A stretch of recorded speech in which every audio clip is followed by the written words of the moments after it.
Chapter 1. The Return of the Evil God. Brother, please spare me. I truly cannot endure any longer. If you continue, I may be unable to rise from bed tomorrow. How about I bring my best friend over? You are so formidable, I truly cannot withstand this alone. The woman speaking possessed a graceful figure and captivating beauty. At this moment, she was utterly exhausted from being tormented by Luo Han. Seeing Luo Han still brimming with vigor, fear glimmered in her eyes. Although she was drawn to fierce men, Luo Han's ferocity exceeded her wildest imagination. If this continued, it might very well end in tragedy. Luo Han settled onto the sofa. What does she look like? She is on par with me, and particularly ample in certain areas. The beauty gestured towards her chest. Luo Han replied, "All right, let her come." 20 minutes later, a knock echoed through the room. Luo Han approached and opened the door, revealing a voluptuous beauty clad in a short skirt. My goodness! As Luo Han appraised the beauty, she too was observing him. Before she could fully discern Luo Han's appearance, her gaze was ensnared by his undeniable allure. No wonder her friend lamented so much. This was truly terrifying. Yet, despite the fear, exhilaration and longing welled up within her. 2 hours later, Luo Han emerged from the room, feeling invigorated. On the bed, the two friends had succumbed to slumber. Just outside the hotel, a BMW Mini halted before Luo Han as the window rolled down. A spirited young girl revealed her pure and radiant face. Grand Ancestor, am I late? The girl, named Luo Pei, was the 36th descendant of Luo Han. Among his descendants, she was the only one to inherit the legacy of Xiao Yitong. Xiao Yitong was a woman with whom Luo Han had forged a bond a millennium ago. She was already the revered saintess of the 100 Flowers Valley. The 100 Flowers Valley, also known as the Valley of Unrequited Love, upheld a strict doctrine against romantic entanglements. When their saintess became pregnant due to the evil god Luo Han, how could the powerful figures of the 100 Flowers Valley remain indifferent? To safeguard their reputation, 9 extraordinary practitioners from the valley joined forces to besiege Luo Han. Although they were formidable, Luo Han was the only blood warrior of the true dragon in existence. The true dragon was a legendary beast. Luo Han's body, forged with true dragon blood, endowed him with combat prowess several times that of his peers. Even when faced with the assault of 9 extraordinary practitioners, he remained undaunted. Unexpectedly, the 9 from the 100 Flowers Valley resorted to ancient celestial spells in a frenzy. Though Luo Han's strength was terrifying, he could not withstand the might of the ancient spells. Thus, he was sealed for a millennium. It was not until last month that Luo Pei, bearing Xiao Yitong's legacy, finally located Luo Han and awakened him with the power of her bloodline. Though he had awakened, his strength had yet to be fully restored. The 9 dragon veins within him had been sealed by the 9 women of the 100 Flowers Valley, and to lift the seal, he must find them. However, it seemed as if a monumental change had occurred in the world, as the forces of the 100 Flowers Valley and other sects had vanished without a trace. The timing is just right. Wait, what is this? This is the soul energy of Lan Ruoling. How could this be? She has become an ordinary person. No, this is her reincarnated form. Lan Ruoling, mentioned by Luo Han, was one of the extraordinary practitioners from the 100 Flowers Valley. She had played a role in sealing Luo Han. Grand Ancestor, what are you thinking? Luo Pei called out, noticing Luo Han lost in thought. Although Lan Ruoling had reincarnated, she remained the key to breaking the ancient spell. Luo Han must win her over, compelling her to willingly unravel the ancient spell for him. After bidding farewell to Luo Pei, Luo Han entered a KTV establishment. At that moment, Lan Ruoling's reincarnated form approached him.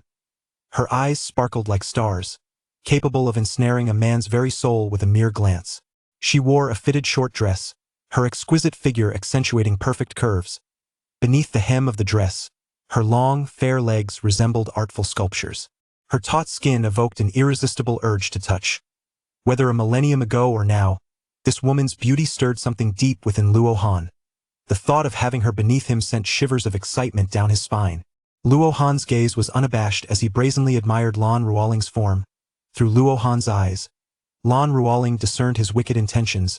With a look of disdain, she shot him a fierce glare.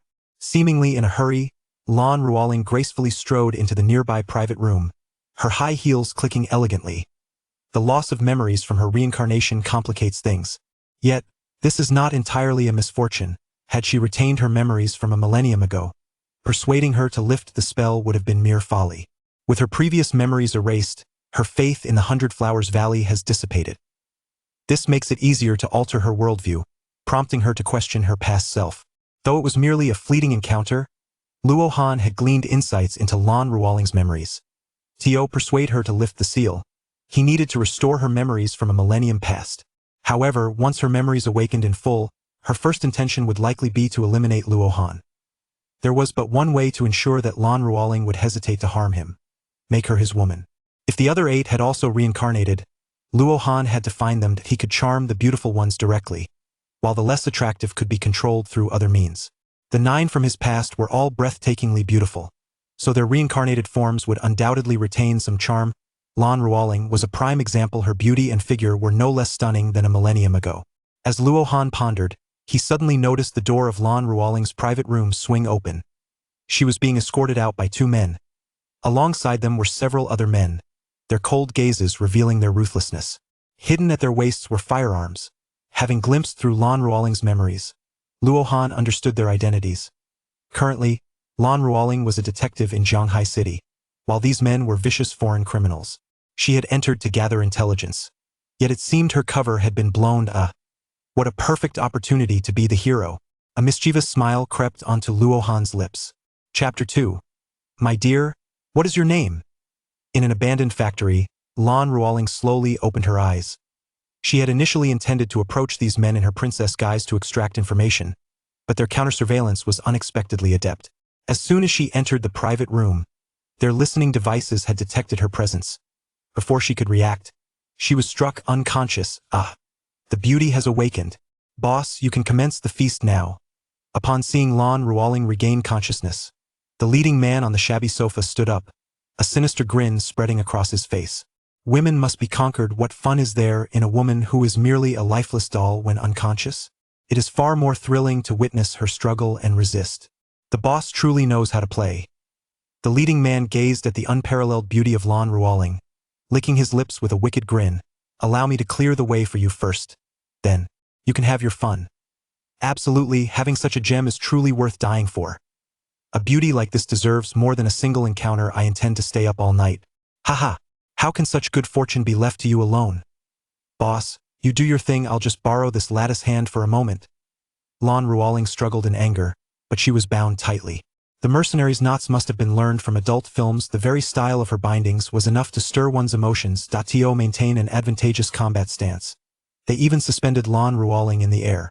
The leader yanked the scarf from her mouth, declaring, silencing such a beautiful woman is simply pointless. I bet her voice would be delightful when she screams. You're asking for death. Lan Ruoling's eyes flickered with panic, yet her words remained defiant. The leader laughed heartily. What? Are you still hoping for your colleagues to rescue you? Forget that notion. By the time they arrive, you'll have been thoroughly devoured by us. Lan Ruoling's gaze grew more frantic. Had her tracker already been discovered?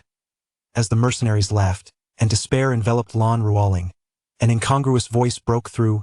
Beautiful lady, you seem to be in quite a predicament. Would you like your brother to save you? Who? What person? The mercenaries were taken aback. They had stationed sentinels around, yet someone had managed to slip in unnoticed. They turned to see Luo Han stepping forward with a smile. It's you? Lan Ruoling never expected to see Luo Han here. If you agree to be my wife, I'll take care of these men for you, Luo Han said, disregarding the armed mercenaries around him as if their weapons were mere trifles. Are you out of your mind? Lan Ruoling was exasperated. How could Luo Han, unarmed, possibly take on armed mercenaries? This was not a rescue, it was a death wish. If I manage to save you, will you become my wife? Luo Han asked with a calm smile and a fit of frustration. Lan Ruoling retorted, fine. If you can do it, I'll be your wife. Do we not exist? Kill him! The leader wasted no words and fired his gun. Banged in that instant, Luo Han vanished. Then, tools like wrenches and screwdrivers flew through the air. To Lan Ruoling's astonishment, all the mercenaries were rendered unconscious by the hidden weapons. Darling, am I not impressive? After incapacitating the mercenaries, Luo Han leisurely reappeared. You. Luo Han approached Lan Ruoling, commenting, this binding style is quite thrilling. Are you not going to untie me? Lan Ruoling glared at him, incensed by his greedy gaze. A mischievous smile crept across Luo Han's lips. Let me collect some interest first, to prevent any future tricks.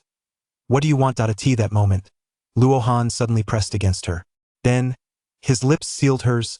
Lan Ruoling's eyes widened in fury. She never expected Luo Han to launch a surprise attack. Moreover, he had the audacity to use a French kiss. "You scoundrel, I will kill you!" Minutes later, Luo Han finally stepped back, satisfied. With her mouth freed, Lan Ruoling seized the chance to unleash her fury. Is a kiss worth such excitement? There are even more thrilling things to come. After all, you are now my wife. Luo Han gently held her chin, finding her face increasingly enchanting. With her bonds undone, he thought, why not? Suppressing his impulses, he reminded himself that acquiring a person is easy, but winning their heart is the challenge. Lan Ruoling suddenly recalled their wager. "You're not thinking of backing out, are you?" Luo Han's fingers wove through her hair. "Let me remind you, these men are merely unconscious, not dead. You scoundrel!" Lan Ruoling was taken aback by Luo Han's threat. "Aren't you being a rogue for not keeping your promise?" Luo Han retorted.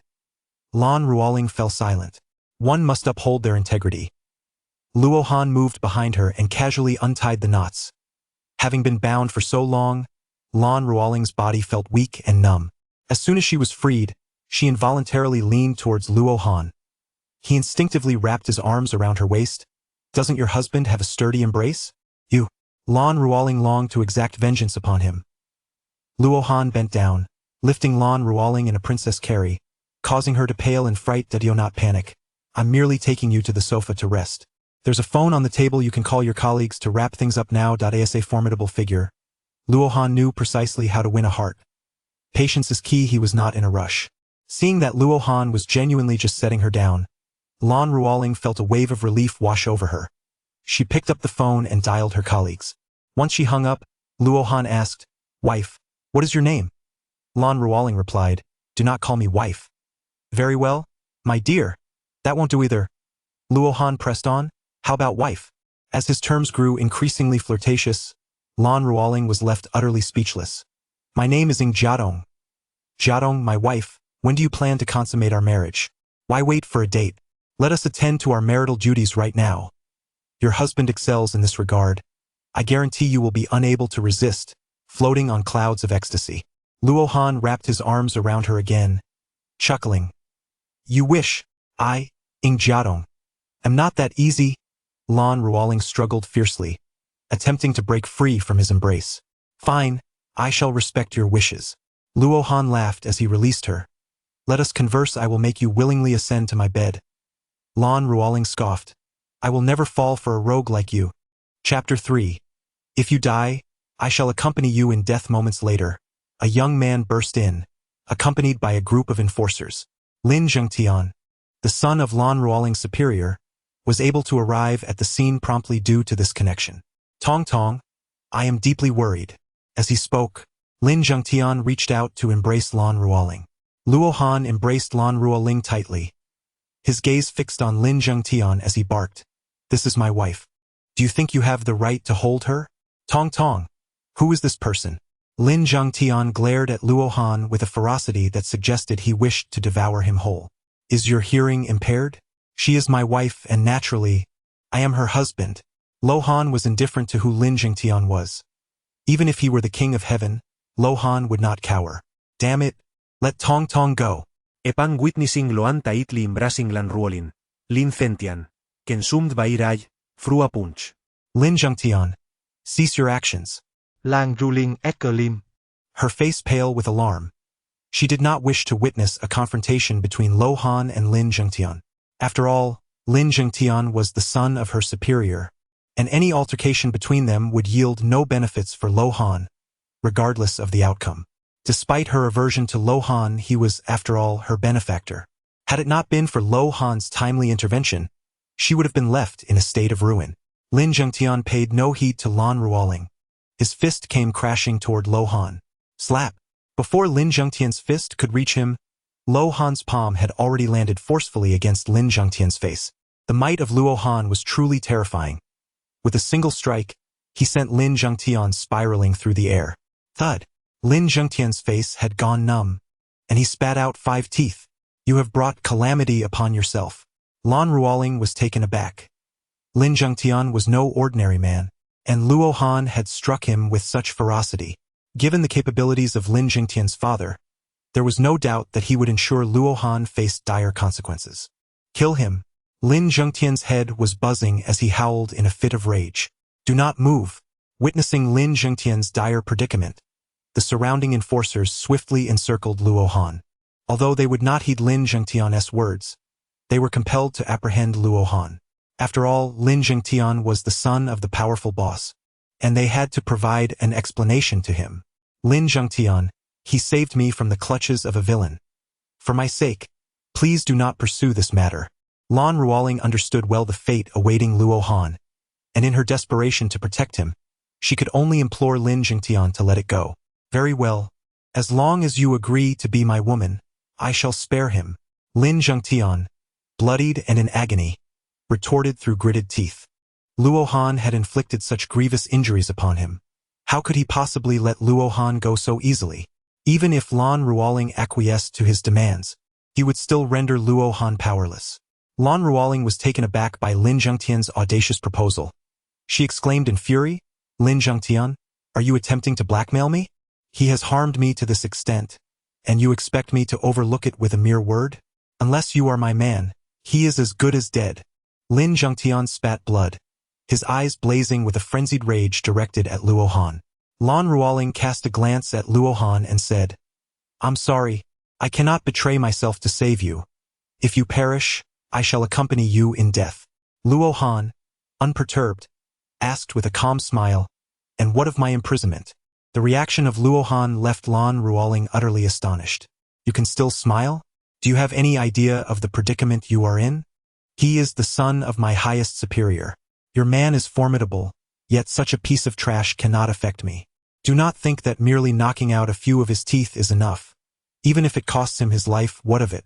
How about we make a wager? If he cannot contend with me, will you grant me a kiss? In Lan Ruoling's eyes, Luo Han was nothing short of a madman. Who in the entirety of Zhanghai City would dare to speak so audaciously? Seize him. Lin Jingtian understood that he could not eliminate Luo Han here, so he resolved to imprison him instead. As long as Luo Han was confined, he could seek vengeance at any moment. Hold on, let me make a call. Luo Han retrieved his phone and dialed a number. I have been apprehended by your men in Zhanghai. Will you coordinate with me, or shall I handle this myself? Lin Jingtian paid no heed to Luo Han's words, barking at those around him. Damn it! Stop standing there like fools. Apprehend him. Lock him up with these thugs. Lin Jingtian's intentions were malicious. Luo Han had caused these criminals to be captured, and they would not let him escape unscathed. As they made their way to the detention room, several thugs gradually regained consciousness. Upon seeing Luo Han also shackled, they were momentarily bewildered. Oh, you've been captured too? Did you take advantage of the beauty's inability to resist and make your move? They threatened him, do not give us an opportunity. Otherwise, you are as good as dead. The mercenaries glared at Luo Han with icy disdain. Had it not been for him, they would never have been apprehended, and their desire to eliminate him was palpable. We will undoubtedly be incarcerated together, for someone wishes to use your hands to kill me. However, I advise you not to attempt to lay a hand on me, for you are no match for my strength. Luo Han smiled as he spoke. Let us wait and see. You might as well prepare for death. How could these desperate criminals be intimidated by Luo Han? They were already resolved to eliminate him. After approximately half an hour, Luo Han and his companions were confined in the same detention room. The miscreants were indifferent to any schemes of using others as pawns. After all, they had already intended to end Luo Han's life. Luo Han cast a glance at the robbers and chuckled. Have you decided to make your move? Then do not blame me for being impolite. My companions and I will send you on your way, and perhaps we shall accompany each other on the road to the underworld. Suddenly, the leader struck, launching a powerful punch towards Luo Han's temple. This blow was swift and fierce, capable of inflicting severe injury or even death upon an ordinary person. As the leader attacked, the other thugs also launched their ruthless assaults. Bang! Bang! Ah! Before the assailants could react, they were sent flying in succession. Some crashed against the iron gate, while others collided violently with the wall. Despite Luo Han's restraint, their bones were nonetheless shattered. I warned you not to provoke me, yet you refused to listen. Now you must endure this unnecessary torment. Luo Han lazily ambled to the side and took a seat, only to discover that the shackles on his hands had mysteriously been removed. Who on earth are you? The nefarious assailants, renowned for their exceptional skills, seemed no more formidable than kindergarten children in his presence. During the recent skirmish, they had scarcely perceived the manner in which Luo Han had struck. I bear a title known as the Evil God. Though this moniker may not be particularly flattering, it is quite a apartment. You should consider yourselves fortunate to be mere mortals. Otherwise, you would have already joined the ranks of the deceased. Chapter 4. The Dragon of the Shadows. How is this possible? They had believed that Luo Han had been vanquished by the thugs. Yet here he sat unscathed in the detention room. In stark contrast, the once fearsome ruffians now lay sprawled across the detention room, wailing in agony. What have you done to them? One of the overseers shouted angrily at Luo Han. Luo Han leaned against the wall, chuckling softly. What else can I do but give them a good beating? I have no interest in men. Stay by the wall. These scoundrels are crucial for the accolades. Luo Han may perish, but these villains must not meet their end. The overseers wished to rescue the miscreants, yet they feared Luo Han might turn his wrath upon them. Rest assured, I have no intentions of escaping. By the way, I must caution you. Some individuals are simply not worth your entanglement. Do not jeopardize your future just to placate a worthless wretch. Luo Han picked up the handcuffs beside him and, with a smile, effortlessly tore them apart. The manganese steel handcuffs appeared as fragile as a mere sheet of paper in his grasp. The overseers outside the bars were drenched in sweat at the sight. Was this truly the power a person should possess? At that moment, they dared not enter the detention room. Even the presence of Jing Ru could not embolden them. Damn, is he dead? Just then, Lin Zhengtian strode in with a throng of followers. Lin Xiao, this fellow's strength is utterly terrifying. He has incapacitated those few scoundrels. Luo Han's gaze fell upon Lin Zhengtian, and he chuckled mockingly. Is it comfortable without your molars? How infuriating. Deal with him. Lin Zhengtian, incensed, erupted in fury, shouting at the steward beside him, join me in this. The steward, eager to curry favor with Lin Zhengtian, brandished an electric baton as he approached the prison door, unaware of Luo Han's prowess in tearing apart handcuffs. Stop! At that moment, a commanding voice echoed through the corridor. Everyone turned to see a group of warriors clad in military attire marching in unison. The Xiaolong army, the 3-star golden generals. The steward, gripping the electric baton, trembled in fear. How could such esteemed figures appear here? Though Lin Zhengtian was a ruffian, he understood the significance of their uniforms. The steward hastily advanced to greet them, only to be sent flying by a swift kick. This scene left everyone utterly astonished. The steward, realizing he dared not defy them, quickly unlocked the prison door. Mr. Luo, I sincerely apologize. The middle-aged man bowed with earnestness. This. Lin Zhengtian and the others were left dumbfounded. They never anticipated that Luo Han wielded such influence. To receive an apology from such high-ranking officials as the 3-star golden generals was beyond their expectations. Luo Han stepped out of the detention room and cast a glance at the panicked Lin Zhengtian. This child has never endured hardship. He should be sent to Dongjiang to toil in the mines. It is understood that he will dedicate his life to the mining fields. The middle-aged man immediately expressed his stance. Luo Han strolled leisurely outside. Seize him. At the command of the middle-aged man, Lin Zhengtian was immediately apprehended. My father is... Before Lin Zhengtian could complete his sentence, the middle-aged man coldly interjected, your entire family will be sent to Dongjiang to mine. There's no need to worry about family fragmentation. Upon hearing this, Lin Zhengtian felt as if he had lost everything. He had never anticipated that he would provoke such a terrifying individual. His father was one of the most prominent figures in Jianghai, yet he too would be exiled to Dongjiang for mining. Register the information of these individuals. If today's events are leaked, they shall be held accountable. As for these thugs, execute them on the spot. As Luo Han had just exited the detention center, a private car suddenly came to a halt. The door swung open, and Lan Ruoling exclaimed in disbelief, how did you manage to get out? Luo Han smiled, are you shocked? Lan Ruoling had not neglected Luo Han. Had it not been for Lin Zhengtian's concealment of Luo Han's captivity, she would have arrived much sooner. She had anticipated that Luo Han would emerge from his ordeal in a state of utter despair. Yet to her astonishment, he appeared unscathed. How did you manage to do that? Lan Ruoling pondered in bewilderment. Luo Han. This is inconsequential. What truly matters is that you have lost. You! Luo Han pointed to his own lips and remarked, a bet is a bet. Shouldn't you honor your promise? I did not nod. It was your unilateral wish. Beneath the streetlight, Lan Ruoling's cheeks flushed a vibrant red, resembling an apple. Lin Zhengtian, Luo Han coldly addressed, his gaze fixed behind Lan Ruoling. She turned to look but saw no sign of Lin Zhengtian. Where is he? Lin Zhengtian had already been apprehended. How could he possibly be here?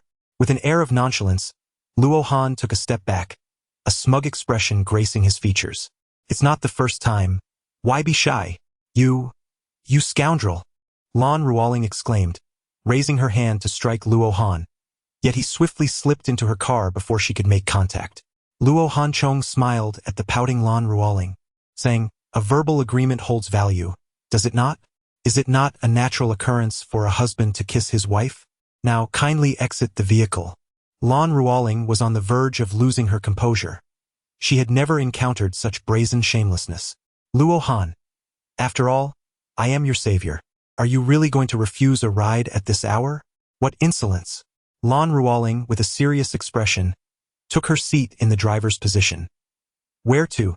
At this late hour? Do you have the heart to leave me to sleep on the streets? You wish to come to my home? Don't even think about it.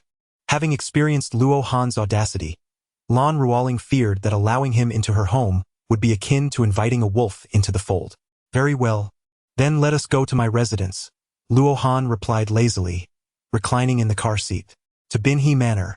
Lan Ruoling was taken aback, gazing at Luo Han in disbelief. You reside in Binhe Manor? Yes, is there a problem? Luo Han retorted. Binhe Manor is the most opulent villa district in Jianghai City, with even the most modest villa valued at over 300 million. Lan Ruoling was astonished by Luo Han's wealth. As she drove, curiosity overcame her. How on earth did you manage to escape? How could Lin Zhengtian possibly let you go? You'll find out when you return to work tomorrow, Luo Han replied enigmatically. Seeing that Luo Han was unwilling to elaborate, Lan Ruoling chose not to press further. Luo Han reached out and took Blue Ruoling's phone, prompting her to exclaim, "What are you doing? Why are you so anxious? Is there a secret selfie of yours in there? How vulgar. We are now in a husband and wife relationship, so we should certainly exchange our contact information." As they spoke, Luo Han accessed Blue Ruoling's photo album, where he indeed found selfies, though not of the kind he had hoped to see. Chapter 5. Is this not a matter of life and death? Just as he saved his number in Blue Ruoling's phone, a call came in from a number labeled Mom. A mischievous smile graced Luo Han's face as he promptly answered the phone. Mom, what brings you to call at this late hour? A woman's astonished voice resonated from the other end. Who are you? Lan Ruoling glanced at Luo Han, unaware that he was using her phone to make the call. I am your son-in-law. Suddenly, while driving, Lan Ruoling felt an unsettling shift and turned her gaze back to Luo Han, only to realize that the phone in his hand belonged to her. What? Son-in-law? What are you doing? Mom, my friend is just playing a prank on you, Lan Ruoling hurriedly clarified. Her mother-in-law responded with a stern tone. At midnight, your ordinary friend has your phone? This? What? Grandpa! In an instant, Lan Ruoling was overcome with tears. Having lived with her grandfather until the age of 16, the bond they shared was profound. The news of her grandfather's serious illness struck her with immense sorrow. How could she not grieve deeply? Of course, it is possible. Luo Han did not smile this time, for it was not an appropriate moment for such a gesture. Observing Lan Ruoling's tear-streaked face, he extracted a tissue and handed it to her. Lan Ruoling wiped away the tears from her cheeks and asked, Do you know how to drive? He replied, I understand. Set the navigation and I will take the wheel. Although Luo Han had never formally learned to drive, his intelligence allowed him to master it through self-study. Lan Ruoling's hometown is in a county under Jianghai City, and driving there takes nearly 3 hours. At 3 in the morning, Luo Han parked the car at the county hospital. As soon as he entered the ward, Lan Ruoling could no longer contain her sorrow and burst into tears. "Grandfather," she cried, grasping the old man's hand, her eyes filled with tears. In contrast to Lan Ruoling's profound grief, the old man's children appeared considerably more composed. Luo Han understood that it was his turn to step forward. He approached the elderly gentleman and declared, "I am Tong Tong's boyfriend." "Ah. Very well, you must take good care of Tong Tong," the old man replied weakly, placing his hand into his bosom. He then handed a jade pendant to Lan Ruoling, saying, "This pendant was part of your grandmother's dowry, and now I bequeath it to you." "Father, what do you mean by this? This pendant appears to be quite valuable. How can you simply give it to Tong Tong? Once you are gone, this will be part of the inheritance, and our family deserves a share as well." Upon learning that the old man intended to gift the pendant to Lan Ruoling, the eldest daughter-in-law immediately protested. "Indeed, you cannot be so biased. You have prepared a dowry for her, but what about our children's dowry?" The second daughter-in-law chimed in, seizing the moment to voice her agreement, understanding that this might be their only opportunity. Once the old man passed, the pendant would be classified as a gift rather than an inheritance. Although it was the daughters-in-law who spoke up, the two sons remained silent, indicating their shared sentiments. The old man held the deepest affection for Lan Ruoling, and naturally, she was always on his mind. The pendant was merely worth a few thousand, yet they were eager to quarrel over such a trivial sum. "Perhaps I could purchase it," Lan Ruoling exclaimed, her eyes blazing with indignation as she glared at her two aunts-in-law. How could they attempt to seize the pendant at such a moment when the grandfather was nearing his end? There was no need to rush matters regarding the inheritance. The old man was not on the brink of death. This was an opportune moment to win Lan Ruoling's heart, and Luo Han certainly would not let it slip away. Although Luo Han is a martial practitioner, he is a formidable being of the extraordinary realm, and extending the life of a mortal is a trivial endeavor for him. "What do you mean?" Lan Ruoling looked at Luo Han in astonishment. "Sister-in-law, this son-in-law should not be retained. His boastful claims are truly nauseating. Indeed, if he can grant the old man another 20 years, I would not demand a single penny of inheritance. Exactly, not only do I forgo any inheritance, but I shall also devote myself to caring for the old man." The two daughters-in-law exchanged scornful remarks. The doctor had declared that the old man would not survive until the morrow, yet Luo Han boldly asserted that he could extend the life of a dying man by 2 decades. Even the legendary Hua Tuo would not dare to make such audacious claims. Naturally, Lan Ruoling's parents did not believe Luo Han either, and the words of the two sisters-in-law filled them with shame. They had resolved to separate their daughter from this unreliable man. At this moment, "You ought not to speak so carelessly." Lan Ruoling assumed Luo Han was merely boasting again, which further tarnished her impression of him. Just as she was about to reprimand him, she witnessed Luo Han pointing at the old man's body once more. As his finger descended, the old man abruptly sat up. Heaving, the old man suddenly opened his mouth and vomited, while Luo Han promptly presented a basin before him. A stream of dark, congealed blood was expelled by the old man. "Luo Han, what are you doing?" Seeing her grandfather spew forth black blood, Lan Ruoling roared in fury. "You murderer! You will not escape without 1,000,000. The eldest daughter-in-law, rather than expressing concern, exhibited a gleeful countenance. It would be one thing if the old man were to pass away naturally, but Luo Han's forceful actions could certainly imply murderous intent. Seizing this opportunity, she thought to profit from the situation. The second daughter-in-law quickly caught on and chimed in. "Indeed, if you don't pay, we shall accuse you of murder." Luo Han smiled calmly, saying, "What is the hurry? Let us listen to what the old man has to say." The gazes of Lan Ruoling and the others fell upon the elderly gentleman, whose complexion had surprisingly turned rosy. "Why do I feel so invigorated? How could this be?" The old man widened his eyes in disbelief, astonished by the sudden surge of strength coursing through his body. "Grandfather, you..." The previous state of the old man had been one of near death, yet now he appeared robust, exuding vitality that was hardly characteristic of someone on the brink of demise. Chapter 6. The miraculous physician resurrected from the brink. Is this a moment of revival? I feel as though I have regained decades of youth. The old man remained in a state of bewilderment, struggling to comprehend how he could feel so utterly revitalized when he had been on the verge of death. Luo Han set aside the basin filled with dark blood, stating, "I have assured you that as long as there is breath, I can extend his life by another 20 years. Do you mean to say my grandfather will not die?"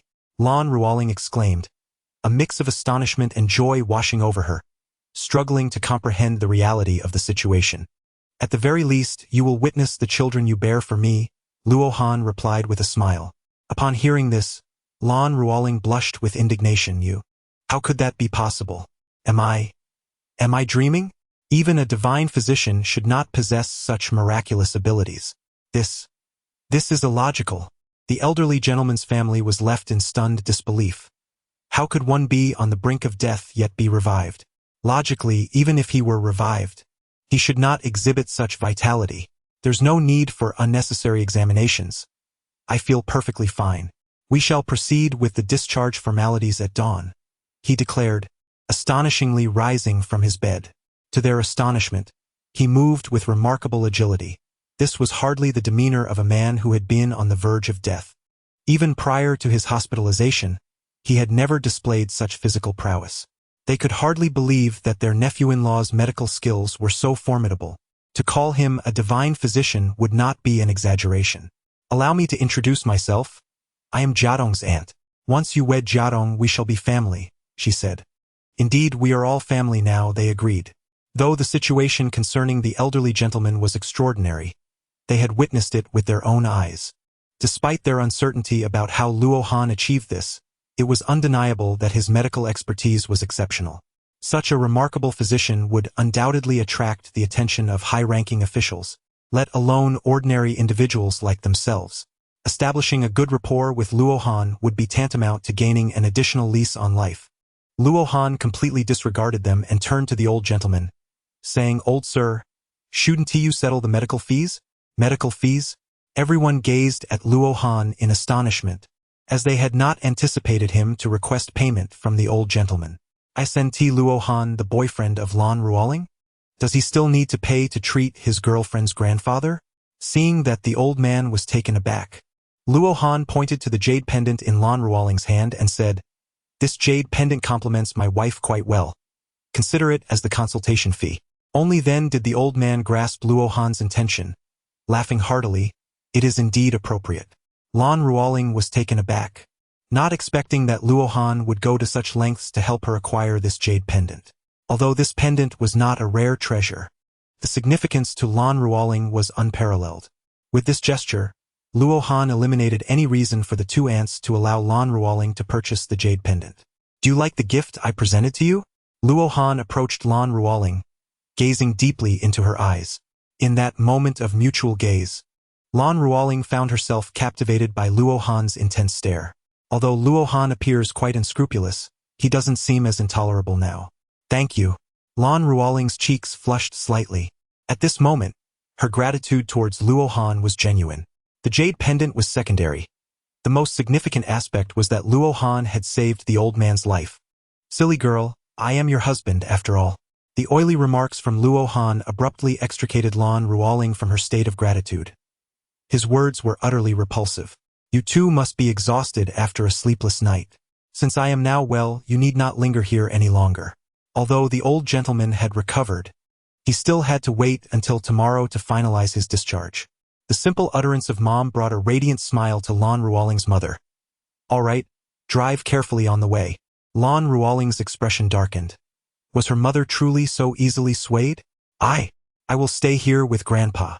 Then we shall take our leave." Lan Ruoling found herself unable to match Luo Han's strength, and was reluctantly compelled to follow him out of the hospital room. "This son-in-law is quite commendable. I am very pleased," the old gentleman chuckled. At that moment, the eldest and second daughters-in-law felt quite awkward, their true natures having been revealed in their previous attempts to seize the family fortune, never anticipating that the old gentleman would survive. In the hospital corridor, Lan Ruoling finally managed to free herself from Luo Han's embrace. "Aren't you going to hold me anymore? I haven't had my fill yet," Luo Han remarked with a smile. Taking a deep breath, Lan Ruoling responded, "You saved my grandfather, and I sincerely thank you. However, I will not offer myself to you merely for this. Rest assured, I shall win your heart with charm, not through force, Luo Han interjected, and despite his seemingly brazen demeanor, Lan Ruoling sensed sincerity in his words. Just as she was at a loss for words, a delightful voice called out, "Ing Jiadong." Luo Han and Lan Ruoling turned their heads and beheld a young man clad in a white coat approaching them. "Are you Chai Su?" Lan Ruoling inquired, her voice tinged with uncertainty. Chai Su smiled and nodded. "Indeed, it's been years since we last met, and you have only grown more enchanting." He expressed his surprise at her choice to become a doctor, commending her impressive achievement. Lan Ruoling and Chai Su were high school classmates, having lost touch after the college entrance examination. "Haha, it's manageable," she replied modestly, yet Chai Su's gaze reflected a sense of pride. "And what about you? What are you doing now?" he asked. "I am part of the Zhanghai Criminal Investigation Team," Lan Ruoling replied. "Ah, a police flower," Chai Su remarked, his mind conjuring an image of Lan Ruoling in uniform, as his gaze became increasingly fervent. Lo Han immediately discerned Chai Su's intentions. He stepped forward and encircled Lan Ruoling's slender waist, saying, "Wife, will you not introduce me?" Observing Lo Han's actions, Chai Su's gaze instantly grew colder. Lan Ruoling shot a glare at Lo Han, yet she did not resist. "This is my high school classmate, Chai Su." Chapter 7. "May I request that you release your hold?" Luo Han's expression exuded an air of arrogance, reminiscent of a formidable villain. However, as a living deity of malevolence, he possessed the right to look down upon all. "You must be Jiadong's boyfriend? To have captured her heart, you must indeed be exceptional." The disdain in Chai Su's demeanor was palpable. "I am a master's student at Kyoto Medical University. I wonder which prestigious institution you hail from and what you are currently engaged in." As a distinguished student from Kyoto Medical University, Chai Su certainly had grounds to boast before Luo Han. "And I have never attended school." Luo Han's response took Chai Su by surprise. It was astonishing that someone in this era had not received an education. "Brother, are you jesting with me? I only joke with friends, and you." Though Luo Han did not finish his thought, the implication was unmistakable. Chai Su was unworthy of being his friend. Fuming, Chai Su clenched his fists, coldly retorting, "I had thought there were no illiterates left in this world. Academic qualifications do not equate to capability. You should not demean my boyfriend with such terms, Chai Su." Lan Ruoling did not genuinely agree to be Luo Han's girlfriend. She merely felt compelled to defend him at that moment, considering they were, after all, ostensibly a couple. Chai Su was taken aback by Lan Ruoling's defense of Luo Han, which only fueled his anger further. Despite his irritation, he stifled his fury and shifted the topic. "Jiadong, what brings you here? My grandfather is hospitalized here. Is it bed 32, Ing Shurong?" Lan Ruoling nodded. Chai Su was indeed Ing Shurong's attending physician. He had even issued the critical condition notification. Chai Su's eyes widened in disbelief. "What did you say?" "It's true. My grandfather's health has improved," Lan Ruoling replied. "That is impossible." Though Chai Su was somewhat arrogant, his professional competence was undeniable. He was well aware of the old man's condition. It would be nothing short of a miracle for him to survive until noon the following day. Luo Han was astonished to hear Lan Ruoling claim that the old gentleman's health had been restored. How could this be possible? Yet, Ing Shurong was indeed Ing Jiadong's grandfather. She had no reason to jest about such a matter. Was it conceivable that there were two individuals named Ing Shurong? Lan Ruoling nodded, and only then did she bid farewell to Chai Su, saying, "We shall take our leave now." Chai Su, however, was far too preoccupied to reciprocate her farewell, as he hurriedly rushed into Ing Shurong's hospital room.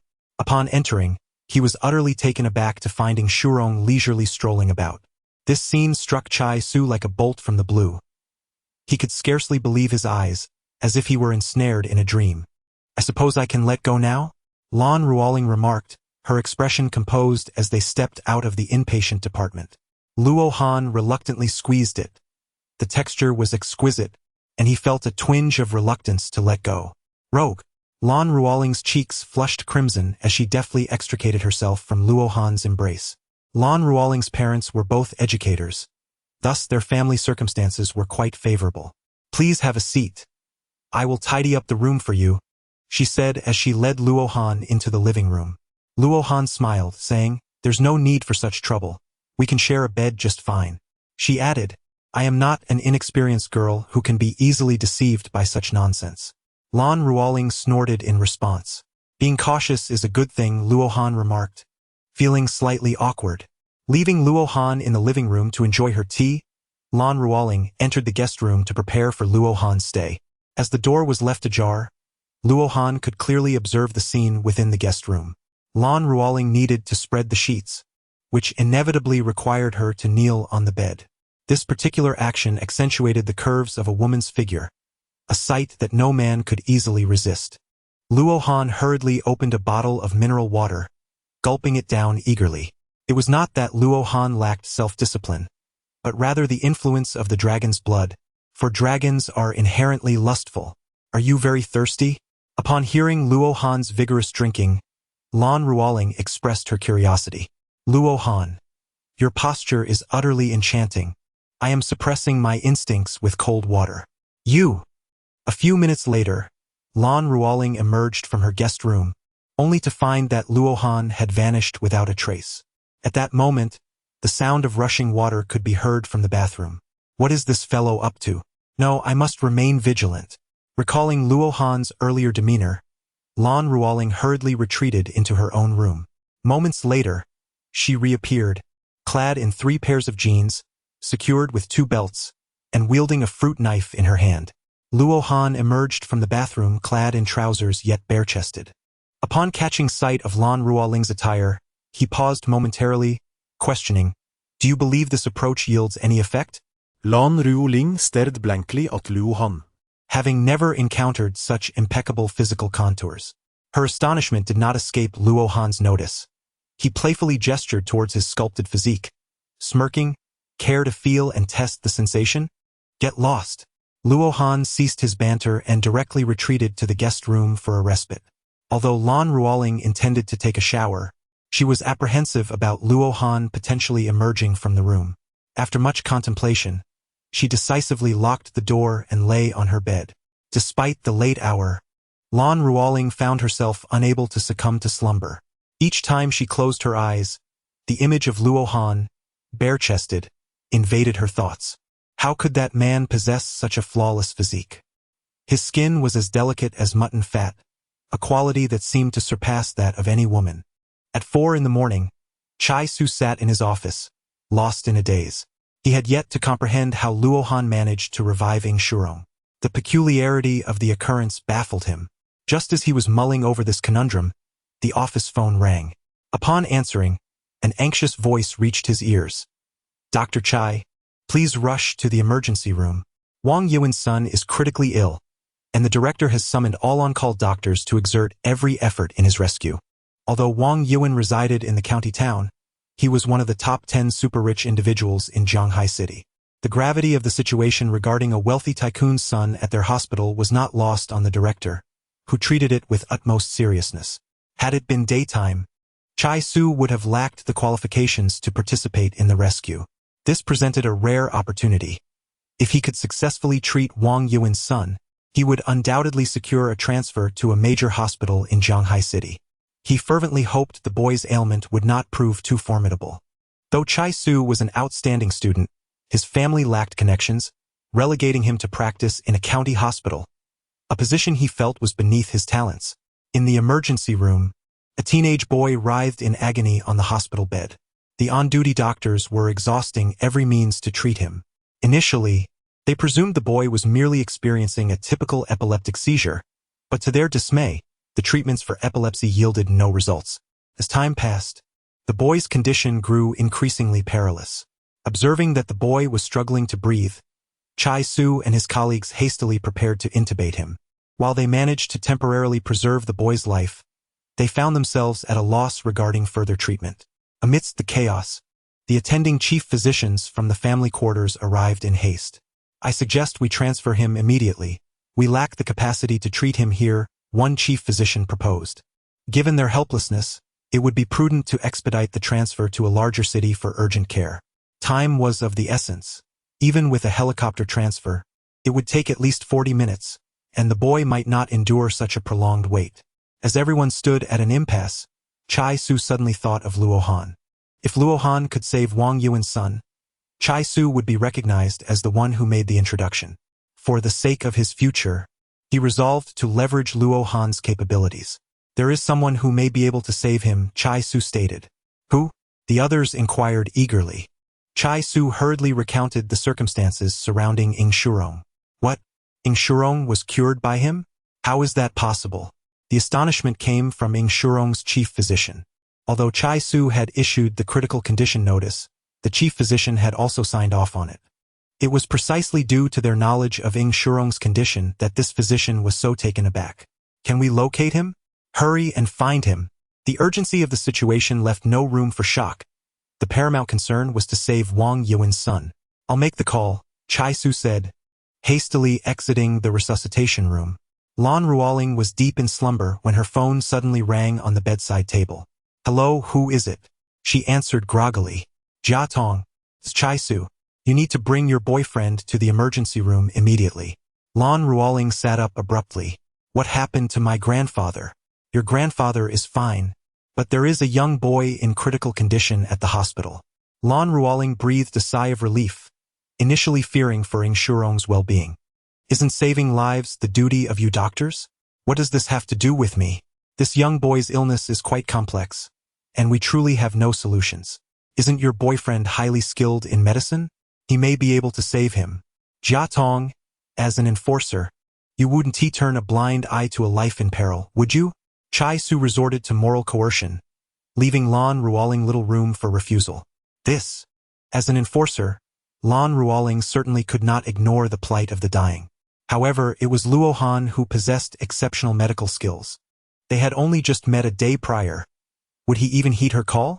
Time is of the essence, do not hesitate. Chai Su im lót. His concern less for the patient's fate and more for his own prospects. Very well, I will speak with him. After hanging up, Lan Ruoling rapped on Luo Han's door. In less than 2 seconds, Luo Han opened the door, flashing a grin.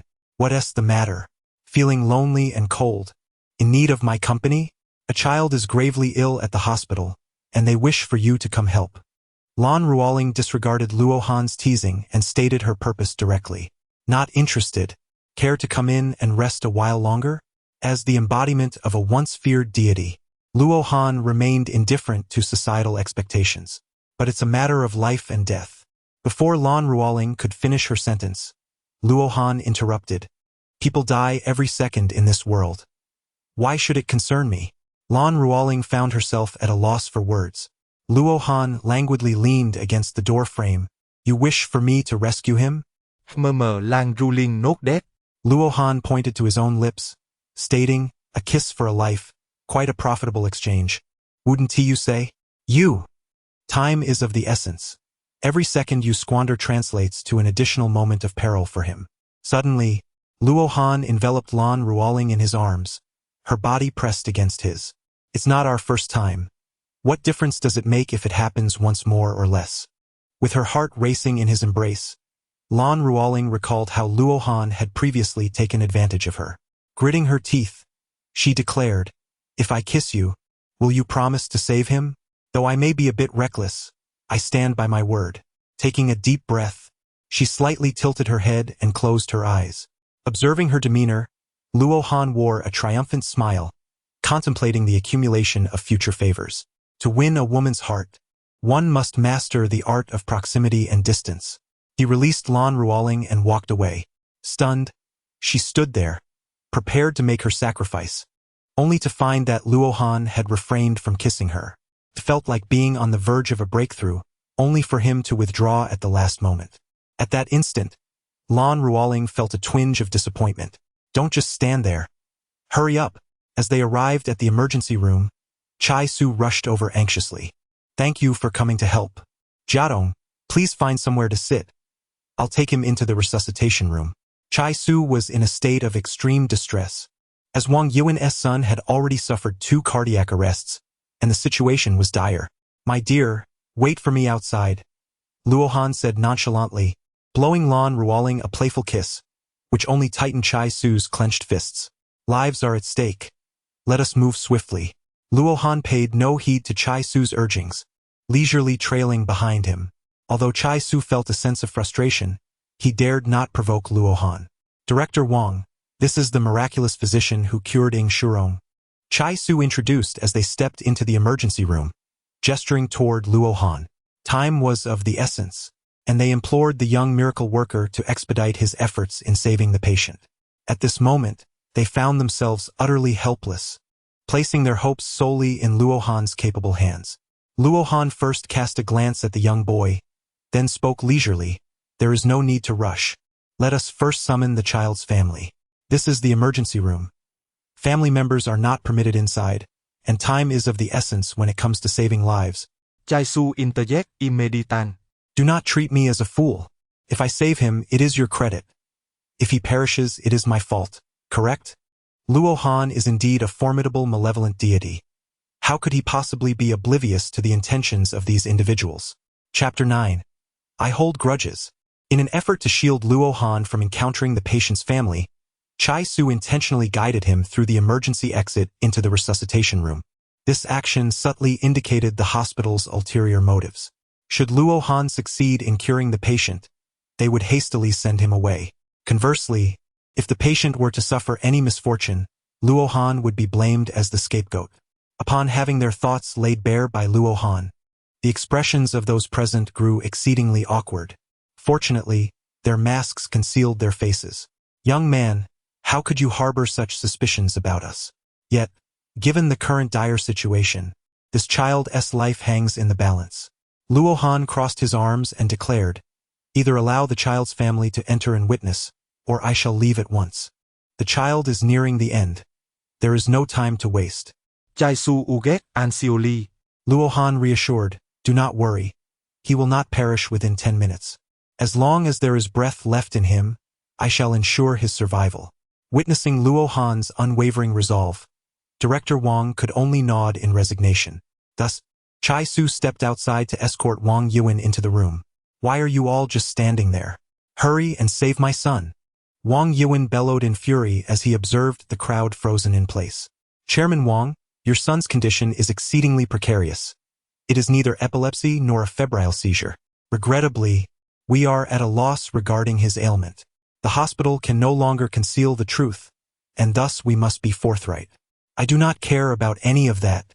All that matters is saving my son," Wang Yuan declared, his love for his only son, born to him in middle age, immeasurable. "Have you consented then?" Luo Han inquired. Wang Yuan nodded fervently, "I agree. As long as you can save my son, I will accept any conditions you impose." Luo Han ceased his prattle and swiftly pressed a vital point on the small boy. "All done, he is fine." "What? Just like that? Are you joking? This is a matter of life and death. How can you treat it so lightly?" As the crowd voiced their skepticism towards Luo Han, the boy on the hospital bed astonishingly ceased his convulsions. Not only did the spasms stop, but his breathing also became steady. Shortly thereafter, the boy languidly opened his eyes. Son, you're awake," Wang Yuan exclaimed in disbelief. "This is simply miraculous. The hospital's experts were at a loss, yet you resolved it with a mere touch. How? How can this be? So simple? Is it truly that easy? Just a touch and he is cured?" Director Wang hastily ingratiated himself. "Little divine doctor, how did you accomplish this? What was his ailment? Why did a single touch suffice? Why should I disclose that? The child has been saved. I shall take my leave. Divine doctor, please wait. I have yet to offer you your consultation fee." Before Wang Yuan could finish, Luo Han had already exited the emergency room. In the hospital corridor, Lan Ruoling was drowsy. Upon seeing Luo Han approach, she forced herself to muster energy. "How is the child? Has he been saved? With my intervention, it would be difficult for him to perish." Luo Han smiled. Although Luo Han's demeanor was carefree and unruly, one could not deny the prowess of his medical skills. "Thank you." This child bore no relation to Luo Han. He had acted solely for her sake. There is no need for gratitude. This was earned through a kiss. Luo Han gazed affectionately at Lan Ruoling. "Shall we make a deal? What sort of deal?" Lang Ruling inquired, Purel. "How about accumulating 3 kisses in exchange for 1 French kiss?" Get lost. Lan Ruoling's cheeks flushed crimson as she turned and walked away into the distance. Luo Han quickly pursued her, asserting, I possess remarkable skills, ensuring your utmost comfort. Get lost. Lan Ruoling had never experienced a genuine romantic relationship throughout her life, rendering Luo Han's words utterly inappropriate to her. Observing Lan Ruoling's hasty retreat, Luo Han chuckled softly, Isn't it a breeze to have you in my grasp? Chairman Wang, the miraculous doctor you just encountered is a dear friend of mine. In order to treat your esteemed son, I summoned him directly from his slumber. Fortunately, your son emerged unscathed. As soon as Luo Han and the others departed, Chai Su accompanied Wang Yuan out of the emergency room. In order to secure a transfer to the larger hospital in Jianghai City, Chai Su resorted to this method to garner favor. What is your wish? Wang Yuan, perceiving Chai Su's intentions, directly inquired. Chai Su rejoiced, I wish to study at the esteemed hospital in Jianghai City. No problem, I will facilitate this for you. Wang Yuan replied, halting his steps as he fixed his gaze on Chai Su. I would like to meet the young divine doctor once more. Could you arrange this? He should still be at the hospital. Allow me to guide you to him. It was now early morning, and Chai Su surmised that Lan Ruoling had likely gone to visiting Shurong in his ward. Luo Han is the boyfriend of Lan Ruoling, and they are indeed meant to be together. Under the guidance of Chai Su, Wang Yuan arrived at Ing Shurong's hospital room. Just as Chai Su had anticipated, both Luo Han and Lan Ruoling were present there. Chairman Wang Yuan is a well-known figure in the local community. Lan Ruoling's uncles and father immediately recognized Wang Yuan. In their eyes, he is a person of significant stature, akin to a mythical dragon. Greetings. I apologize for the sudden intrusion. Through Chai Su's introduction, Wang Yuan was already aware that these individuals were relatives of Lan Ruoling. Since Lan Ruoling is Luo Han's girlfriend, these individuals naturally belong to Luo Han's family. His purpose in coming here was to ingratiate himself with Luo Han. Thus he dared not act arrogantly in front of Lan Ruoling's family. Chairman Wang is exceedingly courteous. May I inquire about your visit? Wang Yuan's demeanor left Lan Ruoling's family in a state of astonishment. They could not fathom why Wang Yuan would come to visit them. I am deeply grateful for the assistance of the young miracle worker. Otherwise, my son's life would have been in jeopardy. Earlier, the young miracle worker left in haste, and I had yet to express my gratitude. Fortunately, Dr. Chai is a close acquaintance of the young miracle worker, which enabled me to come and thank him in person. Wang Yuan's attitude was remarkably humble, devoid of any airs typical of a top-tier magnate. Acquaintance? I have merely met Dr. Chai a couple of times. I cannot claim him as a friend.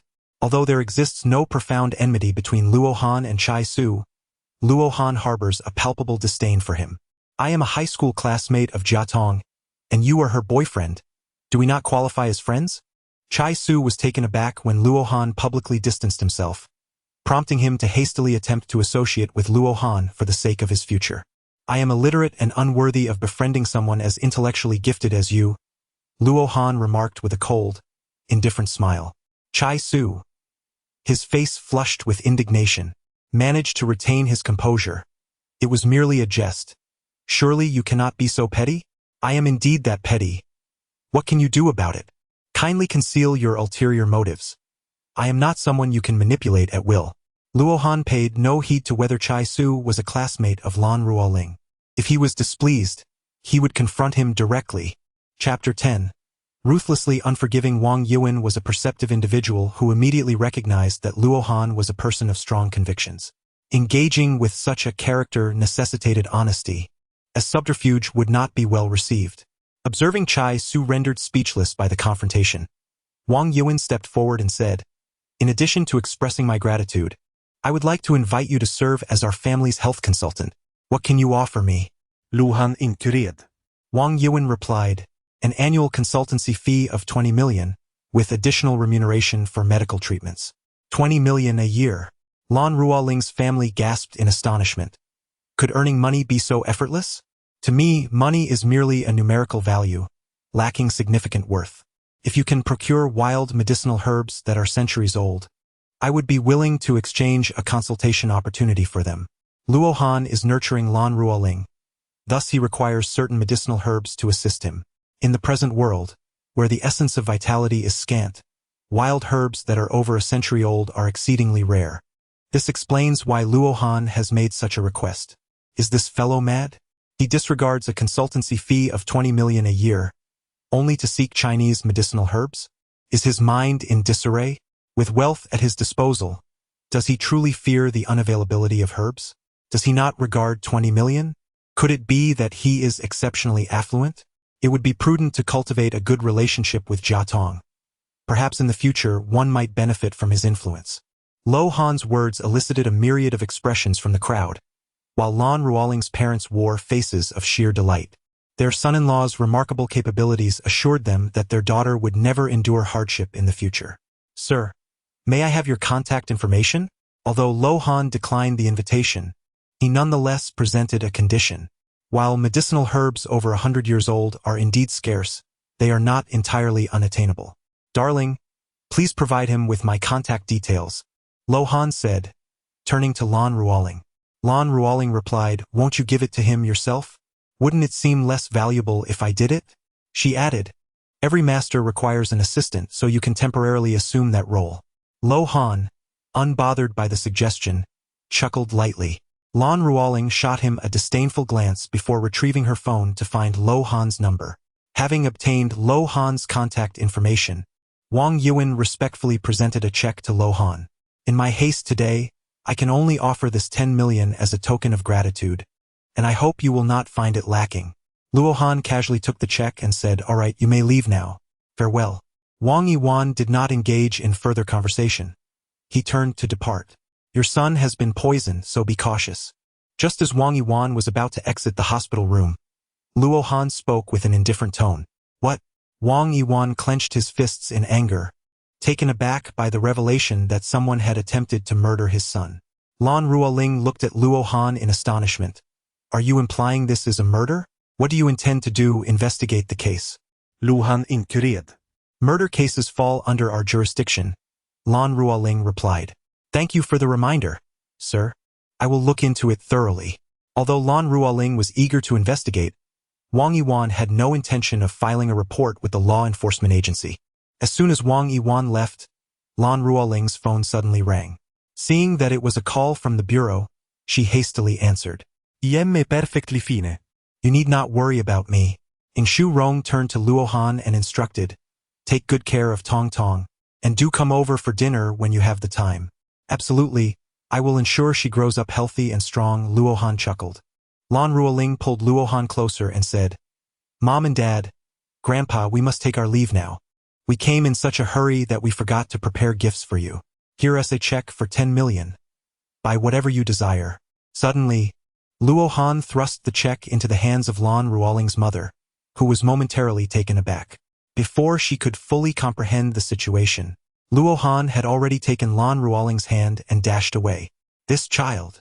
Lan Ruoling's mother was filled with a mix of astonishment and delight. Not only was her son-in-law exceptionally capable, but his generosity was also beyond measure. The more she observed him, the more she found herself enamored. You rest for a while. I will take over later. After a night of restless activity, Lan Ruoling felt utterly exhausted. For the sake of safety, she intended to alternate driving with Luo Han. Luo Han, you should rest first. Well, if you feel tired, just call me. Do not drive while fatigued. Drive your car. I won't tire out all day. Lu Han smiled. Lan Ruoling glared at Luo Han. You had better be referring to the car. Otherwise, Lan Ruoling, aware that she could not outwit Luo Han, wisely chose to remain silent. As Luo Han set the car in motion, Lan Ruoling settled into the passenger seat and drifted into slumber. As an extraordinary martial artist, Luo Han possessed an almost boundless spirit. Not only could he forego sleep for an entire night, but he could also remain vigilant for a century without fatigue. After an indeterminate period, Lan Ruoling lazily opened her eyes and inquired, where are we now?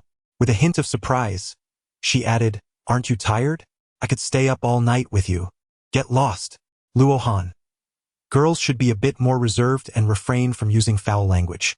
Though you can be quite vexing, I must express my gratitude for your assistance yesterday. I shall treat you to dinner this evening. I will inform you of the specifics via a phone call later.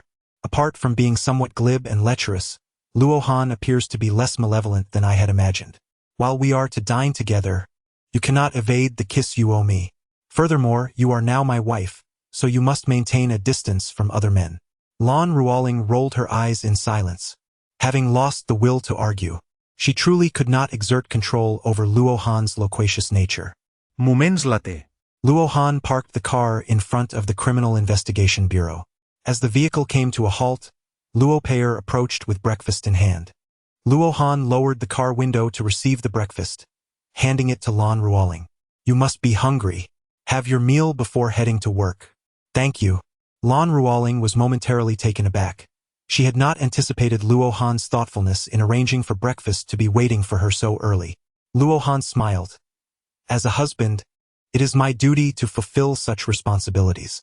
Luo Han rose from the driver's seat, while Lan Ruoling drove the car into the criminal investigation team. Old ancestor, are you truly sincere this time? With so many women, this is the first time you have asked me to prepare breakfast for you. I must say, this is indeed exquisite. No wonder you have succumbed. Luo Peier approached Luo Han with a smile and remarked, children know nothing at all. How is your cultivation progressing? Luo Han retorted with a chuckle. Luo Peier scratched his head. There has been some slight improvement. All right, you may continue your cultivation.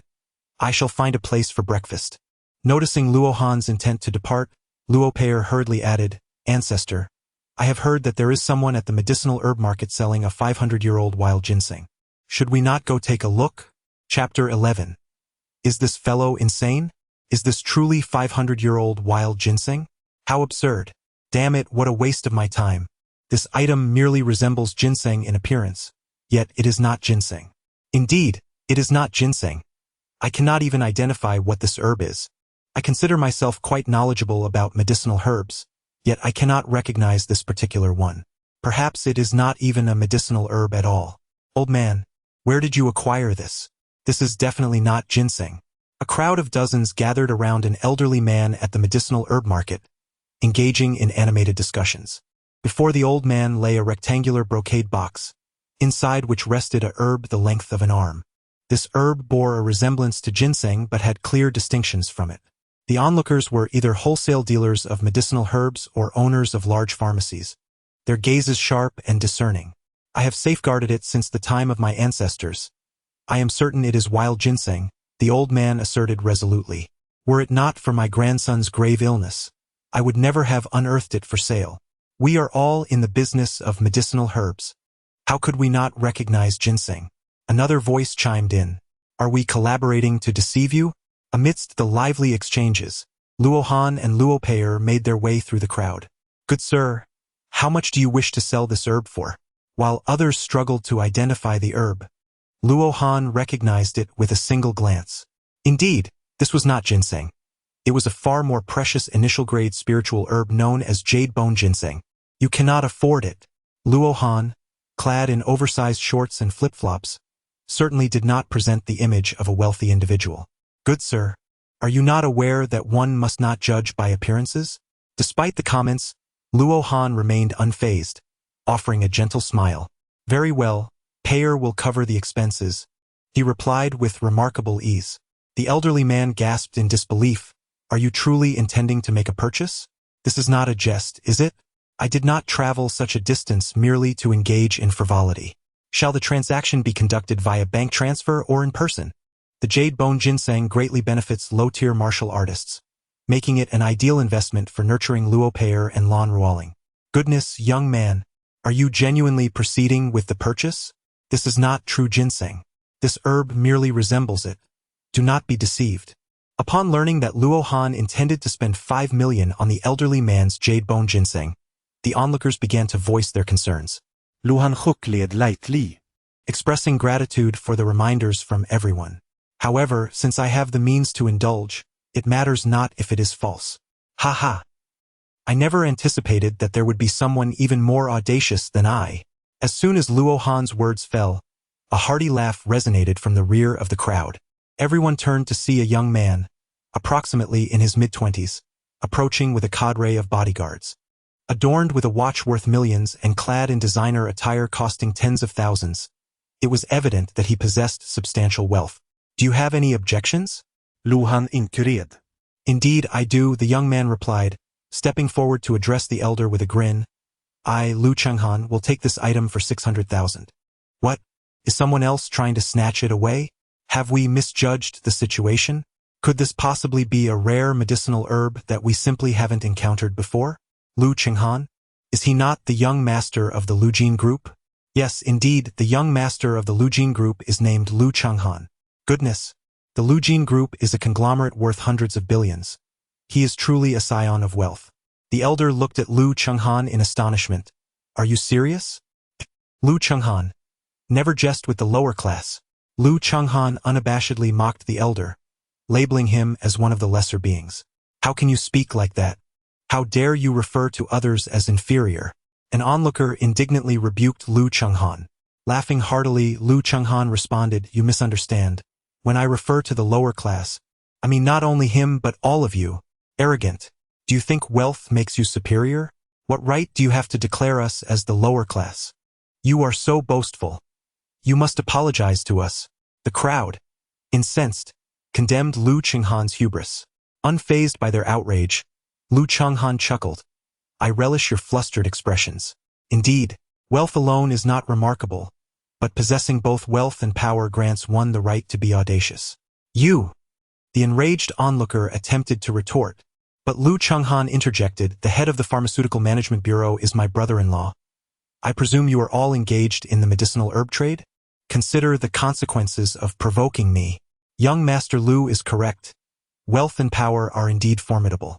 In your presence, we are but insignificant figures. Yes, we were the ones who overstepped. Please, young Master Lu, do not hold this against us. You are a person of great stature. How could you concern yourself with us mere mortals? The once outraged crowd now found themselves silenced. For the Pharmaceutical Management Bureau directly oversees large pharmacies and the wholesale of medicinal herbs. With a mere word from Lu Chenghan's brother-in-law, their livelihoods could be jeopardized. Under the eaves, one must bow their head. With their sustenance in another's hands, they could only kneel and plead for a morsel. Ah! Now that I label you as the lower class, do you still have the audacity to protest? Lu Chenghan laughed triumphantly. The onlookers, rendered powerless, awkwardly flattered. Young Master Lu is indeed right. In your presence we are but the lower class. Lu Chenghan, dismissing the crowd's presence, turned his gaze to Luo Han. So, what say you? Shall we engage in a contest of financial prowess? Very well. You offer 600,000. Then I shall counter with 60 million. Lu Han retorted playfully. Observing Lu Chenghan's reaction, Lu Chenghan's smile instantly faltered, his lips twitching in anger. You must be jesting. Did you not wish to compare financial strength? I've made my move. Will you follow suit? Lu Han scoffed. What? Are you backing down? For the Lu Jin group, 60 million was trivial. However, for Lu Chenghan, it represented a significant sum. He had anticipated that Luo Han would cower in fear at the mention of the Lu Jin group, yet Luo Han boldly declared his offer of 60 million. Incensed, Lu Chenghan scolded. You're merely boasting. I do not believe you can produce 60 million. If I can indeed produce 60 million, would you allow me to break one of your legs? Luo Han replied coolly with a smile. Is this fellow insane? Is he playing such a high-stakes game? It appeared that he was attempting to intimidate Lu Chenghan. Lu Chenghan, taken aback by Luo Han's audacity, erupted into a fit of maniacal laughter. Break my leg? Ah! I dare you to place my leg before you. Do you possess the courage to act? What of a lowly person's leg? What does it matter if it is severed? As the malevolent deity of a generation, Luo Han never regarded mortals as inferior beings. Individuals like Lu Chenghan, with their arrogant and frivolous demeanor, deserve to be thoroughly chastised. How dare you call me a commoner? Seize him. A single derogatory remark from Luo Han directly provoked Lu Chenghan, who bellowed at the bodyguards behind him. Chapter 12, 100 million. I will ensure he thrives. As Lu Chenghan's bodyguards, they had long grown accustomed to engaging in unscrupulous deeds. They resembled well-trained hounds, immediately charging toward Luo Han at Lu Chenghan's command. Old ancestor, allow me to handle this. Luo Pei'er stepped forward, positioning herself protectively in front of Luo Han. The scoundrel dared to hide behind a woman. Seize this beautiful lady for me. I shall personally discipline her shortly. Lu Chenghan had long been aware of Luo Pei'er, yet he was taken aback by her audacity to confront his bodyguard. Understood. The burly bodyguard lunged towards Luo Pei'er. However, to his astonishment, she boldly charged straight into his embrace. With a resounding crash, the formidable bodyguard, akin to a kite severed from its string, was propelled backwards several meters. This astonishing spectacle left everyone in utter disbelief. No one anticipated such an outcome. The bodyguard, who boasted a robust physique weighing at least 200 pounds, had been felled by a slight girl, sent flying several meters away. Luo Pei'er turned to Luo Han, her face alight with joy as she exclaimed, "Grand Ancestor, is my Kuan Taishan cow impressive or what?" "Remarkable." Luo Han chuckled in response. "Damn. Let's all go at it together." Lu Chenghan finally realized that Luo Pei'er was a formidable fighter. The bodyguards, no longer daring to underestimate her, roared and charged forward as one. Yet, despite their fierce momentum, they appeared as mere novices who had trained for a mere 2.5 years in the presence of Luo Pei'er. In less than 3 seconds, all the bodyguards were brought to the ground by her prowess. Lu Chenghan was left astounded. His bodyguards couldn't even overpower a single woman? With security fees amounting to hundreds of thousands each month, he had merely nurtured a collection of incompetence. Luo Han jested, "Commoner, shall you kneel and beg for mercy?" Cao Ni Ma. Before Lu Chenghan could finish his words, Luo Pei'er suddenly appeared before him. Crack! Ah! Luo Pei'er delivered a fierce kick to Lu Chenghan's knee, resulting in a swift and brutal fracture.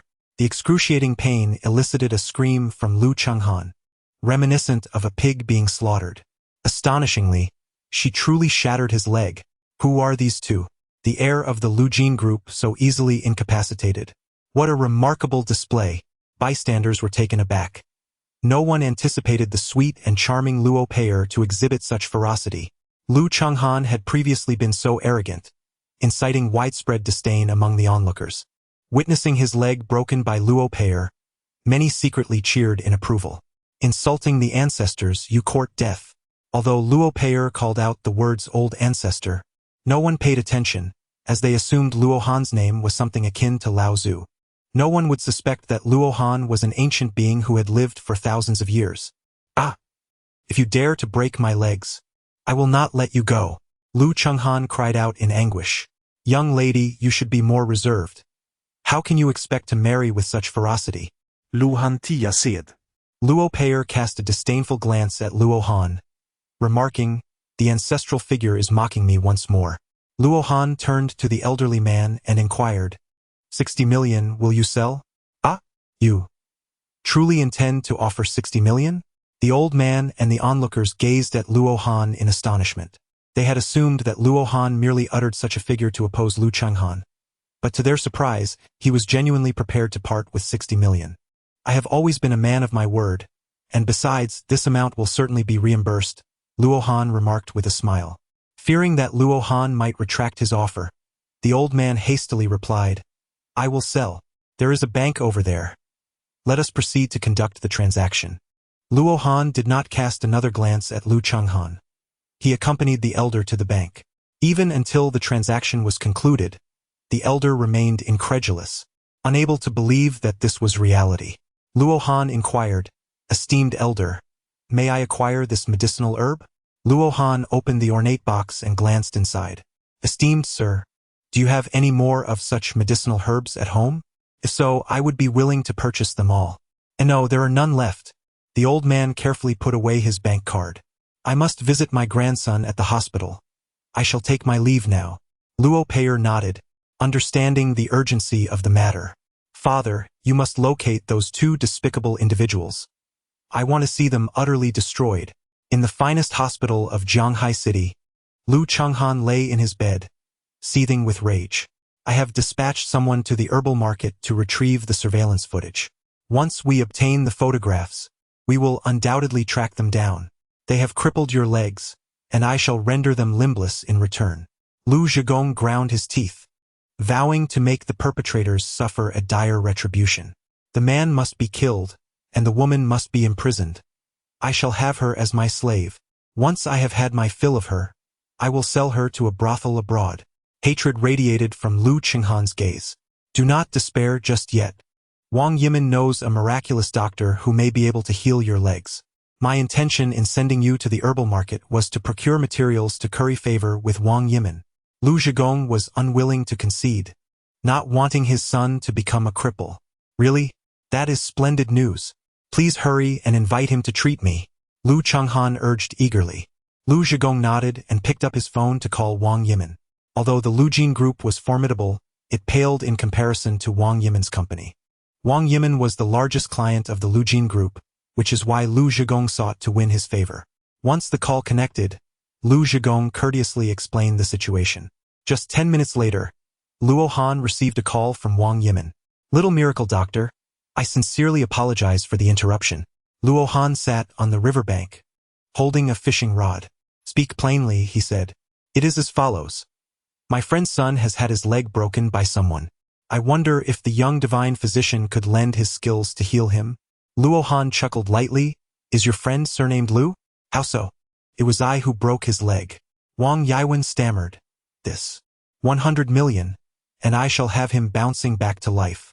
Upon sensing a bite on his line, Luo Han abruptly terminated the call. At that moment, Wang Yiwen was utterly bewildered. Is this a case of self-production and self-sale? What? He broke my son's leg?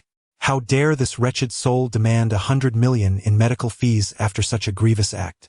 Lu Zhigong was infuriated, his rage boiling over. He had never endured such humiliation in his life. This was truly an affront too great to bear. Old Lu, this individual's medical prowess can only be described as unparalleled in the world. You should not provoke him. Heed my advice. Have your son offer a sincere apology. As we age, do you not wish to extend your years? Wang Yiwen's words only fueled Lu Zhigong's ire. His son's leg had been broken, and he was expected to bow and apologize? Even the greatest healer in the capital held no right to demand such deference. Chapter 13. Act decisively and incapacitate him. Despite his fury, Lu Zhigong did not lose his composure. He must not exhibit any murderous intent in Wang Yiwen's presence. Otherwise, Wang Yiwen would assuredly shield Luo Han. Is his medical skill truly that formidable? Lu Zhigong suppressed his rage. Wang Yiwen stated, as long as he has breath, he can ensure your survival. This is a fact I have witnessed with mine own eyes. Very well. I would appreciate your assistance in arranging a meeting. I am willing to have my son apologize and offer 100 million as a consultation fee. Your willingness to consider this is commendable. Broaden your horizons. Upon seeing Lu Zhigong hang up, Lu Chenghan immediately exclaimed, Dad, you want me to apologize to him? That is absolutely out of the question. I would rather see him dead. Lu Zhigong scoffed. Once he has healed your leg, I shall take his life. Lu Chenghan then grasped his father's intentions, a sinister smile creeping across his face. Father, you are indeed clever. I shall first appease him, then eliminate him. At 3:30 in the afternoon, Luo Han arrived punctually at Lu Qinghan's hospital room. Besides the Lu father and son, Wang Yiwen had also arrived. Wang Yiwen had not come as a guest but had hurried over of his own accord. Knowing Lu Zhigong as he did, he suspected this man might pose a threat to Luo Han. So you are the little divine doctor? My son has wronged you before. I humbly ask for your forgiveness. Upon seeing Luo Han, Lu Zhigong donned an expression of genuine remorse. Though Lu Zhigong's demeanor was earnest, how could his true intentions escape Luo Han's keen perception? It was indeed my fault earlier. I beg you, esteemed little divine doctor, to overlook my son's transgressions. Lu Chenghan quickly sat up to offer his apologies. Luo Han placed his bank card on the table and said, No need for such pretenses. I will commence his treatment as soon as the funds are received. No problem. Lu Zhigong promptly picked up Luo Han's bank card and completed the transfer via his mobile phone. Within 3 minutes, Luo Han received the notification of the transfer. You are somewhat clever, but only to a limited extent. Once I have healed his leg injury, will you turn against me? Luo Han gazed at Lu Zhigong with a smile and inquired. Lu Zhigong was momentarily taken aback, then chuckled, saying, What does the young miracle worker mean? How could my son and I ever act in such a manner? It is best that you do not, for otherwise the consequences would be dire. Luo Han jested with a smirk, placing a bottle of ointment upon the table. Let the nurse apply the ointment to his leg first. Lu Zhigong initially directed the nurse to attend to her duties, then turned to Luo Han with a smile, asking, young miracle worker, how long will it take for my son's leg to heal? 10 minutes. What? 10 minutes? An issue that the hospital cannot resolve. And you claim it can be cured in 10 minutes? This is a broken bone. How could it possibly heal in such a brief span? Wang Yuan interjected. Since the young miracle worker asserts this, it must surely be so. Truly, you are a miracle worker. My son's offense against you is indeed deserving of punishment. Today, we have the fortune to meet a miracle worker, and thus my son and I have turned misfortune into blessing. Lu Han disregarded Liu Zhigang. And as soon as the nurse finished applying the ointment, he rose to insert 6 fine needles into Lu Chenghan's calf and knee. Time passed swiftly, and just as 10 minutes elapsed, Luo Han removed the needles. You may now rise and walk, he stated. Little divine doctor, are you jesting with me? Lu Chenghan replied, for the human body possesses a self-protective mechanism. Despite Luo Han's assurances of healing, Lu Chenghan dared not exert himself. Luo Han refrained from idle chatter. He seized the fruit knife from the table and lunged towards Lu Chenghan's leg. This shocking scene caused Lu Chenghan to roll off the bed in terror, exclaiming, damn it, are you insane? Really? This is incredible. The astonishment of Lu Zhigong and the others was palpable. Previously, Lu Chenghan had suffered devastating fractures, and even with his bones healed, he relied on a cane. Yet, in a mere 10 minutes he was able to run and leap. Was this medicine? Surely, it was magic. No wonder Wang Yuan held Luo Han in such high regard. This medical skill was indeed extraordinary. Lu Chenghan was utterly astounded, struggling to believe the reality before him. Just as Luo Han intended to depart, Lu Chenghan's furious voice erupted. Damn it, do you really think you can just walk away? Luan scoffed dismissively. In a fit of rage, Lu Chenghan hurled a cup from the table onto the floor, shattering it with a resounding crash. The echoes of the broken cup signaled chaos. Instantly, more than 20 bodyguards swarmed to block the doorway of the hospital room. Lu Chenghan, what do you intend to do? Wang Yuan inquired, appearing irate. Yet a flicker of delight danced in his eyes. Lu Zhigong stepped forward, asserting, Chairman Wang, this matter does not concern you. Lu Zhigong, are you trying to betray me? Wang Yuan rebuked. The little divine doctor is a benefactor of the Wang family. To act against him is to oppose me, Wang Yuan. First, he shattered my son's leg, and now he extorts $1 billion from me. If I let him off the hook, I, Lu Zhigong, will become a laughingstock in the Zhanghai business community. I acknowledge his medical prowess is indeed formidable, but there are always greater talents beyond the horizon. Chairman Wang, you need not go to such lengths to protect him. Consider my $1 billion as repaying your favor. Lu Zhigong's eyes glinted with ferocity. He was determined to avenge his son today.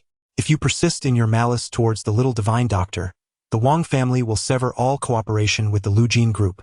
Wang Yuan retorted angrily. Lu Zhigong coldly scoffed. The Wang family is indeed one of our major clients, but without your Lu Jin group, we will not face ruin. Little divine doctor, rest assured, you are a benefactor of the Wang family. Anyone who dares to harm you must first contend with me. No sooner had Wang Yuan finished speaking than the corridor echoed with the sounds of hurried footsteps. Chairman, what is happening? A booming voice rang out from the hallway. Wang Yuan shouted, everyone, stay alert. When I command you to act, rush in without hesitation. Luo Han gazed at Wang Yuan with keen interest. This fellow was indeed shrewd and calculating. Wang Yuan had undoubtedly discerned Lu Zhigong's intentions and decided to play along.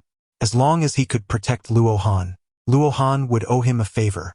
In the future, when Wang Yuan sought assistance, Luo Han would find it difficult to refuse. Take action, incapacitate him. Lu Chenghan could no longer contain himself. What if Wang Yuan's men arrived? By the time they burst in, Luo Han would already be rendered powerless. With swift motions, Lu Chenghan's men unsheathed their daggers, ruthlessly charging towards Luo Han. Chapter 14. The compassionate healer Wang Yuan gritted his teeth and positioned himself in front of Luo Han. firmly believing that Lu Zhigong would not dare to harm him. Observing Wang Yuan's stance, Lu Zhigong immediately shouted, "Do not harm Chairman Wang." In Lu Zhigong's eyes, Luo Han was merely a physician. Despite his formidable skills, he was still a minor figure. Wang Yuan, however, was an esteemed tycoon of Zhanghai City. Inflicting harm upon Wang Yuan would invoke the wrath of the Wang family upon Lu Zhigong's corporation, Lujin Group. Following Lu Zhigong's order, two of the assailants swiftly seized Wang Yuan. Being a businessman, Wang Yuan lacked the ability to resist. Act now. Wang Yuan had played his part to perfection. The next step was to ensure Luo Han's safety. With a commanding shout from Wang Yuan, the bodyguards in the corridor surged forward, clashing with Lu Zhigong's men. At that moment, Lu Zhigong's assailants had already reached Luo Han. These thugs were merciless, brandishing their daggers at Luo Han's form. "Dare to provoke me? Seek your demise. Strike with ferocity." Lu Chenghan laughed with exhilaration, envisioning Luo Han sprawled in a pool of blood. Yet, at that instant, Luo Han sprang into action. Thud, thud. With every move, Lu Zhigong's thugs fell, defeated and sent flying. "Altogether, strike him, and I shall reward you with 100,000. Lu Chenghan remained unfazed by Luo Han's prowess. He had prepared dozens of thugs, holding the advantage. Under the allure of great reward, the assailants intensified their ferocity. Alas, their adversary was the formidable Luo Han. Is this a human being? Lu Chenghan could hardly believe his eyes. Wang Yuan was astonished. "I never expected this young doctor to possess such terrifying abilities. Do not hold back. Eliminate him." Lu Zhigong was in a state of panic. If these thugs failed to incapacitate Luo Han, the consequences would be dire. 3 minutes later, the ward was filled with the agonizing cries of the defeated thugs. Wang Yuan's bodyguards had efficiently cleared the corridor of assailants. "I offered you a chance. You proved ineffective. Do not fear, I shall not kill you. However, do not rush to thank me, for my motives are not benevolent. Allowing one to perish is the kindest act. I relish the sight of your suffering." As he spoke, Luo Han advanced step by step towards Lu Zhigong and his son. "Young doctor, forgive us. We were merely momentarily foolish. I offer you 100 million, pleading for your mercy. I swear we shall never provoke you again." Lu Zhigong was a perceptive man.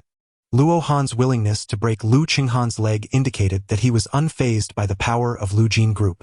To back down now would only lead to a torment worse than death. "You are indeed a figure of substance. Unfortunately, you have crossed the wrong individual." In the next moment, Luo Han suddenly appeared before Lu Zhigong. Before Lu Zhigong could react, Luo Han's foot struck his knee. Crack! The sound of shattering bone was unmistakable, and Lu Zhigong collapsed to the ground, howling in agony. Lu Chenghan recalled the pain all too vividly. Witnessing Lu Zhigong meet a similar fate filled him with terror. "Do not!" "Ah!" Lu Chenghan turned to flee, but escape was futile. Amidst his screams, Lu Chenghan's recently healed leg was shattered once more. Wang Yuan, a man of considerable experience, was nonetheless deeply shaken by Luo Han's prowess. Both his medical expertise and combat skills warranted his utmost allegiance. "Gentlemen, I am a physician.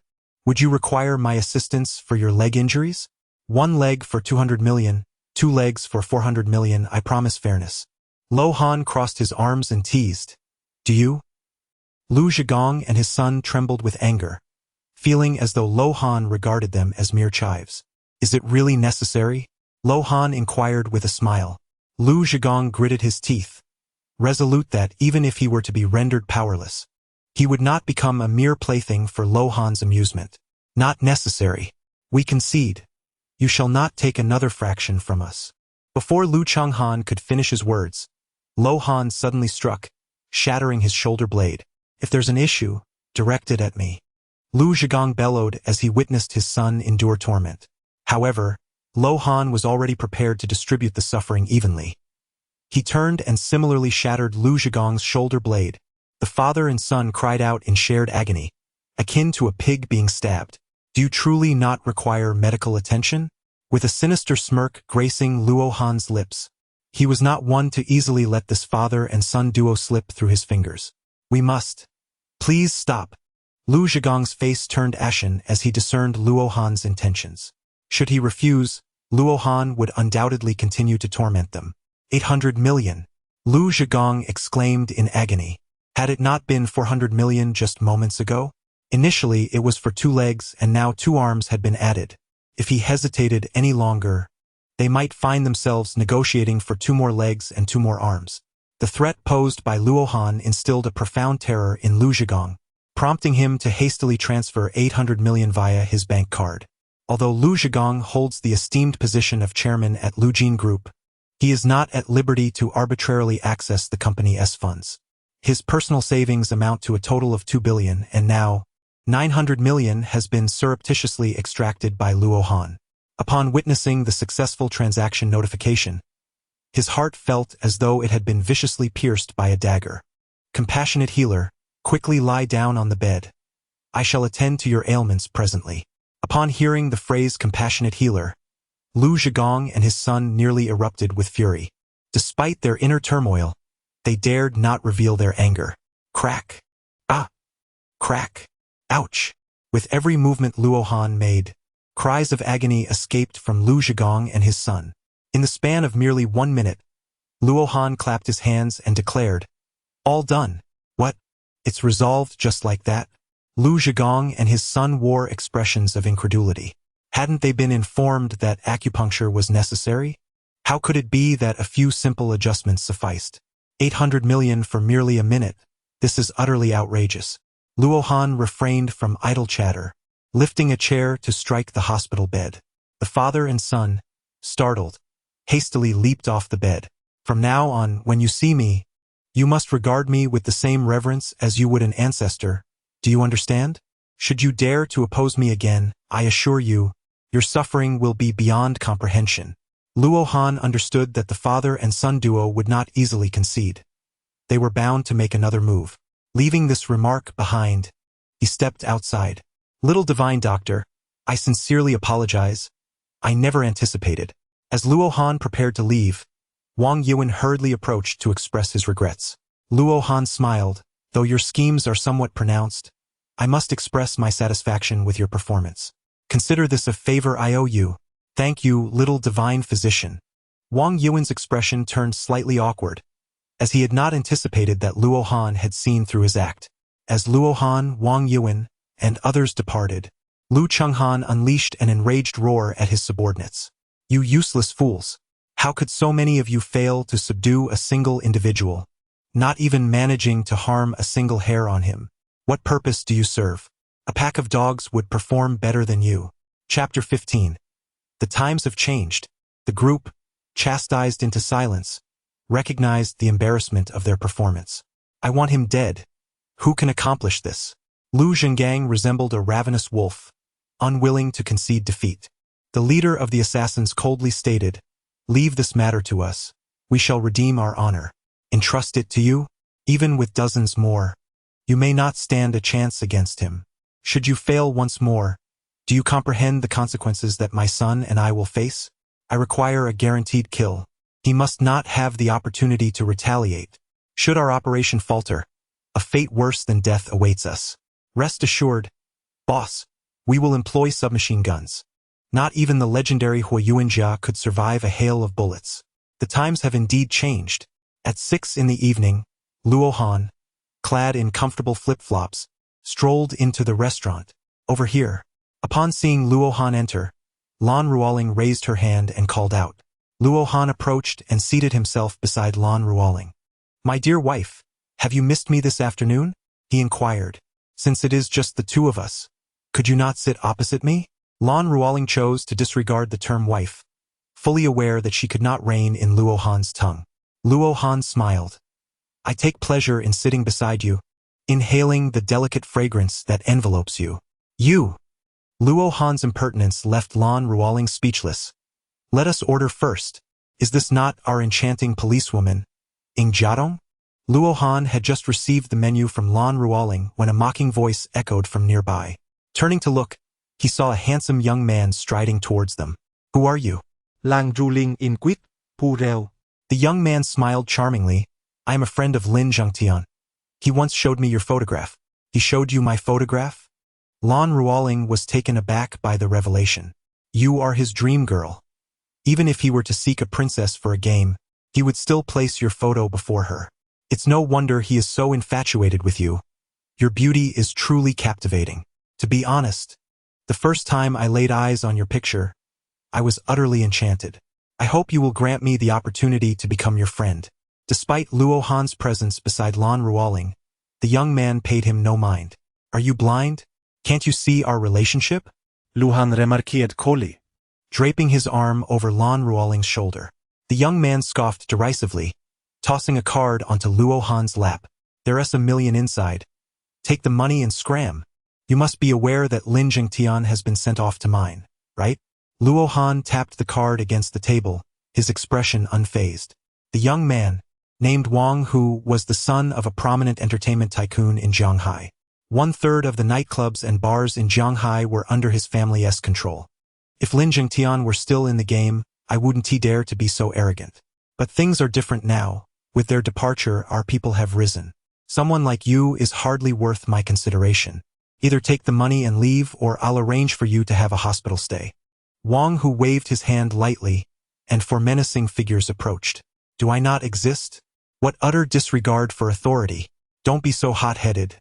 To me, you are no different from an ordinary person. I differ from Lin Zhengtian. He prefers to boil frogs slowly, while I favor swift resolutions. Should you agree to be my woman, I will ensure your ascent to success. But if you refuse, expect a dismissal call tonight. Wang Hu's demeanor was exceedingly arrogant, clearly emboldened by a stronger backing. You might not know why Lin Zhengtian was sent to mine, do you? In Luo Han's eyes, Wang Hu was merely a buffoon, his haughty demeanor laughable. Do you know, Luo Han? It is precisely because he has offended me that he has met such a dire fate. If you wish to accompany him, I can certainly facilitate that. This is truly the most amusing jest I have ever heard. What do you consider yourself to be? In the past, Lin Zhengtian could extinguish your existence as effortlessly as crushing an ant. You attempt to intimidate me with your posturing. Do you truly believe I would be so foolish? If you do not desire money, so be it. Incapacitate him and send him to the hospital, and the funds in his bank account shall belong to you. Wang Hu, having lost his patience, gestured for his underlings to take action. Thank you, Brother Hu. The four subordinates were elated, anticipating an effortless acquisition of 1 million. One of them lunged fiercely at Luo Han, intending to drag him over and incapacitate him. However, at that moment, Luo Han suddenly flung the bank card from his hand. It soared through the air like a flying dagger, piercing directly through the man's palm. Ah! The man's anguished scream echoed in the air. How is this possible? Lan Ruoling stood frozen in shock at the scene unfolding before her. Luo Han astonishingly pierced his palm with a bank card. After all, there are bones within the palm. What immense strength would be required to sever bone and penetrate flesh? Utterly reckless. Luo Han scoffed derisively, challenging anyone who wished to share his fate to come forth and give it a try. Come at me. Wang Hu commanded the remaining three, his voice resonating with authority.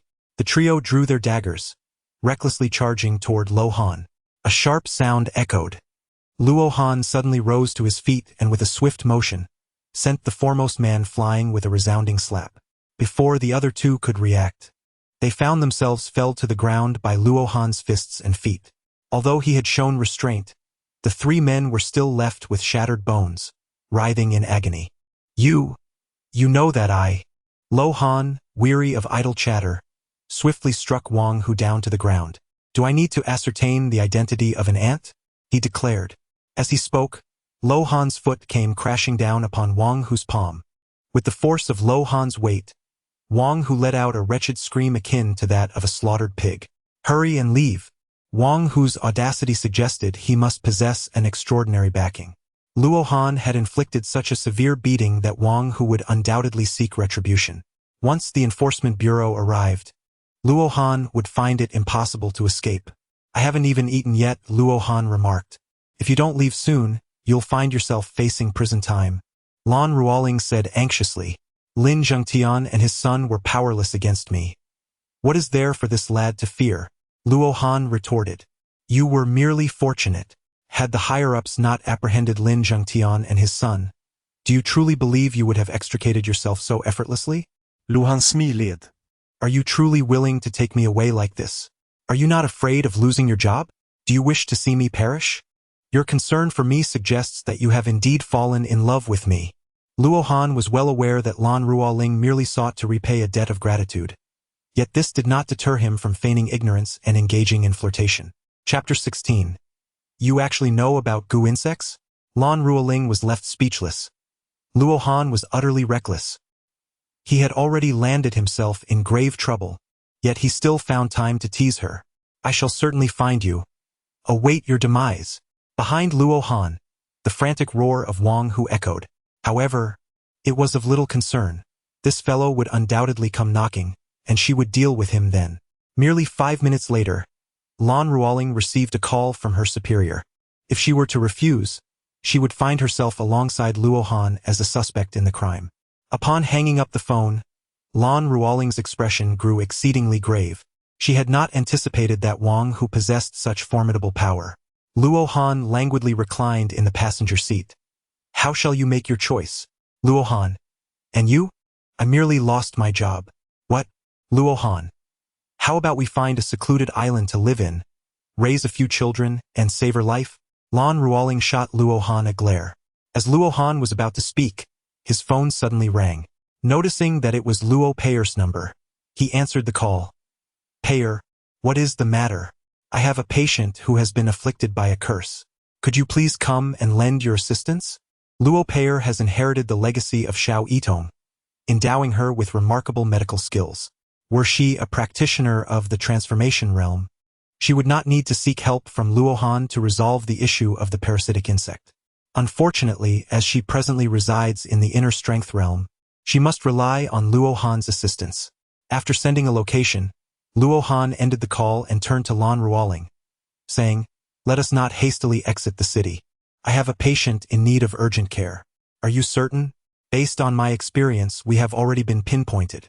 If we halt, we will undoubtedly be surrounded within 20 minutes. Lan Ruoling, well aware of her colleagues' capabilities, understood that they were certainly monitoring her movements through their celestial surveillance. A healer's compassion knows no bounds. How can one stand idly by in the face of death? She declared. I am indeed a person of such kindness. Luo Han presented a demeanor of unwavering righteousness. Kindness? There was not a trace of kindness when you took action, Lan Ruoling remarked. Luo Han smiled as he showed the location sent by Luo Peier to Lan Ruoling. The Qingyue Manor is nestled on the verdant Qingyue Mountain in the eastern suburbs of Zhanghai City. This picturesque locale, characterized by lush mountains and clear waters, serves as an ideal retreat for the elderly. May I inquire whom you are seeking? The security at Qingyue Manor is quite stringent. As soon as Lan Ruoling's vehicle arrived at the entrance, it was halted. I need to meet someone. The security personnel, merely doing their duty, posed no challenge to Luo Han. Shortly after he made a phone call, the security received the notification to grant passage. The elder is inside, they informed. As Luo Han alighted from the vehicle, Luo Peier promptly approached, accompanied by the family members of the patient. This family was well aware of Luo Peier's medical prowess. Being called upon as an external aid by her indicated that the expertise of the person she brought was undoubtedly exceptional. Acknowledging this fact, they treated Luo Han with utmost courtesy. Please, revered doctor, save my daughter, implored a graceful matron, tears glistening in her eyes. Luo Han merely responded with a murmur before following Luo Peier into the villa. Lan Ruoling's expression was grave, aware that it would not be long before Wang Hu arrived with his men. Dr. Luo, is this the esteemed physician you mentioned? Upon seeing Luo Peier escorting Luo Han into the room, an elderly gentleman, over 90 years of age, hastily rose to greet them. Despite his advanced years, the old man exhibited remarkable vitality. Luo Peier nodded, stating, First, let us attend to Exainer. The rest can wait. The elder quickly vacated the space. The patient was a remarkably beautiful young girl. Though merely 18 or 19 years of age, her figure was already strikingly voluptuous. Even while lying flat, she could not conceal her proud bosom. Luo Han refrained from unnecessary words. He took the fine needle from Luo Peier's hand and was about to commence the treatment. Stop! At that moment, a young man entered the room accompanied by a middle-aged man. Luo Han turned to the young man and inquired, "Is there something amiss? Who are you? A mere country doctor? My sister, Xiner, is of noble birth and cannot be offended by someone like you."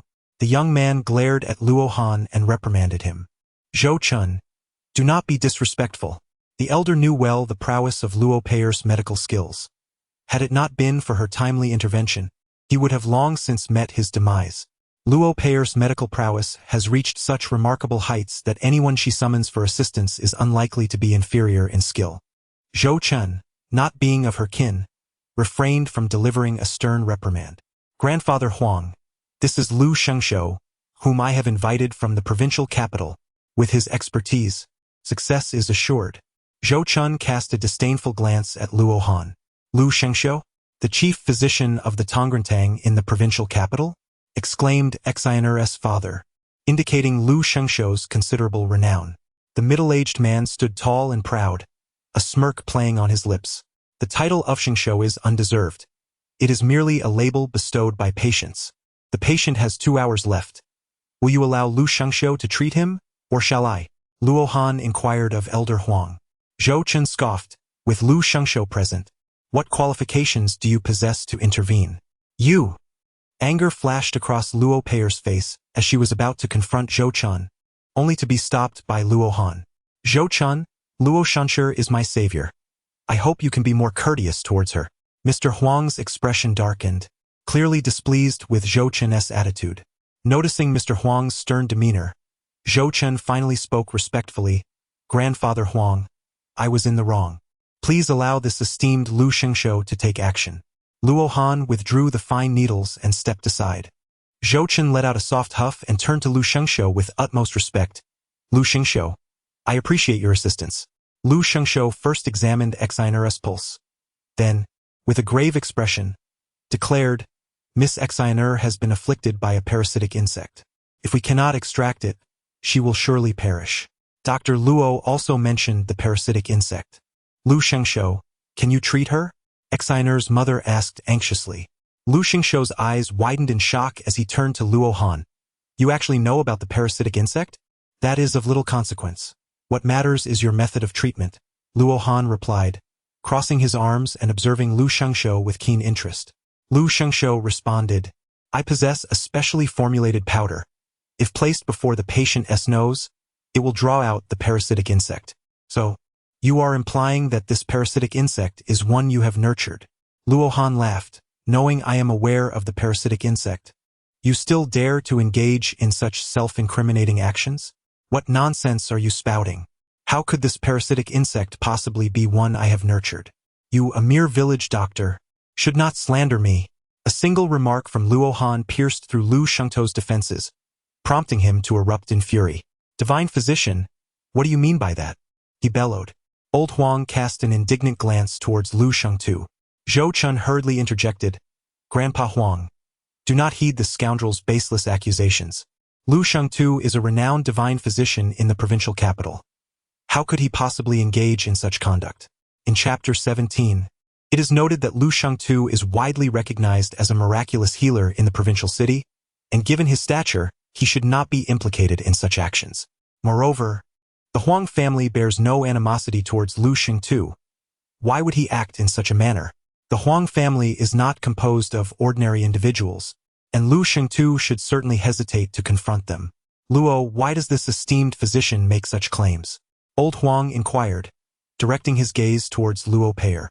Luo Peier elucidated that the gu insects are venomous creatures that have been tamed, and each tamer possesses a unique feeding formula.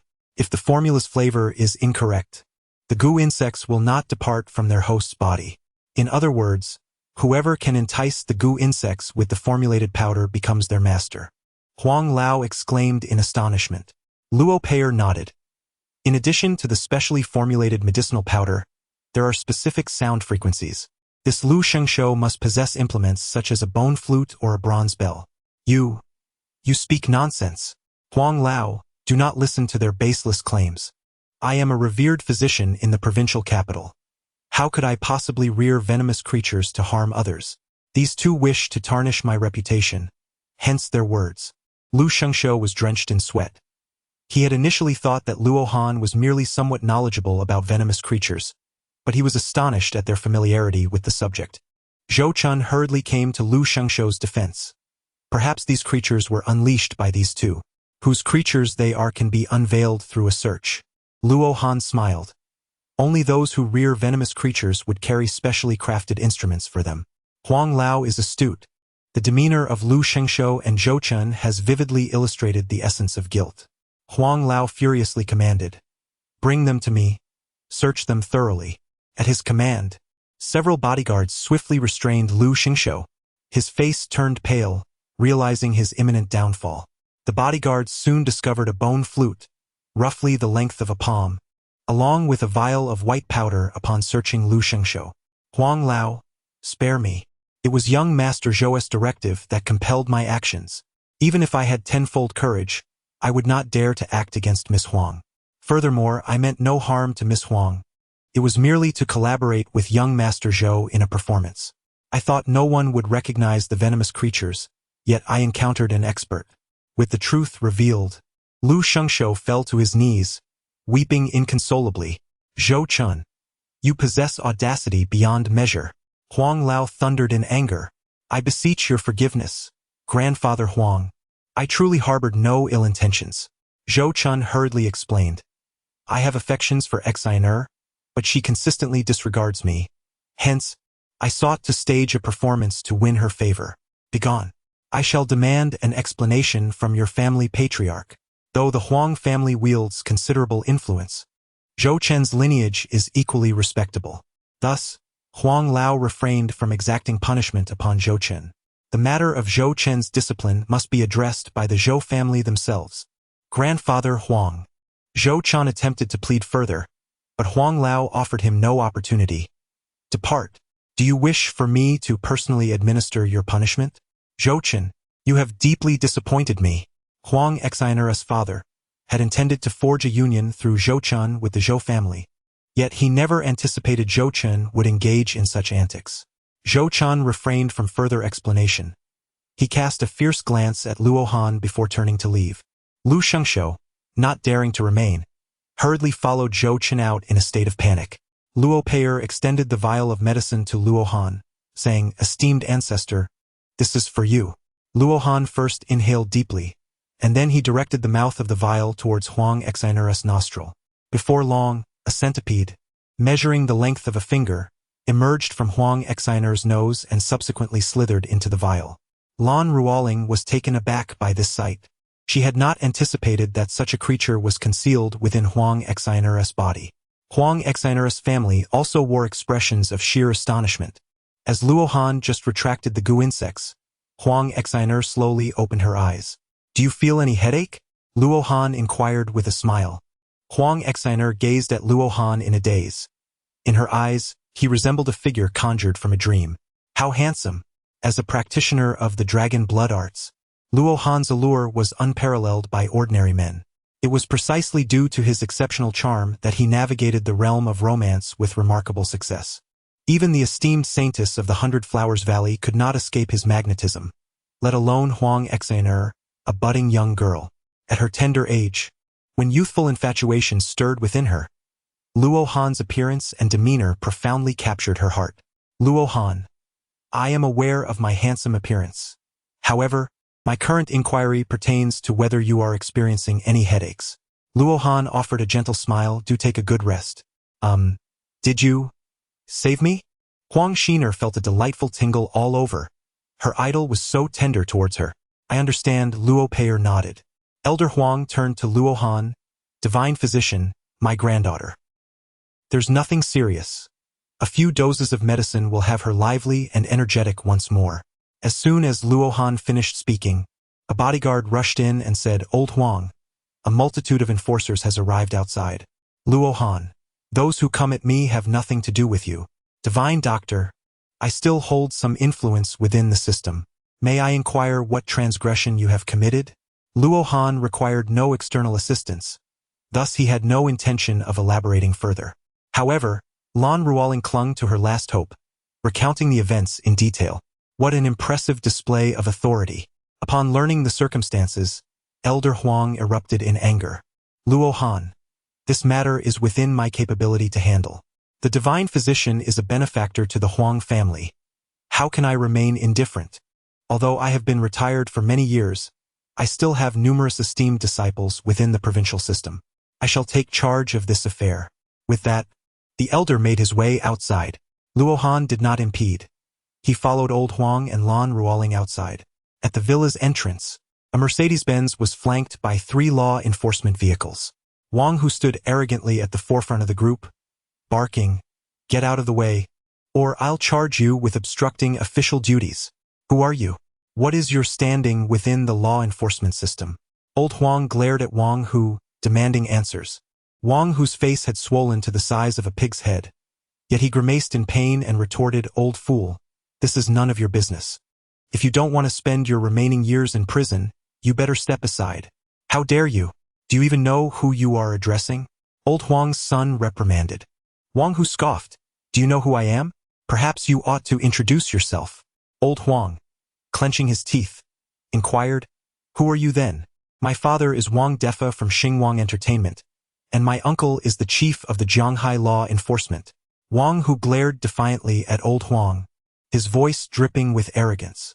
"The provincial governor respects my father and calls him teacher. How dare you insult him?" Old Huang's son seethed with indignation at Wang Hu's blatant disrespect towards his father. "What is your identity?" Although Wang Hu was brash, he was not foolish. The intensity of Old Huang's son's ire made him uneasy. A connection to the provincial governor was not to be taken lightly. "I am merely an ordinary old man." Just as Old Huang contemplated contacting the provincial government, an Audi A8 with the plate number 00001 pulled up to the villa. The car door swung open, and a sharply dressed chauffeur hurried out. What is going on here? Despite his seemingly humble role, the chauffeur's vehicle left Wang Hu and his cohort wide-eyed with astonishment. This was no ordinary car. It symbolized status. "This is a misunderstanding." A mere misunderstanding. Wang Hu, no fool, quickly realized he had kicked a hornet's nest. "Shiner has recovered. Please thank him for his concern," Old Huang stated, maintaining his composure as he recounted Wang Hu's threats against Lan Ruoling. "This is outrageous," the chauffeur fumed.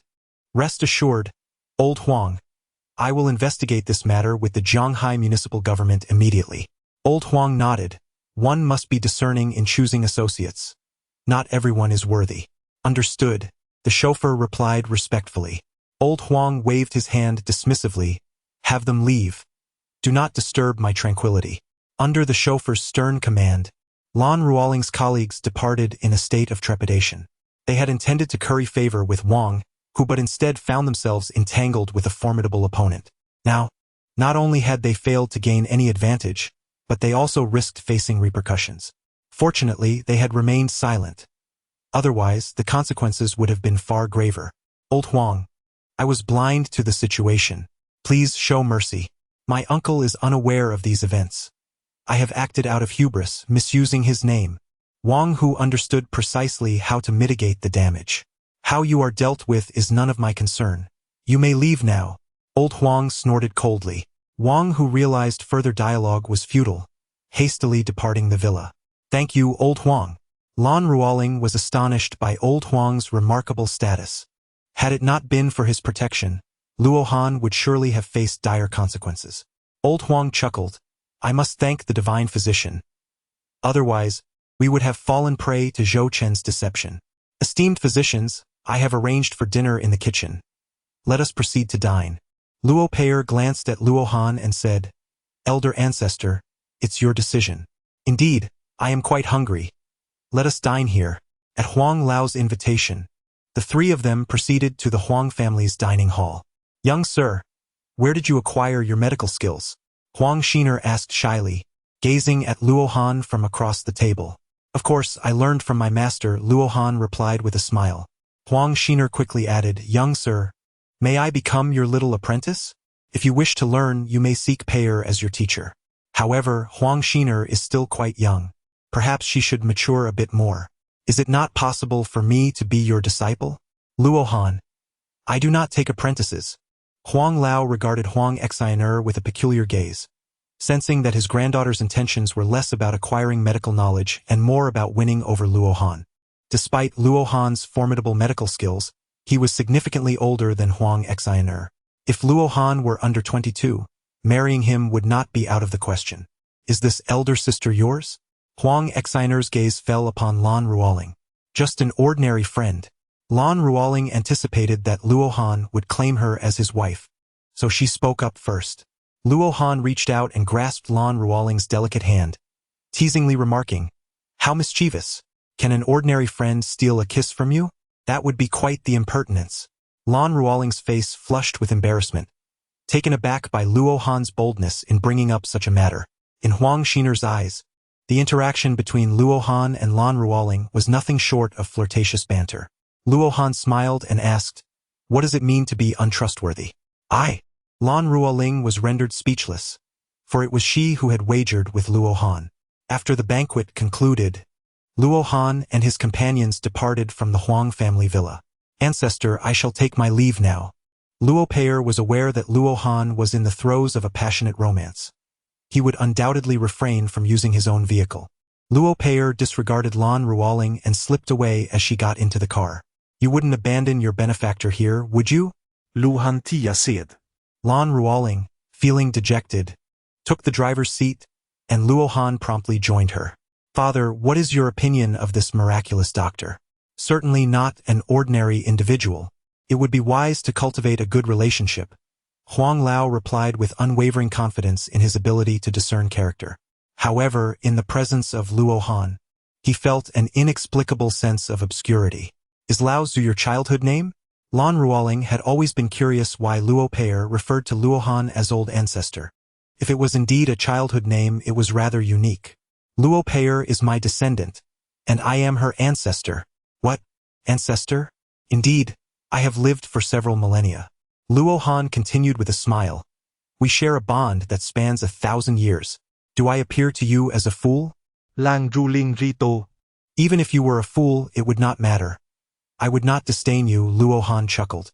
Just then, a loud bang interrupted their conversation. In that instant, Lan Ruoling's car went out of control. Being a trained investigator, she remained composed despite her panic, tightly gripping the steering wheel to stabilize the vehicle. With a crash, the car slammed into the greenery, and the airbags deployed violently. At that critical moment, Luo Han's hand shielded her from the airbag. With a resounding thud, the car finally came to a halt. Thanks to Luo Han's protection, Lan Ruoling emerged unscathed, though she momentarily lost consciousness. As Luo Han exited the vehicle, 5 men in black suddenly charged out from the nearby foliage. "Trash. Do they really think they are invincible just because they can fight? Eliminate him." With muffled gunfire, dozens of bullets were unleashed towards Luo Han. The assailants expected him to fall in a pool of blood, yet to their astonishment, he continued to approach them unhurriedly. "Why are there no bullet holes in him?" One of them gasped. "Damn it, we aimed perfectly. Keep firing." Chapter 19.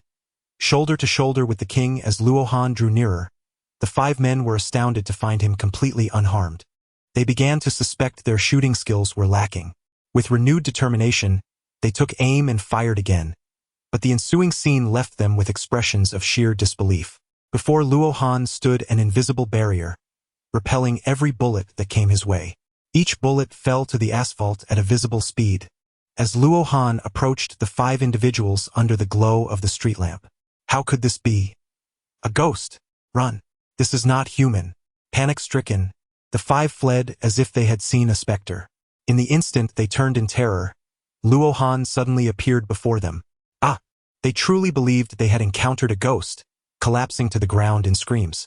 Among them, 3 felt a sudden warmth below, having been so frightened they lost control. "Speak. Who sent you?"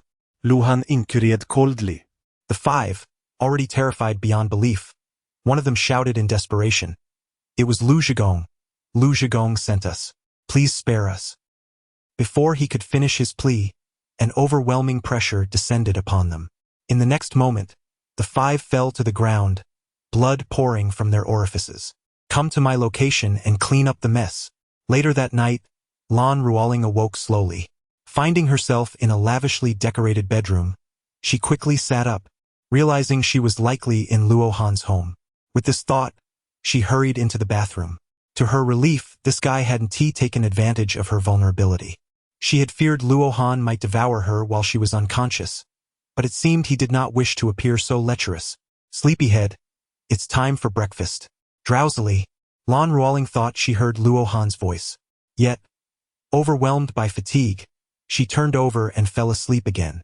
After an indeterminate amount of time, Luo Han's voice echoed again. Wife, rise and shine. Do you wish to be a sleeping princess? Very well. Let my passionate kiss awaken you. The sound startled Lan Ruoling awake, her eyes flying open to see a familiar face leaning towards her lips. It was Luo Han. Ah. What are you doing? She exclaimed, taken aback. Didn't I lock the door? With a tender kiss to awaken you. Don't you find it romantic? Luo Han replied, his gaze lingering on her exquisite figure, a heat rising within him. Last night, he had struggled greatly to suppress his wicked nature. Were it not for his desire to win Lan Ruoling's heart, he would have consumed her then. I locked the door. How did you get in? Lan Ruoling quickly sat up, distancing herself from Luo Han. This is my home. Of course I have a key. But do not misunderstand. I did not come to take advantage of you. I called out to you many times, but you did not respond. I was merely concerned for your safety, hence I entered. Lan Ruoling was not swayed by Luo Han's words, firmly stating, you can leave now. Don't you want a good morning kiss? It's complimentary, Luo Han teased. Nothing that is free is worth having. You can leave now, she retorted. Discussing such matters as transactions taints our relationship. I hope our feelings can remain pure. Lan Ruoling fell silent again. Longyu Upper City is one of the most prestigious villa districts in Jianghai, where Lu Zhigong and his son reside. Dad, have we still not made contact? Lu Chenghan asked anxiously. We cannot sit idly by. The lack of contact may indicate something has gone awry. Pack your things, we must retreat to the provincial capital. Lu Zhigong replied, deeply fearful of Luo Han. Should his men fail, they would face Luo Han's wrath. Accompanied by bodyguards, the father and son departed the villa in a luxury vehicle. Clack! Just half an hour later, the driver suddenly slammed on the brakes.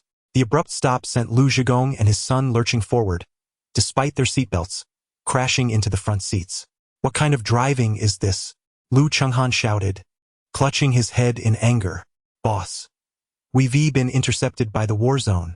The bodyguard in the front seat exclaimed, incredulous. Why would the war zone intercept them? Lu Zhigong quickly glanced outside to see dozens of armed soldiers surrounding their vehicle. Get out, quickly. Faced with the ominous guns, the father and son stepped out in terror. Gentlemen, what is the meaning of this? You must have the wrong people. The soldiers ignored their pleas, the commanding officer barking. Arrest them. Sir, it's a misunderstanding. We haven't provoked you at all. Lu Chenghan protested, receiving a sharp slap from the commanding officer, who coldly remarked, shut your mouth or I'll sew it shut. Faced with the ruthless soldiers, Lu Chenghan dared not act defiantly. Huangtong Reservoir is the largest water reservoir in Jianghai. With Lan Ruoling at work, Luo Han decided to fish there to pass the time. As Luo Han had just placed a fish into his catch, a squadron of the Xiongling army approached, escorting Lu Zhigong and his son. No. It cannot be. How could it be him? It's over. We are doomed. Although they had yet to glimpse Luo Han's face, the father and son duo immediately recognized his large shorts and flip-flops. They had initially believed that Luo Han was merely a skilled fighter, only to discover that he could command the Xiongling army. Such authority could only belong to someone of immense stature, revealing the terrifying depth of Luo Han's background. How could they have been foolish enough to send someone to eliminate him? Was this not a death wish? The moment they recognized Luo Han, both father and son collapsed to their knees in weakness. The Xiongling army brought them directly before Luo Han. Commander Xiao Lin of the Xiongling army pays respects to the one-word equal king. The one-word equal king. We are finished. Lu Zhigong and his son were left aghast, their mouths agape. They had assumed that Luo Han was merely the offspring of a powerful figure within the Xiongling army, only to learn that he was, in fact, the one-word equal king. This title is the highest honor in the land, granting its bearer the right to stand equal with the emperor. Lu Zhigong banged his head against the ground in desperation. Please forgive me, your majesty. It was my ignorance that provoked you. I beg for your mercy. I am willing to serve you as a humble servant for all eternity. Lu Changhan had long since lost his former arrogance, vigorously slapping his own face in despair. Chapter 20. A mermaid. Serve me for all eternity? Luo Han cast his fishing line into the water, chuckling as he asked. Lu Changhan thought he had piqued Luo Han's interest, eagerly nodding. Yes, I will do whatever you command. Truly so obedient? Luo Han inquired. Lu Changhan quickly vowed, I would face 1,000 deaths without hesitation. Then let us send them to death. Luo Han pronounced indifferently. Understood. Xiao Lin gestured, and the Xiongling army escorted Lu Zhigong and his son toward the nearby woods. Your Majesty, spare me, do not kill me. I have seen my errors. Bang, bang. 2 gunshots rang out, and Lu Zhigong and his son had already failed to fulfill their vow of 1,000 deaths. Go on, I shall continue fishing here, Luo Han said. Xiao Lin respectfully clasped his fists. I will remain in Zhanghai. Should the one word equal king require anything, please do not hesitate to command. Luo Han merely responded with a grunt, choosing not to utter another word. Xiao Lin discerned Luo Han's desire for solitude and departed from the Huangtong Reservoir with his companions. Who permitted you to fish here? Hurry up and pack your belongings and leave. This is my grandfather's exclusive fishing spot. Luo Han cherished moments of contemplation while engaged in fishing.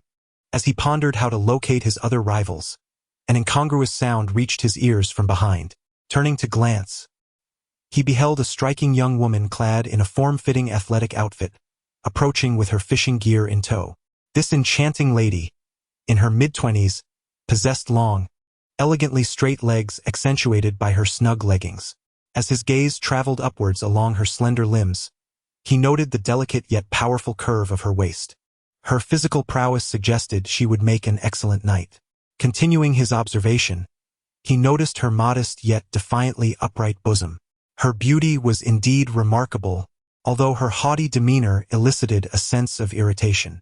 Luo Han particularly delights in conquering such noble little wildcats. The degree of her arrogance is directly proportional to her eventual docility once subdued. Hush, do not be impolite. Lin Qinghe, now 75 years of age, slowly emerged from the narrow path, carrying a stool. Grandfather, why extend courtesy to him when he has taken your overnight spot? Lin Cixi maintained her haughty demeanor. Lin Qinghe replied, we had agreed to arrive early for the morning catch, yet you chose to indulge in a manicure. If someone else has claimed your spot, you cannot blame them. I forgot. It was not intentional for them to stand you up. Lin Cixi pouted playfully. Lin Qinghe cast a sideways glance at his granddaughter and approached Luo Han, inquiring with a smile, young friend, how is the fishing today? Luo Han. Quite impressive. Have you set up your nest? Nonsense. Did I not just mention that? Lin Cixi is quite docile in front of Lin Qinghe, yet she transforms into a little tiger when faced with Luo Han. Aren't you going to rise and make room for my grandfather? Cixi. Lin Qinghe first shot a glare at his granddaughter, then smiled and said, my young friend, there is ample space here. Would you mind sharing this delightful fishing experience with us? Luo Han held a favorable impression of the elderly man and nodded in agreement. Of course. Lin Qinghe smiled as he set down his portable stool, while Lin Cixi, like an attentive assistant, helped Lin Qinghe organize his fishing gear. My young friend, what bait are you using? Lin Qinghe inquired, having not seen Luo Han's bait, thus prompting his curiosity. Luo Han smiled. The primordial energy serves as bait. What is that? Lin Cixi inquired with a furrowed brow. Luo Han, with an air of arrogance, declared, I told you you wouldn't comprehend.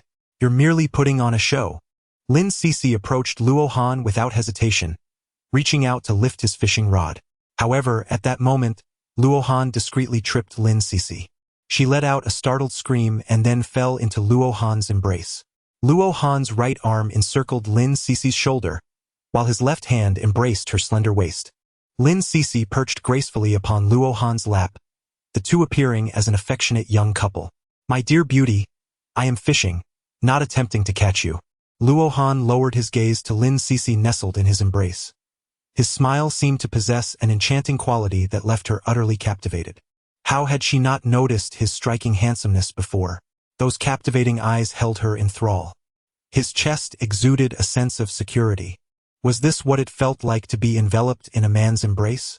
Lin Cece stared blankly at Luo Han, entirely oblivious to his words. Cece. Seeing his granddaughter motionless in Luo Han's arms, Lin Qinghe cleared his throat and called out, "Ah, you rogue, you. You did that on purpose." Lin Cece stammered, her face flushed with embarrassment as she attempted to defend herself. Luo Han smiled silently, effectively acquiescing. Lin Cece let out a huff and continued to raise Luo Han's fishing rod.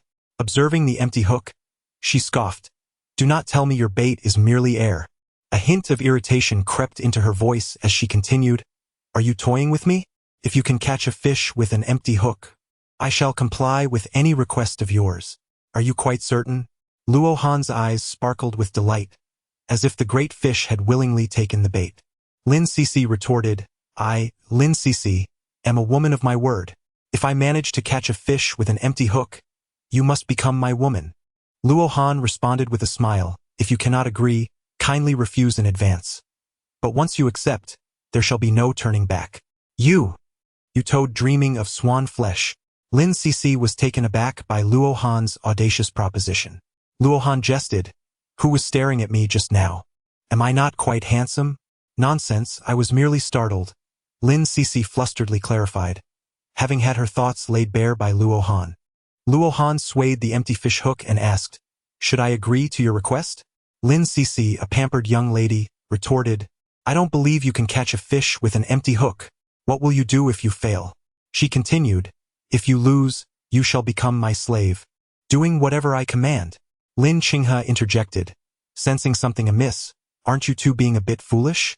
Luo Han's confident demeanor seems genuine. Lin Cece dismissed him, "Grandfather, this is between us. Young friend, my granddaughter is spoiled. Don't indulge her antics," Lin Qinghe advised. Lin Cece then asked, "Grandfather, do you believe one can catch a fish with an empty hook?" "Not impossible, but you'd need a lead head hook," Lin Qinghe reminded, "though the odds are slim. It is not entirely out of the question." "Really?" Lin Cece exclaimed in surprise. Lin Qingyuan elaborated, "The area has been heavily baited, and the fish density is high. Even if you don't catch one, you might snag something." Lin Cece felt a wave of apprehension. Luo Han was deliberately leading her into a trap. "Very well. I will compete with your grandfather using an empty hook." As the enchanting mermaid seemed poised to bite, Luo Han could not let her slip away. "If I can catch more fish with an empty hook than your grandfather, you shall become my woman. Do you dare to accept this challenge?" Chapter 21. Do you think you are worthy of me? Lin Qinghe gazed at Luo Han in astonishment, taken aback by the audacity of the proposed challenge. While it is conceivable to catch fish with an empty hook, to compete against him in such a manner felt disrespectful. "Young friend, do you truly wish to become a servant of the Lin family? My granddaughter may be difficult, but your approach is rather excessive." Luo Han's demeanor was as if he had Lin Cece completely at his mercy, which greatly displeased Lin Qinghe. "Grandfather, let us wager with him. I refuse to believe that an empty hook can surpass one baited." Lin Cece, who was quite sensitive about her reputation, had already suffered a loss earlier. She could not afford to be humiliated again. "Are you certain? If I were to lose, you must marry him. Our Lin family prides itself on its integrity and unwavering commitments." The composed demeanor of Luo Han instilled a sense of pressure in Lin Qinghe. The ancestral teachings of the Lin family emphasized the importance of integrity, forbidding any breach of promise. Once they acquiesced to Luo Han's terms, they would be bound to accept the consequences. "Grandfather, you absolutely must not back out today," Lin Cece insisted. Luo Han smiled and said, "In that case, let us set a timer for 1 hour, and I shall allow you to fish for the first half hour." "What? Are you out of your mind?" Lin Cece exclaimed. "If you wish to be my servant, just say so. There is no need for such elaborate arrangements." Luo Han, "I merely fear that you shall suffer a crushing defeat. Young friend, your audacity is simply intolerable. I accept your wager." Lin Qinghe held a profound confidence in his angling skills. With a half-hour duration against an hour, a bare hook versus one baited, there exists no rationale for defeat. Should he, Lin Qinghe, falter under such disparate conditions? What face would he have left to embody the role of an angler? Luo Han set the fishing rod aside and said, "You may begin now. It is 10:30 in the morning, and we shall conclude by 11:30. Lin Sisi glanced at the time and encouraged, "Grandfather, you can do it." Lin Qinghe baited the hook and cast it into the water. Within 5 minutes, he successfully caught a sizable crucian carp. "Grandfather, you are incredible. Keep it up." Lin Sisi exclaimed joyfully, already envisioning how she would tease Luo Han in the future. Luo Han smiled and said, "I forgot to ask just now, are we comparing the last digit or the weight?" Luo Han smiled and proposed, "Would you like to come over for a chat? Consider it an early matchmaking session." "Humph. You are bound to lose," Lin Sisi scoffed. Approximately 3 minutes later, Lin Qinghe successfully caught another fish. This time, it was a slender little white strip, which in the past would not have qualified for the catch. However, today the competition hinged on the number of fish, so any catch was eligible. As time slipped by, half an hour swiftly arrived. During this half hour of fishing, Lin Qinghe had managed to reel in 8 fish, including 1 grass carp weighing over 3 pounds. Luo Han rose and released the 5 fish from his net, smiling as he inquired, "May I begin now?" Lin Sisi, embodying the demeanor of a victor, retorted, "You might as well concede. There's no need to squander time. Allow me to demonstrate just how formidable your man truly is." With that, Luo Han cast his empty hook into the water. In less than 30 seconds, the bobber of his fishing line abruptly darkened. With a swift motion, Luo Han raised his hand, and a large crucian carp soared from the water's surface. Astonished, Lin Sisi widened his eyes in disbelief. He had anticipated that Luo Han would come up empty-handed, yet to his surprise, he had caught a fish so quickly. Fortunately, they had not placed any bets earlier. Otherwise, he would have already lost. Just 1 fish.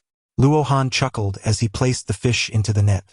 Lin Sisi remarked, "It's merely a fortunate fluke. My grandfather has already caught 8. Let us await the outcome." Luo Han cast the fishing hook once more into the reservoir. Before the float could even rise, it was suddenly yanked beneath the surface. With a swift motion from Luo Han, a carp weighing over 3 pounds leapt out of the water. This defies logic. This astonishing scene left Lin Sisi in a state of shock. Even before the hook had settled, a fish was eagerly biting at it. Was there no need to play with the fish? A fish of such weight possesses considerable strength in the water, yet Luo Han effortlessly pulled it out. Lin Qinghe was somewhat bewildered. For Luo Han, catching a 3-pound carp seemed as effortless as catching a small baitfish. Luo Han secured the carp in the net, promptly casting his fishing hook into the water. As before, the moment the hook touched the water, it was eagerly seized. Lin Sisi and her grandfather watched in disbelief. The situation was nothing short of bizarre. 3 fish. Luo Han smiled as he placed the fish into the net, then continued casting. 4, 5, 6. In a mere 5 minutes he had caught 10 fish. Even if divers were fishing beneath the surface, it shouldn't be happening this swiftly. Was the very fabric of physics unraveling? "Grandpa, put in more effort," Lin Sisi urged anxiously, as since Luo Han began fishing, Lin Qinghe's float had remained still. If this persisted, she would truly lose. Lin Qinghe was equally frantic, yet without a bite. His anxiety was futile. Watching Luo Han toss fish after fish into the net, despair clouded Lin Sisi's gaze. This was utterly unnatural. Surely there was some trickery at play with Luo Han's hook? Why were these fish flinging themselves into danger like moths to a flame? "Shall we continue? I've already caught over 30. It seems you've run out of luck," Luo Han declared with a cheerful laugh as he paused casting. Lin Sisi stood frozen in place. "How can this be? Your hook must be faulty. You should check it." Luo Han smiled. Lin Sisi hastily grasped Luo Han's hook, but it bore no distinction from Lin Qinghe's. The grandfather and granddaughter were utterly perplexed. Was there something wrong with the fish in this reservoir? Why were they ignoring bait, yet flocking to an empty hook? Lin Qinghe too removed the bait and cast the empty hook into the water, but there was not a single ripple. How could this be? Lin Qinghe scratched his head in confusion, utterly baffled by the situation. Out fishing, and yet someone had lured away his granddaughter. What if Luo Han were a rogue? Had he unwittingly pushed his granddaughter into peril? Although Luohan had ceased fishing, Lin Qinghe was still unable to catch up. At that moment, Lin Sisi felt torn. While Luohan was undeniably handsome and charismatic, she had no intention of being won over so easily. Time's up. Soon you shall be my bride, Luohan said, gazing at Lin Sisi with a smile. The grandfather and granddaughter remained in a daze, hardly hearing Luohan's words. Sisi, I am truly sorry, Lin Qinghe sighed. Lin Sisi choked on her words. Grandpa, this is not your fault. I never anticipated he would be so peculiar. Let us not dwell on such melancholy. Being able to marry me is a fortune bestowed upon your family, Luohan remarked. Fortune? Do you even know what my family does? The Lin family is a second-tier conglomerate in Shanghai worth billions. And look at you, clad in shorts and flip-flops, clearly a worker. Do you really believe you deserve me? Lin Sisi's eyes glistened with unshed tears of grievance. What, having second thoughts? Luohan inquired with a smile. Lin Qinghe sighed heavily. The Lin family prides itself on its word. A loss is a loss. But you must treat Sisi well. Otherwise, we shall not let you off easily. Chapter 22. What? A fiancé? To become Luohan's woman is a blessing earned over 10 lifetimes. Do not think that merely being a second-tier conglomerate in Shanghai makes you worthy. Even if your Lin family were a top conglomerate of the Great Xia, I would still be deserving of you. As an ancient evil deity, the mundane world S-corporations were akin to ants in his eyes. Even his title as the one-word duke was reluctantly bestowed upon him after much pleading from the Son of Heaven of Great Xia. Your boasting skills are unparalleled. I may become your wife, but you shall never possess my heart or soul. We will inevitably part ways. In Lin Sisi's eyes, Luohan was merely an insignificant figure with grandiose claims. Though he was undeniably handsome and charming, she held him in low regard. However, with the Lin family's values rooted in integrity, she would not go back on her promise to become Luohan's bride. Luohan found her words amusing. Are you attempting to exploit a loophole? I agreed to be your man, but never promised to give you my heart. Should you dare to act violently, the Lin family will not spare you. Let us make a deal. I will give you 10 million now if you agree to nullify our previous wager. Lin Sisi believed Luohan would surely accept. 10 million was a sum ordinary individuals could scarcely dream of earning in a lifetime. 10 million? Luohan shook his head. To me, you are an invaluable treasure. 30 million. Seeing Luohan's refusal, Lin Sisi continued to raise the stakes. Luohan took out his phone and pulled up a bank message. Do you think I would concern myself with such a trifling sum of several tens of millions? Upon reading the content of the message, Lin Sisi widened her eyes in disbelief. Luohan's bank account actually contained 1.5 billion in liquid cash. Although the Lin family boasted assets worth tens of billions, their liquid funds barely reached a few billion. She never imagined Luohan truly hailed from immense wealth. What's the matter? Lin Qinghe inquired, noticing Lin Sisi's astonished expression. With slight embarrassment, Lin Sisi replied, his card holds 1.5 billion in liquid funds. Who are you? What does your family do? Even Lin Qinghe was startled. How could someone as young as Luohan possess such staggering liquidity? Could he be the scion of a major financial conglomerate?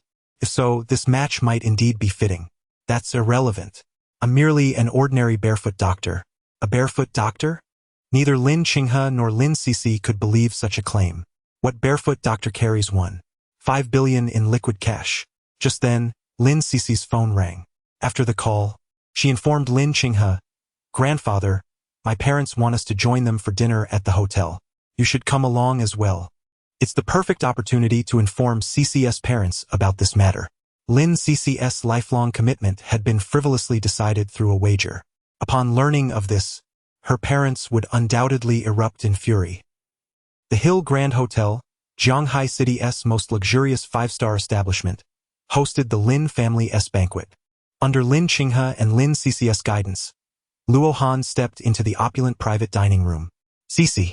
Upon seeing her, Situ Zikuan rose joyfully. Brother Kuan. Lin Sisi exclaimed in surprise. Why didn't you visit your grandfather first? Situ Zikuan and Lin Sisi had grown up together. Had he not gone abroad for studies, they might already have been lovers. Yet now, Lin Sisi had become Luohan's fiancée. Though absurd, the Lin family valued integrity above all. Unless Luo Han annulled the agreement, they would honor their word, even if it meant marriage followed by divorce. But would Situ Zikuan accept Lin Sisi as a divorcee? I missed Sisi too much. I wanted to bring her along to see grandfather. Previously, their relationship had hovered between friendship and romance. Though they frequently spoke over the years, their bond had cooled. Situ Zikuan now sought to genuinely pursue Lin Sisi. Given their equal social standing, Lin Sisi's parents had always approved of Situ Zikuan. What? Fiancé? Situ Zikuan gasped. How was this possible? He had video called Lin Sisi just days ago, and she had mentioned nothing of this. Father, what are you saying? Sisi has no fiancé. Lin Sisi's father echoed in bewilderment. Lin Sisi's aunt fixed her gaze on Luo Han. Father, don't tell me this disheveled man is Sisi's fiancé. Lin Qinghe coughed awkwardly. Indeed, this Luo Han is Sisi's fiancé. How were we not informed? Lin Sisi's mother pressed urgently. Sisi, you explain, Lin Qinghe said, struggling to articulate. Lin Sisi sighed. Grandfather and I made a bet with Luo Han. And we lost. What do you mean? The wager was you? Lin Sisi's father glared at his daughter in fury. Lin Qinghe nodded remorsefully. Yes, we staked Sisi's future. Father, this is preposterous. How could you gamble with Sisi's life? Look at him, shorts and flip-flops. What right does this pauper have to marry Sisi? Lin Sisi's aunt sneered. Name your price. Abandon this engagement, and I'll compensate you. Lin Sisi's father demanded coldly. Lin Sisi interjected, Father, he has won. 5 billion in his account. Money means nothing to him. What? He has won. 5 billion? Lin Sisi's aunt was stunned. She had assumed Luo Han was a penniless loser, yet his wealth dwarfed hers. 5 billion. Even Lin Sisi's parents were shocked. If true, this changed everything. Though the Situ family was affluent, they would never entrust such sums to their heirs. This suggested Luo Han's family fortune might surpass even the Situ clan's. Sisi, you don't love him, do you? Situ Zikuan asked bitterly. Lin Sisi nodded. We've known each other less than 2 hours. How could there be love? Luo Han, was it? Renounce this engagement, and I'll give you 10 million as compensation. Refuse, and I guarantee you 1 TC tomorrow's dawn. The Situ family had risen through illicit means.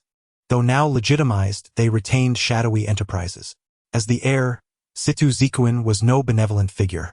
Chapter 23. Do you dare defy a god? The Lin family stood by their word. Situ Zikuan knew they would never break their promise. To free Lin Sisi, he had to target Luo Han directly. What does it matter if Luo Han is wealthy? To firmly establish oneself in this world, one must possess not only riches but also power. Do you intend to kill me? Luo Han feigned a look of fear. Situ Zikuan sneered. Do not presume I jest. You may inquire about the strength of the Situ family abroad. Is his family truly formidable? Luo Han turned to Lin Sisi. Lin Sisi, believing Luo Han was frightened, replied with a smile. The Situ family boasts 3,000 loyal warriors. His threat to kill you is no idle fancy. Will your Lin family not protect me? Luo Han inquired. Since I married you, should it not be your duty to safeguard me?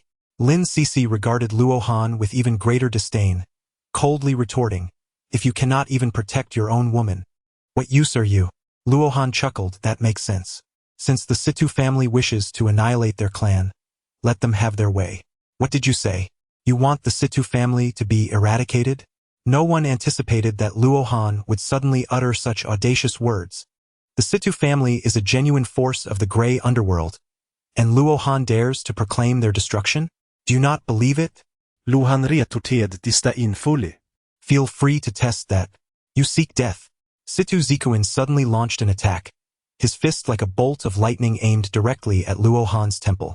This punch was swift, precise, and fierce, revealing that Situ Zikuan was indeed trained. Too slow.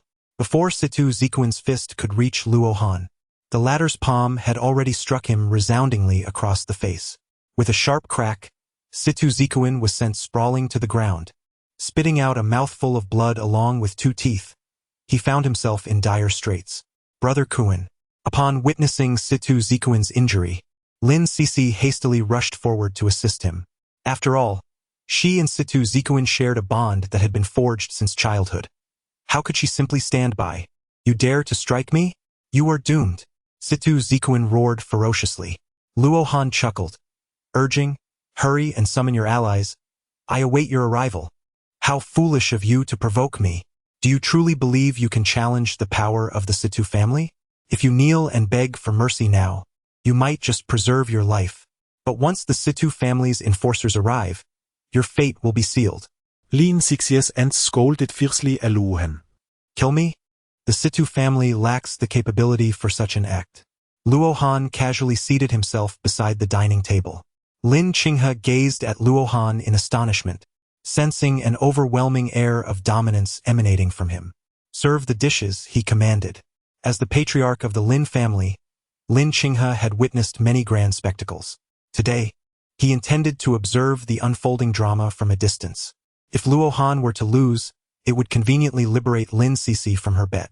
However, should Situ Zikuin be the one to lose, it would imply that Luo Han possesses an exceedingly formidable identity and background. In less than 5 minutes, the bodyguard stationed downstairs rushed in hastily.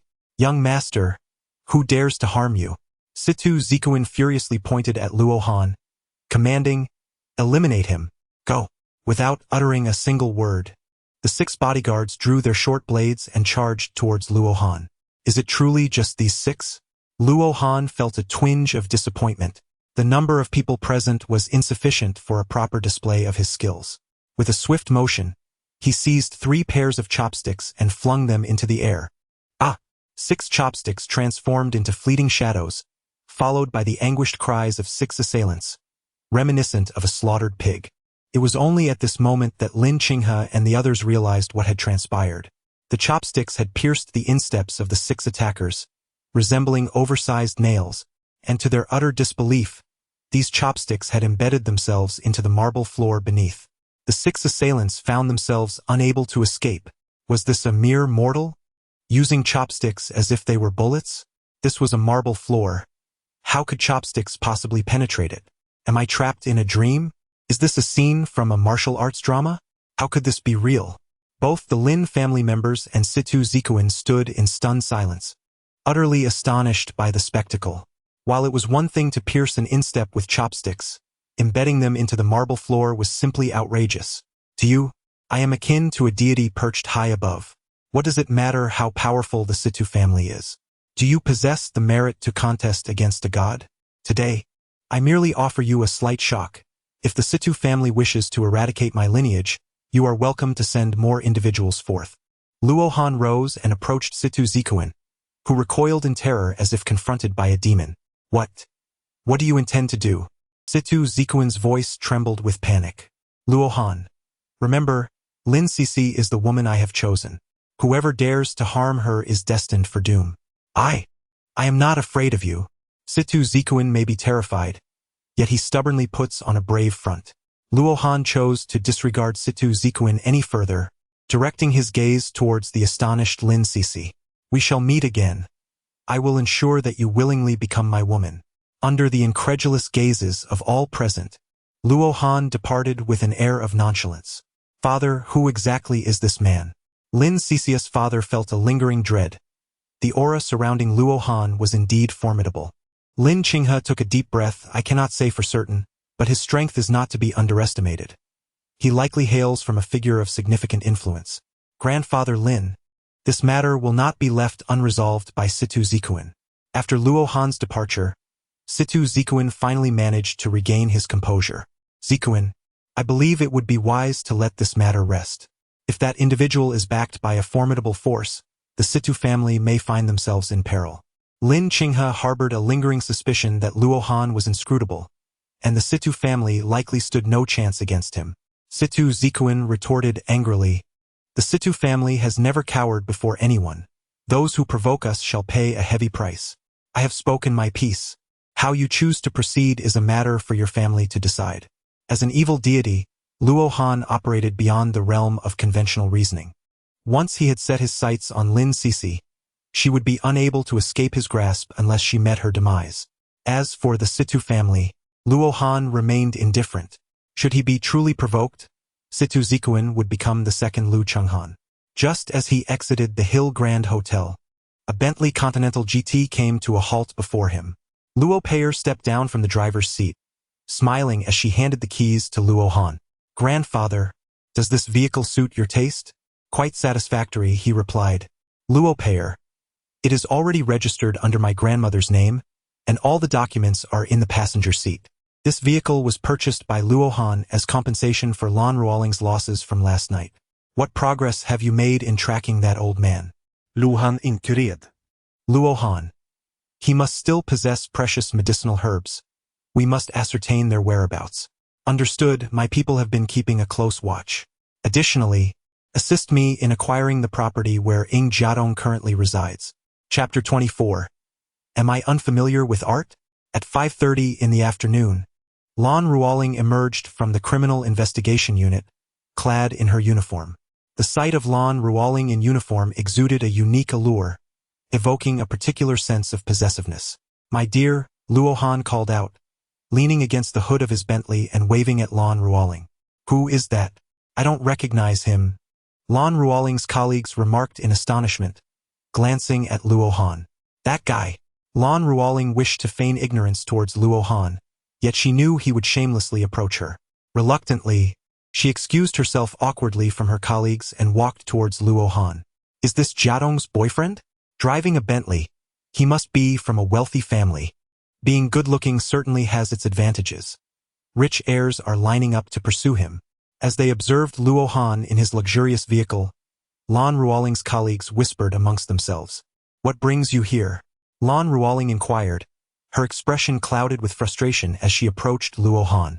Luo Han handed the car keys to Lan Ruoling, saying, "This vehicle is compensation for you, as your car was rendered unusable due to my circumstances.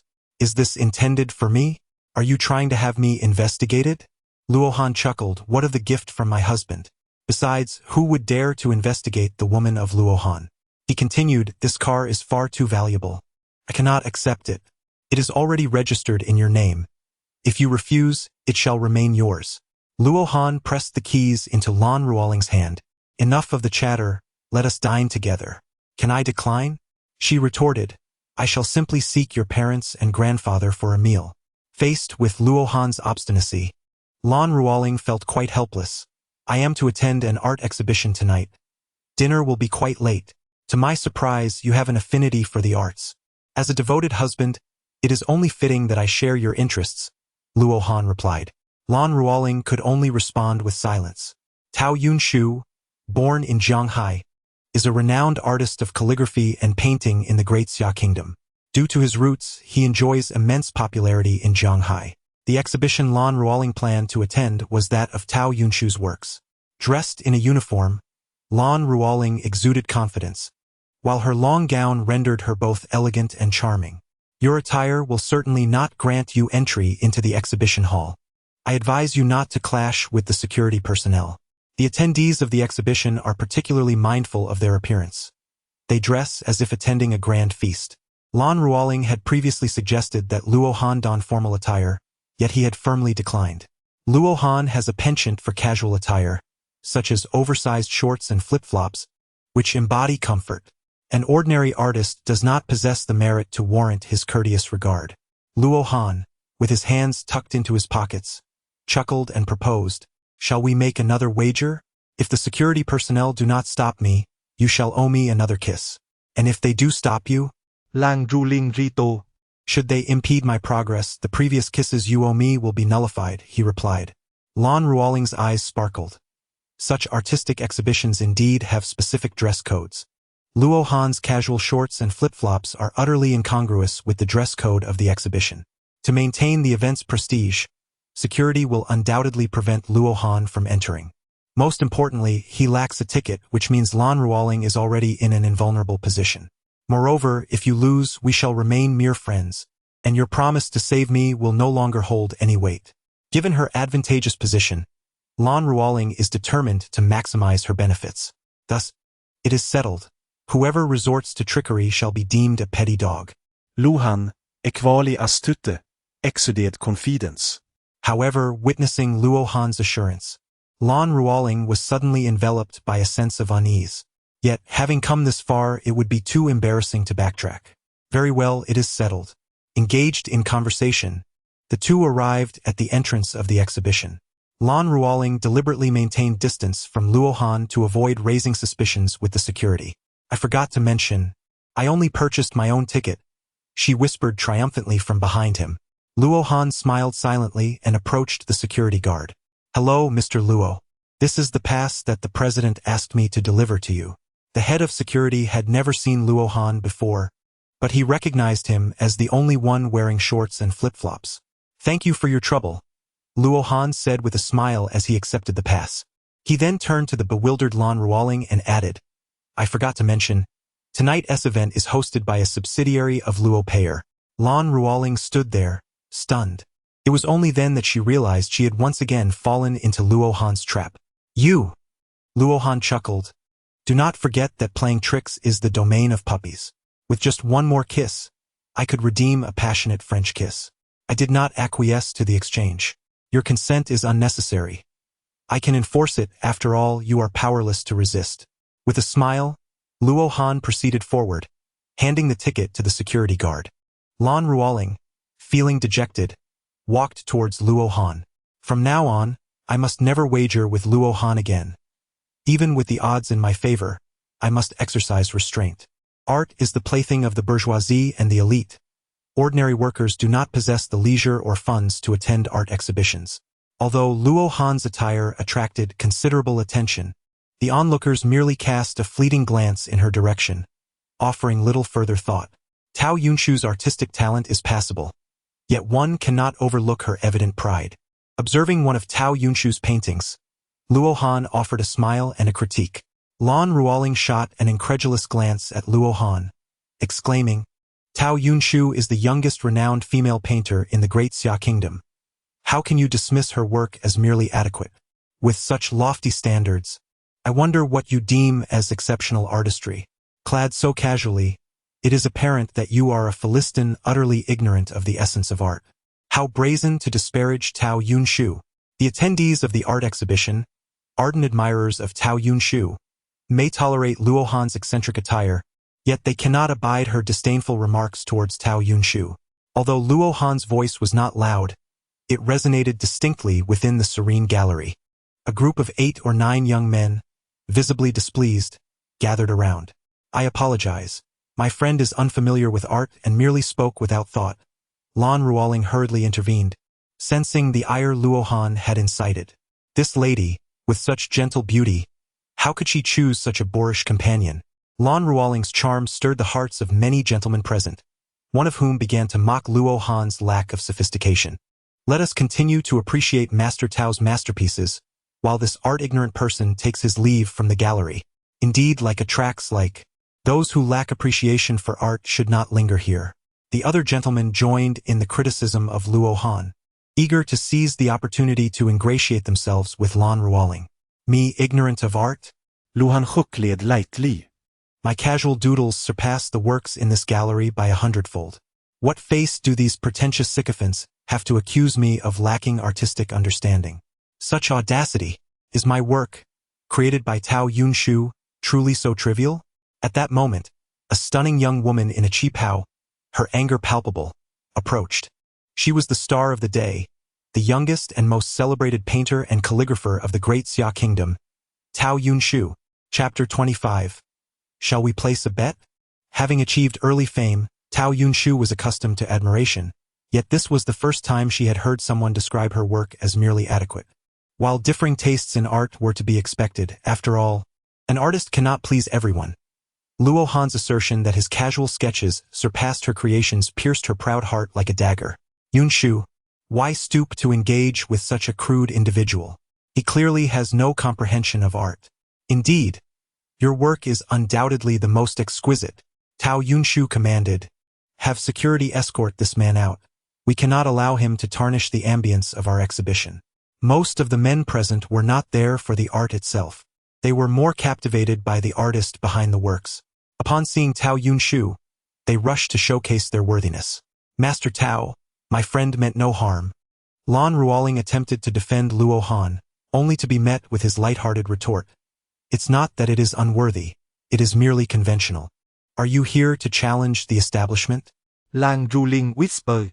Tao Yunshu, suppressing her anger, replied, Pray tell, are you also a renowned artist? If my work appears merely conventional to you, I can only assume yours must be a masterpiece. If it were indeed a masterpiece, why would it remain so obscure? Merely seeking attention, your work might not even measure up to that of a kindergarten child's. Laughter erupted among the crowd, each word dripping with scorn. Luohan approached Tao Yunshu and proposed, Shall we have a competition? Certainly, how shall we compete? Tao Yunshu, a renowned master of calligraphy and painting, naturally felt no fear in facing Luohan. Luohan proposed, Let us each create a painting, and then allow all the guests to blindly select the superior piece. It is a fair contest. I will arrange for everything. Tao Yunshu was resolute in preserving her reputation, determined to ensure that Luohan would concede in a manner both complete and respectful. To challenge Yunshu in a painting competition was indeed an overestimation of one's capabilities. Victory was assured for Yunshu, who would demonstrate to this young man what true artistry entails. Lan Ruoling looked at Luohan in astonishment. You can paint as well? Mastery in all arts: music, chess, calligraphy, and painting. Luohan grinned widely. Shall we make another wager? If I win against her. No need to elaborate. I refuse to bet with you again. Lan Ruoling interjected, cutting him off before he could finish. Luohan, are you certain? If you win, the previous 2 kisses can be completely forgotten. Should you triumph over me, wouldn't that be a significant loss for me? Lan Ruoling softly scoffed. If one does not gamble, one cannot lose. Ah, how astute you have become. Upon learning that someone had come to challenge, all the spectators gathered around. Who is this individual? Is he also part of the art world? Merely an unknown trying to draw attention. This fellow must be seeking to elevate his name by standing on Tao Yunshu's shoulders. In addition to the ordinary onlookers, there were several photographers and reporters present. Tao Yunshu facing a challenge at the art exhibition certainly makes for a captivating news story.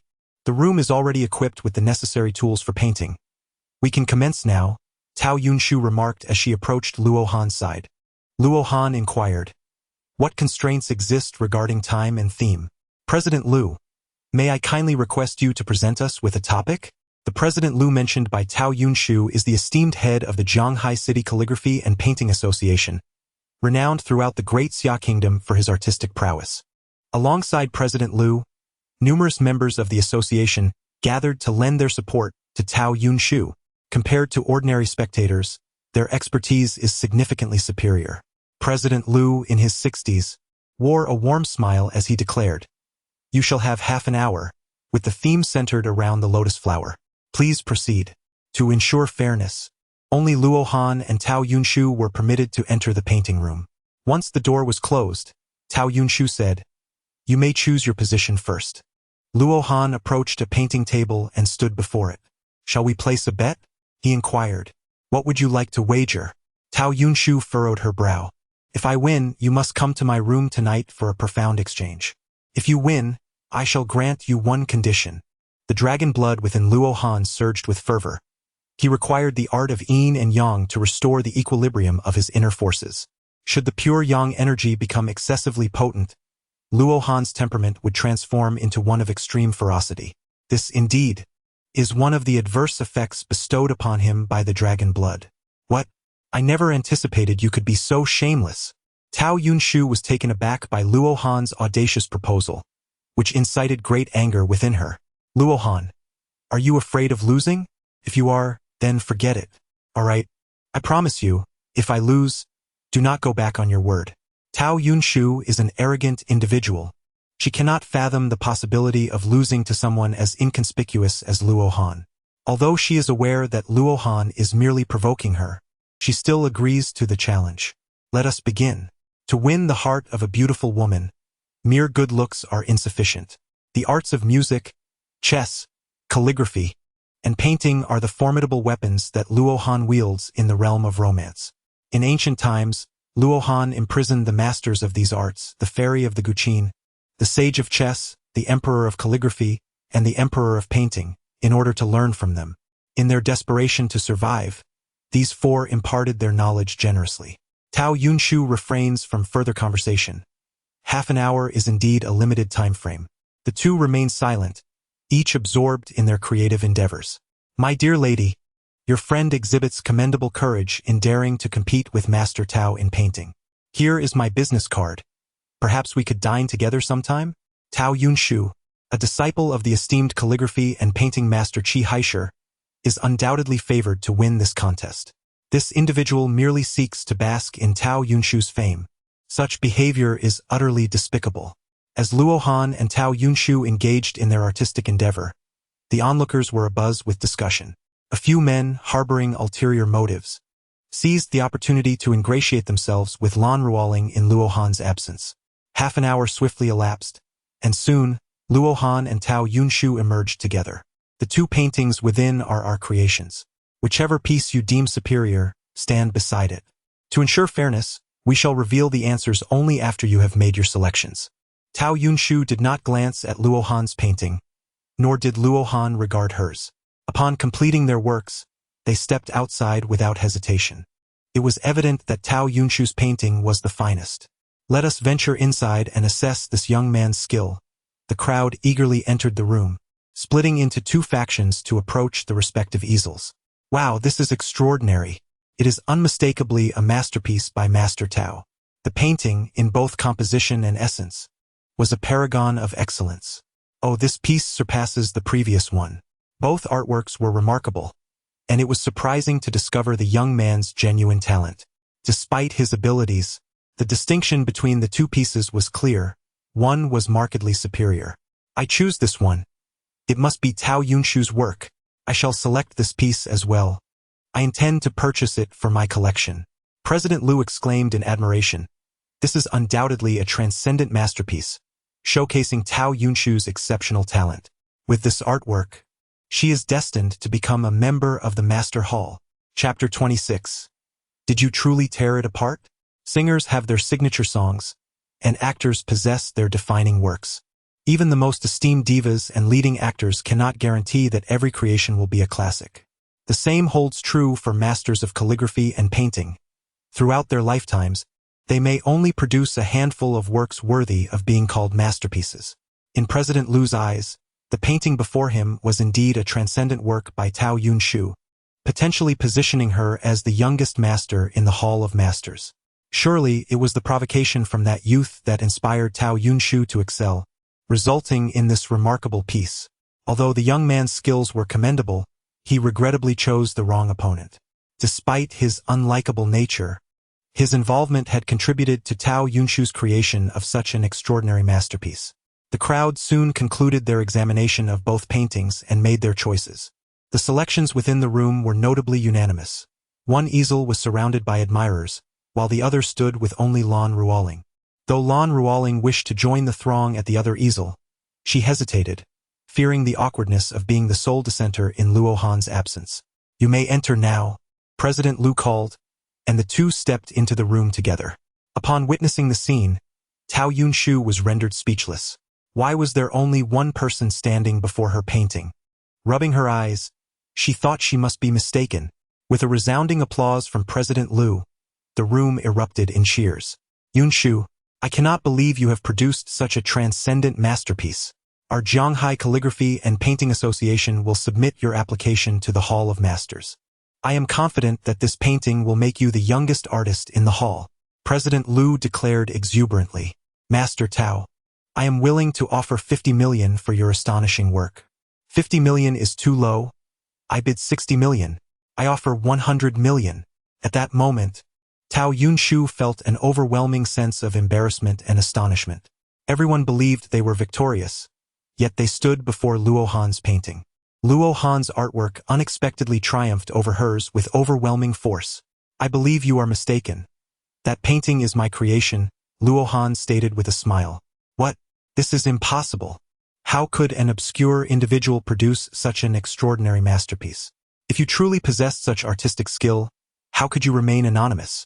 Luo Han's words elicited incredulous gasps from everyone present. They had all assumed that the artwork belonged to Tao Yunshu, only to discover that it was, in fact, Luo Han's creation. Yunshu. Is this truly his work? President Liu exclaimed in astonishment. glancing at Tao Yunshu. Deep down, Tao Yunshu yearned to claim ownership of Luo Han's piece. Yet she understood that falsehoods would only lead to greater humiliation if exposed. No one anticipated that Luo Han's artistic prowess would be so formidable. Those who had previously derided Luo Han for his lack of artistic understanding now felt a burning shame, as though they had been soundly slapped across the face. Who would have guessed that this individual, clad in baggy shorts and flip-flops, was a master of calligraphy and painting? Lan Ruoling, equally astonished, could hardly believe that this rogue, Luo Han, possessed such profound artistic talent. The outcome was unmistakable. You have lost.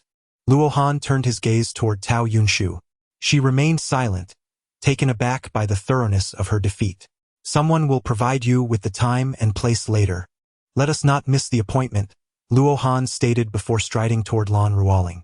In that moment, Tao Yunshu felt a deep sense of unwillingness as she swiftly approached Luo Han's artwork. Upon beholding his creation, her anger dissipated entirely. Luo Han's artwork undoubtedly surpasses hers by a considerable margin.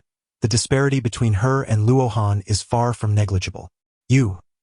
Your painting skills are remarkably impressive. Lan Ruoling secretly rejoiced that she had not wagered against Luo Han. Luo Han leaned closer to Lan Ruoling and whispered with a playful laugh. I excel in other areas as well. Would you care to give it a try? Go away. Lan Ruoling replied, her cheeks flushed. Luhan, ioem sumevhat peknis. Let us dine. Young friend, would you be interested in joining our Zhanghai Calligraphy and Painting Association? As Luo Han prepared to depart, President Lu hastily extended the invitation. A collector also stepped forward eagerly. I am willing to offer 30 million for this painting. Although Luo Han's paintings are exquisite, he remains an unknown artist. Consequently, the collector's offer was significantly lower than before. I bid 50 million. Another collector promptly stepped forward to compete. Luo Han approached his artwork, and before the eyes of all present, he tore it apart. A mere scribble unworthy of existence. Goodness, he just destroyed it like that? This piece was worth 50 million. How could he let such value be annihilated? Luo Han's actions once again astonished everyone. Someone had already bid 50 million for this painting, yet Luo Han tore it apart without so much as a blink. Is 50 million not worth a glance? Tao Yunshu, President Lu, and other industry insiders were utterly shocked. The casual doodles spoken of by Luo Han have already been perceived as masterpieces in their eyes. You just tore it up like that? Lan Ruoling exclaimed in astonishment. Is it true? A spark of anticipation lit up in Lan Ruoling's eyes as she eagerly awaited to see how Luo Han would portray her. Luo Han crumpled the sheet of paper in her hands and casually tossed it into the trash bin. This scene struck a chord of heartache among many onlookers. 50 million was discarded so carelessly, a testament to Luo Han's undeniable wealth. Indeed, one should never judge a person by their appearance, for it is often challenging to discern one's true essence solely through attire. After Luo Han and Lan Ruoling departed, Tao Yunshu hurriedly organized the journalists and photographers present. The events of the evening must not be widely disseminated. Otherwise, her reputation would suffer irreparable damage. Just as the art exhibition concluded, a staff member approached Tao Yunshu. This is the time and place. Mr. Luo hopes you will keep your promise. Do you know him? Who exactly is he? Tao Yunshu inquired.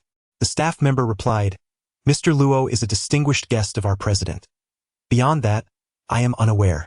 In an upscale restaurant, Luo Han and Lan Ruoling sat across from one another. After placing their orders, Lan Ruoling curiously asked, Did you make a bet with Tao Yunshu? What was the wager? The wager was her own self. If she loses, she must surrender herself to me, Luo Han replied nonchalantly. Lan Ruoling did not believe Luo Han's words, scoffing, Your imagination is quite fanciful. I hope she won't stoop to your level of dishonesty. Luo Han smiled and retorted, With a man as fickle as you, I would rather die than marry. In my era, the abundance of women was a testament to a man's power. Lan Ruoling responded, Come now, are you going to claim you are a relic from 1,000 years ago? Indeed, it is as such.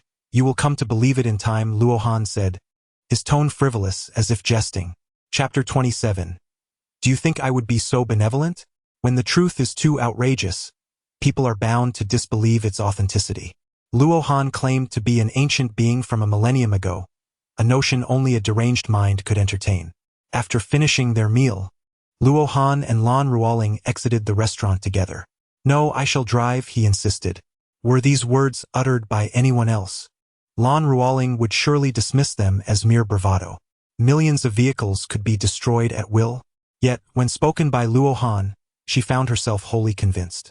A painting valued at 50 million could be torn apart on a whim. What significance did a mere few million in cars hold in comparison?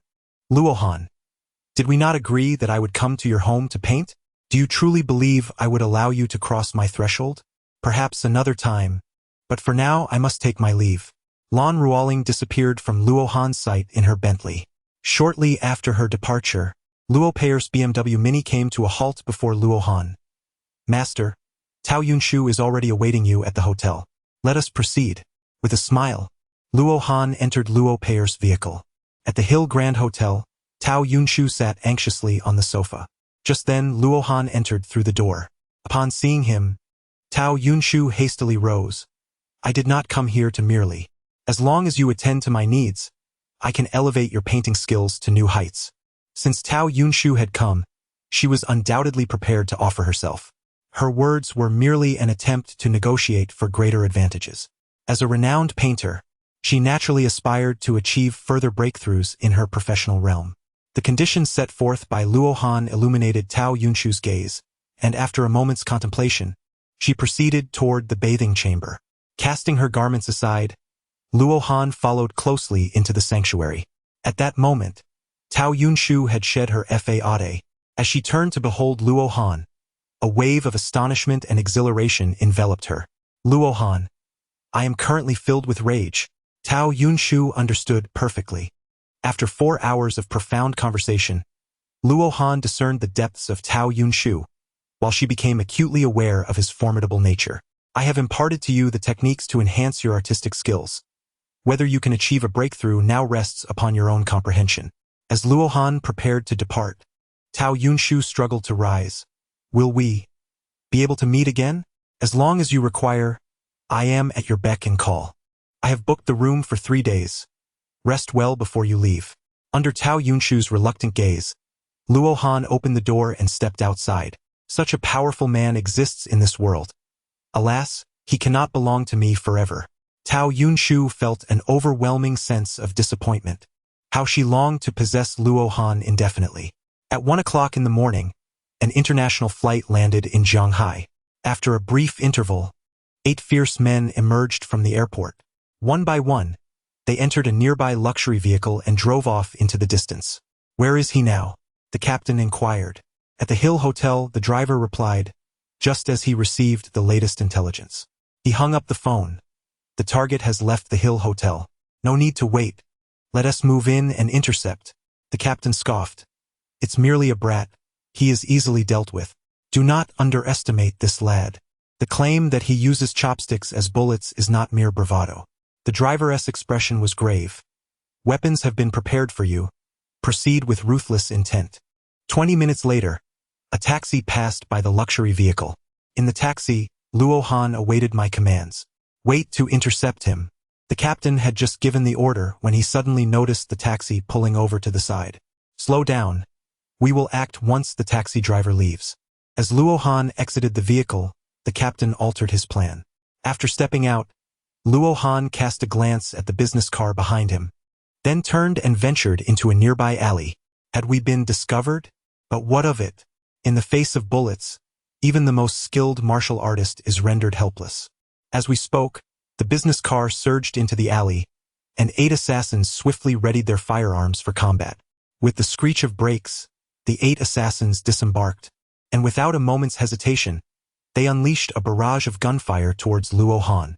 With a swift motion of his hands, Luo Han caught 8 bullets in his grasp. Whoosh! Whoosh! In an instant, the bullets pierced through the foreheads of 8 assassins. "Damn it! Run!" The sudden demise of the 8 assassins left the 2 drivers in a state of panic, prompting them to flee in terror. In a villa district of Shanghai, Situ Zikuan was deep in slumber. "Young master, something has happened." The abrupt knock on the door roused Situ Zikuan from his sleep, and with irritation, he opened the door, asking, "What is it?" "All 8 of the hired guns from abroad are dead." Situ Zikuin was taken aback. These 8 marksmen were the elite of the Situ family. How could this happen? "I'm not sure of the specifics. The drivers are on their way." More than 10 minutes later, a Mercedes-Benz pulled up to Situ Zikuin's villa. The 2 individuals inside were the drivers of the business vehicle. What on earth transpired? Situ Zikuin questioned sternly. The drivers hurriedly recounted the events in detail. Upon learning that Luo Han had effortlessly eliminated the 8 assassins, Situ Zikuin was astounded. This sounded utterly fantastical. How could the 8 assassins not harm Luo Han, only to be killed in an instant? "I warned you, the Situ family is not qualified to challenge a deity." Luo Han's voice suddenly echoed amidst Situ Zikuin's shock. Everyone turned in astonishment to see Luo Han approaching with a smile. "Damn it!" The bodyguards surrounding them hastily drew their guns, aiming them at Luo Han. Despite having firearms in hand, they hesitated to act recklessly. What are you?" Situ Zikuin stammered, filled with terror. He had sent assassins to attack Luo Han, marking this as a matter of life and death. "Luo Han, I am not someone you should provoke. I was wrong. I shall never provoke you again." Situ Zikuan is acutely aware of his current predicament. The bodyguards around him are utterly incapable of ensuring his safety. In order to preserve his life, he has no choice but to plead for mercy. "Luo Han, do you truly believe I could be so benevolent?" The sound of silenced gunfire echoed repeatedly as bullets soared towards Luo Han. While a bullet could effortlessly extinguish the life of an ordinary individual, it posed no threat to Luo Han whatsoever. Not to mention bullets. Even a nuclear bomb would be incapable of inflicting harm upon a single hair on Luo Han's body. Chapter 28. What's the excitement? I am here to save him. Before the bullets could even approach Luo Han, they were intercepted by an invisible wall of energy. This scene left everyone in a state of astonishment, rendering them incapable of rational thought as they continued to frantically pull the triggers. Despite their madness, they were unable to inflict even the slightest injury upon Luo Han. With a cold smile, Luo Han waved his hand, unleashing an invisible force that sent the bodyguards flying. Gurgling sounds echoed as they spat blood, meeting their untimely demise. At that moment, within the villa, only Situ Zikuin and Luo Han remained alive. Trembling, Situ Zikuin's legs quaked, and his white trousers became suddenly drenched. "Spare me, I beg of you. My Situ family is willing to submit to you." Situ Zikuin resembled a man who had seen a ghost, utterly paralyzed by fear. He could never have imagined that Luo Han could be so terrifying. This was no mere mortal. It was akin to an Avengers League. "I have no interest in your Situ family, but you possess a certain degree of potential utility," Luo Han remarked with a wicked grin.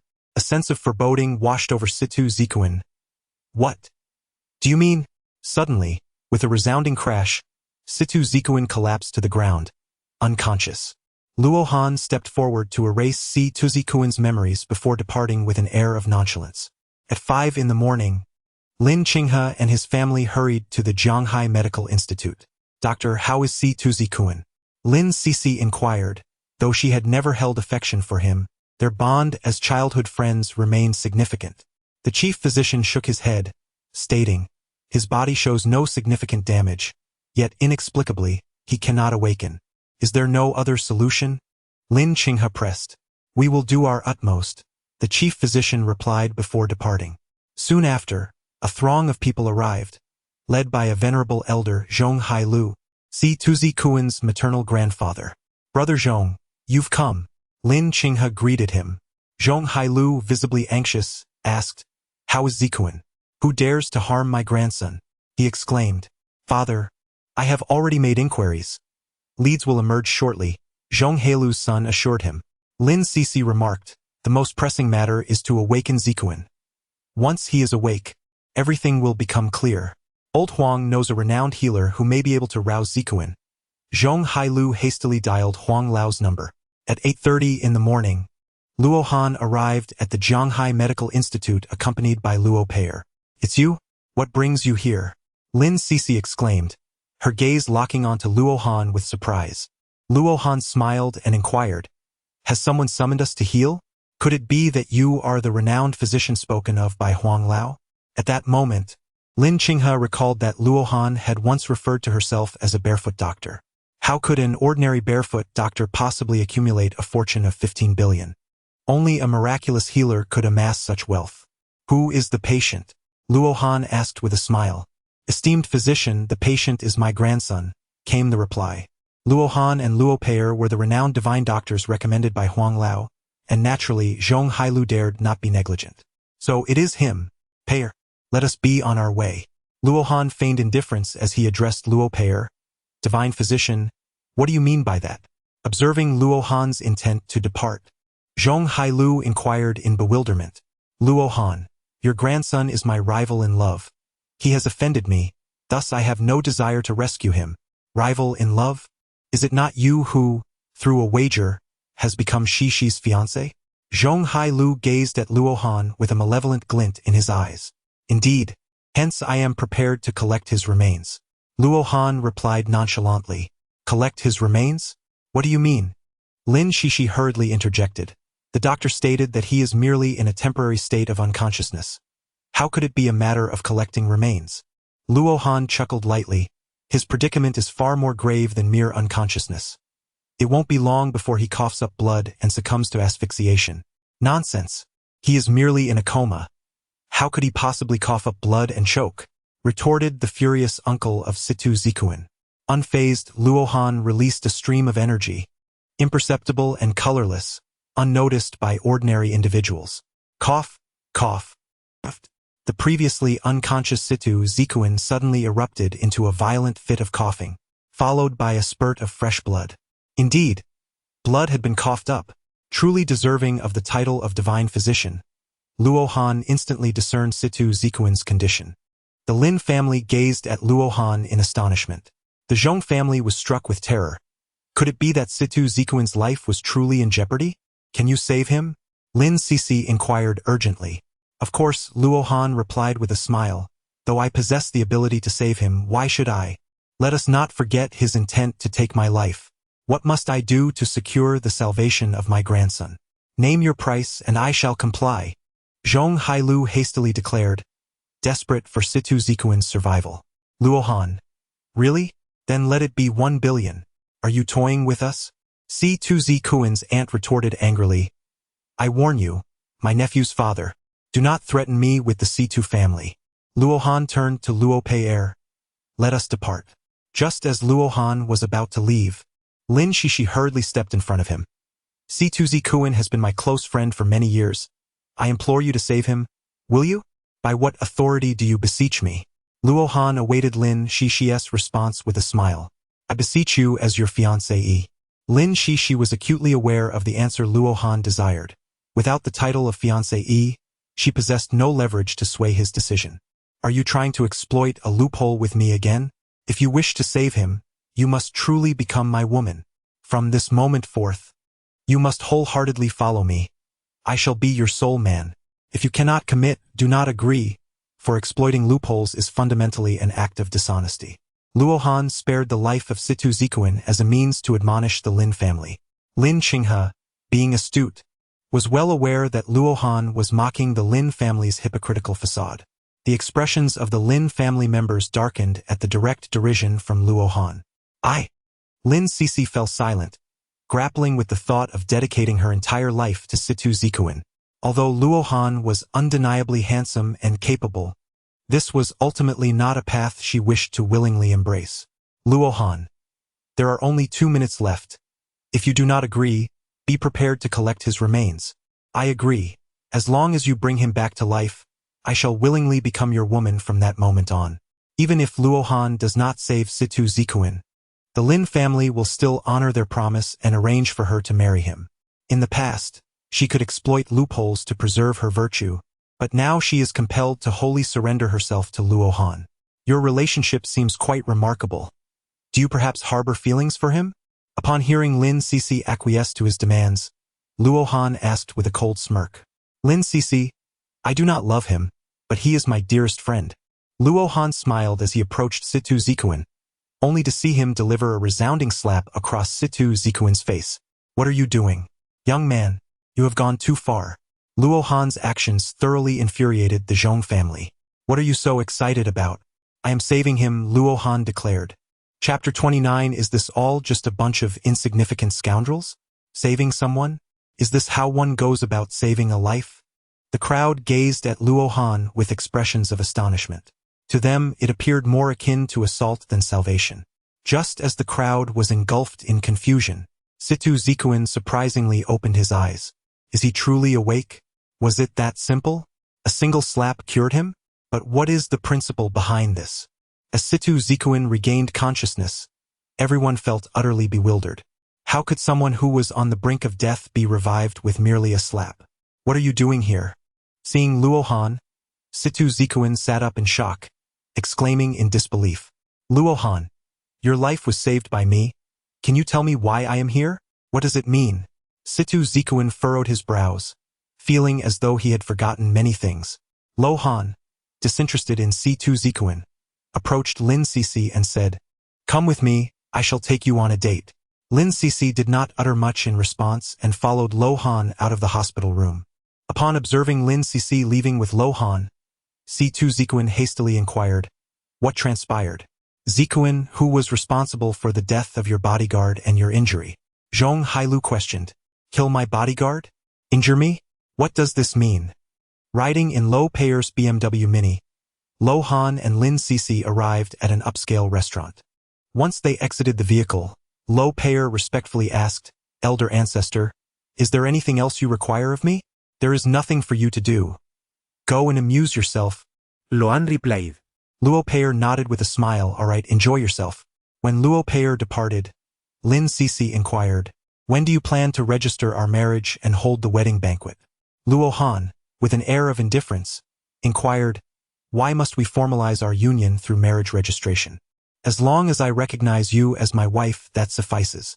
"What does this imply? Are you not inclined to register our marriage?" Lin Cece furrowed her brow. "My matrimonial affairs do not require the constraints of societal conventions. What I desire from you is unwavering devotion. By the way, I happen to have a fiancée, and I shall take the opportunity to introduce you to her when time permits." Luo Han is a cultivator from ancient times, and his worldview undoubtedly differs from that of contemporary individuals. "What? You already have a fiancée? Do you wish for me to assume the role of a mistress?" "Lin Cece, am the daughter of the Lin family, and I shall never consent to such a position." Lin Cece felt an overwhelming surge of anger. After all, she was a young lady from a wealthy family, yet Luo Han did not even intend to grant her a legitimate status. "When you truly come to understand me, your perspective will shift. Let us set a term of 1 year. If within this year I cannot inspire you to willingly fall in love with me, I shall annul our engagement and restore your freedom." Luo Han desired both the body and soul of Lin Cece. Thus he was willing to invest additional time. "Are you serious?" Lin Cece was taken aback by Luo Han's proposition. Despite Luo Han's striking appearance and capabilities, Lin Cece harbored a strong aversion towards him. Under such sentiments, how could she possibly fall in love with Luo Han? As long as she remained indifferent to him, she could extricate herself from the previous wager and regain her freedom. "I, Luo Han, value integrity more than your Lin family," declared Luo Han. Lin Cece hastily replied, "It's a deal, but during this year, you must not coerce me into such matters." "No problem," Luo Han responded, gesturing towards the restaurant behind him. "Let us proceed to dine. I am famished. With your wealth, I trust you won't mind if I order something extravagant?" Lin Cece inquired. "Order as you wish." Feeling victorious, Lin Cece relaxed her demeanor, entirely oblivious to the fact that she had fallen into Luo Han's trap. Had her mindset remained vigilant, it would have been challenging for Luo Han to penetrate her heart. However, as she eased her guard, her defenses began to wane. As Luo Han accompanied Lin Cece into the restaurant, they chose a table by the window to settle down. Just as Lin Cece was about to place her order, a man and a woman passed by. "It's you. What a twist of fate." The couple was none other than Wang Hu and his temporary companion. Due to Luo Han's connection with Elder Huang, Wang Hu's uncle had been dismissed from his position as the head of enforcement after just 1 day. Fortunately, his uncle had his own network, which allowed him to retain his original post. "What is this? Do you still wish to receive another slap?" Luo Han smiled as he raised his hand. Recalling Luo Han's ruthless demeanor, Wang Hu displayed a hint of fear. I am a civilized person, too dignified to engage in a brawl with you. Just wait. As Luo Han pretended to rise from his seat, Wang Hu was so startled that he hurriedly pulled his female companion away. Tiger, who is that person? Why do you seem so afraid of him? She inquired curiously after they had distanced themselves. Wang Hu, displeased, retorted, afraid of him? Are your eyes functioning properly? Noticing his anger, his companion quickly adopted a charming demeanor. I misspoke. Tiger, please don't be angry. Humph, I simply prefer not to resort to violence in public. Wang Hu replied, retrieving his phone to dial a number. Crab, bring over 7 or 8 brothers to assist me. Although Crab was merely a small-time leader, he was known for his ruthless demeanor and had a modest reputation in the underworld. Wang Hu was aware of Luo Han's connections with Huang Lao. Thus he refrained from employing his uncle's men. Since he couldn't rely on those from the righteous path, he opted to engage those from the darker side. After their meal, Luo Han escorted Lin Cixi out of the restaurant for a shopping excursion. Lin Cixi had anticipated an ardent pursuit from Luo Han, yet his demeanor seemed rather indifferent towards her. Throughout their meal and now during their outing, Luo Han's attitude towards her was notably apathetic. Is he attempting to retreat to advance? She mused. If I can endure this year, I shall completely sever ties with you. Silent, Lin Cixi trailed beside Luo Han, eager to see how long he could maintain his composure. As they strolled, 9 men approached with stern expressions surrounding them. Brother, let's find a place to talk. One of them, Crab, said coldly, brandishing a dagger as a threat. Although Lin Cixi had witnessed Luo Han's remarkable skill with flying chopsticks, there were no tools available for him to counter the enemy's dagger in this moment, leaving her in a state of panic. What do you want? She exclaimed. Beauty, this matter does not concern you. It would be wise not to meddle. Crab shot a fierce glare at Lin Cixi. Reluctantly, she was compelled to follow. Crab feared that Lin Cixi might alert the authorities, which is why he insisted on taking her off the main road. Lead the way. I shall accompany you, she acquiesced. Luo Han, not wishing to create a commotion in public, readily agreed to leave with them. Lin Cixi, reluctant to follow, found herself with no choice in the face of their knives. Under the coercion of Crab and his companions, Luo Han and Lin Cixi found themselves in a dead end. At that moment, Wang Hu sauntered over, wrapping his arm around his female companion's waist, and sneered with arrogance. Aren't you quite the fighter? What do you have to say now? Just a few insignificant pests? Luo Han, filled with disappointment, shook his head and warned, I suggest you flee now, or you will face dire consequences. Chapter 30. Only now do you think of escaping? Insignificant pests? Crab was infuriated by these words, his rage boiling over. Get him, Crab shouted, leading the charge as he thrust his knife toward Luo Han's shoulder. Luo Han grasped the crab's wrist with a firm grip, then swiftly twisted it. With a sharp crack, the crab's wrist was abruptly broken. Before the crab's anguished cries could fade, Luo Han delivered a powerful kick, shattering the crab's leg bone. In the instant the crab collapsed, Luo Han's hand came to rest upon another man's face.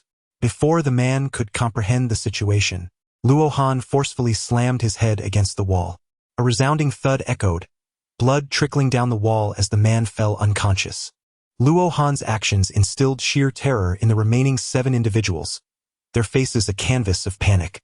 They wished to retreat, but it was too late. Their anguished cries merged into a cacophony, as within a mere 3 seconds, the remaining 7 were brought to their knees. Such strength.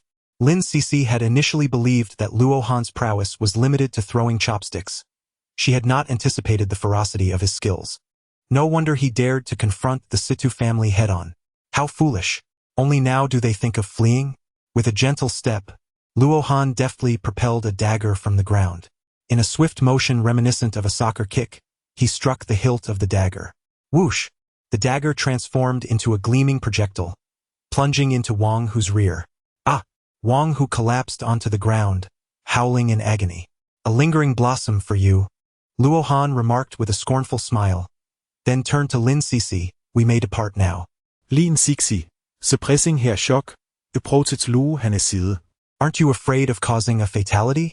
If the Situ family is unafraid, do you think I would be? Luo Han replied, taking a decisive step forward. Wang Hu lay on the ground, clutching his rear in torment. Just wait. I shall surely kill you. The air crackled with tension. Luo Han initially intended to spare Wang Hu's life, but he never anticipated Wang Hu's utter lack of awareness. Since he desired death, Luo Han was more than willing to oblige. With a casual flick, Luo Han plucked a leaf from a nearby tree and sent it flying. Whoosh! The soft leaf sliced through the air like a razor, gliding across Wang Hu's throat. Ah! Lin Sisi could hardly believe that Luo Han would resort to such lethal measures, and her shock compelled her to scream. Luo Han draped his arm around Lin Sisi's shoulders, supporting her as they exited. The Lin family was merely an ordinary commercial consortium, and thus Lin Sisi had never witnessed such a terrifying scene. To her, Luo Han appeared as a bloodthirsty demon. Within 3 minutes, Xiao Lin's subordinates arrived to seal off the alley. The group, including Crab, initially believed they would be taken to the hospital, but instead, they followed in Wang Hu's footsteps. At the headquarters of Xingwang Entertainment, Wang Defa was engaged in a deep discussion with his secretary. Suddenly, the office door was kicked open with a resounding crash. Damn it, I don't want to die. Upon seeing the Xiongling army burst in, Wang Defa's arrogance evaporated, replaced by sheer terror as he trembled. Gentlemen, what is the meaning of this? Is there some sort of misunderstanding? Your son has committed treason, and you cannot escape culpability. Take him away. What? Misunderstanding? This must be a misunderstanding. My elder brother is... Simultaneously, Wang Hu's uncle also benefited from Wang Hu's downfall. Though he had not been imprisoned like Wang Defa, he was stripped of all his positions. In the Grand Hall of Zhonghai Prefecture, Zhang Haiho maintained a stern countenance. Captain Xiao, which prominent figure has arrived in Zhonghai? Should I pay a visit? Xiao Lin replied resolutely, I cannot disclose that information at present. You need only manage your own affairs. Xiao Lin continued, the Xiongling war god will inform King Lin Hai, and no one will question it. The revelation concerning Wang Hu profoundly shocked her. She had never anticipated Luo Han to be such a decisive character. Sisi, what troubles you? Lin Qinghe inquired with concern as he noticed Lin Sisi lost in thought. Just as she was about to respond, her attention was suddenly captured by the images on the television. Wang Hu was executed on the spot for treason, and his family was sentenced to life imprisonment. How can this be? Lin Sisi's fear intensified, realizing that Wang Hu had been eliminated by Luo Han. Daughter, what is the matter? Did he? Who is that person on the television? Lin Sisi interrupted her father, pointing at the screen. Lin Qinghe replied, the chairman of Xingwang Entertainment and his son. I never imagined this father-son duo to be traitors. It is not as it seems. The reality is, Lin Sisi recounted the events involving Luo Han and Wang Hu. What? The Lin family was left in stunned silence, unable to comprehend the truth. Who exactly was Luo Han? He was undoubtedly more than just a divine physician. Lin Sisi's father stifled his shock. After a long pause, Lin Qinghe took a deep breath. Listen carefully. None of you are to disclose a word of this matter. Father is right, we know nothing.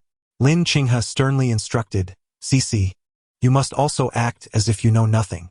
Luo Han is a true dragon. If you can marry him, our Lin family may soar to new heights. But he has other women.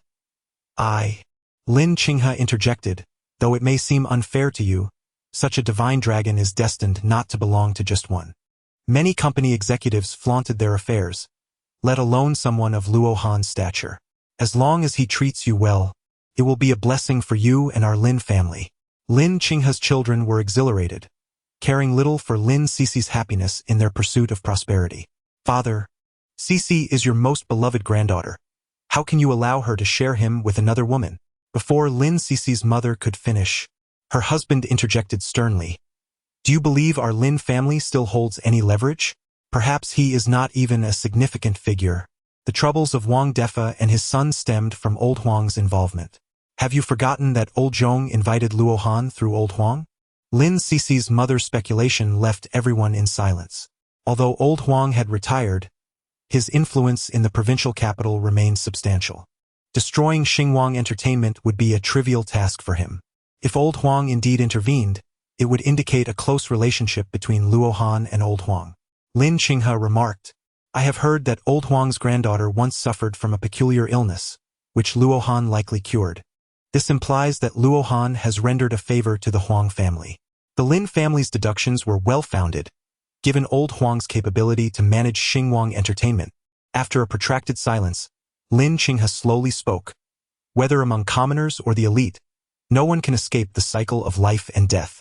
To befriend a divine physician is akin to acquiring a talisman for survival. Luo Han's extraordinary medical skills serve as a key to gaining favor from the powerful. If he were to become our Lin family's son-in-law, it would undoubtedly bring immense benefits. Cici, for the sake of our family's interests and to honor your promise, you must become his woman. Chapter 31. Have you purchased the house? While the Lin family held their meeting, Luo Han arrived at Lan Ruoling's residence. Although Lin Cici was a stunning beauty, Luo Han's primary focus remained on Lan Ruoling and the other 9 individuals. Knock. Knock. Luo Han knocked on the door of Lan Ruoling. Who is it? Lan Ruoling, ever vigilant, did not open the door immediately. Luo Han, your husband. The sudden exclamation startled Lan Ruoling, leaving her perplexed as to how he knew she resided there. What brings you here? Lan Ruoling hesitated to open the door. The thought of what might happen if Luo Han were to confront her was daunting. Are we to converse through the door like this? You won't even let me in for a cup of coffee? Lan Ruoling, abandoning pretense, bluntly replied. You are rather unscrupulous, and I cannot risk being alone with you in a confined space. If you refuse to open the door, I shall enter uninvited. What are your intentions? I must warn you, I am a law enforcer. Before she could finish her warning, Luo Han had already unlocked the door with a key. Since she was at home, Lan Ruoling wore nothing but a comfortable nightgown. Though the garment was loose, it did little to conceal her exquisite figure. Most notably, she wore no bra, making her curves particularly striking. I forgot to mention, I have purchased this apartment. Luo Han remarked nonchalantly, a smile playing on his lips as he observed Lan Ruoling's stunned expression. This means I am now your new landlord. What did you say? You bought the place? Not only did I buy it, but I will also be your roommate going forward. Luo Han continued with a grin. You are merely renting a room, correct? The other room will be mine. You! Lan Ruoling was utterly speechless. She never anticipated that Luo Han would go to such lengths, purchasing the property merely to pursue her. Luo Han gently closed the door and chuckled. What are you afraid of? Last time at your place, we were just a man and a woman alone together. Did I do anything to you? I will move out tomorrow.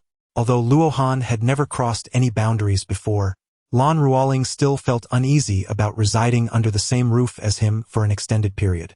The decor of the house was quite exquisite, and Lan Ruoling had arranged it to be warm and tidy.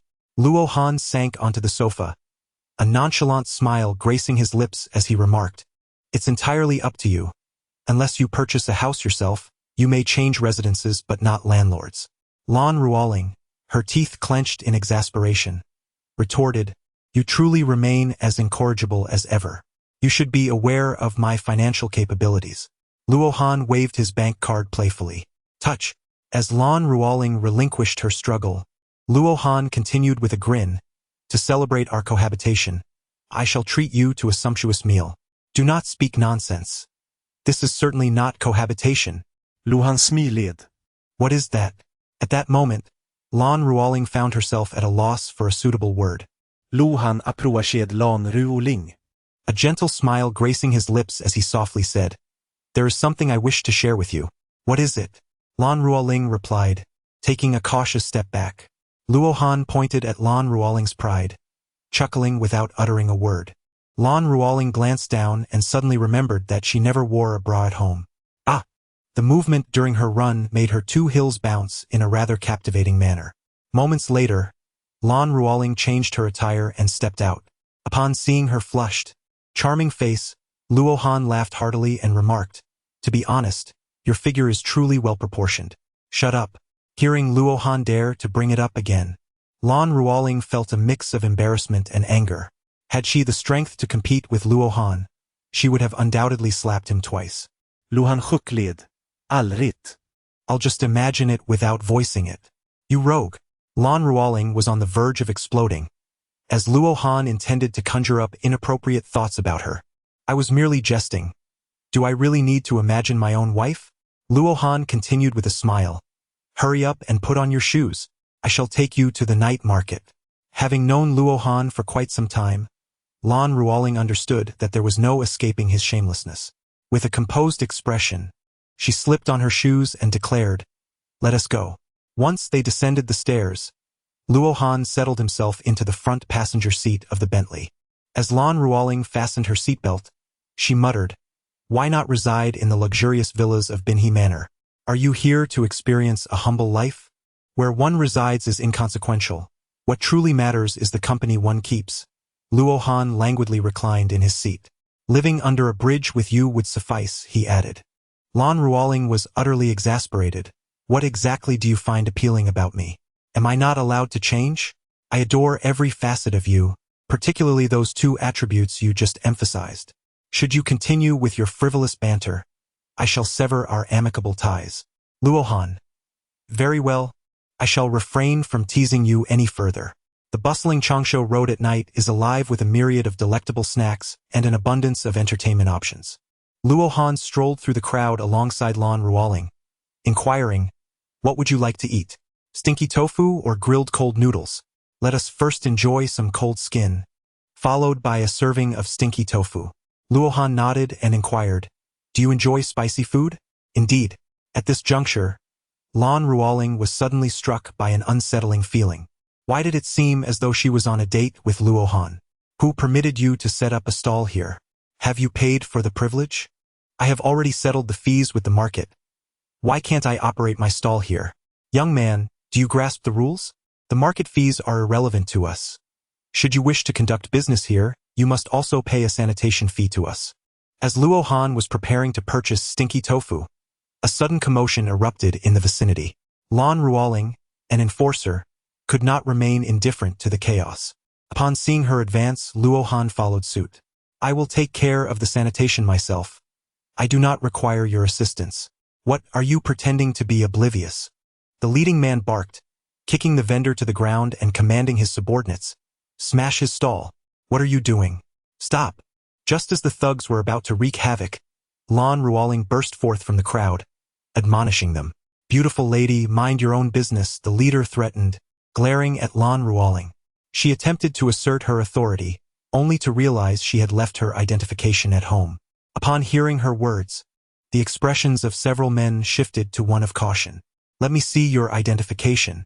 "I left it in my haste," Lan Ruoling replied. "Humph, without identification. You are nothing but a fraud. I suggest you step aside, or you will be dealt with too." "You may certainly try," Lan Ruoling retorted with indignation. "Tack."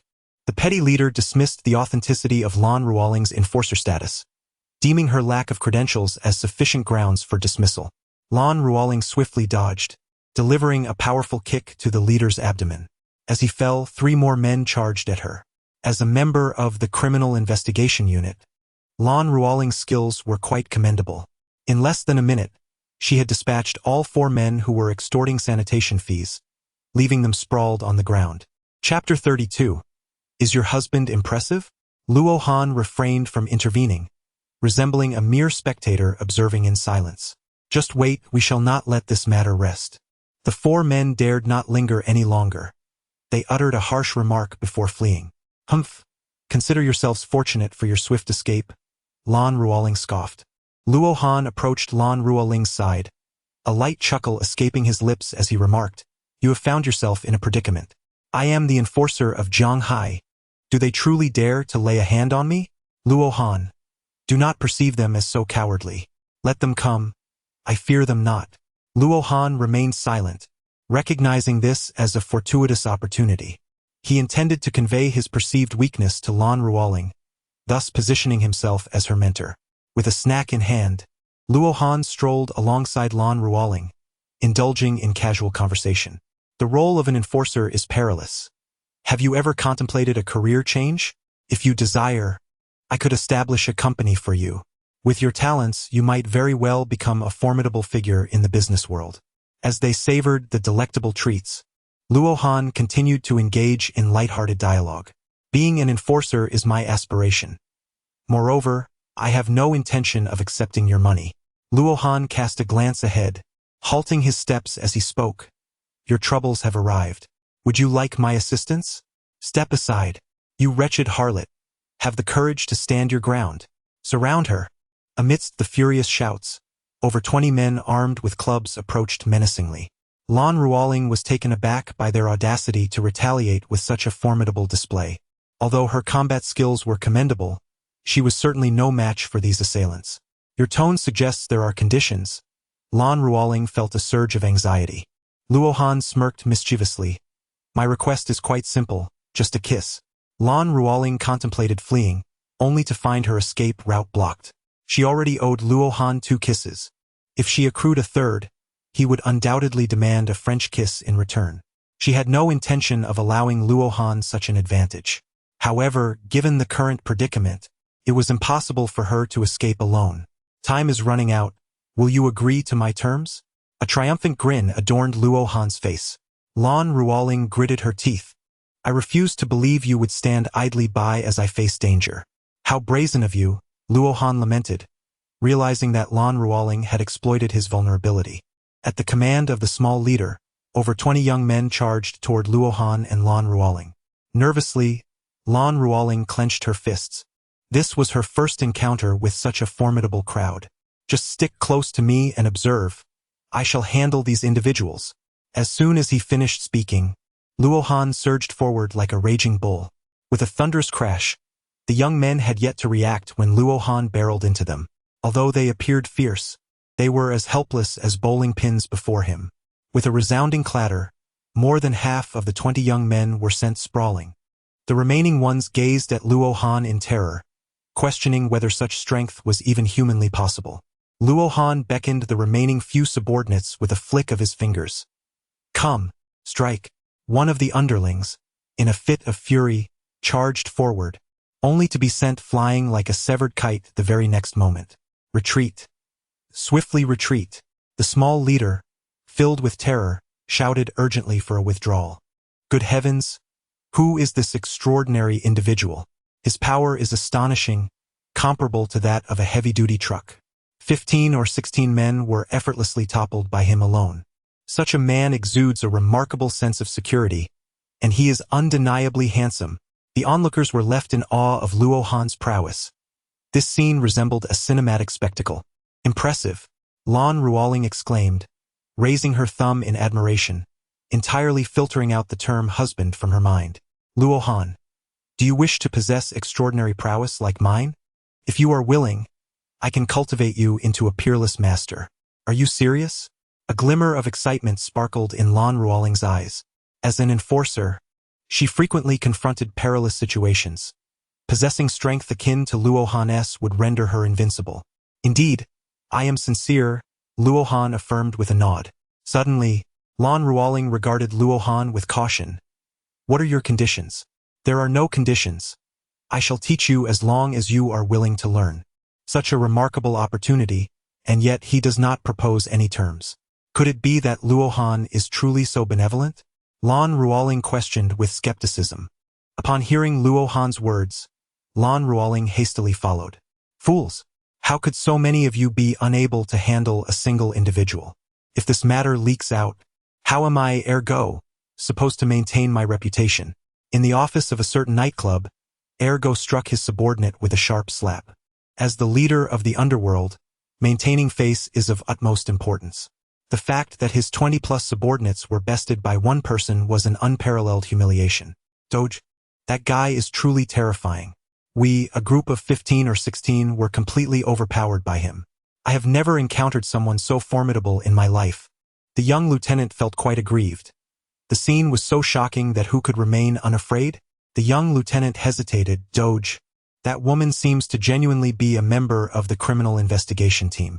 Taking action against her carries significant risk. Then let's ensure she cannot fulfill her role as an enforcer. Once she's dismissed, she becomes nothing more than a lamb awaiting slaughter. You are quite clever, Doge. Ergo replied with a smirk. That woman is untouchable as an enforcer, but the other man must not be spared. Find him for me. Remember the agreement we made on the way.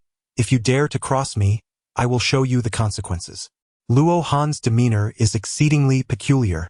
Lan Ruoling feels as though she has wandered into a den of wolves, akin to a hapless lamb. Rest assured, had I truly wished to act recklessly, I would have done so long ago. Why would I still keep you here? With that, Luo Han placed his toiletries into the bathroom. Lang ruling in quit. Did you not say you would teach me the art of combat? Do you not require a moment's respite? Not at all. Let us commence. Lan Ruoling is fervently eager to become a master of martial arts. Luo Han sat down on the sofa and remarked, however, I feel a bit parched. Lan Ruoling promptly poured a glass of water and handed it to Luo Han. Luo Han took the water and smiled. That's a commendable attitude. I hope you can maintain it. Just don't let it go to your head. Lan Ruoling let out a light snort. This outfit isn't very practical for martial arts practice. You must have some yoga pants, right? Change into those for convenience. Lan Ruoling raised an elegant eyebrow. Do I look like an innocent little girl to you? Is it impossible to practice martial arts in sports pants? Why must I wear yoga pants? Chapter 33. The 36 Techniques of the Celestial River. Jests aside, the path of martial arts must be taught earnestly.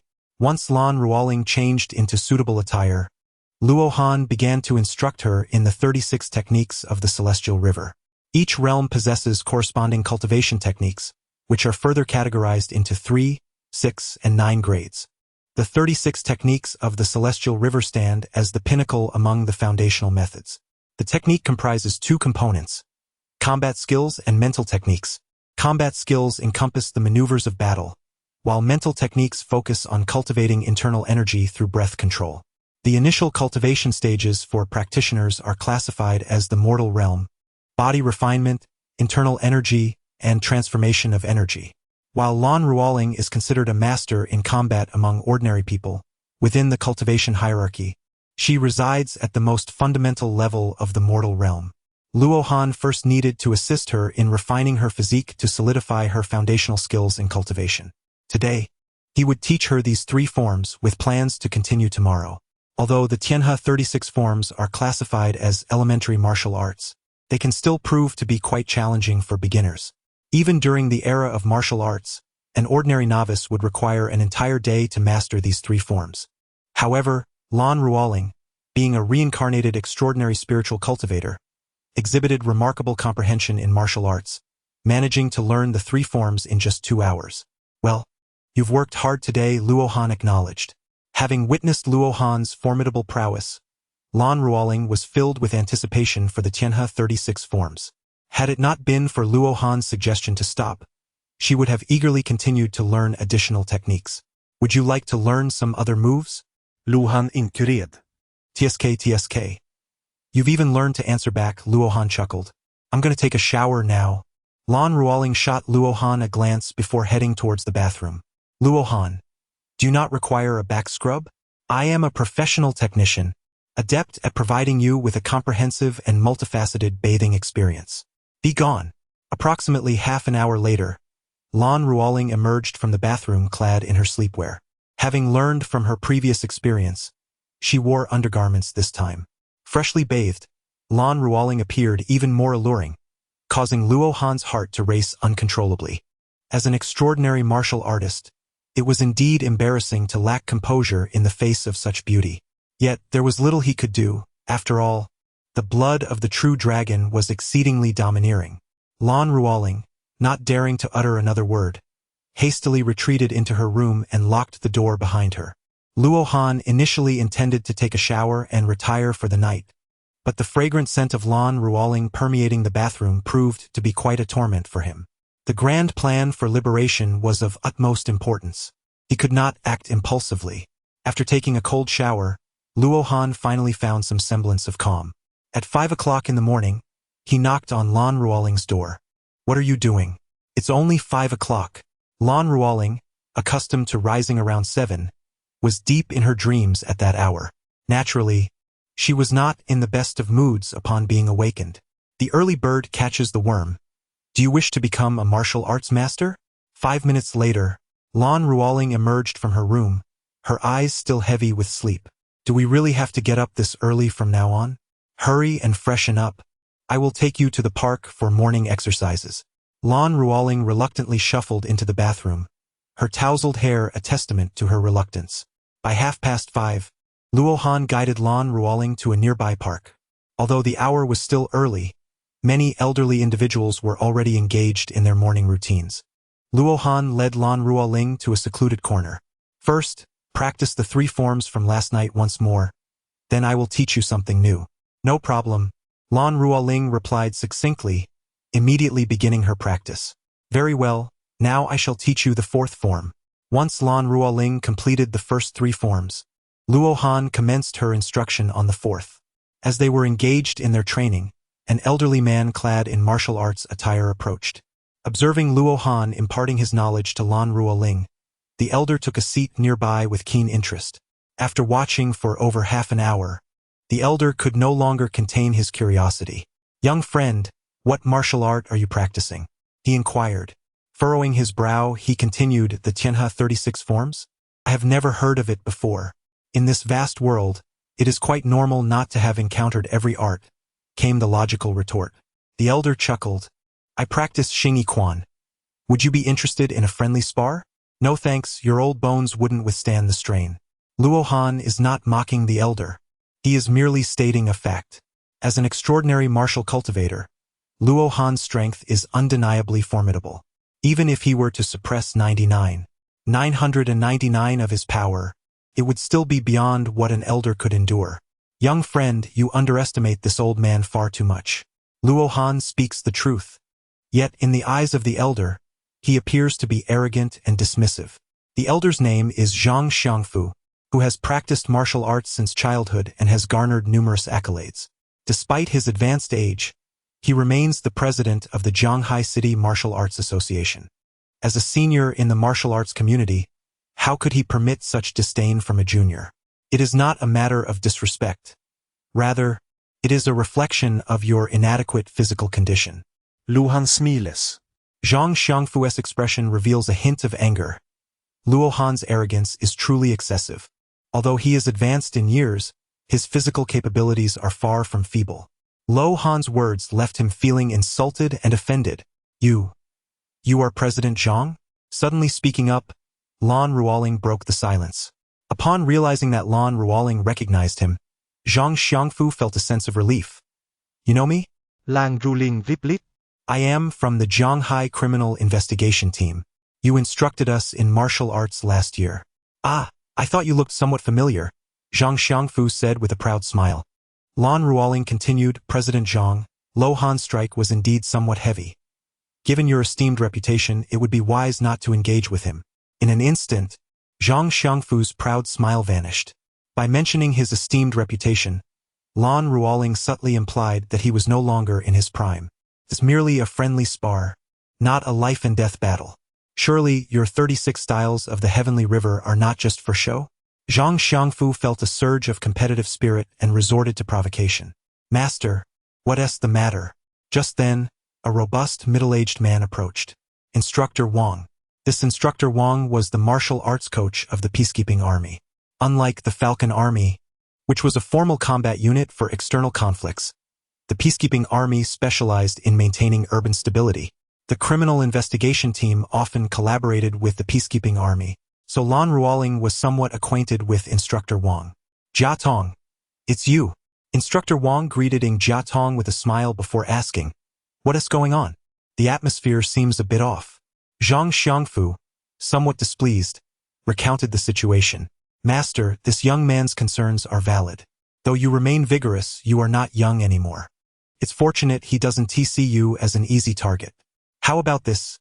I, as your disciple, will take your place and spar with this young man. Upon learning that Luo Han had so little regard for his master, Instructor Wang's competitive spirit ignited fiercely. Chapter 34. A frog at the bottom of the well. Zhang Xiangfu longed to take action himself, but alas, Luo Han refused his request for a spar. Since that was the case, he could only allow Instructor Wang to step in. Wang was Zhang Xiangfu's most esteemed disciple, and he had great confidence in his abilities. If Luo Han were to lose to Wang, Zhang Xiangfu would undoubtedly bask in glory as a master.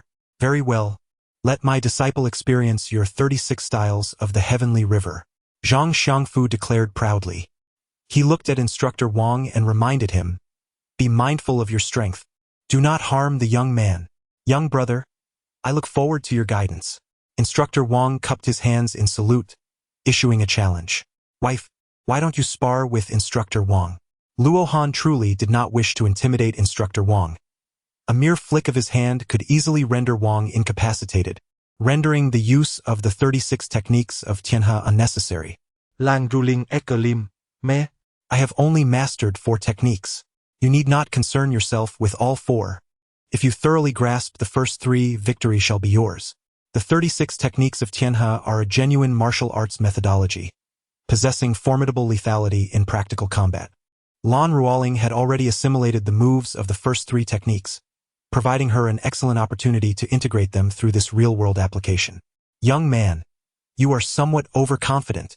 Although Jia Tong was a member of the criminal investigation team, she was by no means a match for him.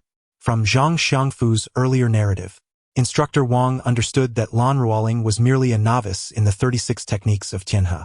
To everyone's astonishment, Luo Han allowed a novice to engage him in combat, a clear indication of his disdain. He decided to first conquer her before facing me. A smile graced Luo Han's face. Lan Ruoling, a fiercely competitive individual, felt a surge of determination in response to Instructor Wang's condescension.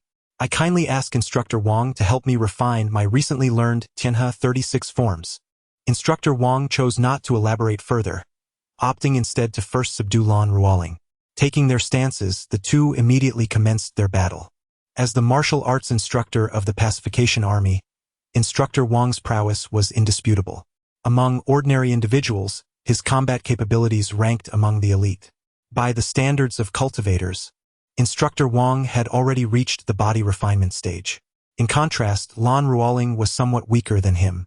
For ordinary people, applying the Tianhe 36 forms in actual combat is exceedingly challenging, yet Lan Ruoling was an exception. As a reincarnated extraordinary spiritual practitioner, her martial arts talent was extraordinary.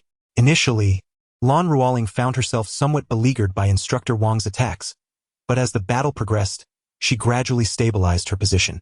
Instructor Wang, a seasoned expert, sensed the shift in Lan Ruoling's abilities. As she became increasingly adept, Instructor Wang found himself being pressured. Despite holding a clear advantage in strength, he was entirely outmaneuvered in skill. Zhang Xiangfu observed in astonishment as Lan Ruoling subdued his prize student with merely 3 moves. What would happen if she mastered the entire Tianhe 36 forms? Although Lan Ruoling's combat techniques became increasingly agile, her stamina and strength ultimately fell short. After more than 10 minutes, she began to show signs of fatigue. Bang! Lan Ruoling was struck on the shoulder by Instructor Wang, her body staggering backward. "You've lost. Let this be the end." Luo Han did not expect Lan Ruoling to achieve victory. Her participation was merely intended for her to integrate the first 3 techniques. Now that the objective has been accomplished, there is no need for Lan Ruoling to charge forward again. At this moment, although Lan Ruoling felt fatigued, she was filled with exhilaration. Having learned just 3 techniques, her combat abilities had improved significantly, intensifying her desire to master the 36 techniques of the Milky Way. Instructor Wang, breathless, understood that his victory hinged on strength and stamina. If Lan Ruoling's physical fitness were to enhance further, the outcome might not have favored him. "Shall we engage in battle now?" Instructor Wang declared with fervor, eager to assess the extent of Luo Han's prowess. "Luo Han, please take a moment to rest. Only challenge me when you have reached your peak condition. Let us engage in a match with my disciple and her as witnesses. Both of them are members of the law enforcement system, so you need not fear any repercussions from me. Should any injuries occur, do not hold it against you." Zhang Xiangfu, eager and enthusiastic, could hardly contain his anticipation to personally experience the 36 techniques of Tianhe. Luhan Hukliet softly. "I require but a single move to defeat you. There is no need to employ the 36 techniques of the Heavenly River. You, my young friend, are rather presumptuous. Though I may be advanced in years, I triumphed over the foremost warrior of Sakura Nation just last year. How dare you underestimate me so?" Luo Han's words were a profound humiliation for Zhang Xiangfu, and his tone was infused with an uncontrollable fury. "Although my master has surpassed the age of 60, His physique is undoubtedly on par with that of an ordinary middle-aged individual. In terms of combat prowess, I am not even a match for my master. Young brother, your words are rather presumptuous, he remarked. Instructor Wang was equally enraged, as his own master had been belittled to the point of worthlessness by Luo Han. While the words may have been harsh, they were nonetheless the truth. Luo Han had no intention of bullying Zhang Xiangfu, yet Zhang Xiangfu sought out his own torment. In that case, let them experience the true essence of martial arts. Luo Han had long since discerned the entirety of Zhang Xiangfu's being. His mastery had ascended to the pinnacle of body refinement, yet he remained unable to transcend the shackles and embrace internal strength. Without the guidance and support of a formidable figure like Luo Han, his life would be destined to remain in such a state. Young friend, brace yourself, Zhang Xiangfu bellowed, charging forth like a panther. With a whoosh, his hardened fist, accompanied by the sound of air being cleaved, struck fiercely against Luo Han's left chest. Luo Han casually raised his palm, effortlessly grasping Zhang Xiangfu's fist. Before Zhang could react, Luo Han flung him aside with a mere flick of his wrist. Bang! By the time Zhang regained his senses, he found himself sprawled on the ground like a great toad. Although the fall was severe, he felt no pain whatsoever. This Instructor Wang stared in disbelief, utterly stunned. Zhang Xiangfu had truly been knocked out in one move. Zhang remained in a daze, questioning what had just transpired. The true essence of martial arts surpasses your imagination. You have merely scratched the surface. My dear, it is time for breakfast. Leaving the bewildered master and disciple behind, Luo Han strolled away with Lan Ruoling. Zhang Xiangfu shook his head in shock. No sensation of pain at all. Could this be the application of clever force? No pain? You were flung 5 or 6 meters. Instructor Wang was astounded. How could a living being be tossed that distance and feel nothing?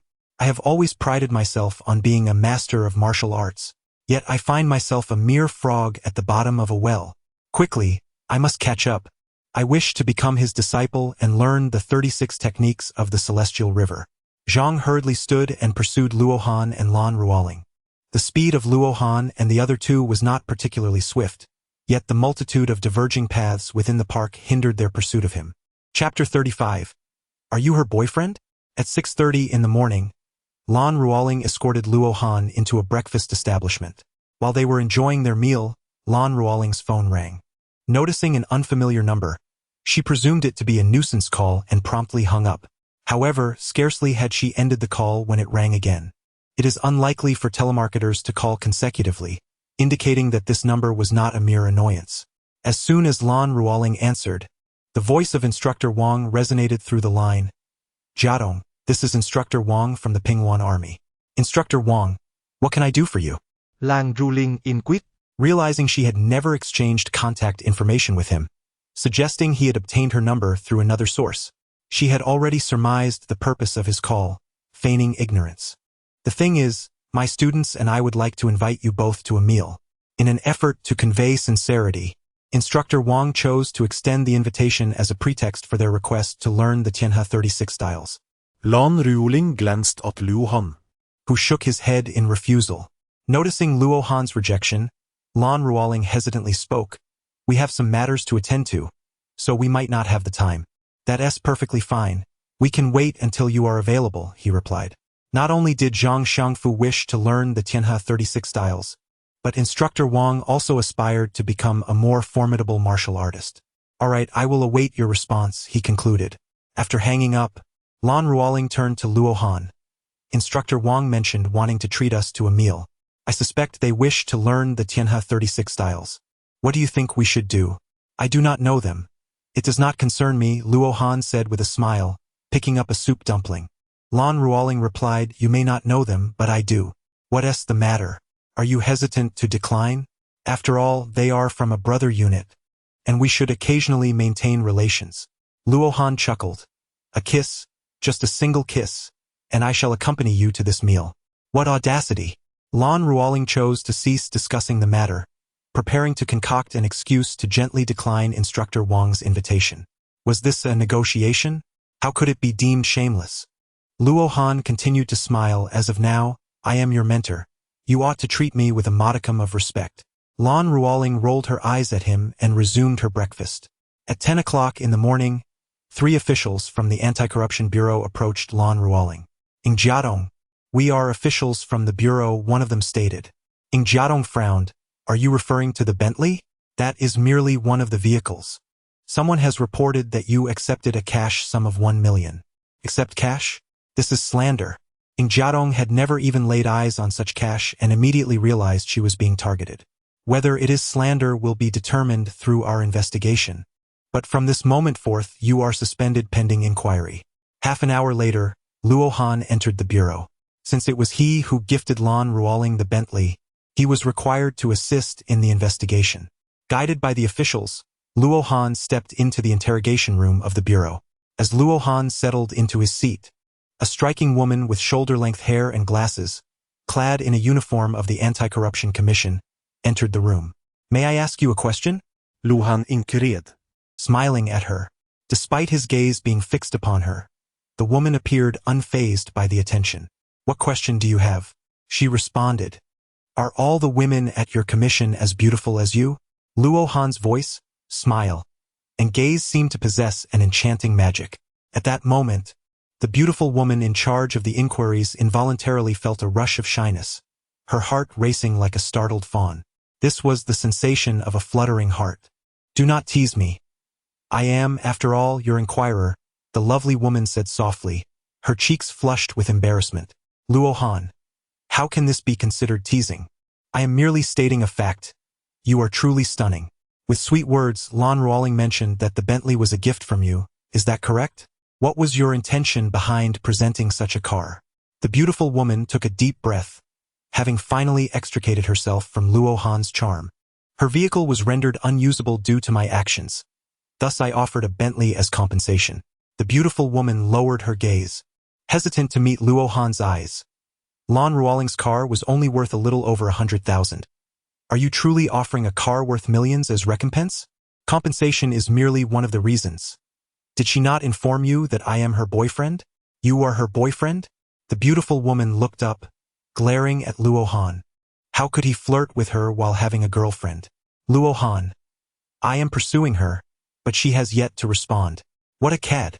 The beautiful girl initially intended to ask Luo Han for his contact information after their conversation, but she did not expect him to be so unscrupulous. Luo Han smiled, saying, "Once you truly understand me, you will no longer perceive me as a scoundrel." The beautiful woman scoffed, then proceeded to ask several questions. Upon the conclusion of her inquiries, Luo Han gazed at her with a smile. "Shall we exchange contact information?" Under the intensity of Luo Han's stare, the beautiful woman felt her heart race uncontrollably. Despite being fully aware of Luo Han's dubious character, she found it impossible to summon any feelings of disdain. Even knowing the nature of his relationship with Lan Ruoling, she still yearned for a deeper connection with Luo Han. It was not that the beautiful woman was foolishly enamored. Rather, it was the undeniable allure of Luo Han that captivated her. This so-called charm is, in essence, a manifestation of mental strength. The stronger the mental fortitude, the greater the influence of one's charm. As an extraordinary martial artist, Luo Han possessed an astonishing level of primordial spirit power. With but a slight exertion of his charm, Luo Han could sway the thoughts and intentions of ordinary individuals. Should he so desire, he could transform a beautiful woman into his devoted follower in a matter of moments. At that juncture, she would be utterly compliant, ready to heed his every command, even to the point of sacrificing herself without hesitation. Once her mind was thoroughly reshaped, she would resemble a mere automaton, devoid of her unique personality and allure. Luo Han harbored a disdain for thoughtless toys. Thus, he opted to exert a subtle influence through charm rather than resorting to overt brainwashing. Lan Ruoling, a reincarnation of an extraordinary spiritual cultivator, possessed a mental fortitude and willpower far surpassing that of an ordinary woman. The greater one's mental strength and will, the stronger the resistance to charm becomes. It is precisely for this reason that Lan Ruoling was able to maintain her composure. "If you won't offer it, then I shall take my leave." Luo Han rose and approached the enchanting woman, looking down into her eyes. "Come to me once you abandon your pursuit of Jing Jiadong." The woman's heart raced wildly, and she fought to suppress her feelings of attraction as she hastily stood to depart. In that very moment, a business card slipped from her palm. Luo Han picked up the business card, which bore the name of the Commissioner of the Independent Commission Against Corruption, Tan Mei. This charm of mine, seemingly without a place to rest, shall serve as a backup for now. Casually tucking Tan Mei's card into his pocket, Luo Han exited the interrogation room. Chapter 36. A kiss, perhaps? I have agreed. At noon, Lan Ruoling emerged from the ICAC building with a composed expression. Although the commission lacked direct evidence, she was still suspended pending investigation. Approaching Luo Han, Lan Ruoling vented her frustration with a fierce exclamation. I have already uncovered the truth. Do you wish to know? As a figure of considerable authority, Luo Han wielded significant power. While Lan Ruoling was being interrogated, he had already dispatched individuals to clarify the matter at hand. Who is it? Lang Ruolang in quit Ugenti. Luo Han chuckled softly, clearing his throat. I have paid a considerable price to investigate this matter. Okish. Is it? I agree. Lan Ruoling was seething with anger, her desire to uncover who was scheming behind the scenes consuming her. In pursuit of this information, she resolutely acquiesced to Luo Han's terms. Luo Han smiled as he approached the Bentley, saying, Get in, I shall take you there. At the Jua Run Grand Hotel, Ergo was merrily toasting with his underlings.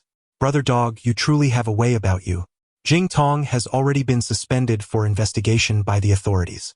Tonight, I shall bring her here. His subordinate's face was adorned with obsequiousness, reminiscent of a eunuch in the imperial court. Ergo took a swig of beer and grinned. I hear this girl is quite beautiful. Is that true? Indeed, not only is she stunning, but her figure is also exceptional. Do you wish to play cards with her, Brother Dog? If so, I shall deliver her to your bed tonight. From now on, she will be your plaything. The subordinate, well acquainted with Ergo's character, had already discerned his intentions. You understand me well, Ergo laughed heartily. If you accomplish this task, I will entrust you with managing the business at Majian. Thank you, Brother Dog, the subordinate exclaimed, eagerly pouring another drink for Ergo. Ergo downed the drink in one gulp, adding, We cannot spare that fellow either. I don't care what means you employ, ensure you leave him incapacitated. Understood. Just as the subordinate finished speaking, the door was suddenly kicked open with a loud bang. Damn it, who did that? Seeking death. The abrupt noise startled Ergo and the others, drawing their attention towards the entrance. Luo Han was the first to appear before Ergo and his companions, followed closely by Lan Ruoling. It's you. Ergo turned to his subordinate. Do you recognize them? Brother Go, that woman is Ing Jia Tong, and the other one is that formidable young man. With a cold smirk, Ergo rose. They have delivered themselves right to my doorstep? How stunning she is. I have yet to indulge in such a rare gem. Did you send someone to report me to the... Lang Ruolang furiously demanded. Ergo, slightly taken aback, responded, You have quite the ability. You found me so quickly? Come with me to clarify the situation. Lan Ruoling clenched her fists, fully aware that an intense battle was inevitable. Ergo laughed arrogantly. You too? Do you even know where this establishment is? Rest assured, my husband will back you up, Luo Han said, arms crossed with a smile. Although Lan Ruoling was not fond of Luo Han referring to himself as her husband, his presence provided her with a sense of security. She nodded gently and stepped towards Ergo. Subdue her, Ergo commanded, surrounded by 12 subordinates, all skilled fighters. The men brandished their bottles and charged menacingly towards Lan Ruoling. Despite his arrogance, Ergo was no fool. The meager number of people in the room was certainly no match for Luo Han and Lan Ruoling. He hastily grabbed the walkie-talkie. Everyone, get up here. I'm cornered. Although this restaurant bore the name of an eatery, it was, in fact, Ergo's stronghold. It was lunchtime, and all his subordinates were reveling downstairs. Upon learning that someone had stormed into their stronghold to confront Ergo, dozens of subordinates rushed upstairs armed and ready for a fight. Luo Han stood at the entrance of the private room, quietly observing the fierce battle being waged by Lan Ruoling. In the past, she could manage to take on no more than 5 or 6 ordinary men, yet now, she faced over a dozen adversaries without losing her ground. Hearing the footsteps of the underlings rushing up from below, Luo Han said to Lan Ruoling, "You may withdraw. I shall handle this." Understanding the importance of a swift resolution, she obediently stepped back. Luo Han uttered no superfluous words. He surged forward with a tempestuous force. Bang, bang. Luo Han resembled the indomitable Hulk, with each punch and kick propelling his adversaries like cannonballs. In a mere span of 5 seconds, the 12 subordinates of Ergo were rendered incapable of continuing the fight. The terror emanating from Luo Han left Ergo trembling in fear, finally convincing him that his younger brother had not exaggerated the truth. This was nothing short of superhuman. "Brother, I was wrong. I will turn myself in at once. I confess that I falsely accused. Please." Luo Han, weary of Ergo's incessant prattle, seized him by the throat and lifted him effortlessly. Ergo writhed violently, akin to a fish out of water. "Release brother dog. If you dare to harm him, we shall not spare you." The subordinates of Ergo rushed forward, their furious roars echoing threats of vengeance. Luo Han picked up a chopstick and nonchalantly plunged it into Ergo's shoulder. Alas, Ergo wished to scream in agony, but no sound escaped his throat. The ruthless demeanor of Luo Han left Ergo's subordinates utterly astonished. They had not anticipated such ferocity from him, even while encircled. The chopstick was merely a prelude, as Luo Han seized another and plunged it into Ergo's other shoulder. Having incapacitated Ergo's arms, Luo Han disdainfully discarded him onto the ground as one would a dead dog. Ergo gridelig gasped for air. Having been but a hair's breadth away from death moments before. "What now? Do you still wish for your men to take action?" Luo Han sneered down at him. "Get out, and no one is permitted to intervene." Ergo, having witnessed Luo Han's terrifying prowess, understood that even if more than 20 of his underlings rushed in from outside, they would stand no chance against him. Luo Han gazed at Lan Ruoling and inquired, "My dear, how shall we handle this? Shall we take his life? If you do so, I shall be compelled to apprehend you." As an enforcer of the law, Lan Ruoling could hardly permit Luo Han to commit murder in her presence. Luo Han smiled awkwardly and remarked, "You are truly selfless. Tomorrow, we shall go to the Discipline Inspection Commission to clarify the situation. I demand that my innocence be restored." Ergo, not daring to refuse, nodded vigorously like a pestle. "No problem. I will arrange for someone to explain the situation this afternoon. Furthermore, you are henceforth forbidden from bullying the vendors at the night market. Understood? I shall never again collect sanitation fees." With Ergo's promise secured, Lan Ruoling finally turned her gaze towards Luo Han. "Let us depart." Luo Han remained silent as he turned and walked towards the door. The young men in the corridor still bore ferocious expressions, ready to act at the slightest command from Ergo. However, Ergo in the room dared not take the risk, allowing Luo Han to lead Lan Ruoling away unimpeded. Chapter 37. Winning over the mother-in-law. As Lan Ruoling settled into the luxurious Bentley, her mind wandered. Although she had successfully dealt with Ergo, a more pressing matter weighed heavily upon her. Coupled with the 2 kisses exchanged earlier, she now owed Luo Han 3 kisses. Luo Han had long proclaimed that upon collecting 3 kisses, he would redeem a French wet kiss. Although Lan Ruoling did not explicitly agree, her actions had already tacitly acknowledged it. Is she perhaps eagerly anticipating this kiss? Luo Han gazed deeply into Lan Ruoling's eyes, finally uniting these 3 kisses. If he could successfully complete this French kiss, Luo Han believed he could firmly establish himself in Lan Ruoling's heart. "Allow me to treat you to a meal. Shall we consider the bet null and void?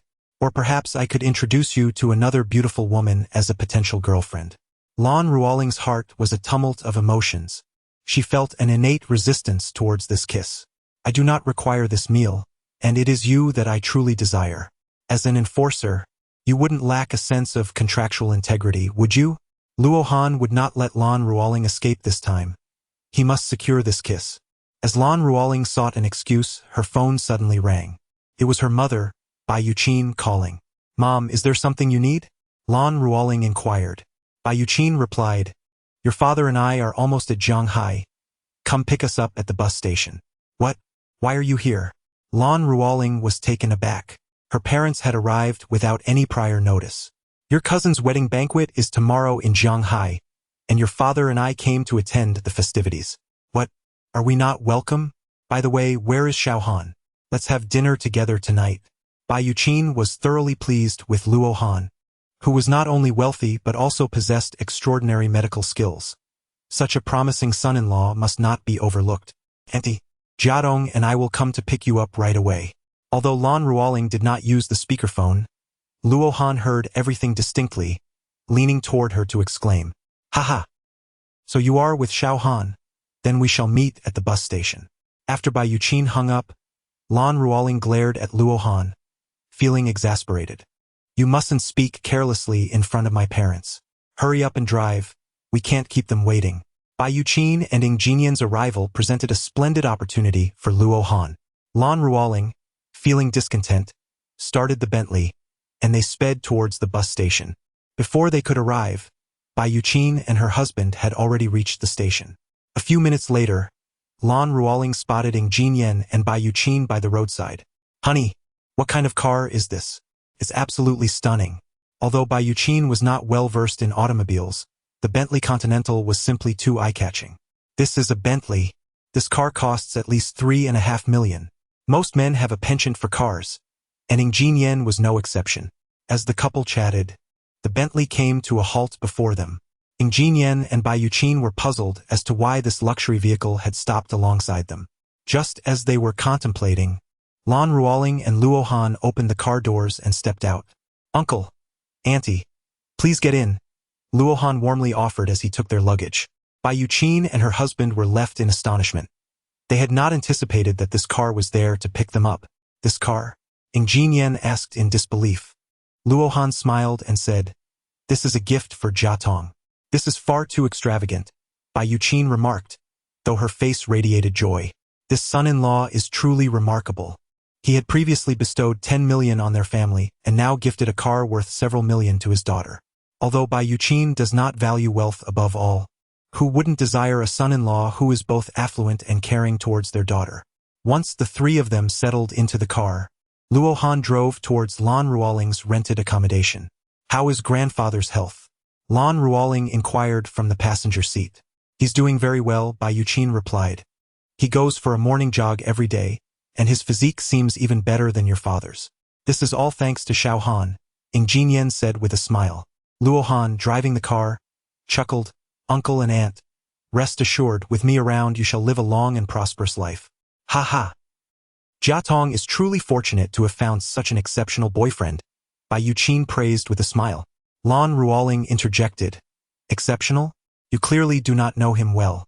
Do not be oblivious to your blessings. Countless young women covet a man like Xiao Han. You must treat him well. Xiao Han, if Jiatong does not treat you right, just let me know, and I shall advocate for you," Bai Yuqin admonished, glaring at Lan Ruoling. Luo Han wore a proud expression, declaring, "Jiatong has been exceptionally kind to me. She even got out of bed last night to help me catch mosquitoes." "What do you mean by catching mosquitoes? Don't be ridiculous. We sleep in separate rooms," Lan Ruoling exclaimed, taken aback by Luo Han's suggestive words. "No need for explanations. Both of you are no longer young, and matters of intimacy are entirely normal. I can't wait for you to bring me a grandchild," Bai Yuqin remarked, clearly pleased with Luo Han, having already set her sights on him as her son-in-law. Lan Ruoling found herself at a loss for words, unable to articulate her distress. This situation was utterly incomprehensible. "Xiao Han, who else is in your family?" Ing Jinian inquired more eagerly, smiling. "Let's arrange a time for you to meet my parents." "My parents passed away long ago. I am the only one left," Luo Han replied. Upon hearing this, Ing Jinian and Bai Yuqin's faces lit up with joy. They could hardly contain their excitement. With no parents, their daughter would be spared the complexities of in-law relationships and the potential for mistreatment by a mother-in-law. It was akin to welcoming a son-in-law into the family. "Since that is the case, you two should discuss it together," Bai Yuqin said with a smile. "As long as there is mutual affection, nurture it well." Lan Ruoling's countenance darkened as she realized that the situation was spiraling beyond her control. Her parents had already set their sights on Luo Han as their future son-in-law. "Don't worry, Auntie. We will ensure our relationship grows harmoniously," Luo Han assured. "By the way, what dishes do you enjoy? I would like to treat you to dinner tonight." At that moment, Lo Han resembled a considerate and understanding young man, endearing him even more to Ng Jinyen and his wife. As he parked the car, Lo Han mentioned, "I own another villa at Bin Manor, but Jia Tong suggested that it feels too large and lifeless, so I purchased this apartment instead." Jia Tong is right. This flat indeed feels much more homely. Ng Jinyen agreed with a smile. Accompanied by Lo Han, Bai Yuqin and her husband ascended the stairs, while Lan Ruoling felt more like an outsider in her own family. Luo Han has delighted her parents immensely. Lan Ruoling remains oblivious to the larger trap that awaits her. As she opened the door, Luo Han placed the luggage of Ng Jinyen and his companion into her own room. "Uncle, Aunt, you will stay here tonight," Luo Han declared. Chapter 38. How can you be so unruly? Upon witnessing Luo Han allocate her room to her parents, Lan Ruoling felt a surge of secret joy. Luo Han will not be staying here tonight. Does that not allow for the possibility of evading this French kiss? What? Lan Ruoling did not anticipate Bai Yuqin would make such a request. She hurriedly replied, "Mother, we have not yet. There is no need to feel embarrassed. Your father and I are not antiquated traditionalists." Bai Yuqin would hardly be swayed by Lan Ruoling's words. How could one catch mosquitoes for Luo Han without sharing a room? From the very beginning, Luo Han has been laying traps, with the sole purpose of this moment. This. Lan Ruoling once again finds herself at a loss for words. Luo Han stepped forward and wrapped his arm around Lan Ruoling's shoulders, saying, "You wouldn't consider abandoning me, would you? A boyfriend as splendid as this is something only a fool would relinquish." Bai Yuqin remarked. Lan Ruoling was in a fluster, desperately trying to find a way to explain to Bai Yuqin. Even Jingyan would not believe her. "Uncle, Aunt, please take a moment to rest." Luo Han embraced Lan Ruoling as they made their way to another room. Lan Ruoling attempted to struggle, but the strength of Luo Han was far beyond her capacity to resist. Upon entering the room, Luo Han promptly shut the door. Lan Ruoling glared at him warily. What do you intend to do? Fear not. Can I really devour you at this moment?" Luo Han smiled. Lan Ruoling, suppressing her voice, retorted angrily, "You deliberately led my parents to misunderstand, and now you wish to share a room with me. Is it not your intention to consume me?" "I indeed wish to savor you, yet I would never coerce you," he replied. "You need not doubt my intentions. I am not one to engage in such petty games." Luo Han's tone was laced with a hint of sarcasm. "You!" Lan Ruoling, visibly infuriated, retorted, "Is it merely a French kiss? I shall grant you one tonight. I, Jing Taotong, am not one to renege on my word." Luo Han chuckled. "Then it's settled. Tonight, I shall only desire this French kiss. Nothing else shall transpire." The man's words are often deceptive. I shall adhere to this notion of doing nothing, merely lingering without encroaching. Is this not a classic ploy of yours? You cannot stay here tonight. I am not at ease with that idea. Lan Ruoling's resolve was unwavering. Luo Han shrugged. "All right, I shall soon venture out to elicit sympathy." "Why are you so unreasonable?" Lan Ruoling was acutely aware of the repercussions of Luo Han's actions. Should Luo Han resort to exploiting the plight of Bai Yuqin and her husband, her own parents would undoubtedly turn against her. "You can sleep on the bed while I'll take the floor. I won't embrace you, nor will I seek any warmth." Lo Han smiled with audacity. "You are quite ruthless. Should you dare to act recklessly, I shall take matters into my own hands." Lan Ruoling, recognizing her own inability to contend with Lo Han, resorted to threatening her own life. "I shall step out to serve tea to our parents. We can share a kiss before bedtime tonight." With a beaming smile, Lo Han opened the door and stepped outside. What a scoundrel! Lan Ruoling's cheeks flushed crimson. She had never experienced a French kiss before.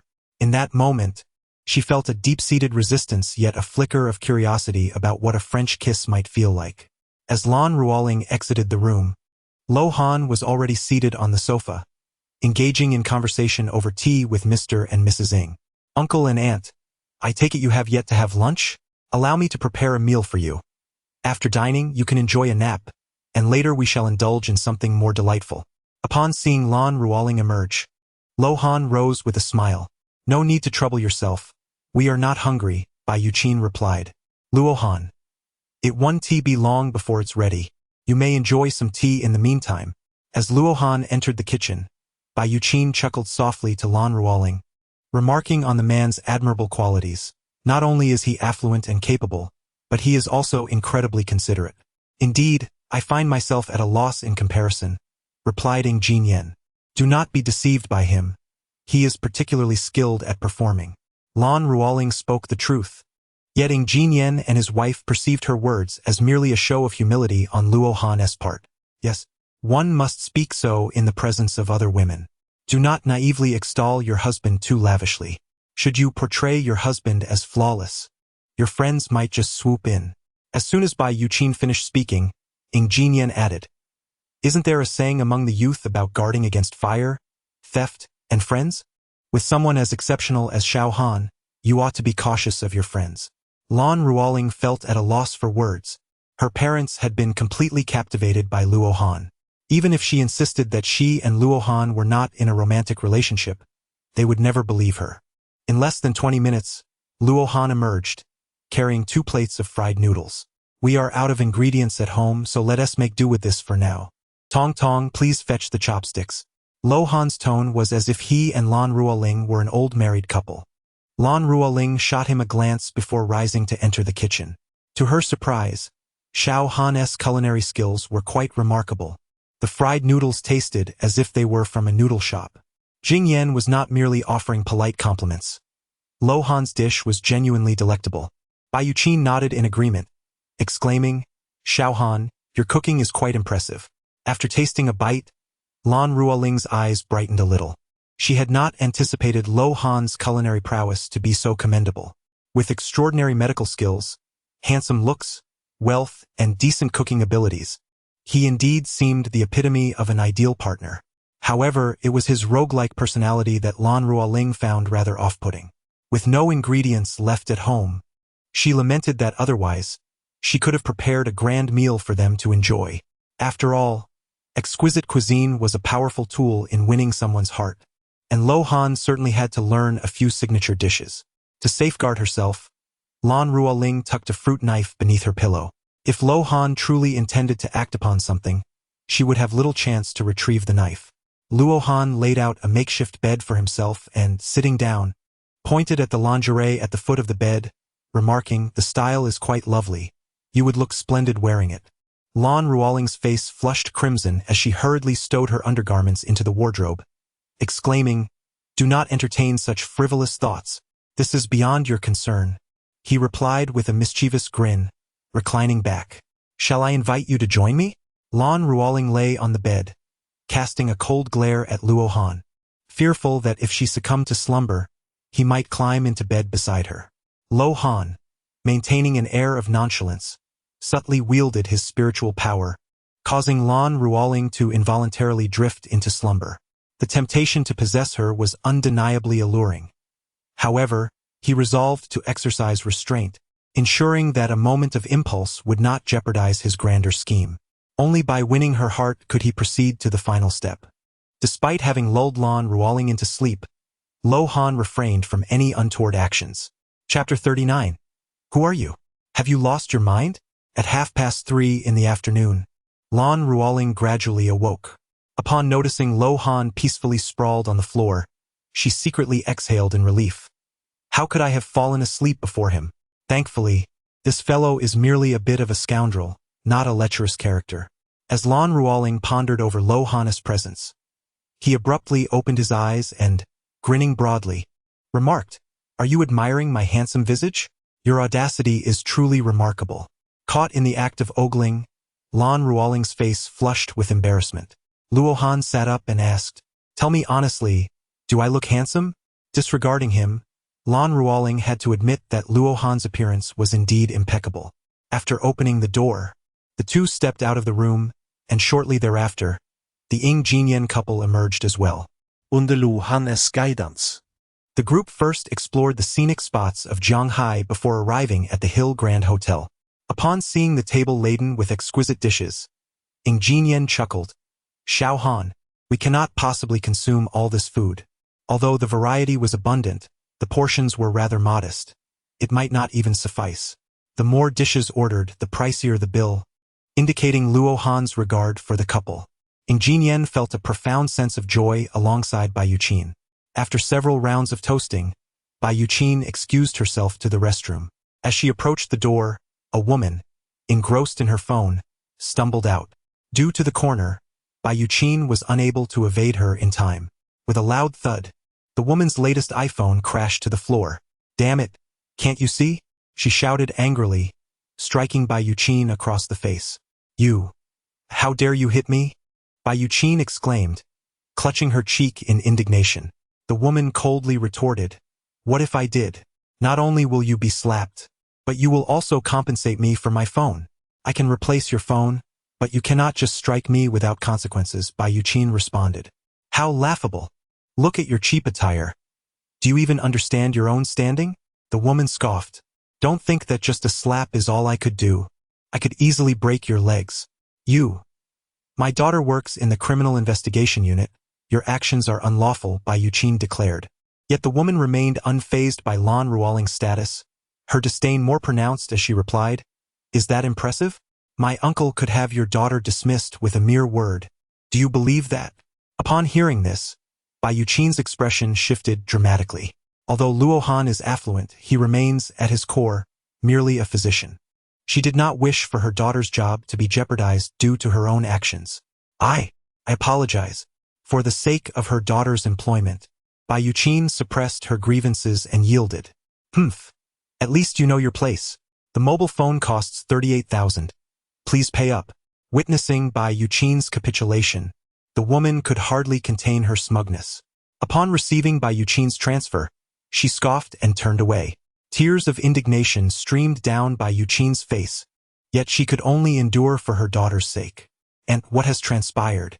Despite Bai Yuqin's attempt to conceal her distress, Luo Han immediately discerned something amiss. And nothing. Bai Yuqin hurriedly masked her emotions, though she was evidently not adept at deceit. Lan Ruoling also sensed the unease. "Mother, what is truly the matter?" Realizing she could not maintain her facade, Bai Yuqin, with tear-filled eyes, recounted the events. "Please do not confront her. I do not wish for Jiadong to lose her job. No one shall bully my mother-in-law. If she dares to strike you, I will ensure she pays for it." Lo Han abruptly stood up and exited the room. Xiao Han, Bai Yuqin and her family hurriedly followed, unwilling to let Lo Han provoke the powerful elite over this matter. Not far away, within a private room, the woman who had struck Bai Yuqin was relishing the recounting of the incident. 38,000 yuan was trivial, but the exhilarating sensation of being revered and feared was utterly delightful. "Shanshan, I truly envy you for having such an impressive uncle," one of her peers remarked. "Indeed, with such an uncle shielding you, who would dare to bully you?" Encouraged by her classmates' flattery, Qiu Shanshan felt increasingly elated. "My uncle will soon be appointed to the provincial government. At that time, no one will dare to provoke our family." Suddenly, with a resounding bang, Lo Han kicked the door open. "Who are you? Have you lost your mind?" Qiu Shanshan exclaimed, startled, as she glared at Lo Han. "Who just struck my mother-in-law?" Lo Han's cold gaze swept across everyone in the room. Qiu Shanshan scoffed, "I did. What's it to you?" Upon hearing her admission, Lo Han strode directly toward her. "Xiao Han, don't act impulsively," Bai Yuqin anxiously interjected. Luo Han paid no heed. He swiftly delivered a resounding slap to Qiu Shanshan's face. The force of the blow was immense, sending Qiu Shanshan crashing to the ground. "How dare you raise your hand?" Her male companions roared in fury and rushed forward, only to be sent flying by Luo Han's powerful kick. "My uncle is..." Before Qiu Shanshan could finish her sentence, Luo Han brutally stomped down, shattering her right hand. The excruciating pain elicited a wretched scream from her, akin to that of a slaughtered pig. The onlookers gasped in horror, having never witnessed such ruthless ferocity. Qiu Shanshan's uncle was a prominent figure within the municipal government. Luo Han's audacity in breaking her arm was shocking.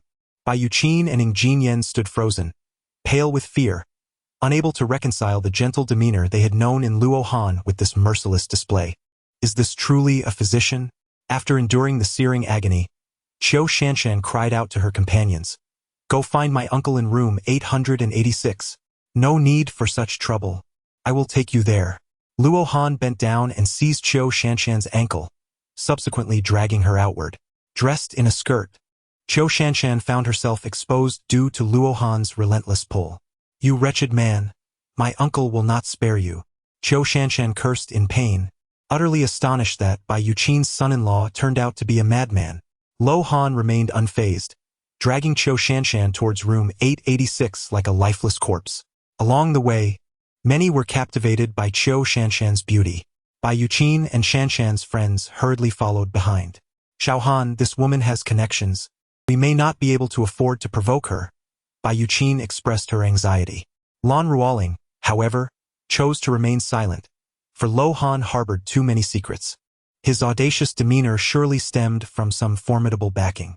In no time, Luo Han arrived at room 886, pulling the screaming Qiu Shanshan with him. Bang! Another kick startled those inside. Luo Han dragged Qiu Shanshan inside, only to find the esteemed Elder Huang seated in the VIP area. "Little divine doctor." Upon seeing Luo Han, Elder Huang stood up in astonishment. "Shanshan." The man seated in the main position, Qiu Shanshan's uncle, rose in anger at the sight of her being forcibly brought in. "Uncle, save me. He broke my hand." Upon seeing her uncle, Qiu Shanshan cried out in anguish. Chapter 40. Do you have any objections? As the third brother of Jiang Hai, Qiu Shanshan's uncle was no fool. Elder Huang's demeanor towards Luo Han quelled the fury boiling within him. "Elder Huang, may I inquire about this gentleman's identity?" The third brother of Jiang Hai decided to ascertain Luo Han's standing before determining how to address the situation.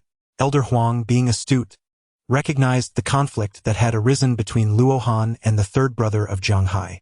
Although the third brother held a position in the municipal government, he was of little utility to Elder Huang. In contrast, Luo Han, despite his advanced age, was a revered divine doctor upon whom Elder Huang relied for longevity. "This young divine doctor is a benefactor to my Huang family. He saved the life of my granddaughter Huang Xiner." The third brother of Jiang Hai's mood was grave. His prospects for advancement hinged entirely on the Huang family's support. If he were to provoke the Huang family for the sake of his niece, his promotion would undoubtedly be jeopardized. "Little divine doctor, may I ask what grievance my niece has caused you?" The third brother of Jiang Hai dared not express his anger and instead posed the question with courtesy. My goodness, no wonder he dared to break Shanshan's arm. It turns out he is a person of significant standing. Shanshan had indeed kicked against an iron plate, as her uncle was treating this individual with such respect. Realizing her uncle's attitude, Qiu Shanshan immediately sensed the gravity of the situation. She was taken aback that Bai Yuqin's son-in-law possessed such formidable connections. Bai Yuqin and Ing Jinyan were equally astonished, not expecting that their daughter's husband was not only wealthy but also wielded considerable influence and power. "Your niece slapped my mother-in-law. I broke her hand. Do you have any objections?" The frigid gaze of Luo Han fell upon Jiang Hai Sangu. Just as Jiang Hai Sangu found himself at a loss, old Huang let out a cold snort. "How dare you lay a hand on the mother-in-law of the little divine physician? Such audacity!" A shiver coursed through Jiang Hai Sangu. Old Huang was clearly aligning himself with Luo Han. If he were to oppose Luo Han for the sake of his niece, it would mean severing ties with the Huang family. Although retired, old Huang wielded considerable influence. "I implore the little divine physician to forgive my niece's transgressions." Despite Qiu Shanshan being his own niece, Jiang Hai Sangu prioritized his own interests. Provoking the Huang family could not only jeopardize his promotion but might also impact his future prospects. In such a predicament, self-preservation took precedence. Qiu Shanshan was no fool. Witnessing her uncle's capitulation, she dared not continue her brazen demeanor. "What more do you wish to say?" Luo Han directed his attention to Qiu Shanshan. In a flurry of fear, Qiu Shanshan exclaimed, "It is my own fault. I apologize, I was wrong. That is of no use to me." Qiu Shanshan then turned to Bai Yuqin, pleading, "Auntie, I was in the wrong before. I beg for your magnanimity to forgive me." Bai Yuqin's face flushed with emotion, feeling a surge of pride for her son-in-law. "Xiao Han, let it be as it is. Can her arm be healed? The punishment of a broken limb seems rather severe." Bai Yuqin's heart remained kind, and upon seeing Qiu Shanshan's pitiful state, she felt an overwhelming sense of compassion. Luo Han smiled, "I can indeed cure it. However, my services come at a price." Since your mother has interceded on your behalf, I shall charge 1 million. 1 million? Cho Shanshan stood there, astonished. Her family's total savings barely exceeded 10 million, and Luo Han had audaciously demanded such a sum.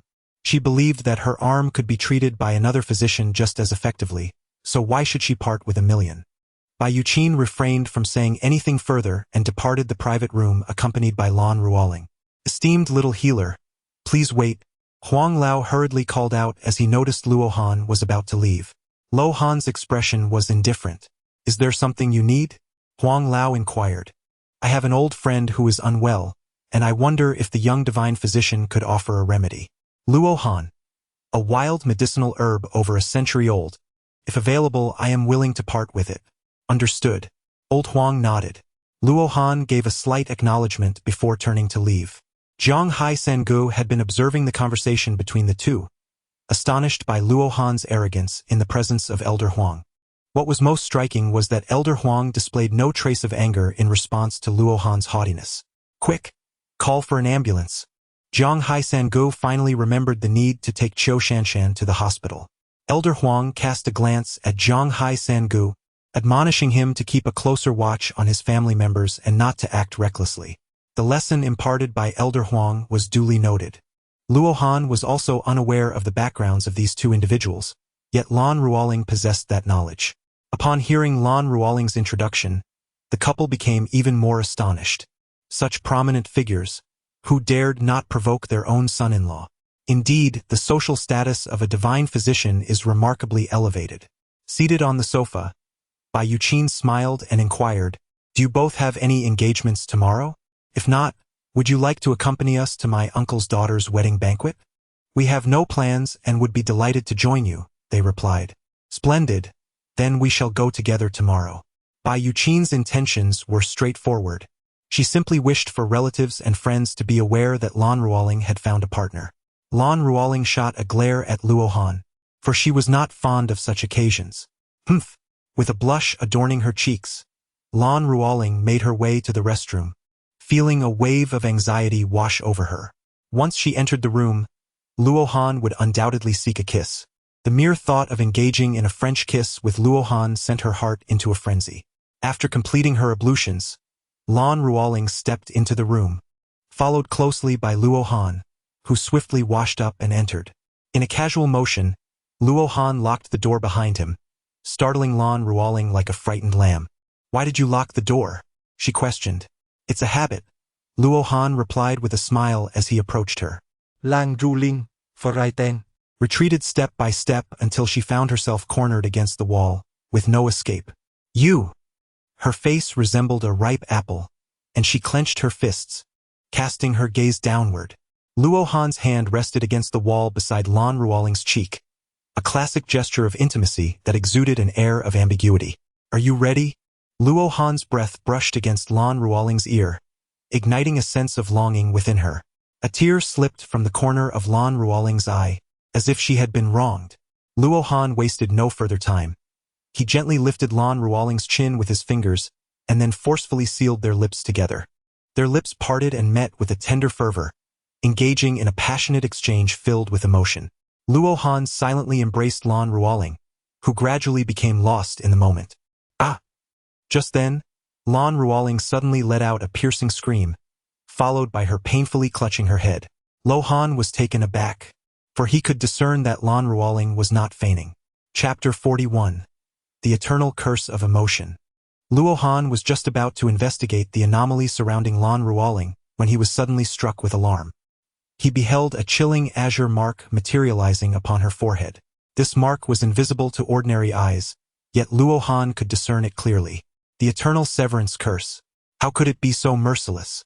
To break the Eternal Severance Curse, one must gather the tears of true love from this tumultuous era, where finding unwavering devotion is exceedingly arduous. Although the Eternal Severance Curse possesses no lethal force, it condemns a person to a lifetime devoid of love. Once the flame of affection is ignited, the torment of the curse ensues. Fortunately, it is not an immortal spell. Thus there exists a means of breaking it. Lan Ruoling's cry attracted the attention of Bai Yuqin and Ng Jinyen. Ng Jinyen, believing his daughter to be injured, rushed over in alarm, exclaiming, "What happened? Stop! Do you not understand?" Bai Yuqin admonished softly. Jin Yan immediately grasped her implication, his expression one of astonishment. "So formidable? Young people, do you think all are as seasoned as you?" Bai Yuqin replied with a huff. Jin Yan, under Luo Han's influence, the eternal severance curse on Lan Ruoling finally receded. "My head aches terribly. How could this happen?" Lan Ruoling thought she must be ill. Luo Hanyu sighed in frustration. "It's nothing. Even if I told you, you wouldn't believe it." "What do you mean? How would you know I wouldn't believe it if you don't say anything?" Lan Ruoling replied. "Luo Han, deep within your soul lies a curse. The moment you entertain thoughts of love, it shall torment you." Utter nonsense. Of course, Lan Ruoling would never believe such an absurd notion. Luo Han shrugged in resignation. "This is an undeniable truth. Whether your affections are directed towards me or another, the moment you entertain thoughts of love, a throbbing headache is inevitable. Are you suggesting that I shall never seek a man in my lifetime?" Lan Ruoling inquired with skepticism. Luo Han nodded. "Theoretically, that is the case. However, I will find a way to heal you, for this matter is only halfway through. I have fulfilled my promise, so do not presume to take advantage of me. In fact, I possess a method to prove that my words are true. Would you like to verify it?"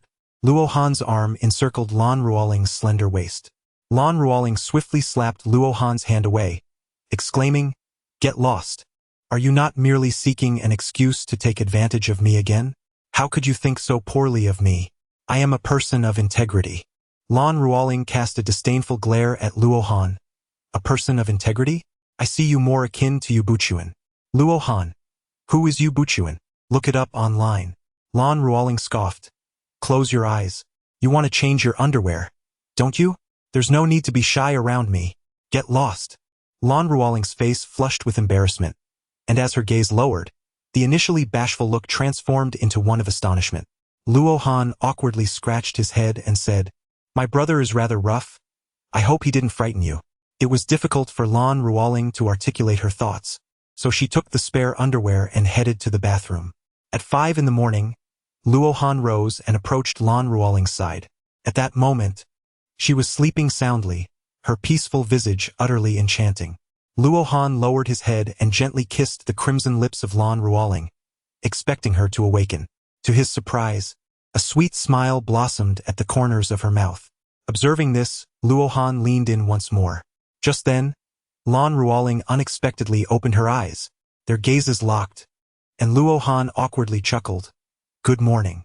Lan Ruoling replied, "What do you intend to do?" As she watched Luo Han's retreating figure, she softly traced her lips with her fingers, feeling as though she had been taken advantage of once again. At 5:30, Luo Han and Lan Ruoling returned to the park. Little friend, Zhang Xiangfu and his disciple had been waiting there, eager for their arrival. Upon seeing Luo Han and Lan Ruoling approach, they hurriedly welcomed them. "You can learn alongside us. How much you absorb depends on your own abilities." Luo Han was undoubtedly aware of the thoughts of the two individuals, and he straightforwardly expressed his stance. Upon having his intentions unveiled by Luo Han, Zhang Xiangfu appeared somewhat embarrassed. He had initially wished to become a disciple, yet Luo Han's position was evidently clear. Nevertheless, being able to learn alongside was still a matter of joy. "Thank you, young friend." Luo Han turned to Lan Ruoling and said, "First, practice the techniques we learned earlier twice, and then I shall teach you new ones." In the realm of martial arts, Lan Ruoling was quite obedient, and she promptly commenced her practice. Zhang Xiangfu and instructor Wang hurriedly focused their attention on learning alongside Lan Ruoling. Despite the commendable talents of the master and disciple, the profound intricacies of the 36 techniques of the heavenly river were beyond their grasp, rendering them unable to master it in a short span of time. Once Lan Ruoling had completed her 2 rounds of practice, Luo Han began to impart new techniques to her. Although the duo studied earnestly, their innate abilities paled in comparison to those of Lan Ruoling. Their slow learning pace hindered them from keeping up with the progression. Before long, it was already 6:30 in the morning. Luo Han addressed Lan Ruoling, saying, "It is getting late. Go buy breakfast for your uncle and aunt. Young master, might I inquire if you would take me as your disciple?" I am willing to pay tuition. Upon seeing Luo Han prepare to depart, Zhang Xiangfu hastily expressed his intentions. Luo Han pointed at Lan Ruoling, stating, "You are unqualified to be my disciples. If you wish to learn, you may take her as your master." "What?" Lan Ruoling exclaimed in astonishment. "I have yet to master it myself.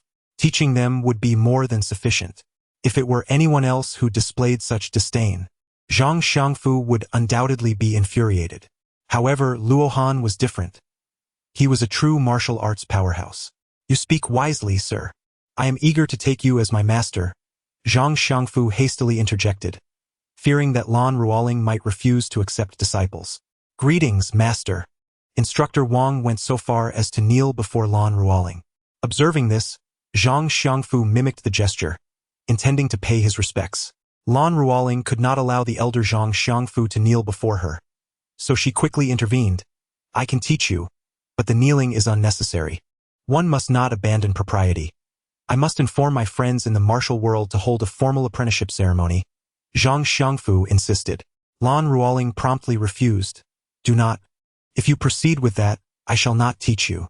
Zhang Xiangfu quickly acquiesced to Lan Ruoling, as he was reluctant to miss the opportunity to learn the 36 styles of the Heavenly River. Meanwhile, Ing Jinyan was not idle. She was tidying up for the two. After finishing breakfast, the group set off towards the hotel. As it was the female side's turn to see off the guests, Bai Yuqing needed to assist at the hotel where the bride's party was located. "Congratulations, third uncle." Upon seeing him, Ing Jinyan and her husband approached with smiles. "Jinyan, Yuqing has arrived." Third uncle beamed as he turned to Lan Ruoling. "Jiadong is here as well." "Hello, third uncle. It has been a long time." Lan Ruoling greeted with a smile. "This is Jiadong's boyfriend." Ing Jinyan cheerfully introduced Luo Han to third uncle. Luo Han furrowed his brow. An ominous aura of death emanated from his third uncle. Chapter 42. Who is so wealthy? The presence of this deathly energy signified that his uncle's demise was imminent. Despite appearing robust, it was evident that his health was gravely compromised. Luo Han said little, for the life and death of his great-uncle bore no relevance to him. "What a handsome fellow! What line of work are you in?" inquired his great-uncle with a smile. Luohan, a freelance. "A freelancer?" The disdain in the elder's demeanor was palpable. After all, does not a freelancer merely signify an unemployed drifter? Indeed, Luo Han nodded in agreement. The elder's tone bore a hint of arrogance. "Young people ought to secure stable employment. My son-in-law is an executive at the Wang Group. Would you like me to arrange a job for you? Thank you for your kind offer, dear uncle. But although this child lacks a stable position, his circumstances are quite favorable." Bai Yuqing did not boast about Luo Han's exceptional qualities. She merely smiled politely. Leaving the Ing Yen couple to converse with the elder, Lan Ruoling escorted Luo Han to the room of the bride. The bride was quite attractive, and with a touch of makeup, she could be deemed a budding beauty. "Jiadong, you have arrived as well." Although the bride and Lan Ruoling were not particularly close, they were indeed cousins. Lan Ruoling smiled and remarked, "Cousin, you look truly beautiful today." The bride's gaze then fell upon Luo Han. Luo Han took the initiative to introduce himself, saying, "I am Jia Tong's boyfriend." The bride, astonished, looked at Luo Han and exclaimed, "You have found a boyfriend, Jia Tong? Our Jia Tong has exceptionally high standards. You must be truly remarkable to win her heart." Luo Han smiled. "It's not bad. What kind of job do you have?" The bride inquired with curiosity. "It must be quite lucrative, right?" Both the bride and the bridesmaids looked on with skepticism. "A bum is just a bum. What is this nonsense about a freelance profession?" One of the bridesmaids mockingly asked in a peculiar tone. 20 billion. Everyone was taken aback by Luo Han's words. The notion that 20 billion in savings could be described as not bad sounded like sheer bragging. "Jia Tong, is he telling the truth?" The bride turned to Lan Ruoling with astonishment. Lan Ruoling, not wishing to draw attention, smiled and replied, "He's just joking." Whether it was a jest or an exaggeration, another bridesmaid scoffed. Just as the bride was about to speak, the sound of electronic firecrackers echoed from outside. "The wedding procession has arrived. Prepare to block the door." The group shifted their focus, convinced that Luo Han was merely boasting. The subsequent proceedings of the wedding unfolded normally, and the atmosphere was filled with joy, propelled by playful games. Shall we hold a wedding too? Luo Han wrapped his arm around Lan Ruoling's waist and chuckled softly. Lan Ruoling shot him a glare. Let go. Your parents are coming. If you don't allow me to hug you, I'll tell on you. Lan Ruoling remained silent. After the wedding ceremony concluded, everyone followed the bride and groom out of the hotel. At that moment, the leader of the wedding cars approached with an apologetic expression. Mr. Zhou, one of our vehicles has broken down. I'm afraid we will have to wait a while before we can set off. What? A malfunction at this moment? The groom was quite displeased. There were still many matters at the wedding for him to handle. What if they missed the auspicious time? The absence of a car was considered very inauspicious. Why don't you find a replacement vehicle? We can refund you for one later. Although the groom had his own car, it was merely an Audi A4, which felt out of place among the million-dollar luxury vehicles designated for the wedding. Given you have 20 billion in savings, your car must be quite impressive, right? Why not use it as a temporary fix? Just then, a bridesmaid, eager to see Luo Han in an awkward position, turned the spotlight on him. 20 billion in savings? Who is that wealthy? Both the staff and the families of the newlyweds fixed their gazes on Luo Han. The third uncle looked utterly incredulous. Bai Yuqin's son-in-law was this affluent? Luo Han smiled. I don't own a car. No car? A billionaire whose savings are measured in hundreds of millions lacks a vehicle? To boast of possessing 20 billion without even having a car. How audacious! The expressions of the bridesmaids were laden with disdain. How could one who cannot afford a car dare to brag about having billions? It is not shameful to be without wealth, but to boast without substance is utterly shameless. Do not be so quick to ridicule me. My lack of a car is merely due to my reluctance to drive myself. Luo Han is the ancient evil deity. He remains unperturbed by mere taunts. At this juncture, do they still wish to boast and quibble? While the bride and groom remain silent, the members of the bridesmaid entourage are quite animated. Luo Han glanced at Ng Jiadong and remarked, The car I gifted you is quite adequate. Let them borrow it in case of an emergency. However, let us first discuss the type of vehicle. A domestic car worth merely 100,000 shouldn't be brought out to embarrass oneself. Today's convoy comprises luxury cars valued in the millions. Does your vehicle truly belong in such esteemed company? The bridal party consisted of 6 individuals, among whom 3 were particularly vivacious. Lan Ruoling, the bride's cousin, audaciously mocked Luo Han in front of a large audience, her spirits high. Jiadong, my friend is simply forthright. Please do not take offense. The cousin, appearing to safeguard Lan Ruoling's dignity, was, in truth, also dismissive of the boastful Luo Han. The car he gifted me is a Bentley Continental. I wonder if you might require it? If so, I shall bring it over for decoration. If not, then it shall remain as is. On the surface, Luo Han appeared to be her boyfriend, and for both their sakes, it was imperative that they did not become the subject of ridicule. The Bentley Continental. The bridesmaids who had previously mocked Luo Han stood frozen in place, for the Bentley Continental was a luxury vehicle worth over 3 million. Could it be that Luo Han was indeed a wealthy individual? Truly? Then let's hurry and bring it over for decoration, the groom said. Without further ado, Lan Ruoling turned and headed towards the hotel parking lot. In less than 5 minutes, she returned with the Bentley. Is this the convertible version of the Bentley Continental? This car must be worth at least 4 million. The groom was astonished to discover that Lan Ruoling's Bentley was indeed the convertible version, which was considerably more expensive than the standard model. Jiatong, shall we use your car as the main vehicle? The bride exclaimed with delight upon learning that Lan Ruoling's car was a convertible. Lan Ruoling nodded in agreement. The wedding planners quickly adorned her vehicle and opened the convertible roof. This Bentley had already demonstrated Luo Han's financial prowess, leading to a complete reversal in the attitudes of the groom, bride, and bridesmaids toward him. Handsome, shall we exchange contact information? We could enjoy a meal together sometime. With the Bentley being borrowed, Luo Han and Lan Ruoling's parents had no choice but to ride in another wedding car.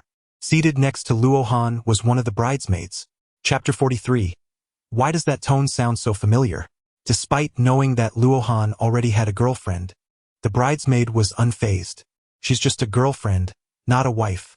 Even if Lan Ruoling were Luo Han's wife, that wouldn't necessarily exclude me. If she could become Luo Han's woman, perhaps she could also receive a Bentley as a gift. Your figure is quite nice, but alas, your face ruins it. I wish to take a break. Please refrain from speaking to me. If she were a beauty, Luo Han might have been inclined to address some physical needs. However, this bridesmaid was indeed rather ordinary. Even with heavy makeup, she could not be compared to true beauties. You! The bridesmaid was taken aback by Luo Han's harsh words, leaving her feeling frustrated and annoyed. Yet, your scent is quite pleasant. That bridesmaid's perfume is far too overpowering. As he spoke, Luo Han inhaled deeply, appreciating Lan Ruoling's natural fragrance.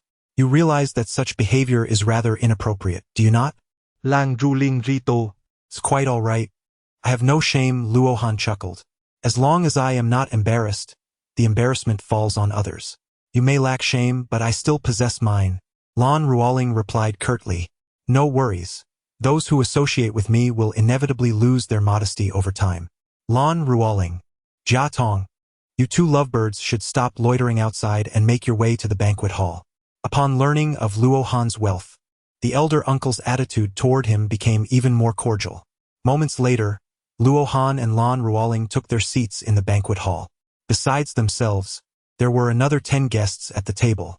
As for Ng Jinyan and his wife, they were seated at the guest reception table. Beautiful lady, are you a relative of the groom or the bride? Lan Ruoling was so stunning that she attracted the gaze of many admirers wherever she went. Despite Luo Han's presence beside her, some individuals still approached her without awareness. The one who approached was a middle-aged man, impeccably dressed in a suit, exuding the aura of a successful individual. The man smiled and extended his hand toward Lan Ruoling, introducing himself. Allow me to introduce myself. I am the president of a subsidiary of the Wang Group and also the groom's superior. Not wishing to offend, Lan Ruoling stood and shook his hand. Hello, where does the beautiful lady work? How should I address you? The middle-aged man blatantly ignored Luo Han, viewing him merely as an inconsequential figure. I did not expect you to be a police officer. I have long admired your profession. His gaze intensified. This posed an enticing challenge. Mr. Zhao, as the president of a subsidiary of the Wang Group, you must earn quite a bit each year. When the topic of salary arose, Mr. Zhao beamed with pride. It's not bad, around 10 to 20 million a year. Oh, how enviable.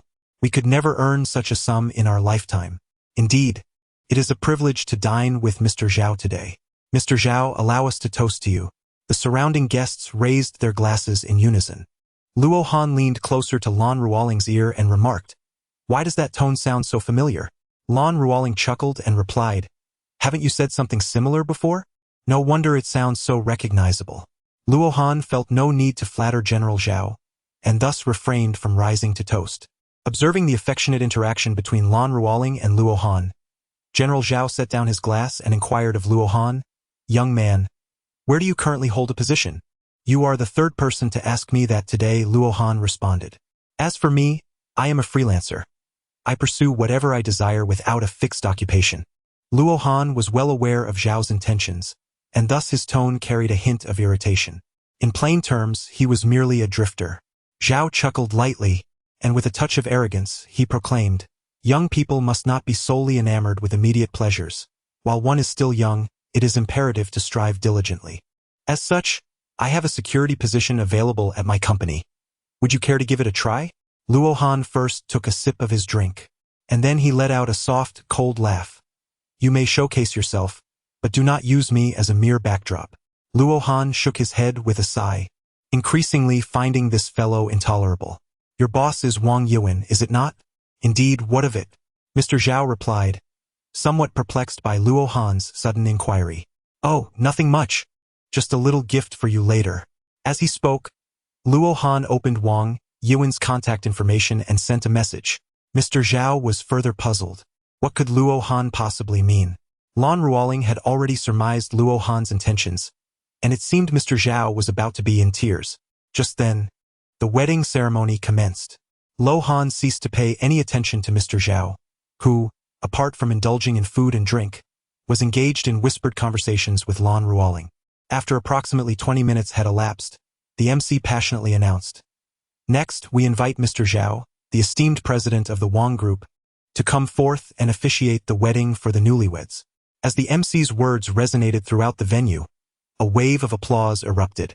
Mr. Zhao, brimming with confidence, rose to his feet and proudly ascended the wedding stage under the gaze of all attendees. The Wang Group stood as the pinnacle of conglomerates in Shanghai, and as its senior president, Mr. Zhao indeed possessed a commendable air of superiority. However, at that moment, Lo Han stood up and followed him onto the stage. "What are you doing up here?" Mr. Zhao, having just taken the microphone, cast an irritable glance at Lo Han. "I promised you a gift," Lo Han replied, gesturing to the MC. "Please, hand me a microphone."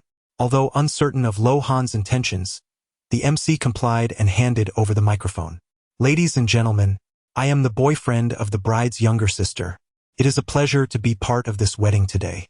Witnessing the harmony between the newlyweds fills me with genuine joy and blessings. However, I must express that Mr. Zhao is rather ill-suited to fulfill the role of officiant today, as he will soon be dismissed and will no longer be the groom's superior. To ensure that this joyous ceremony proceeds smoothly, I have invited a new officiant for the couple and extend my heartfelt wishes for their marriage." Luo Han held the microphone, a smile gracing his lips as he uttered those words. "What do you mean? I might be dismissed? How absurd." Mr. Zhao was utterly enraged. Luo Han had the audacity to undermine him at such a moment. Luo Han smiled as he gestured towards the entrance of the banquet hall. "Now, let us welcome the new officiator of today's ceremony, Chairman Wang Yuan of the Wang Group, to deliver a speech for the newlyweds." "What? The chairman of the Wang Group? How could he possibly be here? This is absurd." Chapter 44. Shall I send you to prison? Wang Yuan is a figure of great significance. How could he attend this wedding? Although the groom is a manager within a subsidiary of the Wang Group, he certainly does not possess the stature to warrant the chairman's personal attendance as the officiant. Even having President Zhao of the subsidiary officiate the ceremony is already a considerable honor for the groom. In front of a multitude, Luo Han boldly declared that General Manager Zhao was to be dismissed, leaving the groom to ponder how he could possibly continue his career. It was laughable. Did he truly believe himself to be someone of significance? General Manager Zhao, seething with rage, thought to himself that a person like Luo Han lacked even the qualifications to meet Wang Yimin, let alone invite him to be the officiant. However, before he could finish his tirade, the grand doors of the banquet hall swung open. As the doors parted, Wang Yimin entered, flanked by 4 bodyguards. "Wang! Chairman Wang!" The groom gasped in disbelief. Wang Yimin had truly graced them with his presence. How could he be here? Was it Luo Han who had summoned him? To have someone of Wang Yimin's stature attend the wedding was indeed a remarkable honor. What sort of influence did the bride's cousin-in-law possess to have secured such an esteemed guest? Wang Yimin was a luminary of Shanghai, known by many. Under the astonished gazes of the crowd, he hurriedly ascended the stage. "My sincerest apologies. I was unexpectedly invited by Mr. Luo, which delayed my arrival," Wang Yimin said with a smile. "Chairman Wang, what brings you here?" General Manager Zhao stammered, utterly taken aback by Wang Yimin's unexpected appearance. More astonishingly, Wang Yimin referred to Luo Han as Mr. Luo. For someone of Wang Yimin's standing to address a young man in such a manner spoke volumes about Luo Han's significance. Yet, Zhao could only scoff at such an eminent figure and still harbor intentions of wooing Luo Han's partner. Zhao hastily exclaimed, "Chairman Wang, I have contributed immensely to the company. You cannot. Do you truly believe your actions could remain concealed from me? If you wish to avoid resignation, shall I arrange for you to sit in prison instead?" Wang Yimin's words struck fear into Zhao's heart. He had not anticipated that Wang Yimin was fully aware of his misdeeds. "Thank you, Chairman Wang." Zhao dared not utter another word, fearing imprisonment. The groom and bride stood in stunned silence. It was indeed Luo Han's words that had sent Zhao packing. Once Zhao vacated the stage, Wang Yimin continued with a smile, "I apologize for my hasty arrival and lack of a congratulatory gift. Thus, from this day forth, the groom shall assume the position of senior president of my subsidiary company." What was happening? He had been granted a promotion on the spot. This was clearly an attempt to curry favor with the bride's cousin-in-law. The groom and bride were left speechless, as though caught in a dream. The president of a subsidiary was a genuine executive within Wang's group. Previously, the groom had merely been a third-tier manager. Now he had leapt to the forefront of the subsidiary. Beyond the title, the salary was paramount. Previously earning a six-figure income, the groom's new position would yield a seven-figure salary. Both the groom and bride understood that Wang Yimin's gesture was aimed at winning over Lan Ruoling's boyfriend. Thankfully, they had refrained from openly mocking Luo Han. Otherwise, such fortune would have eluded them. Jin Yen, Yuqin, just who is this extraordinary son-in-law of yours? Their uncle was astounded. With such a powerful cousin-in-law backing him, the groom's family would surely seek to curry favor with their daughter. Under the astonished gazes of all, Wang Yimin read the vows. How could he steal the spotlight so effortlessly? The groom and bride had become mere supporting characters. Lan Ruoling was at a loss for words. She had never imagined that Luo Han could summon someone as busy as Wang Yimin, who arrived as if he were a mere subordinate. Ask the groom and bride if they mind me stealing this thunder, Luo Han chuckled. Lan Ruoling remained speechless. Of course, the groom and bride would not oppose. As Luo Han stirred up the atmosphere, the groom's status and worth surged dramatically. It would not be long before they could drive Bentleys and Porsches. After Wang Yuan's concluded his speech, the groom's parents hurriedly brought him to Luo Han's side. Mr. Wang, thank you for your graciousness. Luo Han raised his drink. Let us toast together. Wang Yuan smiled and lifted his teacup. Mr. Luo, you are too kind. How could I allow anyone to provoke you? He continued. Feel free to share any challenges you may face. Considering our previous interactions, you have two opportunities to call upon my assistance. Not only in medical matters but also in business, I can offer my support. Sipping his drink, Luo Han spoke with a smile. Wang Yuan's felt a jolt of surprise.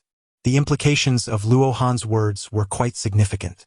The Wang Group was a top-tier conglomerate in Jianghai, and Luo Han had boldly claimed he could assist with business matters. At present, there is nothing troubling Mr. Luo, Wang Yuan's replied.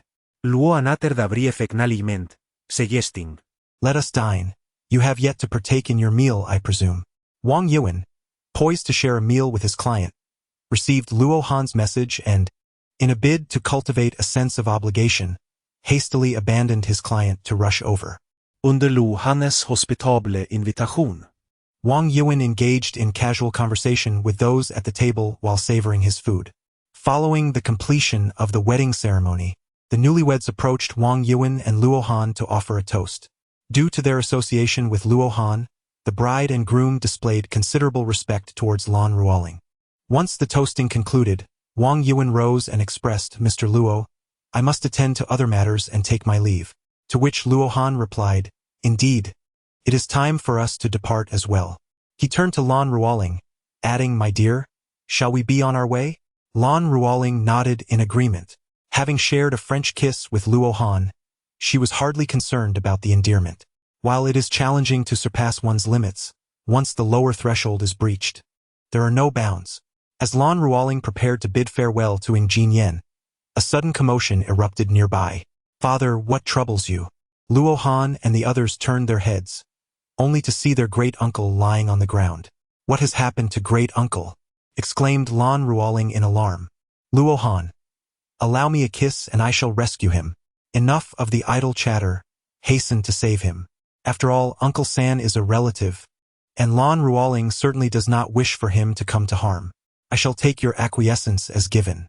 Luo Han had long anticipated such a scene with his granduncle, yet he was taken aback by its swift arrival. This could be deemed a stroke of fortune for his granduncle. Once Luo Han departed, he would be indifferent to his granduncle's fate. Xiao Han, come quickly and save your granduncle.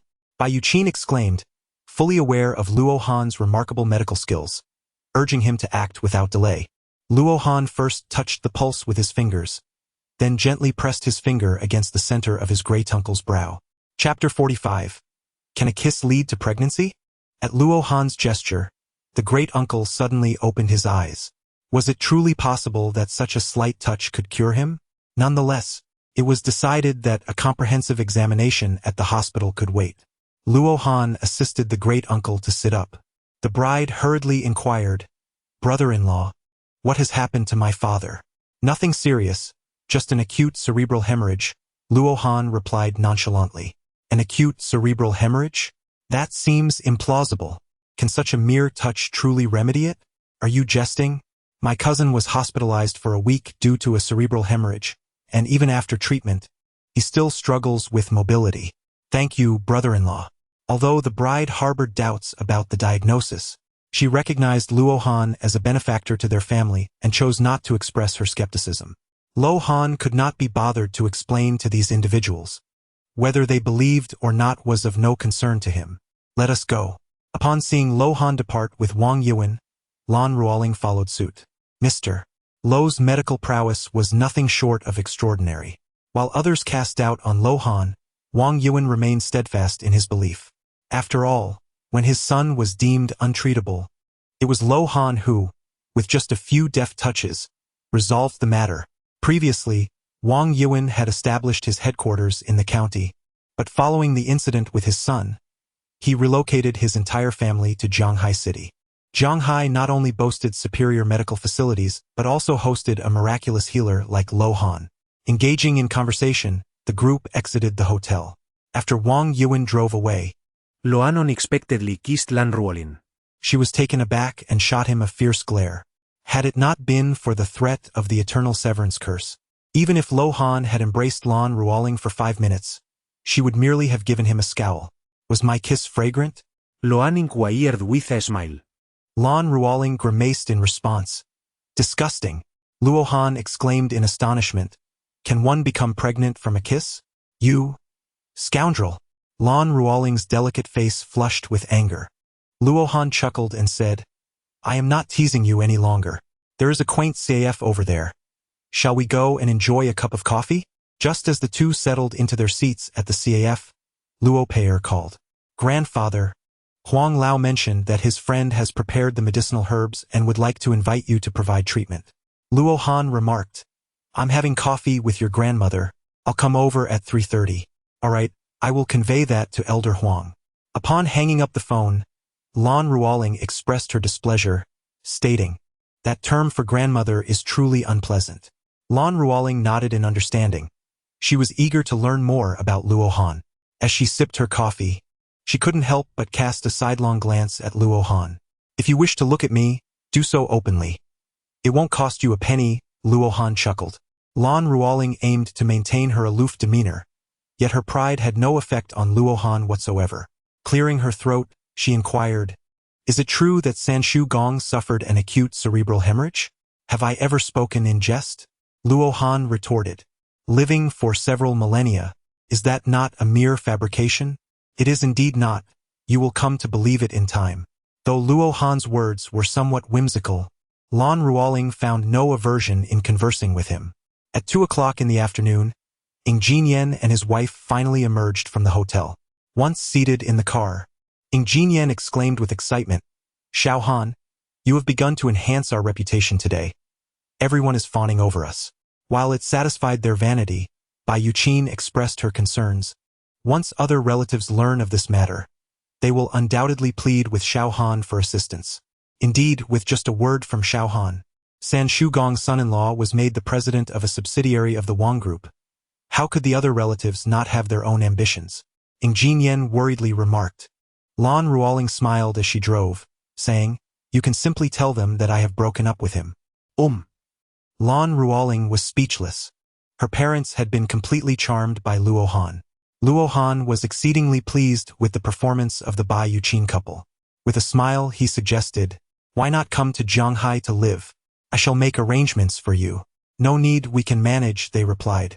Despite Luo Han's wealth and influence, the Ng couple preferred to continue their familiar life in the county town. At 3:30 in the afternoon, Luo Han accompanied Lan Ruoling to a sanatorium. As soon as they parked the car, the children of Elder Huang approached respectfully to greet them, saying, Little divine doctor, your journey must have been arduous. There is no need for pleasantries. Let us proceed directly to the treatment. Tonight, Luo Han must accompany the Ng Jinyan couple for an evening of shopping and dining, thus he is pressed for time. The offspring of old Master Huang holds significant status in Zhanghai. Had it been anyone else exhibiting such an attitude towards them, they would undoubtedly be incensed. However, Luo Han is an exception.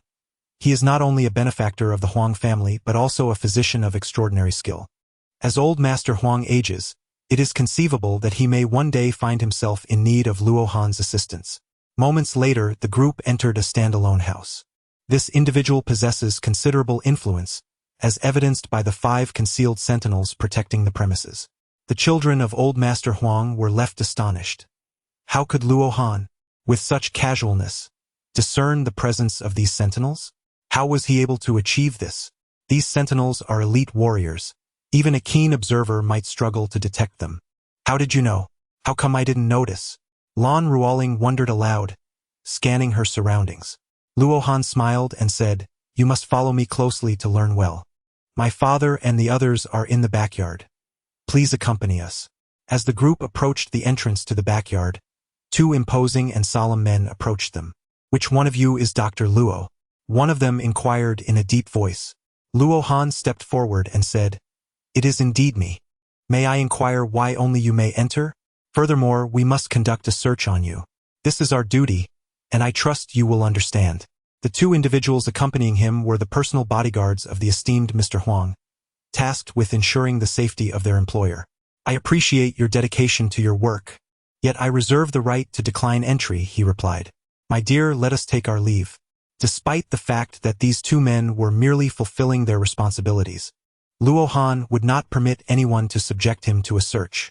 Such an action carried an inherent implication of disrespect. Lan Ruoling had grown accustomed to Luo Han's manner of addressing her, and she turned to follow him. Mr.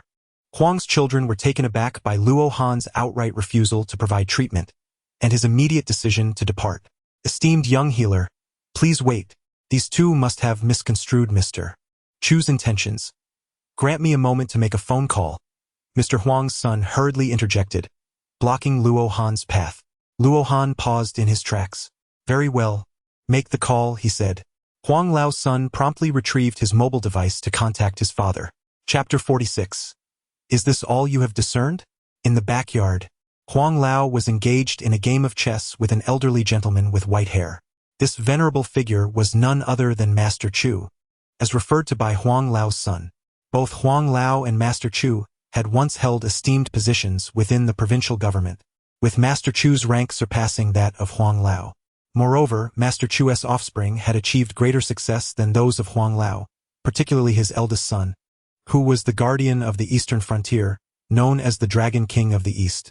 In the realm of the Great Xia Kingdom, the Ministry of War recognizes 4 distinguished titles: Dragon King, God of War, Heavenly King, and Martial Sage. The Dragon King of the East holds a status that ranks just beneath the imperial authority of the Great Xia and those of princely stature. Naturally, the family of such a prominent figure receives heightened protection. As the phone rang, Huang Lao answered. "Brother Chu, your men are to conduct a search." Huang Lao hesitated before continuing. "The young divine doctor is preparing to depart." Master Chu, unfazed, dialed a number on his own phone. "There is no need for a search. Please allow the young divine doctor to enter." "Young divine doctor, please come in." The expressions of the 2 guards grew grim. Although Luo Han had not caused any disturbance, the pressure exerted by Master Chu rendered them powerless to act.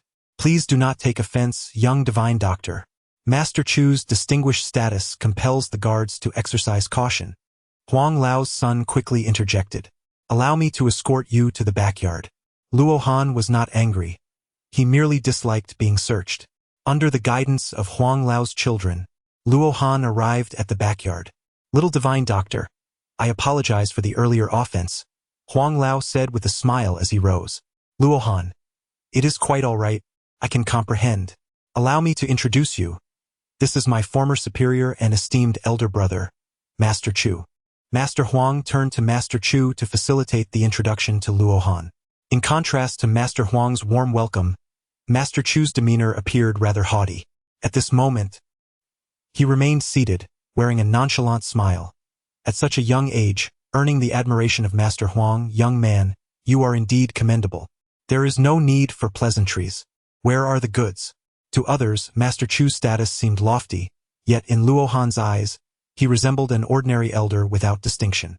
Luo Han's arrogance displeased elder que greatly. It was one thing for Luo Han to neglect greeting him, but to present such an imperious demeanor before him was truly insufferable. Truly, a young man of ambition, brimming with hubris. Elder Chu let out a light snort, hoping that Luo Han's medical skills would be worthy of such pride. Luo Han. The coldness that has penetrated into your body has led to a chill in the lungs, causing a severe cough after midnight, and recently, you have begun to cough up blood. Am I right? You! Chu Lao stood up in astonishment, glancing at Huang Lao. Have you mentioned this to him? Huang Lao, equally taken aback, shook his head. No, I have not even disclosed that it was for your treatment. Luo Han had yet to take his pulse. He merely glanced and discerned all this? How astonishing! Did you truly perceive all this? Old Chu inquired with skepticism. Luo Han. It is merely a trifling ailment, one that can be remedied in 3 minutes. However, I am uncertain whether the medicinal materials you have prepared are worth my intervention.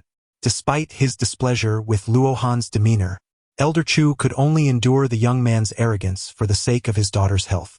My daughter will arrive shortly. Father, has the divine physician arrived? No sooner had Elder Chu spoken than a charming middle-aged woman, accompanied by several bodyguards, entered the courtyard. This is the little divine physician. Let him examine the medicinal materials. Elder que gesture toward Luo Han. Is he? Elder Chu's daughter regarded Luo Han with disdain. A mere boy, barely past adolescence, a divine physician?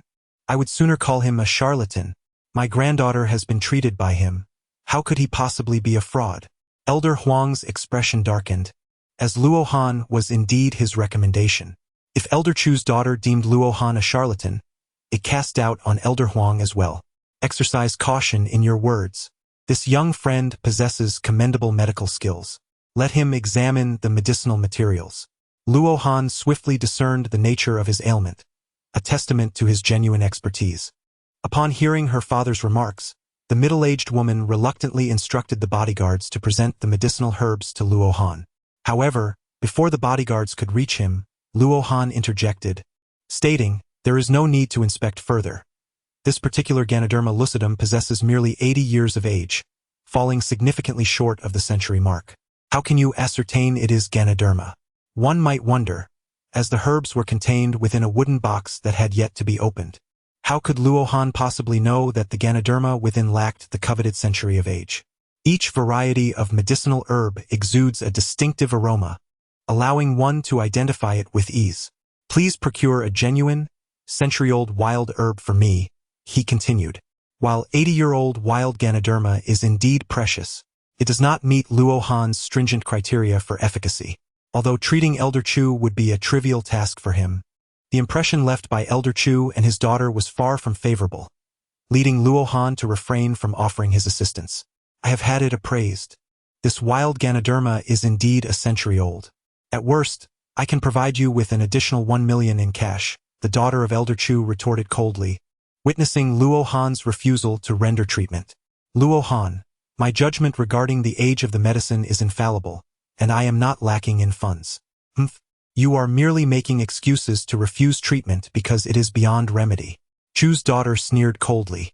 Think as you wish, but allow me to remind you, he has merely a month left to live.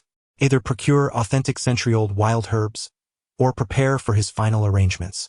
Elder Huang, we shall take our leave now. Luo Han is not indulging in alarmist rhetoric. Master Chu's condition will inevitably worsen. Little divine doctor, I implore you to grant me a favor.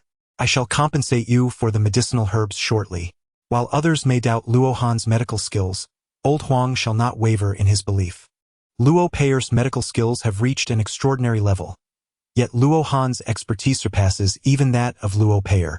Since Luo Han has stated this, it is evident that the situation concerning Elder Chu is quite dire. This is not a bank, hence I do not extend loans.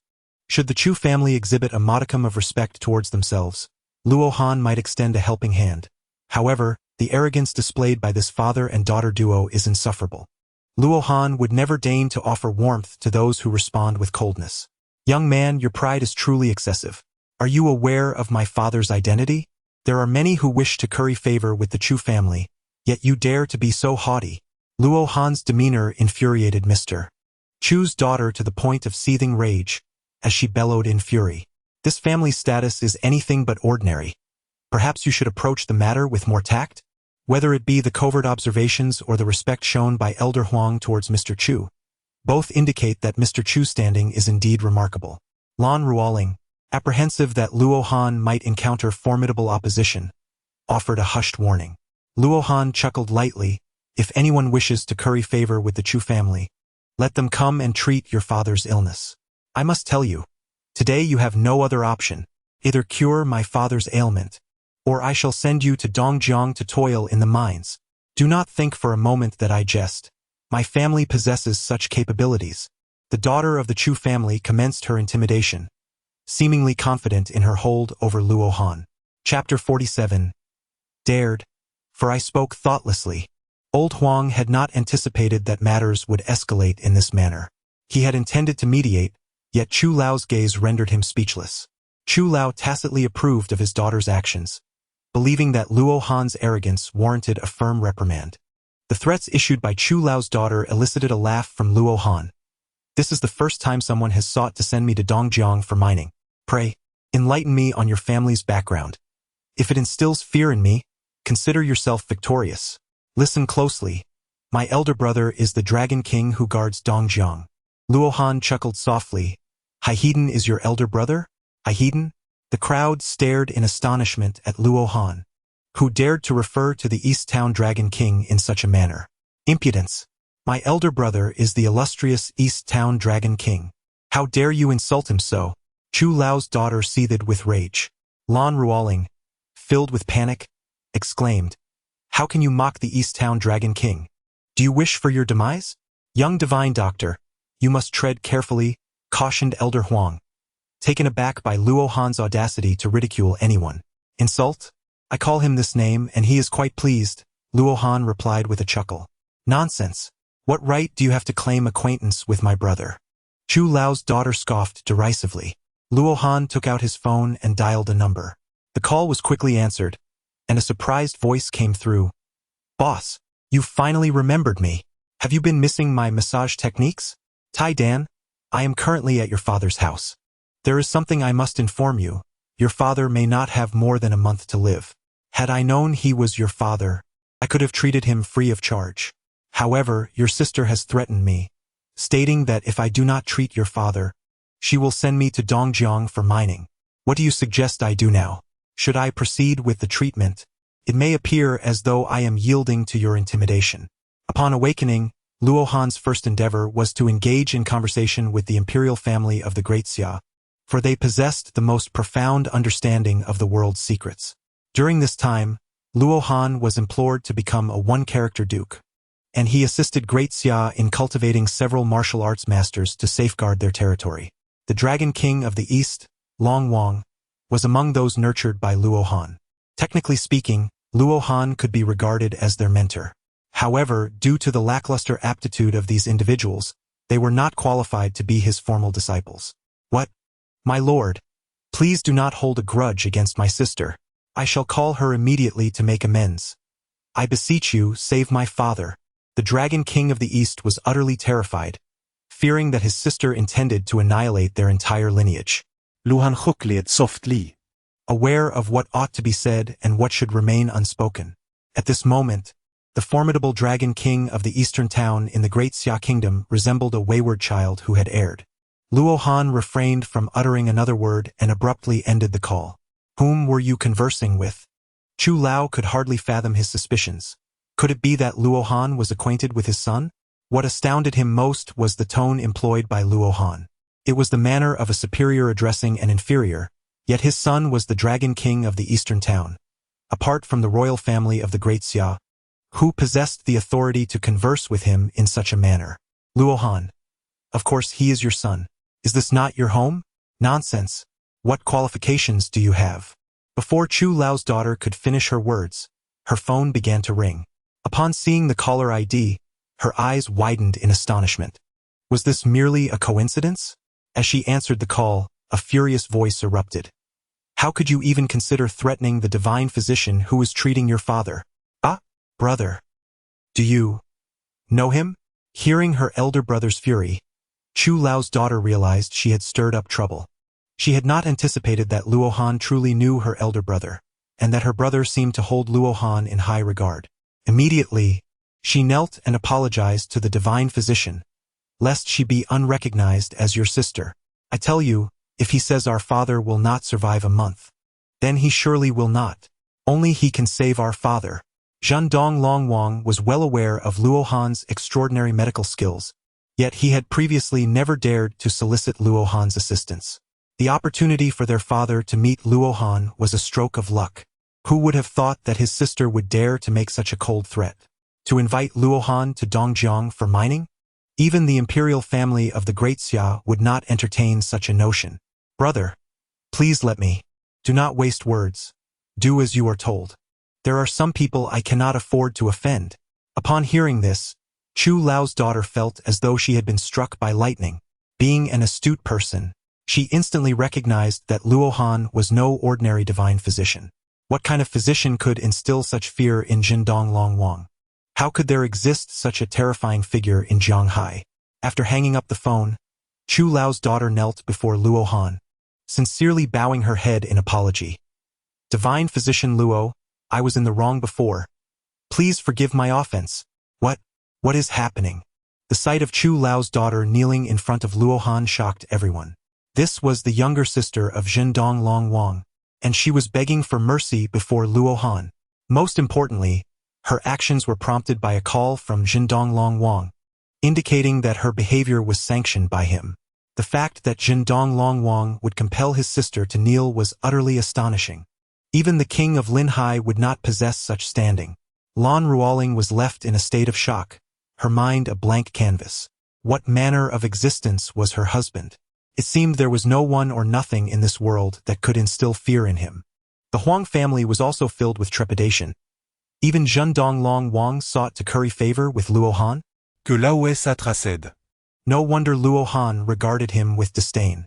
Even his son, who was the son of Zhendong Longwang, dared not provoke Luo Han, giving Luo Han every right to be proud in his presence. Are you still intending to send me to Dongjiang for mining? Luo Han inquired. I dare not. It was my loose tongue, Chu Lao's daughter exclaimed, striking herself across the face. Luo Han let out a disdainful snort and said, For the sake of your brother, I shall heal your father today. However, you must deliver 5 rare medicinal herbs, each a century old, into my hands within a month. Luo Han approached the elder Chu, who no longer dared to maintain his previous arrogance. I am grateful for your assistance, esteemed Dr. Luo. In the next moment, Elder Chu felt a warm current surge into his body. Although Luo Han's dragon vein has been sealed, it can still manipulate the primordial forces of heaven and earth. It simply cannot assimilate them into itself. As Luo Han moved, thick white smoke suddenly emerged from the top of Elder Chu's head. Under the astonished gazes of the onlookers, the white smoke gradually thinned until it ultimately vanished without a trace. Luo Hansong released the wrist of Elder Chu and calmly remarked, You have already recovered. Chapter 48. I do not desire wealth, only you. Elder Chu did not anticipate such ease. He had presumed that a prolonged regimen of medication and acupuncture would be required. Lo Han, disinterested in providing an explanation to Chu Lao and the others, gently held Lan Ruoling's hand and smiled. My dear, we may depart now. At that moment, Lan Ruoling remained engulfed in astonishment. She could hardly fathom Lo Han's true identity, one so formidable that it compelled the sister of the East Town Dragon King to kneel in apology. Once they returned to the car, her curiosity overwhelmed her, and she finally asked, Who exactly are you? Why does even the East Town Dragon King dare not provoke you? I am the one-word Joint King. A mere East Town Dragon King, of course, would not dare to cross me. What do you think? Did you ever imagine that your husband is so extraordinary? Luo Han did not conceal his identity. He candidly revealed it before Lan Ruoling. What? How is this possible? You are so young. What qualifications do you possess to be the one-character equal king? Impersonating royalty is a grave offense. Do not jest about such matters. The title of one-character equal king is of the utmost nobility. How could Lan Ruoling believe that her partner is such a significant figure? Upon noticing Lan Ruoling's disbelief, Luo Han smiled and inquired, Then can you explain why the East Dragon King fears me? This left Lan Ruoling momentarily speechless. Indeed, if Luo Han were not the one-character equal king, why would the East Dragon King show him such trepidation? Forcing his own sister to kneel before Luo Han equated to him bowing before Luo Han himself. Yet, Luo Han is so young. Even if he is a divine physician, how could he possibly hold such a lofty status? Some truths are undeniably hard to accept, but they remain facts nonetheless. The enforcer's duties no longer need to continue. As your horizons expand, you shall aspire to greater pursuits, such as becoming an extraordinary being capable of moving mountains and filling seas. Luo Han endeavored to persuade Lan Ruoling to accept his identity, embedding himself deep within her heart. Moving mountains and filling seas? Why not speak of soaring through the skies and traversing the earth? In Lan Ruoling's eyes, Luo Han's words were clearly an exaggeration. She glared at him. Are you truly the one-character general? Indeed, Luo Han replied with a smile, this matter should remain between us. Your knowledge is sufficient. Despite the incredulity that lingered within her, the demeanor of the East Town Dragon King towards Luo Han compelled her to entertain the possibility. After considerable time, she finally managed to stabilize her emotions. On their journey home, Lan Ruoling remarked, with your stature, what beauty could you not attract? Why do you linger by my side? Because a millennium ago, you placed a lock upon my heart. The one who ties the knot must also untie it. Enough? Lan Ruoling interjected, casting a sidelong glance at Luo Han. I may accept your title as the one-character general, but I shall never believe that you are an ancient being who has lived for thousands of years. Luo Han smiled and said, it's all right. As your understanding deepens, you will naturally come to believe. At that moment, Lan Ruoling received the notification of her reinstatement. Despite Luo Han's suggestion for her to resign, she remained determined to pursue her passions. Where are you headed? Let me accompany you before I return to work. Due to the reinstatement, Lan Ruoling was in remarkably high spirits. Even though she was aware of Luo Han's impressive status, she did not feel intimidated or seek to curry favor with him. You go ahead. I have some matters to attend to here. The station was bustling with people, and one could frequently spot fashionable and radiant women. Having spent several days in Lan Ruoling's company, he had not indulged in any romantic pursuits. I'll be on my way then. As Lan Ruoling left, the gaze of Luo Han fell upon a charming woman with short hair. This short-haired beauty was utterly delightful, displaying a blend of European and American features in her delicate visage, suggesting a mixed heritage. Her adorable features, combined with a striking Western figure, caused Luo Han's heart to race involuntarily. Luo Han approached the short-haired beauty with a smile, blocking her path with an amiable grin. Who are you? What do you want? The short-haired beauty was dressed in expensive attire, suggesting she came from a well-off family. Luo Han pointed to her heart and said, you have a congenital heart condition. How do you know? The short-haired beauty gazed at Luo Han in astonishment. Has someone sold my information to you? Luo Han shook his head, asserting, I am a divine physician. I do not require others to provide me with information. He chuckled softly. Could it be that your eyes possess the acuity of an ultrasound? The short-haired beauty had already equated Luo Han with a charlatan. Luo Han smiled, you may think so. It is the first time I have encountered such an unreliable deceiver as you. The short-haired beauty scoffed disdainfully. Luo Han, I can cure your ailment. Speak. How much do you require? The short-haired beauty asked teasingly. I do not seek monetary compensation. I desire you. You! The short-haired beauty glared, taken aback by Luo Han's audacity. Your heart condition is quite severe. Have you noticed the increasing frequency of your palpitations lately? While the hospital may offer a remedy, they would resort to cutting open your chest. Do you wish to bear a hideous scar upon your breast? I can heal you without the need for surgery, ensuring a complete recovery. Luo Han exuded an air of profound confidence as he gazed at the short-haired beauty with a smile. The hospital had already stated that my condition necessitated an open-heart surgery. Do you believe I should trust the doctors or your deceit? Leave at once, or I shall contact the authorities. The short-haired beauty threatened coldly. Allow me to heal you first, and then you shall see that I am no charlatan. As he spoke, Luo Han suddenly grasped the short-haired beauty's hand. You! She began to retort with fury, yet to her astonishment, no sound escaped her lips. This phenomenon left the short-haired beauty in a state of panic. At that moment, she felt a warm current flowing from Luo Han's palm into her body.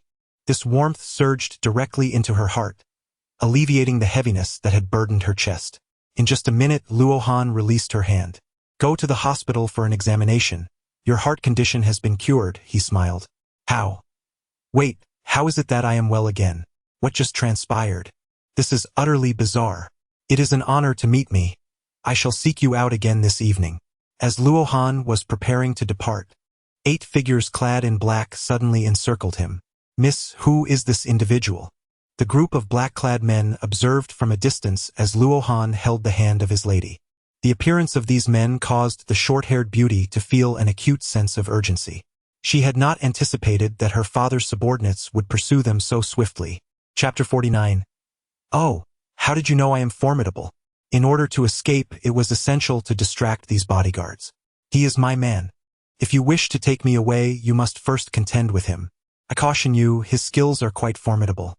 Even if you all attack together, he will not be easily subdued." In this moment, Luo Han was undoubtedly the optimal diversion. As soon as these bodyguards engaged with him, she could blend into the crowd and make her escape. "Oh, how did you know I am formidable?" Luo Han smiled. The short-haired beauty rolled her eyes, taken aback by Luo Han's audacity and arrogance. "Did you not desire me? If you can bring these men down, then tonight, I shall be yours," she whispered. A wicked smile crept upon Luo Han's lips. "You said it yourself, so I shall not hold back." "I said it, now hurry up." The short-haired beauty dismissed him with a wave. After all, these bodyguards were elite professionals hired at great expense by her father. With Luo Han's slender frame, how could he possibly hope to defeat these formidable guards? Any one of them could leave him battered and bruised. "Miss, do not act recklessly. Your current condition is perilous. You could succumb at any moment. The chairman has secured a compatible heart for you, one that will undoubtedly restore your health." The captain of the bodyguards was not a fool. He recognized that Luo Han and his young mistress were not lovers. "I would rather die than undergo a heart transplant. If you wish to take me away, you must first subdue him." The short-haired beauty, unable to bear the thought of open-heart surgery, had been plotting her escape from the hospital and her city. She now fervently hoped that Luo Han could create an opportunity for her to flee. "Get lost, and do not bring suffering upon yourself." The group of bodyguards regarded Luo Han with contempt, hardly acknowledging his presence. Luo Han smiled. "Let's do this together. If I promise you, I shall win the heart of the beauty." How reckless! Seeing Luo Han's lack of awareness, the captain of the bodyguards unleashed a powerful punch aimed at Luo Han's cheek. The captain, with his formidable physique, possessed the strength to knock an ordinary person out cold. Yet, in that very moment, Luo Han unexpectedly seized the captain's fist. "What?" the captain exclaimed in astonishment as he realized his fist had been caught. Before he could react, Luo Han's fist struck fiercely against the captain's face. With a resounding crash, the captain collapsed to the ground, unconscious. "Goodness!" the short-haired beauty gasped in shock, utterly surprised by Luo Han's remarkable fighting prowess. "Damn it!" The other bodyguards, now taking the situation seriously, charged forward in unison. Bang! Bang! With a few swift punches and kicks, Luo Han incapacitated all the bodyguards. "Let us go. I shall treat you to a meal and some entertainment first, and we can indulge in more intimate pursuits later." The short-haired beauty had intended to escape amidst the chaos, but she was utterly astonished by Luo Han's formidable prowess. By the time she realized she should flee, it was already too late. After subduing the bodyguards, Luo Han effortlessly pulled the short-haired beauty into his embrace. What are you doing? This is inappropriate," she stammered, attempting to protest, but to her shock, no sound escaped her lips. She endeavored to break free from Luo Han's grip, yet his strength was overwhelming, rendering her powerless to escape. Thus, she found herself whisked away in a taxi, vanishing from the station. "You are so beautiful. Surely you must be a woman of your word. I have not coerced you. It was you who offered yourself to me. It is an honor to be my woman." In the back seat of the taxi, Luo Han leaned in close to whisper in the short-haired beauty's ear. His breath brushed against her skin, sending tingles coursing through her body. She weakly nestled against him, unable to articulate her thoughts, rendered mute as if struck dumb by fear, her complexion paling. A half-hour later, the taxi came to a halt at the Shanghai Medical University. Luo Han descended with the short-haired beauty. "You may speak now," he said, releasing her. With a smile, he continued, "I." Upon hearing her own voice, the short-haired beauty gazed at Luo Han in astonishment. "How? How did you do that? Why have I lost my voice?" She stared at him, bewildered, as if she had encountered a supernatural being. "What have you brought me here for?" Initially, she had anticipated that Luo Han would take her to a hotel, leading to something more intimate. However, to her surprise, he had brought her to a hospital instead. "I told you that I have already healed you. I brought you here for a checkup, to demonstrate that I was not lying. Whether it be in terms of your recovery or your own promises, you should willingly become my woman. Come. Let us proceed with the examination." Luo Han's words left the short-haired beauty in a state of astonishment. Had she truly been healed? How could this be possible? Luo Han merely grasped her hand, doing nothing more. Yet, if he were deceiving her, how could he dare to bring her to the hospital? This is the Shanghai Medical College, where falsified test results would be utterly inconceivable. Filled with confusion, the short-haired beauty inexplicably followed Luo Han into the medical facility. 40 minutes later, she stood in a daze, gazing at her ultrasound report. Impossible! How could this be? According to the ultrasound results, her heart was in impeccable health. This revelation left the short-haired beauty in disbelief. Did Luo Han merely shake her hand and effect a cure? Is this a matter of medical skill or sorcery? Should one doubt the examination results, there exists a more immediate method. Luo Han gestured towards the hospital's park. "Run 3 laps and observe the transformation within yourself." The formerly short-haired beauty would have struggled not only with 3 laps but even a mere 100 meters, succumbing to accelerated heartbeats and fainting. In pursuit of verifying her physical condition, the short-haired beauty set forth, taking strides into the distance. Luo Han crossed his arms and smiled at the short-haired beauty running nearby. The proportions of her figure were nothing short of perfect, and most importantly, she was in good health. Soon, the short-haired beauty completed 3 laps. At long last, she had accepted the truth. She was truly healed. Although she felt a bit fatigued after running, there was no sensation of inadequate blood supply to her heart, a stark contrast to her previous experiences where she would have collapsed to the ground. How did you do that? Just a handshake, and I'm healed?" The short-haired beauty inquired in astonishment. "I am a miraculous physician. This is merely basic skill," Luo Han replied with a gentle smile. "Now, tell me, what is your name?" "My name is Du Menjing." At that moment, Du Menjing was torn with indecision, contemplating whether she should seize the opportunity to slip away. Despite Luo Han's handsome appearance, it was still their first meeting, and she was not the type of girl to be so easily swayed. "What? Thinking of making a discreet exit?" Luo Han discerned her thoughts and chuckled. Chapter 50. "What? Offering yourself?" Caught off guard by Luo Han's revelation of her thoughts, Du Menjing's expression turned quite awkward. "No, Du Menjing, am a woman of my word." She initially denied her intentions, then smiled and suggested, "How about we make a deal? I'm not in need of money, so don't think you can sway me with cash." Luo Han responded, wrapping an arm around Du Menjing's shoulder. "Let us spend the daytime enjoying a romance, and by nightfall we shall celebrate our union."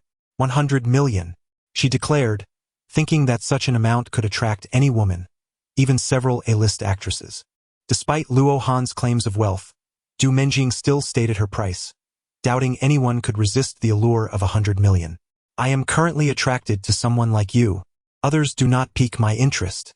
Even if you offered the entirety of the Haiyang group, I would remain unmoved."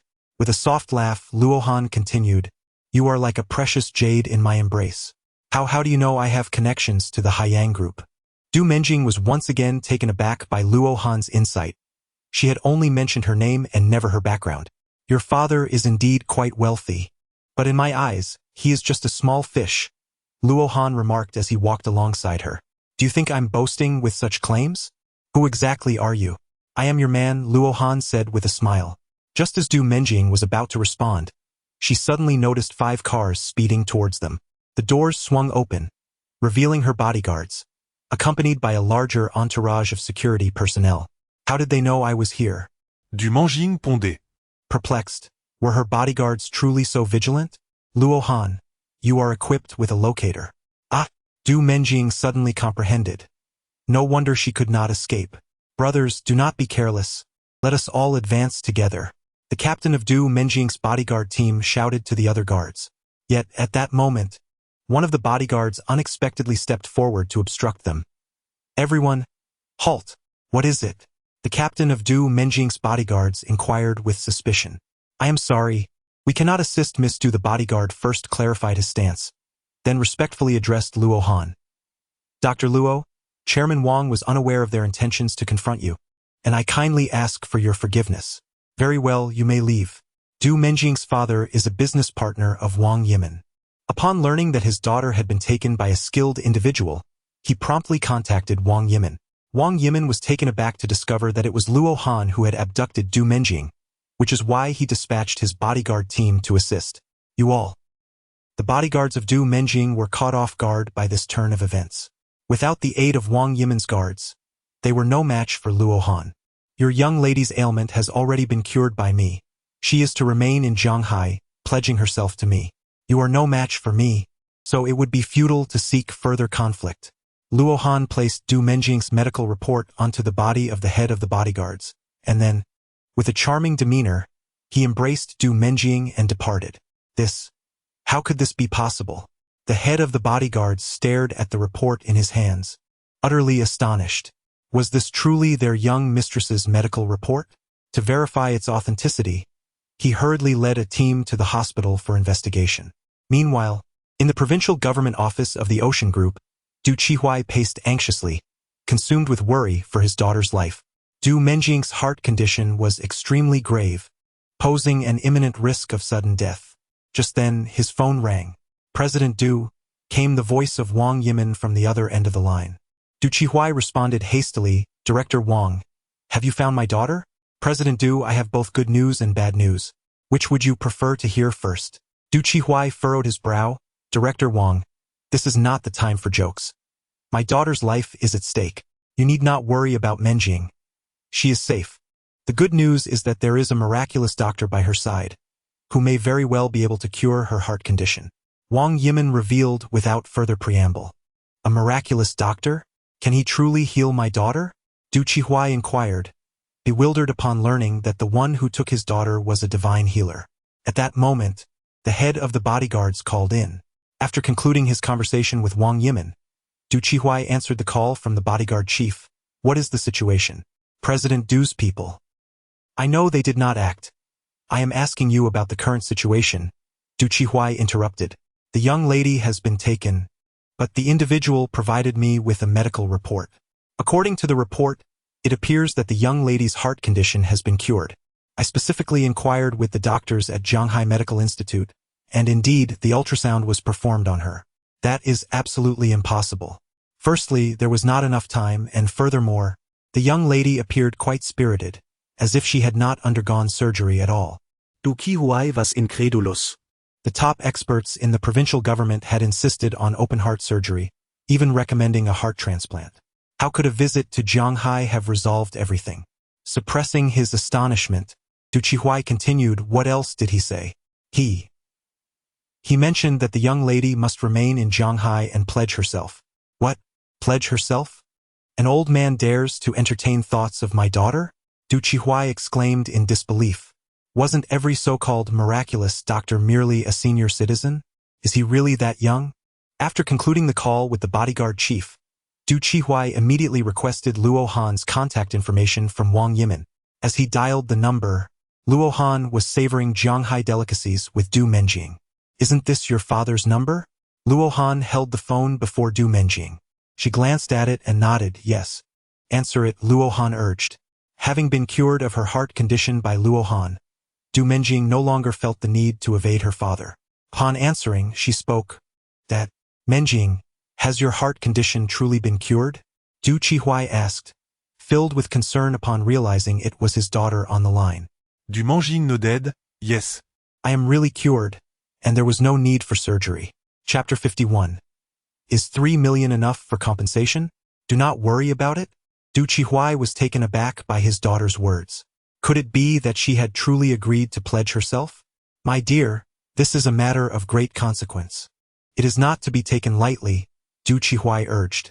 Du Menjing understood the gravity of the situation, yet after spending some time with Luo Han, she felt that he was not a bad person.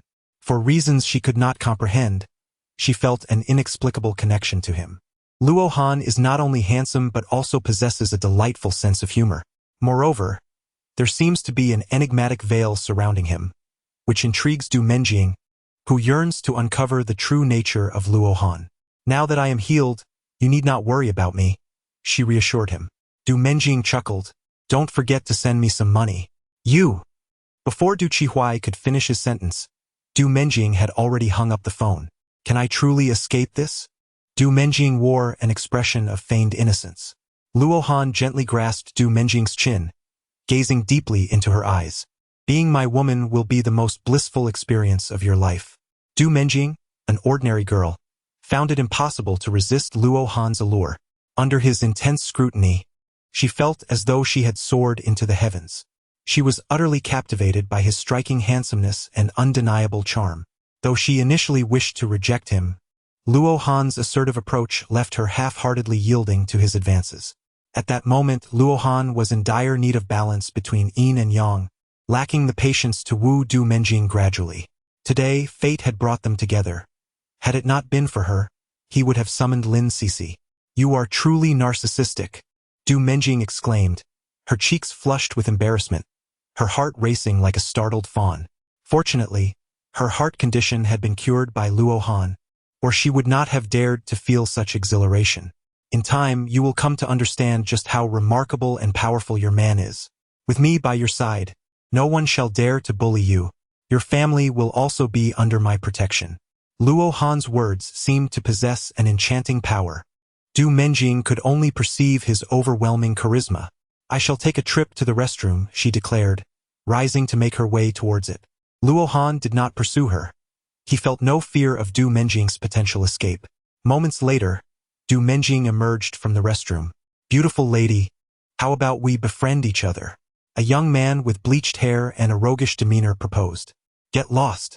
Du Menjing retorted, unbothered. Coming from a lineage that rivaled the Wang Yimin conglomerate, as the heiress of the Ocean Group, she certainly did not regard this brash young man with any esteem. The young man, taken aback by Du Menjing's fierce demeanor, excitedly placed his hand on her shoulder, exclaiming, "What a spirited mare!" Du Menjing immediately brushed aside his arm and swiftly delivered a slap to his face. Before he could comprehend the situation, she forcefully shoved him again. With a crash, the young man slipped and fell to the ground. Aware that she was not a match for him, Du Menjing hurriedly made her way towards Luo Han. Damn it! Stop right there! The young man shouted as he scrambled to his feet, pursuing her. Help! Someone is trying to hit me! Du Menjing called out as she jogged away, seeking refuge behind Luo Han. She shot a disdainful gesture towards her pursuer. Luo Han is indeed a formidable individual capable of overpowering a group of bodyguards. This young, yellow-haired fellow is undoubtedly no match for him. Are you attempting to create an opportunity for me to play the hero and rescue the damsel? Luo Han taunted. The yellow-haired youth glared fiercely at Luo Han and exclaimed, Damn you, I. Luo Han's gaze suddenly turned icy as he materialized before the yellow-haired individual. Before the latter could even comprehend the situation, Luo Han delivered a kick that sent him flying 10 meters. Thud! The yellow-haired man collided forcefully with the wall before crashing to the ground. Cough, cough. He continuously spat blood, having nearly lost half his life. This scene left everyone in the restaurant utterly astonished. To propel someone over 10 meters with a single kick. Was this a scene from a film? Du Menjing was equally dumbfounded. Lu hennes prøve surpassed her expectations. All settled. Let us resume our meal. Luo Han smiled at Du Menjing as he turned around. In disbelief, Du Menjing asked, Could you teach me? I wish to be as formidable as you. Of course, he replied, but before that, I must first instruct you in a certain secret technique. This technique can only be practiced alongside me. Luo Han lowered his voice with a smile. Although Du Menjing remained untouched, it did not imply her ignorance of certain matters. Her delicate face flushed as she replied, I do not comprehend what you are insinuating. Regardless of gender, there exists a universal yearning in this regard. At 25, Du Menjing found herself intrigued by the nuances of such experiences. She felt a mixture of resistance and anticipation for the evening ahead. Wu Xiao, who is it? Who dares to lay such a heavy hand on Wu Xiao? Damn it, I'm asking you who attacked Wu Xiao. As the two conversed, a group of men and women hurriedly approached. Upon witnessing the sight of the yellow-haired youth unconscious on the ground, they erupted in furious shouts. Luo Han turned around with a smile and said, "It was I who struck him. Do you have any objections? Do you know who young Master Wu is? How dare you lay a hand on him? You are courting death. Let us unite and avenge young Master Wu." Several young men suddenly brandished daggers, charging fiercely towards Luo Han. Bang bang. Luo Han executed his actions with effortless grace, leading several young men to follow in Wu Xiao's footsteps. Ultimately, only a few heavily made-up women remained, paralyzed by fear and unable to utter a word. "Let us proceed with our meal," Du Menjing remarked, gazing at Luo Han with admiration. "You are truly remarkable. There are even more extraordinary feats to behold." Upon returning to the dining table, the two resumed their meal as if nothing had transpired. Meanwhile, several women had already dialed emergency services and alerted Wu Xiao's father. "Ladies and gentlemen, the young man with the yellow hair is the son of Master Wu. You have stirred up considerable trouble. Your meal will be complimentary tonight, but I implore you to leave promptly. If you do not depart soon, you may find it impossible to leave at all." The restaurant manager's expression was grim. If Luo Han did not vacate their establishment, it would inevitably become the epicenter of chaos. "Luo Han, please provide me with your hotel's payment code. I truly wish for a complimentary service." The payment code. Luo Han's gaze turned frigid. The restaurant manager, believing that Luo Han was insistent on settling the bill, instructed the waiter to bring forth the payment code. Luo Han directly transferred 3 million. "Is 3 million sufficient for compensation?" "Yes. It is sufficient." The restaurant manager was taken aback by Luo Han's audacity. With this 3 million, even if Luo Han were to demolish the first floor, it would pose no issue. "Now, please do not disturb us while we dine." Luo Han was not intimidated by Fifth Master. Why should he leave? The restaurant manager hurriedly smiled and said, "Very well. Enjoy your meal, gentlemen." Chapter 52. Enough. You need not say more. Bang bang. In the office, Fifth Master was engaged in a passionate embrace with his secretary. Upon hearing a knock, he bellowed, "What is it? Damn it! Fifth Master, young Master Wu has been assaulted. It seems quite serious," an anxious subordinate called from outside. "What? Who dares to lay a hand on my son?" Upon learning that his son had been attacked, Fifth Master instantly lost interest in his previous activities. He hastily tidied his clothes, leaving the disheveled secretary behind as he stormed out. "That person is still in the restaurant. I have already dispatched men to confront him." Fifth Master gritted his teeth. "Let us go." Approximately half an hour later, over 20 men stormed into the restaurant with fierce determination. "A spectacle is about to unfold. Quickly step aside, lest you be splattered with blood." To dare strike Fifth Master's son is truly courting death. Indeed, after assaulting someone, he doesn't even flee. How audacious! Regardless of the commotion, there are always those who revel in watching. To witness the unfolding drama, some diners chose to linger over tea rather than leave, well aware that Fifth Master would undoubtedly seek vengeance for his son. Seeing so many formidable figures, Du Menjing felt a twinge of fear. "So many people, can you handle this? Should we flee? You'll find out tonight if I can handle it. Don't cry in pain later." Luo Han smiled. Du Menjing, still a naive girl, felt her cheeks flush with embarrassment upon hearing this. "It is you who has struck our young master." The leading man, one of Fifth Master's trusted confidants, brandished a dagger menacingly towards Luo Han. Luo Han nodded. "Indeed, it is I. I shall strike with utmost ferocity." Upon receiving the command, all his subordinates drew their daggers. Just as they were about to act, a sharp voice echoed from outside, "Stop!" The crowd turned to see Luo Pei'er entering, clad in a denim miniskirt. Sister Luo. The once ferocious group transformed into docile kittens, their gazes toward Luo Pei'er filled with trepidation. Luo Pei'er strode directly before the confidant of Master Wu and, without hesitation, delivered a resounding slap across his face. The confidant, momentarily stunned, stammered, Sister Luo, what have I done wrong? Stand aside and wait. The onlookers were aware of Master Wu's formidable reputation, yet remained oblivious to the fact that he was merely a puppet in Luo Peier's hands. None dared to provoke her, hastily sheathing their daggers and stepping aside. Who is this girl? Such audacity! Even Master Wu's subordinates refrained from challenging her. The crowd had anticipated a fierce confrontation, yet Luo Peier effortlessly subdued Master Wu's men. Amidst the astonished gazes of those around her, she approached Luo Han and said, "Leave these matters to me. Have you eaten? Would you care to join me for a meal?" Luo Han replied with a smile. Luo Peier glanced at Du Menjing and said, "I shall not intrude upon your rendezvous." "Very well, you may take care of it," Luo Han replied. Luo Peier smiled at Du Menjing before turning and taking a seat to the side. At that moment, the subordinates of the fifth master were utterly astonished. They had never anticipated that Luo Han possessed such remarkable stature. Luo Peier is indeed the master of the fifth master, and she shows such profound respect towards Luo Han. Who is she? Du Menjing gazed at Luo Peier with astonishment. Luo Han chuckled lightly. "I'll tell you later. Would you like to have something else?" "I am full," I replied. Du Menjing continued to regard Luo Peier with curious eyes. Moments later, 2 luxury cars came to a halt at the entrance of the restaurant. "What are you standing around for? Where is the one who harmed my son?"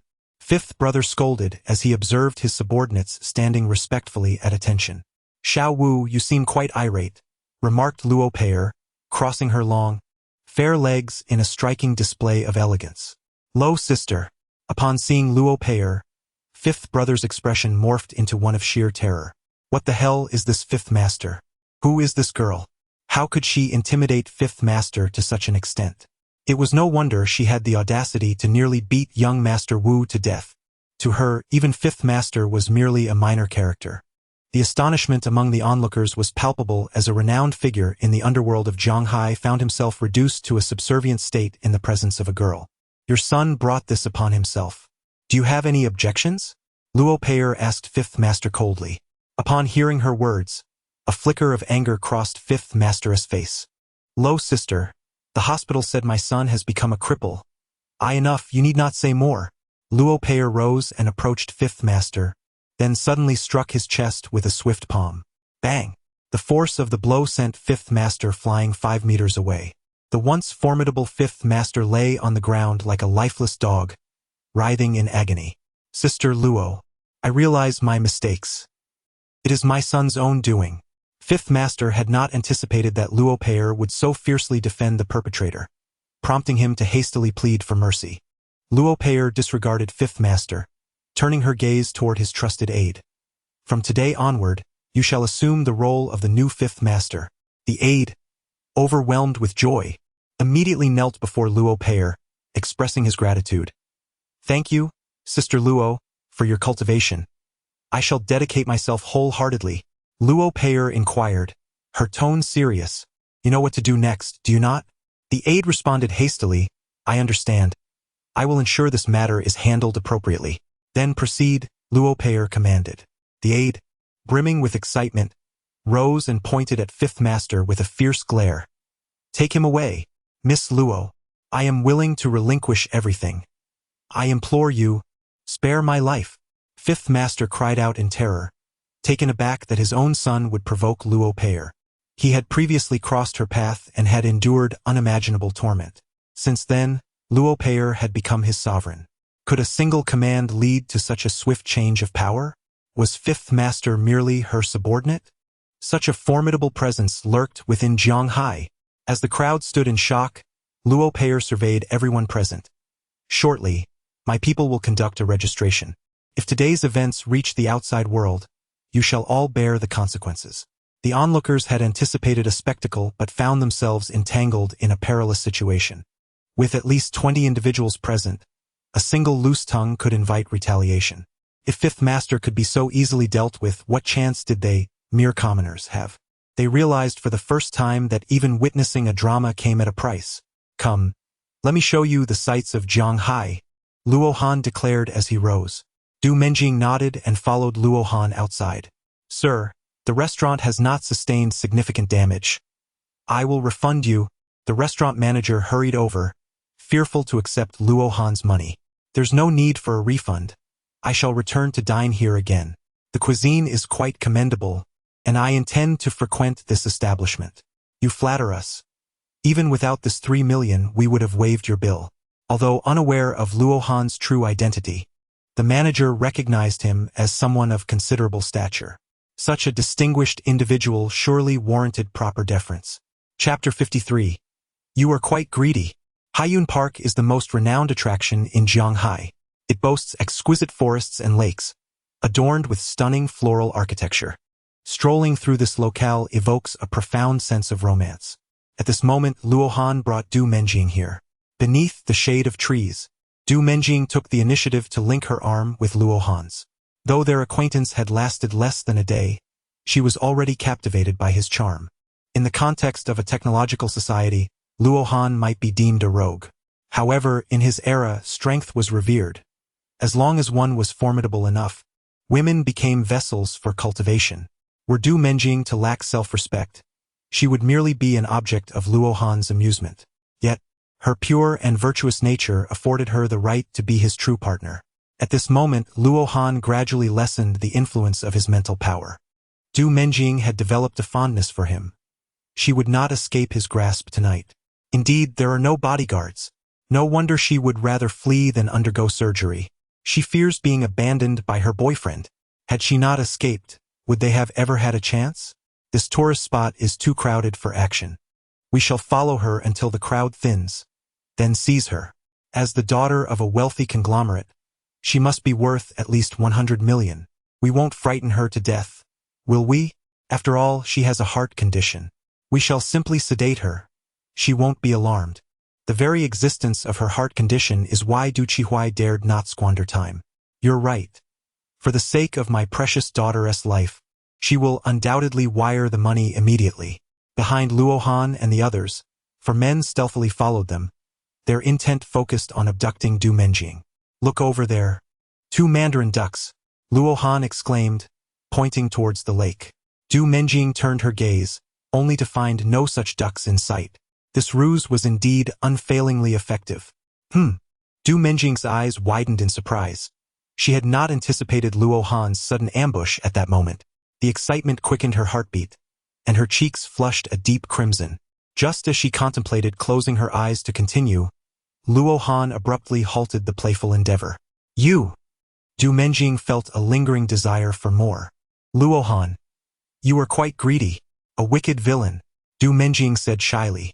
A wicked smile curled at the corners of Luo Han's lips. Du Menjing appeared innocent and adorable, yet in this regard, she was undeniably a warrior. It would be one thing if she had never tasted the experience, but once she indulged for the first time, there would be no turning back. Luo Han embraced Du Menjing's slender waist, while the latter blissfully nestled in his arms. Although Du Menjing had experienced love before, she had never encountered such a delightful sensation. Unbeknownst to them, evening had descended as Luo Han led Du Menjing into an exquisite Western restaurant. The atmosphere was equally enchanting, accompanied by the melodious strains of a violin. As they engaged in conversation, the waiter arrived with their dishes. What is this dish? Just as the waiter was about to depart, Luo Han abruptly stopped him. Excuse me? The waiter paused for a moment. I just started working here and am unfamiliar with the menu. Luo Han teased. If you don't know the name of the dish, how can you be certain it belongs to our table? Sir, we do not accept dish exchanges without valid reasons. The waiter continued. You claim there's an issue, but what precisely is the problem? Luo Han chuckled and said, you will understand the issue once you taste it. We cannot partake in our guests' meals. Du Menjing, intrigued, inquired, what is wrong with the dish? It has been poisoned, Luo Han replied with a smile. This poison, however, will not be lethal. It merely induces a state of unconsciousness. Sir, you cannot make such unfounded accusations. How could our food possibly be tainted? The server's expression revealed a hint of panic. Luo Han called out from a distance, Manager, please come here. Upon hearing a guest's call, the manager of the Western restaurant hurried over, saying, Good day, sir. How may I assist you? Luo Han pointed at a man standing nearby and inquired, Do you recognize this waiter? Upon hearing this, The man realized that the situation was dire. Before the restaurant manager could catch a glimpse of the man's face, he had already fled the scene. Luo Han seized the vase from the table and hurled it with abandon. With a resounding crash, the man collapsed unconscious. Call the police. This individual has masqueraded as a restaurant server and poisoned the dish, Luo Han informed the bewildered restaurant manager. The manager gasped, poison in the dish? You can't be serious. If you doubt it, why not try it yourself? No need for that. I shall arrange a replacement immediately, Luo Han replied, as the manager, fearing for his own safety, hastily ordered the apprehension of the unconscious server. Upon discovering that the server was indeed not one of his employees, the manager became even more convinced of Luo Han's claims.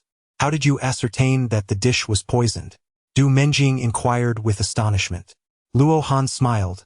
The title of divine physician is not bestowed without reason. But you haven't even tasted this dish. Did you discern its qualities merely by observation? Du Menjing inquired. Luo Han, do you know how I cured your heart disease?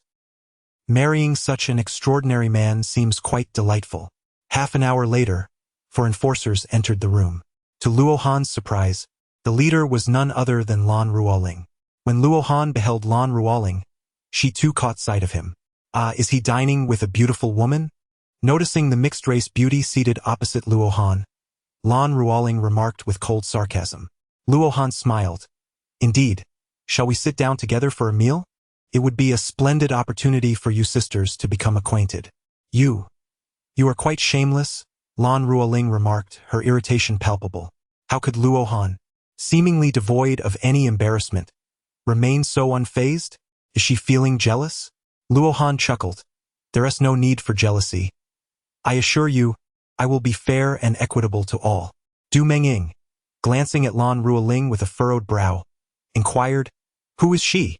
Your sister, Luo Han replied. Make sure to cherish one another from now on. Du Mengying responded, What, sister? Could it be that she is? Well, her achievements are certainly not as impressive as yours. Luo Han felt no sense of guilt, for to him, everything seemed perfectly normal. The teammates of Lan Ruoling stood in stunned silence. They had never witnessed such a formidable figure as Luo Han, who remained so composed and brazen even when caught. How could someone as beautiful as Lan Ruoling resort to infidelity? Du Menjing, though captivated by Luo Han's charm, was deeply angered by her ingrained beliefs. In a fit of rage, she stood up and departed. I apologize for interrupting your affair, she said. Observing Du Menjing storm away in fury, Lan Ruoling let out a scornful laugh. Luo Han remained unperturbed as he calmly stated, Rest assured, she will undoubtedly become my woman tonight. A woman who truly values herself would never acquiesce to such notions. Henceforth, let us not meet again. You all take care of this matter. I shall take my leave. Lan Ruoling initially believed Luo Han was merely speaking in jest, only to realize he was indeed a man of his word. Delegating the case to his subordinates, Lan Ruoling turned away with a cold expression.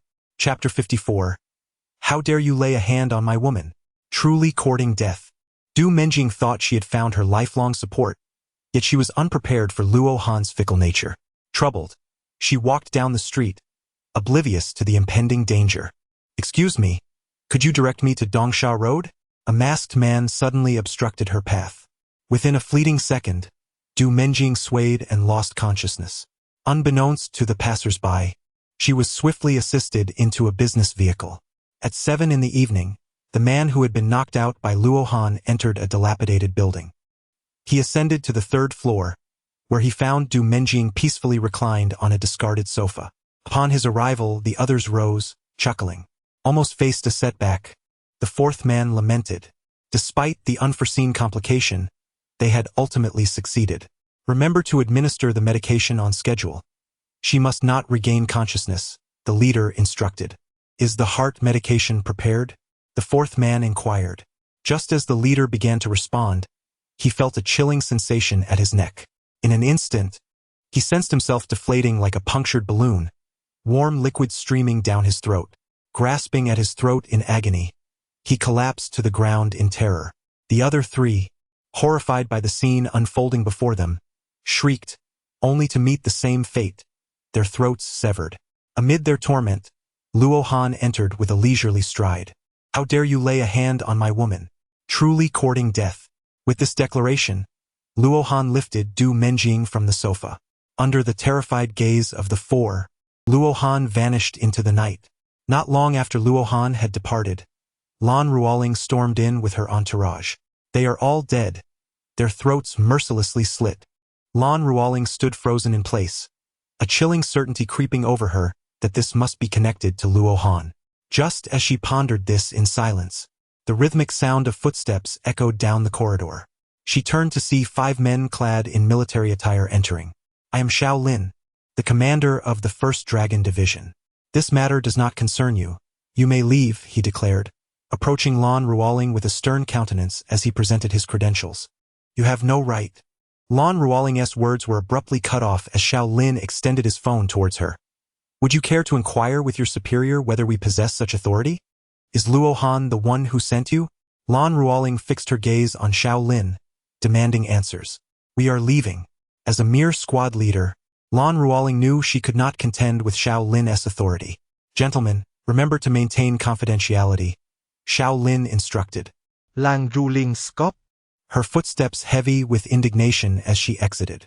Team, who exactly is Luo Han? One of the team members queried curiously, wondering how such a person could command the Dragon Division. Lan Ruoling shot him a glare. That is none of your business. Refrain from asking questions that do not concern you. Chastened by her rebuke, the team members fell into an awkward silence. The soothing sound of crashing waves resonated beautifully. Du Menjing slowly opened her eyes, only to find herself lying on the beach. Are you not curious as to how you came to be here? Suddenly, Luo Han's voice emanated from beside her. Du Menjing turned her head and found Luo Han reclining to her right. How did you get here? Were you the one who rendered me unconscious? Du Menjing inquired as she sat up. Luo Han gazed at the stars above, a smile gracing his lips as he remarked, You were abducted by kidnappers, and it was I who rescued you. Thus you owe me a life. Who could attest to this? Du Menjing was utterly oblivious to the events that had transpired earlier. Luo Han handed his phone to Du Menjing, displaying the video of her abduction. The captor has already met his demise at my hands. Luo Han spoke with an unsettling calmness, as if discussing a trivial matter. Du Menjing gazed at him in disbelief. You took a life, and yet you can lie here watching the stars? You are correct, he replied, therefore you must become my woman. Before me, you hold no authority to defy. With but a single word, the ocean group could collapse entirely, and even your parents and family would vanish without a trace. Luo Han remained reclined on the beach, his eyes closed as if engaged in a soliloquy. What do you mean? As Luo Han moved, a sudden, synchronized sound of footsteps echoed across the sand.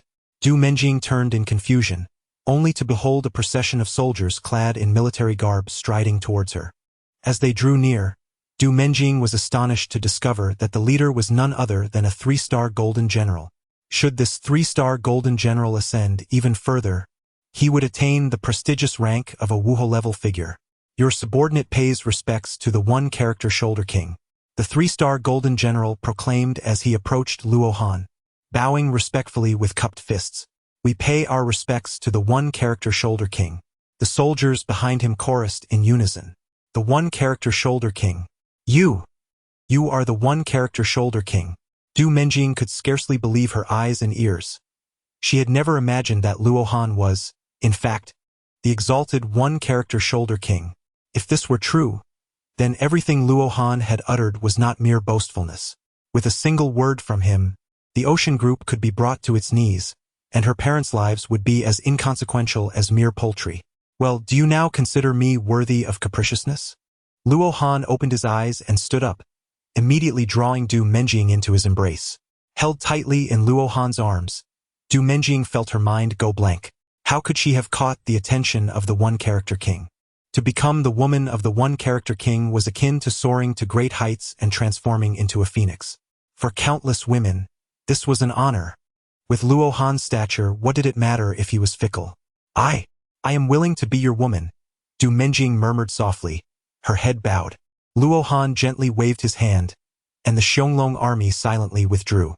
Beneath the moonlight, Luo Han sealed Du Menjing's lips with a profound kiss.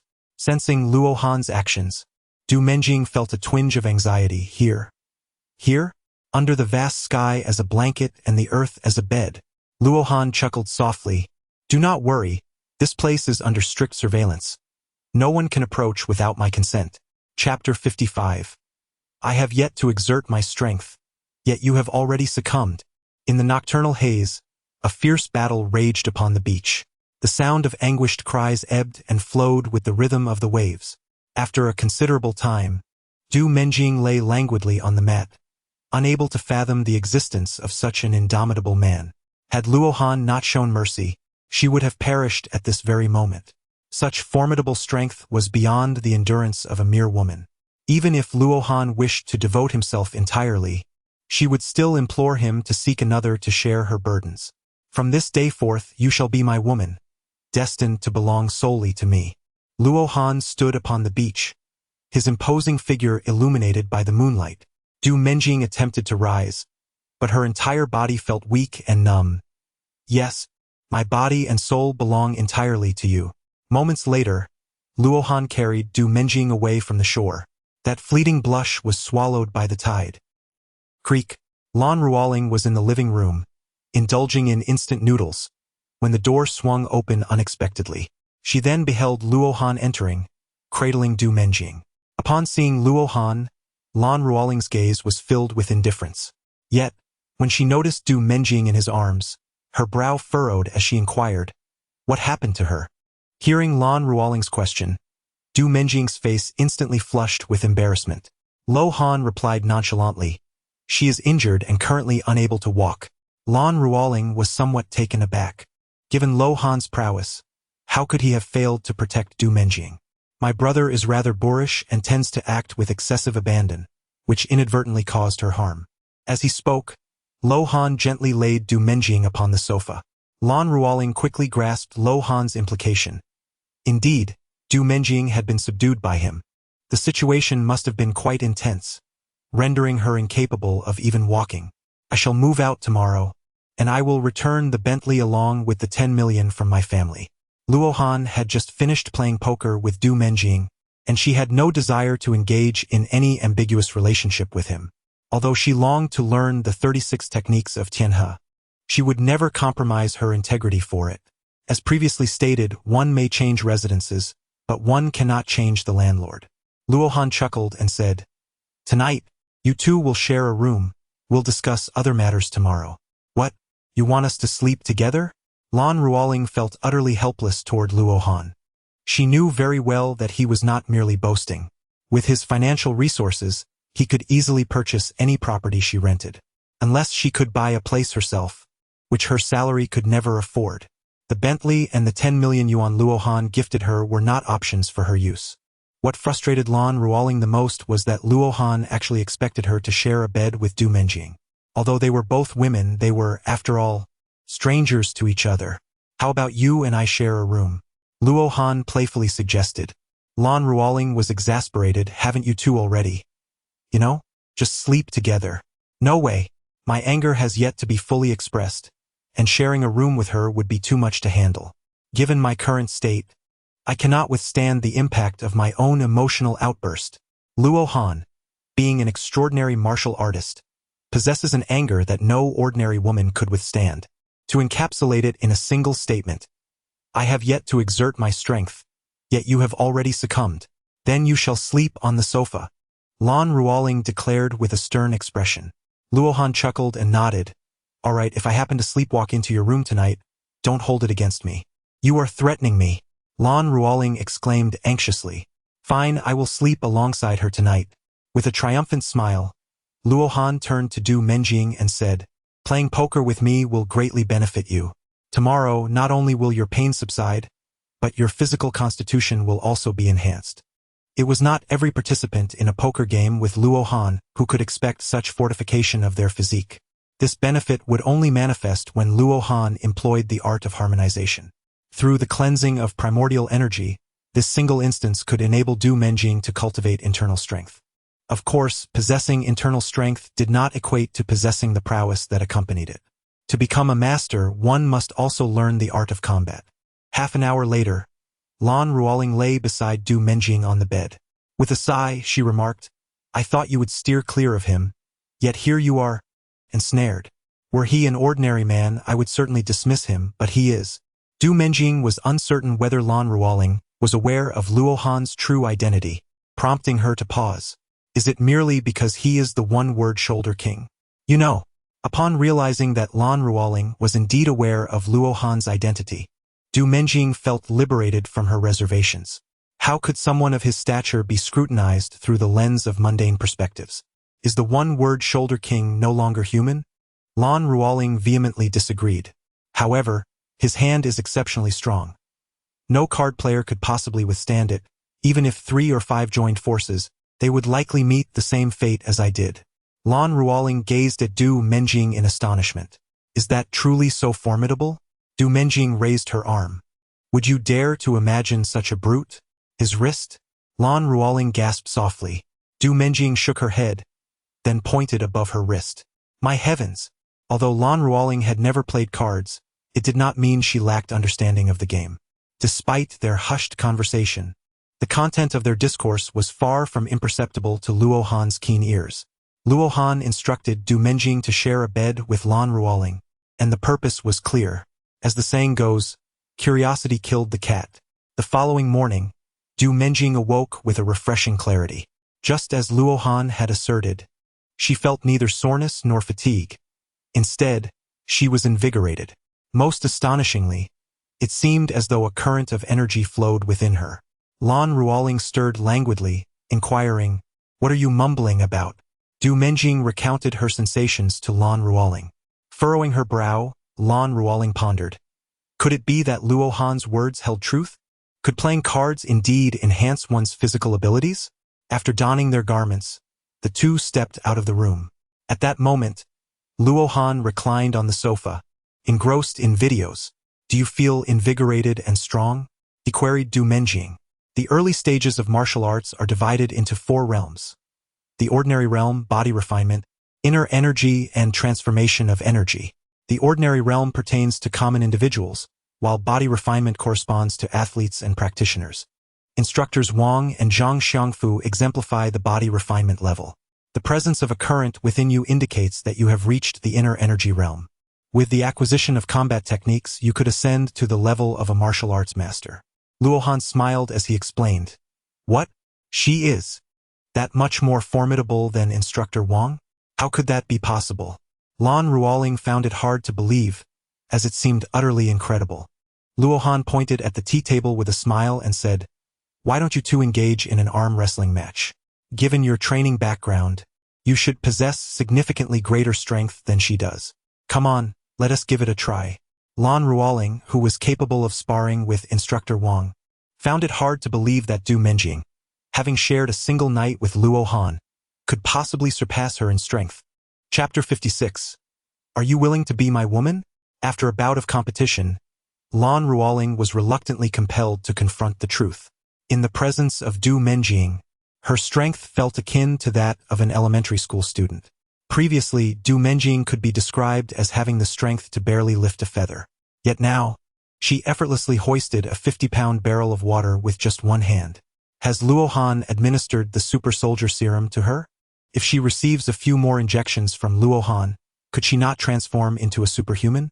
Just as the two were engulfed in shock, Lin Cece unexpectedly called Luo Han. Luo Han, please come and save my grandfather. Luo Han. What happened? He was struck by a vehicle and is currently receiving emergency treatment at Shanghai Medical University. Alright, I shall head there immediately.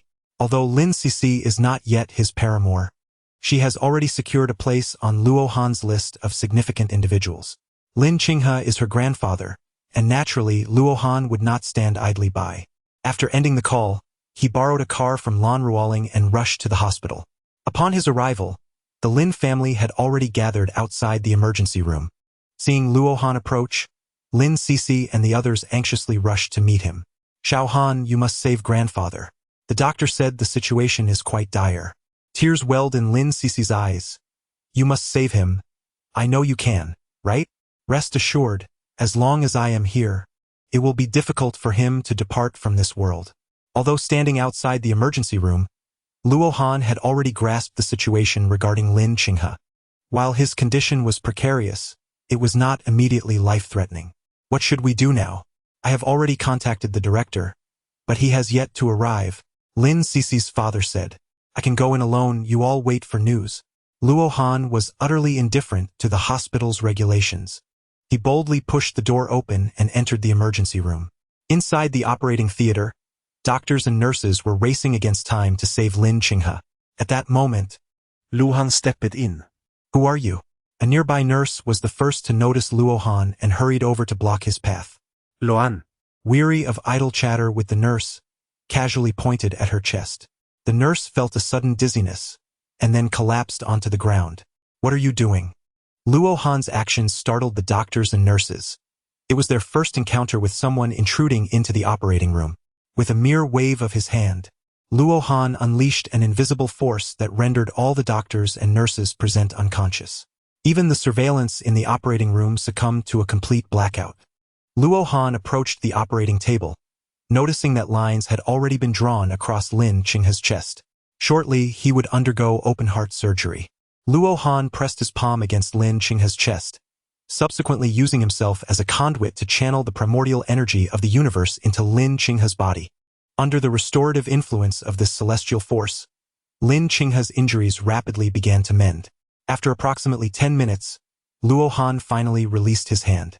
It was at that moment that Lin Qinghe gradually awakened. Xiao Han, was it you who saved me? He inquired, still astonished that he had survived after being struck by a massive truck. You are Shishi's grandfather. Of course, I could not allow you to perish in such a manner. Come, let us not keep your family in distress. Upon hearing Luo Han's words, Lin Qinghe attempted to rise. To his astonishment, he discovered not only had he healed completely, but his physique was even stronger than before. Is this the art of medicine or sorcery? He pondered. As Lin Qinghe sat up, he noticed the doctors and nurses sprawled on the ground. Time was of the essence, and he had no desire to explain the situation to them. Luo Han smiled reassuringly. Do not worry. They are merely unconscious. As Luo Han escorted Lin Qinghe away, the doctors and nurses in the operating room gradually regained consciousness. Where is the patient? Quickly, find them. They could not afford the liability of losing a patient within the confines of the operating room. Outside the resuscitation area, Lin Cc's family stood in shock, gazing at Lin Qinghe. The Lin Qinghe they had known moments ago had been on the brink of death, yet now he emerged with vitality and vigor. How could he possibly resemble someone who had just been in a car accident? Dad, are you all right? Lin Cc's father exclaimed. Lin Qinghe responded with a hearty laugh. Xiao Han's medical skills are extraordinary. Not only am I unscathed, but I also feel rejuvenated by a few years. Is it truly that miraculous? How astonishing! Just as the Lin family marveled at this revelation, the doctors and nurses from the operating room rushed out in a flurry. Luo Han found it pointless to explain himself to these individuals. He turned to Lin Cici and said, I haven't had breakfast yet. Accompany me for a meal. Sure. Lin Cici dared not refuse. Although the Lin family was relatively affluent, they did not wish to provoke Luo Han. Moreover, Lin Qinghe had already conceded Lin Cici to Luo Han. Before the doctors in the emergency room could react, Luo Han had taken Lin Cici away. At the breakfast establishment, Luo Han relished his meal with great enthusiasm. In stark contrast to Luo Han's hearty appetite, Lin Cici sipped her soy milk with an air of elegance. Why have you become so gentle all of a sudden? I still prefer your rebellious nature. Luo Han chuckled lightly. You are now the benefactor of my family. How could I dare to provoke you? In the presence of others, Lin Cici displayed the temperament of a young lady. When they first met, she had been quite arrogant. Have you made up your mind? Are you willing to be my woman? Luo Han inquired directly. Lin Cici was taken aback by his bluntness. Her cheeks flushed. Grandfather has already conceded me to you. Do I have any choice left? Congratulations on making the most prudent choice. The Lin family will thus enjoy my protection. In this world, no one will dare to bully the Lin family. As they were engaged in light conversation, Lin Cici's phone rang. Upon answering, she heard the voice of Situ Zikuan. Cici, where are you? Let's have lunch together. I don't have time at noon. I am going shopping with my boyfriend. Lin Cece stated this in front of Lo Han, signaling her position clearly. Boyfriend? Is it that doctor? Situ Zikuin erupted in fury. He is merely a quack. What qualifies him to be your boyfriend? Qualifications are not for you to determine. Let us not contact each other anymore. Though they were not in a romantic relationship, their connection surpassed that of ordinary friends. To avoid Lo Han's displeasure, Lin Cece felt it necessary to distance herself from Situ Zikuin. Besides, as Situ Zikuin was pursuing her, clarity in their communication was paramount. What? You? Lin Cece abruptly hung up the phone, refraining from further dialogue with Situ Zikuin. Luo Han gave a thumbs up, deeply admiring Lin Cece's decisive nature. Since you have expressed your stance, I too must convey mine. Your family, the Lin family, is engaged in the construction industry, correct? Luo Han inquired with a smile. Lin Cece nodded in agreement. Luo Han picked up his phone and dialed a number, inquiring about significant construction projects up for bidding in Shanghai. Chapter 57. My dear, you are truly remarkable. As a prominent figure in the realm of influential connections, Luo Han could effortlessly elevate an ordinary individual to the ranks of a top-tier financial consortium. The Lin family, being merely a third-rate consortium in Shanghai, would find such elevation particularly manageable. The renovation project in Dongyong Village was on the verge of commencing its bidding process, with an anticipated investment of approximately 20 billion. A project of this magnitude would be a lucrative opportunity for any consortium. However, the Lin family's capabilities rendered them unqualified to secure such a grand undertaking. Aware of their own limitations, the Lin family refrained from participating in this bidding. There is no need for bidding. Simply award the project to Lin Qinghe's group, Luo Han stated. Understood. I will make the arrangements immediately. Luo Han hung up the phone with a smile and remarked, although I do not intend to register for marriage, I must still present the betrothal gifts. The renovation project of Dongyong Village shall serve as your dowry. The renovation project of Dongyong Village. Lin Cece exclaimed in disbelief. This endeavor was the most significant investment by Shanghai, with all the top-tier consortiums vying for a piece of this lucrative opportunity. Even with Huang Lao's influence, it would be impossible to directly dictate the ownership of the Dongyong Village renovation project. If what Luo Han said were true, then his identity was undoubtedly far more formidable than they had imagined. Let us dine first, and after our meal, I shall take you out for a stroll. Luo Han smiled, adding, today marks our first official date. Women have always revered the strong. This is an immutable truth. In Luo Han's presence, Lin Cece resembled a docile and obedient woman. At 10 in the morning, the two arrived at Shanghai's most upscale shopping mall. Luo Han embraced Lin Cece's slender waist. Initially, she felt a touch of shyness, but now she had gracefully come to accept it. Is there anything you desire? I shall gift it to you.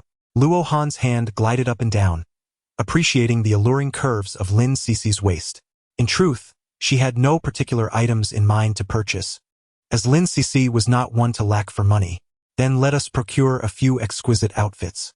Although they would eventually be discarded, each attire undoubtedly brought forth a different allure. Isn't this Lin Cece? When did she acquire a boyfriend? As Luo Han was about to escort Lin Cece to the second floor, a woman's voice echoed from the side. It was Luan Shufan.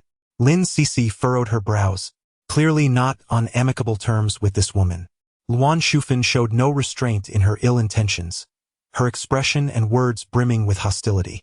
Of course, it's a case of enemies crossing paths. We hardly share any fate, Lin Cece retorted, not one to be easily provoked. Luan Shufan scoffed. Your boyfriend is quite handsome, but looking so frail he might just be a pretty face without substance. Wouldn't you agree? Is it that no man desires you? Lin Cece immediately countered. Am I to be unwanted? In terms of figure and appearance, how am I lacking compared to you? While Luan Shufan was indeed decent in looks and build, she paled in comparison to Lin Cece, who was on an entirely different level. It was truly arrogant of her to make such remarks given her own circumstances. Luo Han let out a chuckle. With your physique and appearance, do you dare to compare yourself to my wife? Spare yourself the embarrassment. You dare to mock me? Luan Shufan turned and shouted not far away. Darling, someone is bullying me. In the next moment, a tall, muscular man emerged, Who dares to bully my girlfriend? This fellow's muscles were taut as strings, exuding an explosive sense of power. To put it mildly, the aura emanating from his physique was indeed formidable. In comparison, Luo Han appeared rather feeble. That's him. Luan Shufan pointed at Luo Han, snickering with glee. The muscular man glared fiercely. You little brat, apologize to my girlfriend immediately, or do not blame me for being rude. Rude? Luo Han replied with a light laugh. What do you mean by rude? The muscular man clenched his fists, resembling iron hammers. One punch from me, and I assure you, you'll wish you were never born. Very well, I shall remain here without moving. Go ahead, strike me, Luo Han taunted. Despite having witnessed Luo Han's formidable prowess, the stark contrast in their sizes was undeniable. Lin Sisi couldn't help but feel a twinge of anxiety for Luo Han. What did you say? The muscular man was taken aback by Luo Han's audacious request. A single punch from him would surely render Luo Han unconscious on the spot. Don't you understand? Hit me. Use some strength. Don't worry about breaking me. Luo Han stood with his arms crossed, casting a mocking glance at the muscular man. Darling, teach him a lesson, he taunted. If he seeks punishment, let us oblige him. Though the reasons behind Luo Han's actions remained a mystery, Luan Shufan would certainly seize the opportunity to humiliate Lin Sisi. As long as her man could best Luo Han, she would relish the chance to deride Lin Sisi from a position of superiority. Despite the muscular man's imposing stature, he possessed a delicate constitution that rendered him unable to consume anything but soft food. Every possession he owned, from the car he drove to the home he resided in, had been acquired through Luan Shufan's generosity. Now that his benefactor had issued a command, he felt compelled to showcase his prowess. Should he invite hardship upon himself, he must not complain about the severity of the consequences. As he spoke, the muscular man had already launched his attack, his massive fist hurtling toward Luo Han's chest with tremendous force. Luo Han remained utterly still, a smile gracing his lips as he gazed into the eyes of the muscular man. Bang! Crack! Ah! The muscular man exerted all his strength, believing that this punch would send Luo Han reeling in agony. Yet, to his astonishment, his strike met the resistance of steel. As the sound of shattering bones echoed, the excruciating pain elicited a scream from the muscular man that resembled the wail of a slaughtered pig. Lin Sisi and Luan Shufan stood frozen in disbelief at the unfolding scene. Luo Han, unfazed, wondered why the muscular man was howling like a ghost. Is this all there is? Luo Han shook his head with a sigh, lamenting the squandered potential of such muscle. Lin Sisi chuckled joyfully. Luan Shufan, your boyfriend is utterly pathetic. He embodies the phrase, all show and no substance. Useless. Luan Shufan glared at the muscular man, her anger palpable. The muscular man, drenched in sweat, stammered, I. Luo Han scoffed with a smile. It's no wonder. It must be that this woman has an insatiable appetite that has drained you completely. Am I right? You scoundrel. Luan Shufan seethed, gritting her teeth in anger. Luo Han, in the future, should you encounter my wife taking a detour, dare to oppose her and I shall deliver a resounding slap. You dare? Smack! Before Luan Shufan could finish her words, Luo Han had already struck her. Although Luo Han had shown restraint, Luan Shufan still found herself sprawled on the ground. Now do you understand whether I dare or not? Luo Han chuckled, continued to chatter, and I shall strike you again. Just as Luan Shufan was about to unleash a torrent of curses, she was silenced by Luo Han's words. Come on. Let us not allow such trash to spoil our shopping mood, Luo Han said with a smile. As Luo Han beamed with pride for having gained recognition, Lin Sisi was naturally elated, exclaiming, Indeed, you are remarkable. Tonight, I shall reveal something even more extraordinary. Luo Han chuckled softly in response. Chapter 58. The astonished Lin family in stark contrast to Luo Han's triumph, Lin Sisi reveled in her success while Luan Shufan seethed with barely contained rage. She was utterly unprepared for the ferocity displayed by Lin Sisi's partner. How dare he strike me? This matter is far from resolved. Luan Shufan fumed, pulling out her phone to call Situ Zikuan. As Lin Sisi's archnemesis, Luan Shufan was acutely aware of the connection between Situ Zikuan and Lin Sisi. Hello, who is this? Situ Zikuan's voice was laced with irritation. I am Luan Shufan. What do you want? Lin Sisi harbored a deep disdain for Luan Shufan, and it was clear that Situ Zikuin shared this sentiment. With a sardonic laugh, Luan Shufan continued, I just encountered Lin Sisi. She was out shopping, wrapped in the embrace of a man. I had thought the two of you were a couple. Yet it appears someone else has beaten you to the punch. Where are they? Situ Zikuin was indifferent to Luan Shufan's ulterior motives, as he was already seeking the whereabouts of Lin Sisi and Luo Han. Previously, Lin Sisi had merely harbored an interest in Luo Han, but now their romantic relationship had been firmly established. If he did not act soon, he would lose his chance entirely. Although Luo Han had saved his life, Situ Zikuin was undeterred by such considerations when it came to Lin Sisi. Luo Han should wisely take his leave. Otherwise, he might find himself rendered useless. At the Lin family's villa, Lin Qinghe was engaged in conversation with Lin Sisi's parents regarding matters related to Luo Han. At that moment, Lin Sisi's father's phone rang. What? Is that true? A notification from the municipal government? Alright, I understand. Lin Sisi's father was overjoyed, scarcely able to believe his ears. What news has brought you such happiness? Lin Qinghe inquired curiously as Lin Sisi's father ended the call. Lin Qinghe's daughter also expressed her curiosity. Yes, you seem unable to contain your smile. Dad, it was a call from the company. The municipal government just notified us that the redevelopment plan for Dongyong village has been awarded to our Lin family. Lin Qinghe was utterly astonished. While he felt elated, he was also filled with questions. How could the redevelopment plan for Dongyong village fall into our hands? Wouldn't the top-tier consortiums like Wang Yuan contest it? Indeed, such a significant project would typically require a bidding process. The bidding hasn't even commenced. Yet it has been directly granted to us? Lin Qinghe's daughter found the situation rather peculiar. Lin Sisi's father furrowed his brow. Could there be some ulterior motive behind this redevelopment plan? In terms of both finances and connections, we lack the qualifications to compete with the top-tier consortiums. Lin Qinghe sensed something was amiss. Lin Sisi's father dialed a number belonging to their connections within the municipal government. Mr. Lin, I was just about to call to share the good news. Congratulations to the Lin family for securing the major project in Dongyong village. Before Lin Sisi's father could respond, the person on the other end was already ingratiatingly congratulating him. Zhou Chu, our Lin family did not participate in the bidding, and isn't the bidding conference yet to be held? How has this project come to us? Zhou Chu sounded puzzled. Mr. Lin, are you genuinely unaware or feigning ignorance? This was directly arranged by the provincial government. Directly arranged by the provincial government? Lin Sisi's father was taken aback. Yes, and it was personally communicated to Jiang Haiho by the king of Lihai. Zhou Chu chuckled. I didn't realize your Lin family had established a connection with the king of Lihai. You ought to lend a hand to a brother like me in the future. After exchanging a few pleasantries with Zhou Chu, Lin Sisi's father ended the call. Dad, Zhou Chu mentioned that the king of Lihai personally finalized this matter, suggesting that someone has advocated for us. Lin Qinghe stood up in shock, pacing. The king of Lihai? Who could possibly have such a connection? And to have bestowed this project upon us? Could it be Luan?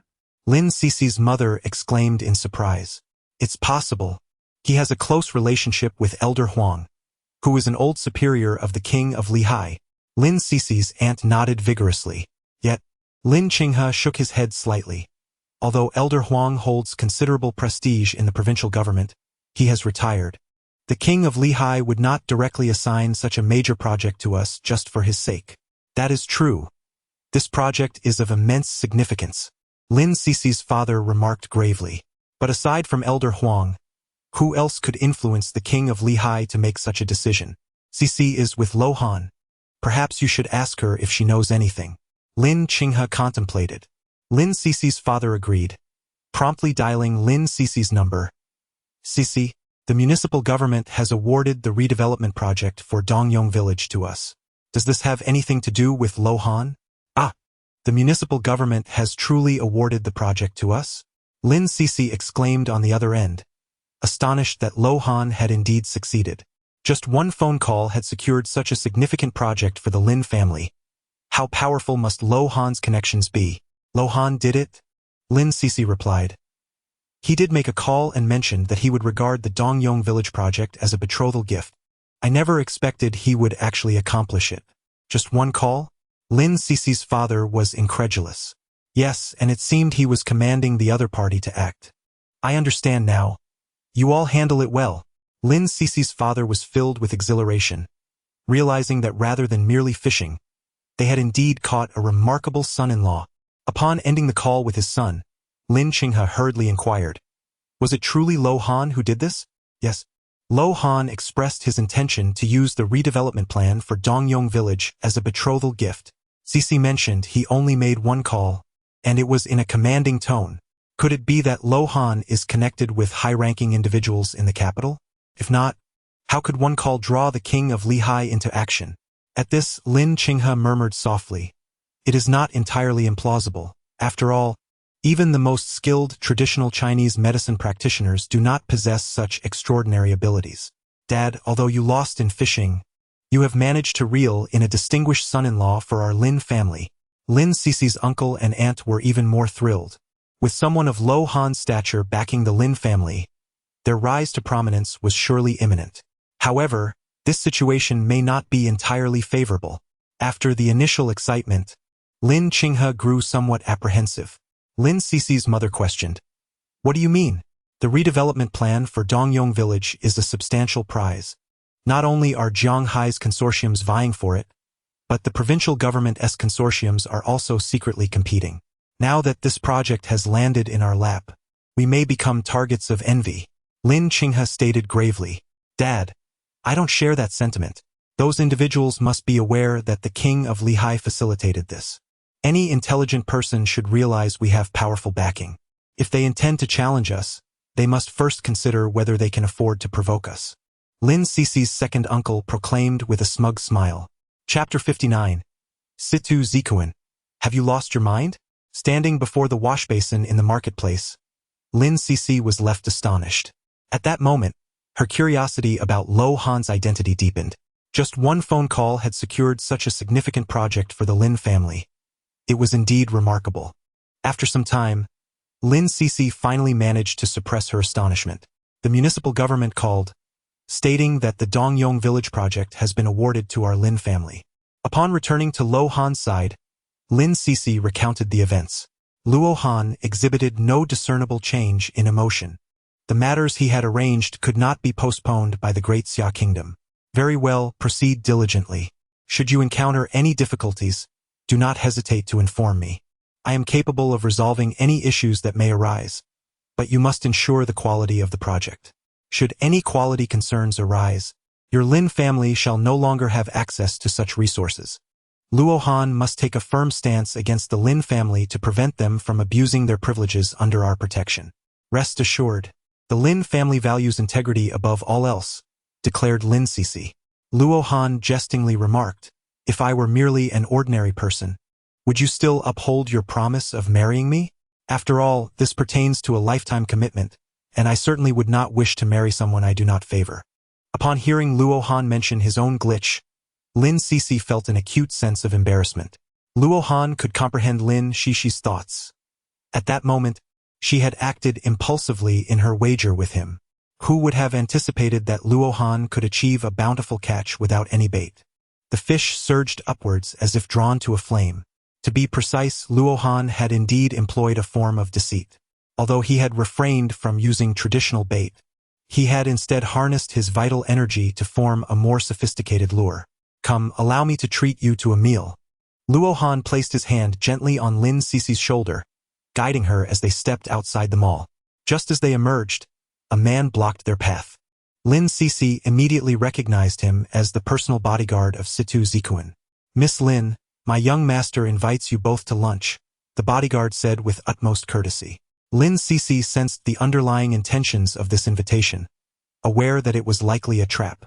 She was about to decline when Luo Han, without hesitation, responded affirmatively. It would be delightful to accept such an invitation. Lin Cici quickly interjected, "Perhaps we should reconsider. His intentions may not be pure." While she held no concern for Luo Han's safety, her apprehension lay with Situ Zikuan. Their bond of friendship made her reluctant to witness any potential conflict between him and Luo Han. The identity of Luo Han is profoundly enigmatic, and Si-tu Zikuan is undoubtedly no match for him. The Lin family is aware of Luo Han's formidable strength, yet the Si-tu family and the Zhong family remain oblivious. Any trouble must be resolved. Otherwise, it will only worsen. By the way, you and he share a childhood bond, do you not? Luo Han smiled and inquired. Lin Sisi did not deny it. Indeed, although I do not harbor feelings for him, we have been friends since childhood. Lin Sisi hastily pressed on. How do you intend to deal with him? It depends on the situation. If he seeks his own demise, then a bouquet of flowers shall suffice to commemorate the bond we once shared. The bodyguard scoffed dismissively, perceiving Luo Han as recklessly oblivious to the dangers ahead. Unbeknownst to him, it was Luo Han's hands that had extinguished his colleague's life. Would you allow me to accompany you? Grant me an opportunity to persuade him. Lin Sisi recognized that Luo Han was not jesting, for he possessed the capability to act. Very well, I shall grant you a chance to persuade him. However, let me make myself clear. If he disregards your counsel, do not plead on his behalf in my presence. Luo Han's tone was resolute. I understand. Lin Sisi could sense Luo Han's determination. Should she defy it, the Lin family would surely suffer. Under the escort of the bodyguard, the two arrived at a KTV establishment. The KTV was utterly devoid of business during the day, leaving it eerily desolate. What delicacies could one find in a KTV? Snacks alone would not suffice. Luo Han's hand rested upon Lin Sisi's alluring form as he chuckled softly. Do you truly wish to dine here? It was but a jest. Engaging in conversation, the two followed the bodyguard into a private room. The imperial suite was the most opulent in the KTV, where, aside from Si-tu Zikuan, 6 bodyguards stood sentinel behind him.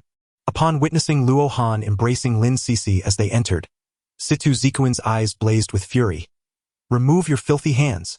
Luo Han turned to Lin Sisi with a smile and said, Wife, give me a kiss. Huh? Lin Sisi responded, feeling a bit shy. Luo Han pointed to his lips and said, a kiss. Although Lin Sisi felt a bit embarrassed, she gently pressed her lips against Luo Han's. This scene infuriated Si-tu Zikuan, causing him to erupt in rage. Luo Han, this is a murderous act that strikes at the heart. You are courting death. Sima Zikuan bellowed in fury. Luo Han paid no heed to Si-tu Zikuan's furious outburst. He gently caressed Lin Sisi's arm and said, You speak with him first. If he still seeks his own demise, then I shall, in my magnanimity, grant him that wish. Very well, give me 10 minutes. Lin Sisi replied. Luo Han strode over to the nearby sofa and seated herself. Zikuan, I have made the decision to become Luo Han's woman. As a good friend, I hope you can bless me. Lin Sisi Alcestili Pesuda. The Si-tu family and the Zhong family indeed wield considerable power, but you must understand that there are some individuals beyond your reach. What do you mean? Are you implying that I cannot contend with this person? Si-tu Zikuan seethed with indignation. Taken aback by Lin Shishi's apparent disdain for him. He saved your life, and his connections are beyond your imagination. Lin Shishi continued to implore, We have always been ordinary friends. There is no need for you to go to such lengths for my sake. I desire to be with you now, which makes him my adversary. Si-tu Zikuan retorted fiercely, Out of respect for his having saved my life, I may grant him a chance to live. However, while he may escape the death penalty, he cannot evade the consequences of his actions. Opposing him could very well lead to your demise. We are friends, and I would never harm you. Listen to me. Leave Jiang Hai and do not provoke him any further. Lin Shishi's words were like fuel to the flames, intensifying Si-tu Zikuan's fury. Today, he shall meet his end. Si-tu Zikuan glared menacingly at Luo Han. I shall see what you are truly capable of. Luo Han rose with a smile and approached Lin Sisi, stating, Your persuasion is somewhat futile. Allow me to converse with him. Do you even possess the qualifications to speak with me? The moment Si-tu Zikuan's words fell, the bodyguards behind him swiftly drew their firearms, aiming them at Luo Han. This sight startled Lin Sisi, prompting her to exclaim, Si-tu Zikuan, have you lost your mind? Once he is eliminated, no one will hinder our union. Si-tu Zikuan laughed maniacally. Luo Han gazed at Lin Sisi with an air of indifference. Do Do you understand why he cares for you so deeply? What does it signify? Lin Cixi was perplexed by the meaning behind Luo Han's words. Luo Han elucidated that his fervent actions were not driven by love for you. Rather, the true motive lay in the financial rupture of the Situ family. He sought to seize the Lin family's assets through you. Chapter 60. Inform the Situ family. The perpetrator is Luo Han. Luo Han's words struck Si-Tu Zikuan like a bolt from the blue. He stared in shock at Luo Han. How could you? Before he could finish his sentence, Si-Tu Zikuan realized he had inadvertently revealed his true intentions. Zikuan, I regarded you as a friend, yet you conspire to harm our family. Lin Cixi had initially believed that Si-Tu Zikuan opposed Luo Han out of love for her. However, to her astonishment, it turned out that his motivations were rooted in the financial interests of the Lin family. He speaks nonsense. My Si-Tu family is a conglomerate worth billions. How could our financial chain possibly falter? Si-Tu Zikuan attempted to defend himself further. Luhan scoffed. To spend 3 billion on goods only to have them seized by foreign law enforcement is truly a devastating loss. The market value is one thing, but actual cash flow is an entirely different matter. The confiscation of 3 billion worth of goods has severely wounded the Situ family's vitality. With their legitimate business deprived of funds, the burden of bank loans and other liabilities has pressed heavily upon them. At this moment, the Situ family resembles a leaf boat tossed amidst tumultuous waves, perilously close to being submerged. In their quest for redemption, the Situ family has long distanced themselves from the gray market. Even if foreign law enforcement lacks evidence linking this batch of goods to the Situ family, how could Luo Han possibly know that? Who are you, truly? Roared Si-Tu Zikuan. With a flick of his finger, Luo Han sent a translucent rune into Si-Tu Zikuan's mind. In the next moment, the memories previously sealed by Luo Han surged forth like a tidal wave. It is you.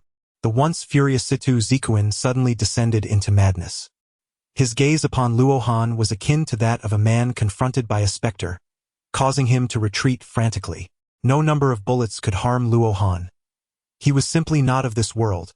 Young master. Si-Tu Zikuan's transformation left the gunman bewildered. The Si-Tu family has already fallen into financial ruin. Will you still risk your lives for him? Do not be deceived by the illusion of power that firearms provide. Si-Tu Zikuan's former bodyguards wielded guns as well, yet they still met their demise. The one responsible for their deaths is none other than me. Luo Han straightforwardly laid his cards on the table, as Si-Tu Zikuan had already lost his value. What? The bodyguards of Si-Tu Zikuan were all mercenaries from the Si-Tu family, and these individuals were well aware of the events that had transpired. The Si-Tu family had been investigating who was responsible for the death of Si-Tu Zikuan's bodyguards, as well as the injury inflicted upon Si-Tu Zikuan himself, only to discover that it was, unexpectedly, Luo Han who had perpetrated these acts. Luo Han first rendered Si-Tu Zikuan half-dead before stepping in to rescue him. At that moment, one of the gunmen suddenly revealed a murderous intent. Just as he was about to pull the trigger, a sharp pain seized his heart. With a gasp, blood spewed forth, and he fell lifeless to the ground. Did you see that? This is the fate of those who wish to fire a weapon, Luo Han remarked with a smile. The remaining individuals were left in a state of shock, bewildered by the sudden turn of events. In a panic, the 5 men hastily discarded their firearms onto the ground, not wishing to meet the same grim fate. I offered you a chance, but you chose to reject it. Your life will not be spared today. Farewell. With Luo Han's words, Si-Tu Zikuan too coughed up blood and perished. The 5 bodyguards, now ashen-faced, fell to the ground in terror. What on earth just transpired? Luo Han remained motionless, pondering how Si-Tu Zikuan had met his demise, much like his previous bodyguards. Lin Cixi was equally astonished by the unfolding scene. How had Luo Han accomplished such an act? Was this the legendary ability to kill without leaving a trace? Inform the Si-Tu family that the murderer is Luo Han. With those words, Luo Han embraced the still-shaken Lin Cixi and departed from the private room. After a considerable half-hour, Lin Cixi finally regained her composure. Observing Luo Han nonchalantly enjoying his meal, she inquired, You killed Si-Tu Zikuan. Are you not afraid of being apprehended? Is there evidence that I committed the act? Did I even come into contact with him? Luo Han chuckled softly before continuing.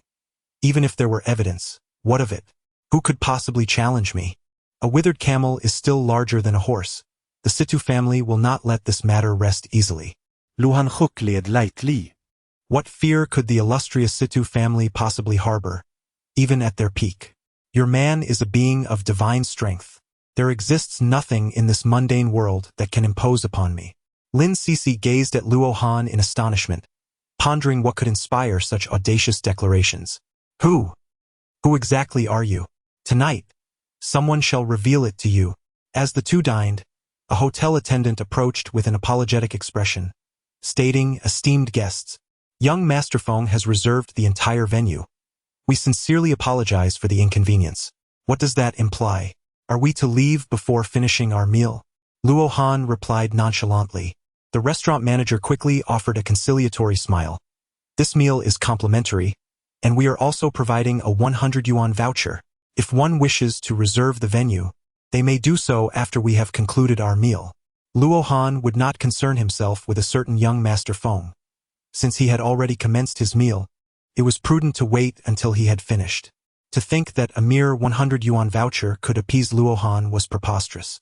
I shall not impose upon you, simply convey my words. Luo Han had no desire to make things difficult for the restaurant manager.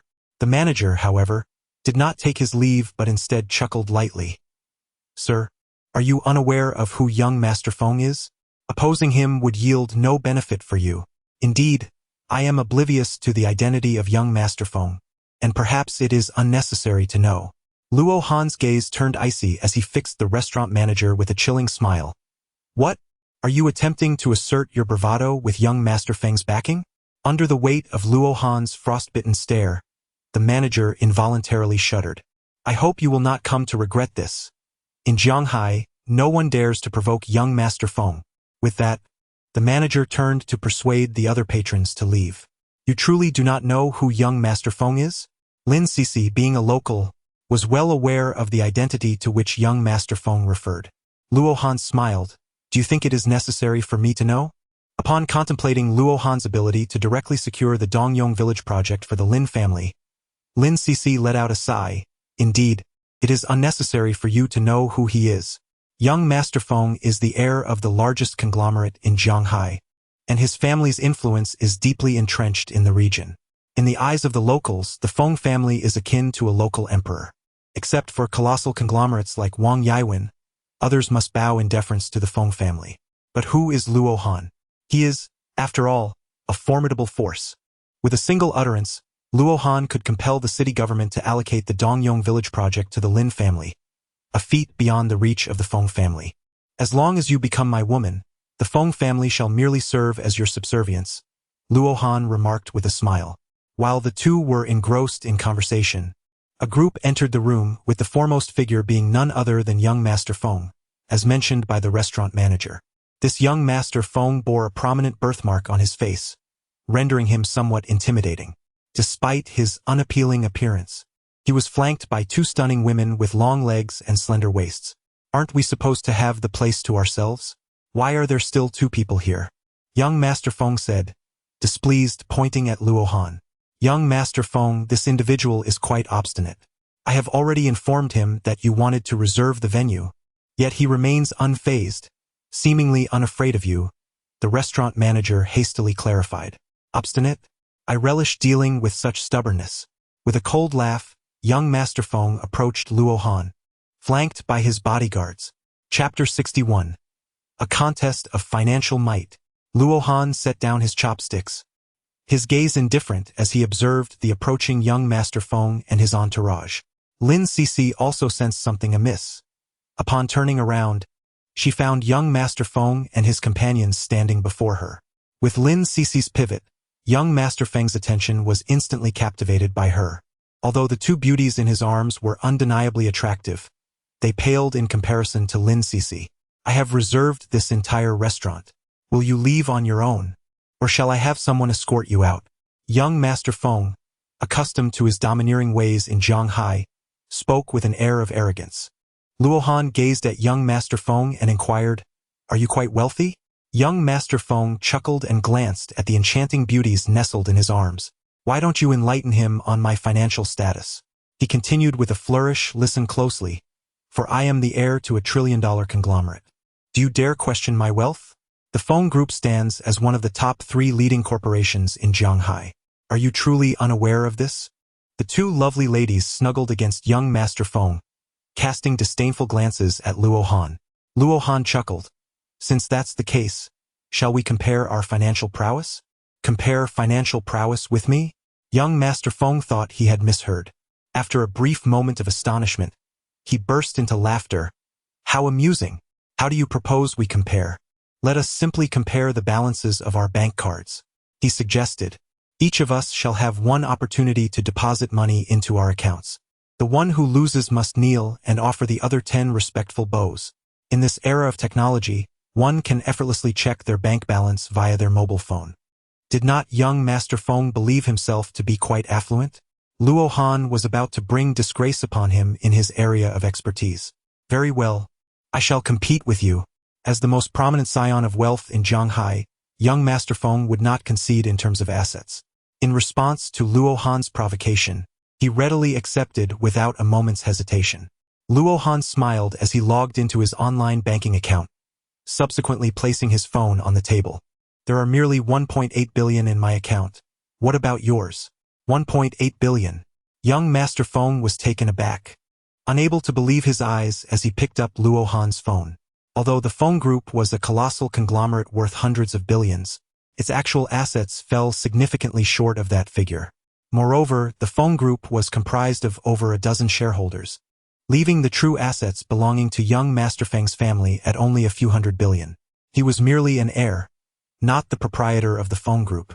As the scion of the Feng family, his total net worth hovered around 500 million, encompassing luxurious residences, opulent vehicles, and stocks. As for the balance in his bank account, it amounted to only 190 million. The restaurant manager and the beautiful woman in young Master Feng's embrace were equally stunned by Luo Han's account balance. It dawned upon them that Luo Han was also a wealthy heir beyond their reach. Is this some sort of joke? Young Master Feng stifled his astonishment, retorting with a sneer. Luo Han chuckled softly as he picked up his phone, swiftly scanning the restaurant's payment code before completing a transaction of merely 1 yuan. As soon as Luo Han's words fell, a consumption notification from the bank arrived. Young Master Feng, feeling apprehensive, opened the message, only to find that the balance indicated by the bank matched the amount in his mobile banking app. Both stood at 18 billion. Come, take a look at yours, Luo Han said with a smile. Young Master Feng scoffed. My funds have been loaned out. I shall call them to demand immediate repayment. Luo Han smiled and reminded, I must inform you that each person only has one opportunity to replenish their holdings. Ensure that your associates invest a bit more. Perhaps you should also consider your own well-being. With that, young Master Feng picked up his phone and walked away into the distance. Luo Han was utterly indifferent to how much money young Master Feng could procure. He merely instructed Lin Cece to continue her meal. At this moment, Lin Cece was merely a spectator, feeling insignificant before both Luo Han and young Master Feng. 5 billion. Young Master Feng triumphantly presented his phone before Luo Han. Luo Han did not look up. He took a bite of his dish and chuckled lightly. Do not accuse me of bullying you. I shall grant you another chance to replenish your stocks. What do you mean? Young Master Feng furrowed his brow tightly. Was not 50 billion sufficient to induce a sense of pressure in Luo Han? Luo Han scoffed, saying only a fool would fail to comprehend the meaning. To ensure greater certainty, young Master Feng turned around and made another phone call. Luo Han smiled as he served a piece of meat to Lin Cece, encouraging her to indulge. Lin Cece responded with a soft acknowledgement, choosing not to elaborate further. You have your chance, yet you prove ineffectual. Luo Han cast a glance at young Master Feng's balance before seizing his phone to make a call. Deposit 100 billion into my account. With that, he abruptly ended the call, leaving the restaurant manager and young Master Feng's associates utterly astounded. Luo Han's demeanor, so tranquil and unperturbed, resembled that of someone casually requesting 100 yuan over the phone. Within a mere 3 minutes, Luo Han's mobile phone chimed to life. Luo Han opened the message with a light chuckle. 1 billion has been credited. Combined with my previous amount, it totals 118 billion. You have lost, Mr. Feng was utterly astonished. He never anticipated that Luo Han possessed such formidable financial clout. When did Zhang Hai acquire such a wealthy young individual? Enough of this pretense. Kneel and bow your head. Luo Han spoke with an air of indifference. Mr. Feng, however, was the epitome of Zhang Hai's elite young gentleman. He would never stoop to such humiliating behavior. I acknowledge your wealth, but do not forget that this is Zhang Hai. Let us not push our luck. Do not overstep your boundaries. If you truly provoke me, you shall not leave this restaurant. Mr. Feng threatened through gritted teeth, his voice laced with cold menace. Luo Han smiled at Lin Sisi and remarked, "He dares to threaten me? Does he not realize that I am the true antagonist? The two young gentlemen, maintain your composure. Begone. Do you presume to speak here?" The restaurant manager, intending to intercede on behalf of Master Feng, was silenced by Luo Han's reprimand. Master Feng's face flushed with anger. "You son of a..." Bang! Luo Han initially intended to engage in some playful banter with young Master Feng, but alas, the latter, in a moment of folly, uttered disparaging remarks. Cough, cough. Young Master Feng spewed blood and fainted. Young Master. The bodyguards of young Master Feng were filled with terror, for they had never anticipated the sheer magnitude of Luo Han's power. Attack! Avenge young Master Feng.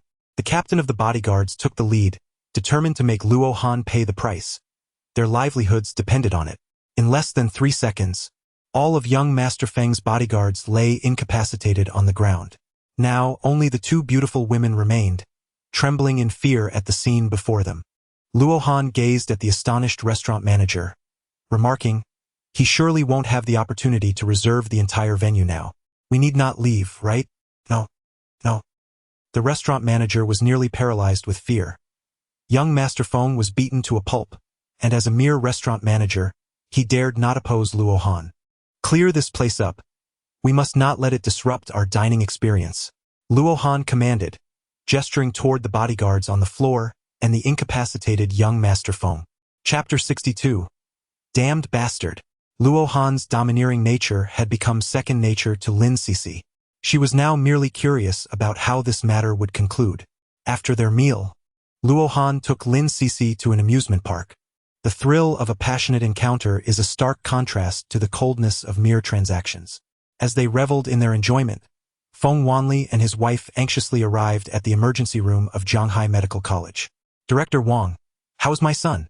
In Zhanghai City, Feng Wanli was a figure perched atop the social hierarchy.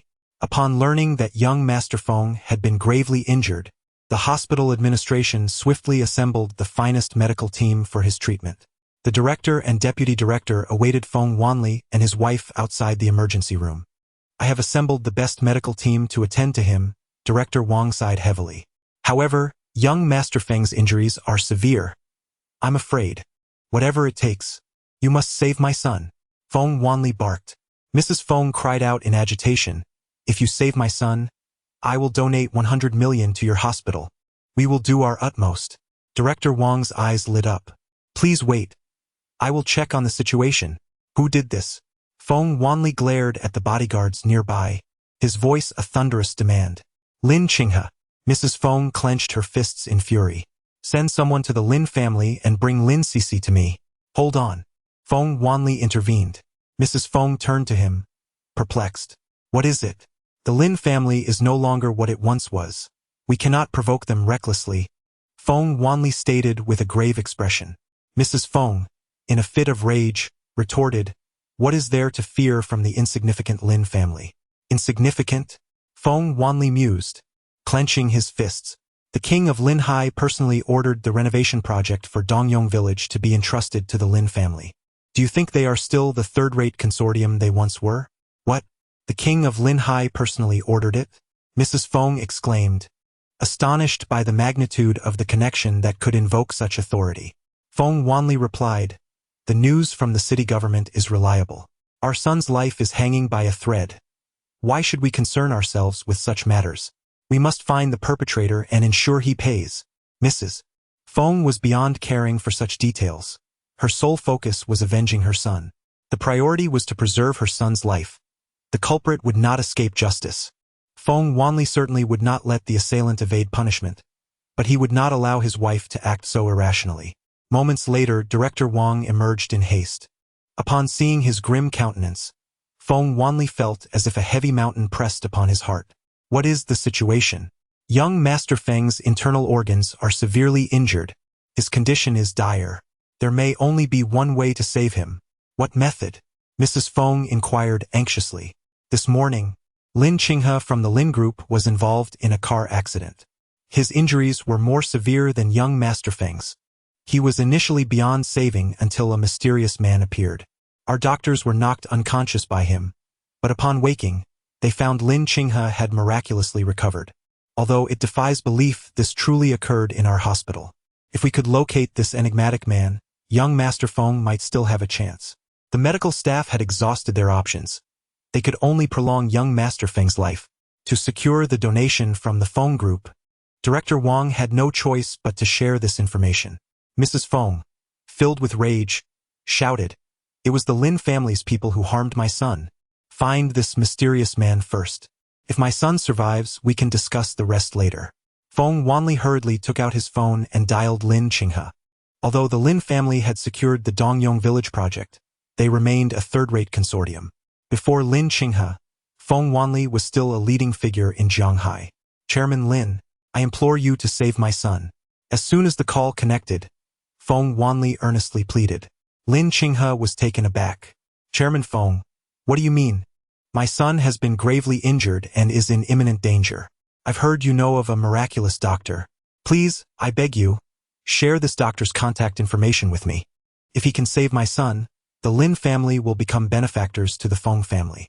In desperation for his son, Feng Wanli humbled himself, showing utmost respect to Lin Qinghe. Sensing Feng Wanli's urgency, Lin Qinghe provided Feng Wanli with Luo Han's phone number. As Luo Han and Lin Sisi descended from the roller coaster, his phone suddenly rang. Answering the call with indifference, he inquired, "Who is this?" "Hello, sir. I am Feng Wanli, the chairman of Feng Group. My son." Before Feng Wanli could finish, Luo Han interrupted, "Your son is in grave danger, correct? His injuries were inflicted by me." "What?" Feng Wanli was taken aback to learn that the individual who had harmed his son was the enigmatic man who had saved Lin Qinghe. His face flushed with fury. How could he, having been beaten half to death by Luo Han, now find himself imploring this man for assistance? Such audacity was intolerable. Despite his anger, Feng Wanli restrained himself, deciding that vengeance could wait until his son was out of danger. "I will send you a card number. Deposit 1 billion. Once the funds are received, I will come to save him." Before Feng Wanli could respond, Luo Han abruptly hung up. "Damn you! I will ensure you suffer a fate worse than death.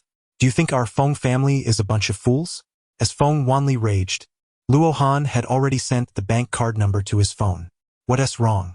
Mrs. Feng inquired, puzzled by her husband's fury. Feng Wanli, suppressing his anger, quickly recounted the situation before asking, "Should we send the money? Can he truly save our son?" Mrs. Feng glanced at Dean Wang. With gritted teeth, Feng Wanli took out his phone and transferred 500 million. After completing the transaction, he called Luo Han again. "I will send you 500 million as a deposit. If you save my son, I will transfer another 500 million.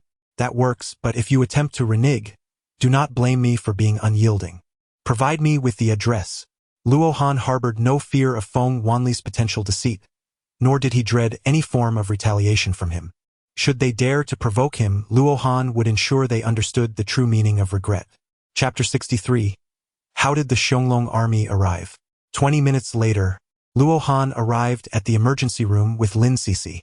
"Boss, it's him," the bodyguard exclaimed upon seeing Luo Han approach. Upon hearing this, Mrs. Feng's gaze was filled with murderous intent.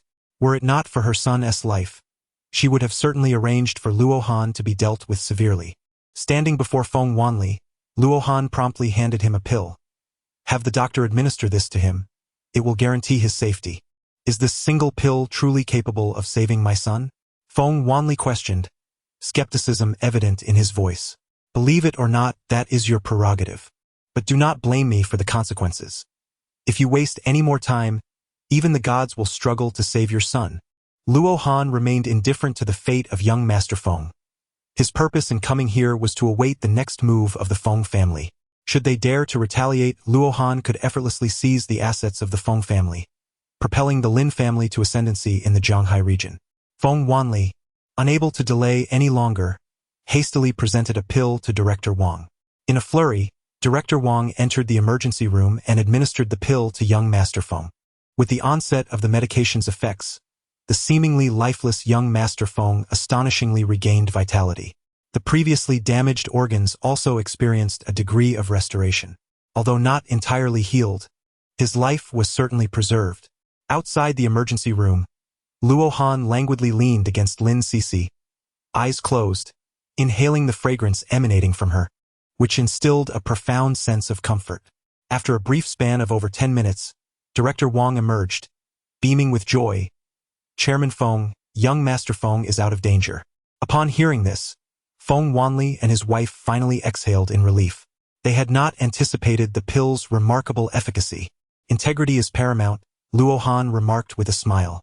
Feng Wanli retorted angrily, I have heard tales of your prowess. I wonder just how formidable you truly are. You possess subordinates, and so do I. Shall we compare whose subordinates are superior?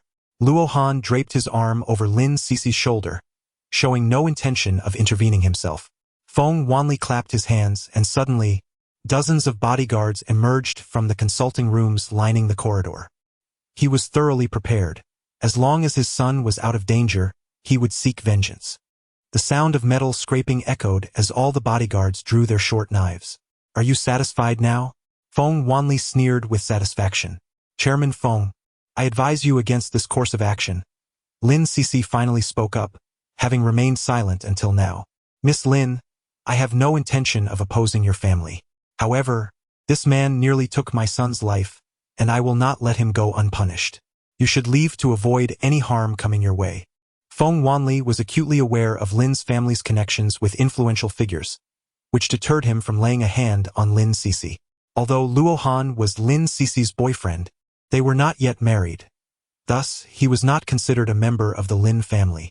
Chairman Feng, why are you treating me with such courtesy? Surely, our Lin family does not warrant your concern. Lin Sisi remarked, demonstrating her intelligence and awareness of the underlying reasons. Your family has ties with the king of Linhai. How could my Feng family not take that seriously? If this were merely a common brawl, I, Feng Wanli, could concede. However, your boyfriend's actions were excessively brutal, nearly costing my son his life. How could I, Feng Wanli, swallow this humiliation? Out of respect for you, Miss Lin, I will only incapacitate him without taking his life.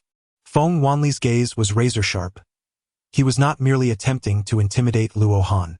Lin Sisi countered, do you know why my family was able to secure the Dongyong village project? It was my boyfriend who advocated for our family. What do you mean?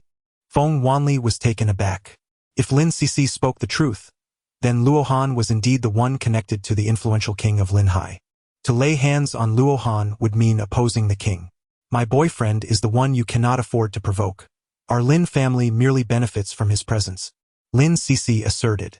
Seeing Feng Wanli visibly shaken, Mrs. Feng interjected, what qualifications does this young man have to earn the king of Linhai's favor? She must be lying. Pay the remaining balance and kneel in apology.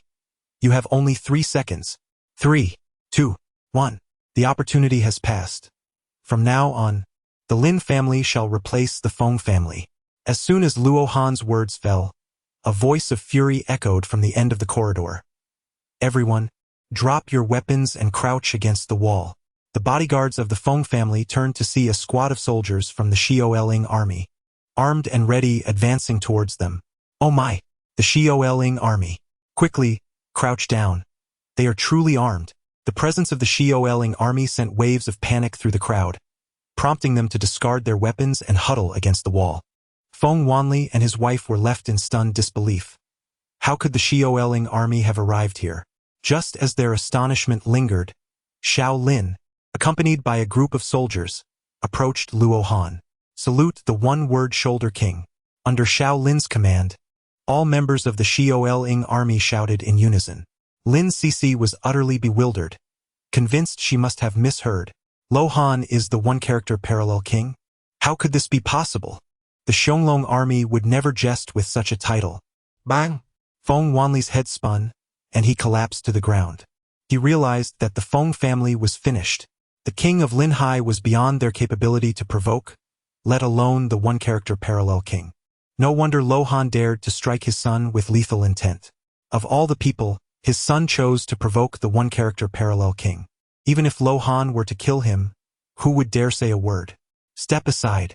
Commanded Luohan. Xiao Lin hurriedly retreated respectfully to the side. Parallel king, we acknowledge our mistake and implore your mercy. Feng Wanli quickly bowed his head in supplication. Rest assured, I shall not take your lives. Luohan replied with a light smile, but you must transfer all shares of the Feng group to Shishi. This. Feng Wanli and his wife felt as though their hearts were being rent asunder. The shares of the Feng group were their lifeblood. Luohan, are you reluctant? Not at all. We are more than willing to comply. How could Feng Wanli dare to refuse, unless his entire family has a death wish? By the way, you must also settle your son's medical fees. Due to your breach of contract, a sum of 5 billion is now required.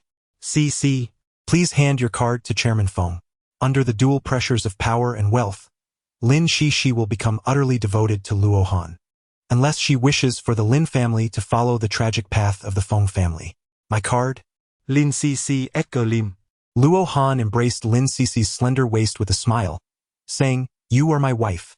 It is only natural for you to assist me in collecting funds. Chapter 64. Are you joking? This amounts to 50 billion, not just 500. The Lin family's total liquid assets barely reach several billion. However, Luohan, there are no ifs. If I ask you to take it, you shall take it. Upon realizing she was to become Luohan's woman, Lin Cici replied with a soft HM. Feng Wanli dared not utter another word and hurriedly proceeded with the transfer. In addition to the cash transfer, Feng Wanli also signed a share transfer agreement. Henceforth, he would no longer be the largest shareholder of the Feng group. Lin Cici felt as though she were in a dream. The efforts of generations of the Feng family had simply fallen into her hands. She had suddenly risen to become the most prominent entrepreneur in Jianghai City. I will leave first, you all can handle the rest. After speaking briefly with Xiao Lin, Luohan took Lin Cici's hand and departed the hospital. Register everyone's information. Should the identity of the joint king be compromised, do not blame us, the Xiaolong army, for being unmerciful. Under Xiao Lin's command, the Xiaolong army began gathering everyone's identity details. Feng Wanli and his wife sat helplessly on the ground.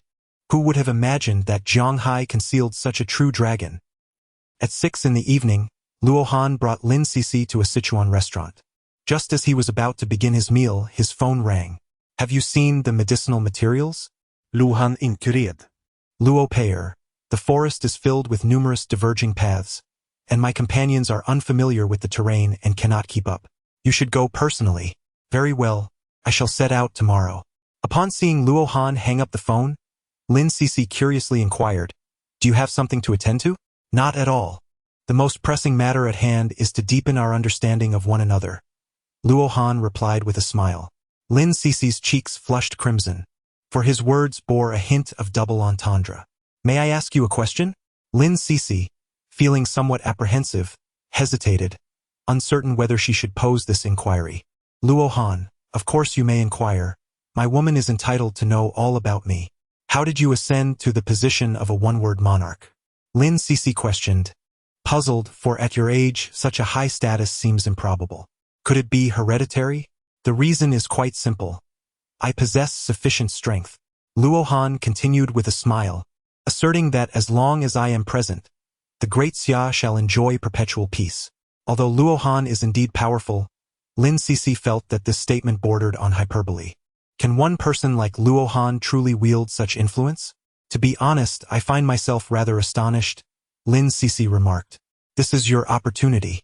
Luohan replied with a smile, continuing, by becoming my woman, you will not only elevate your status but also experience extraordinary transformations. Extraordinary transformations? What do you mean? Lin Cici's eyes widened in surprise.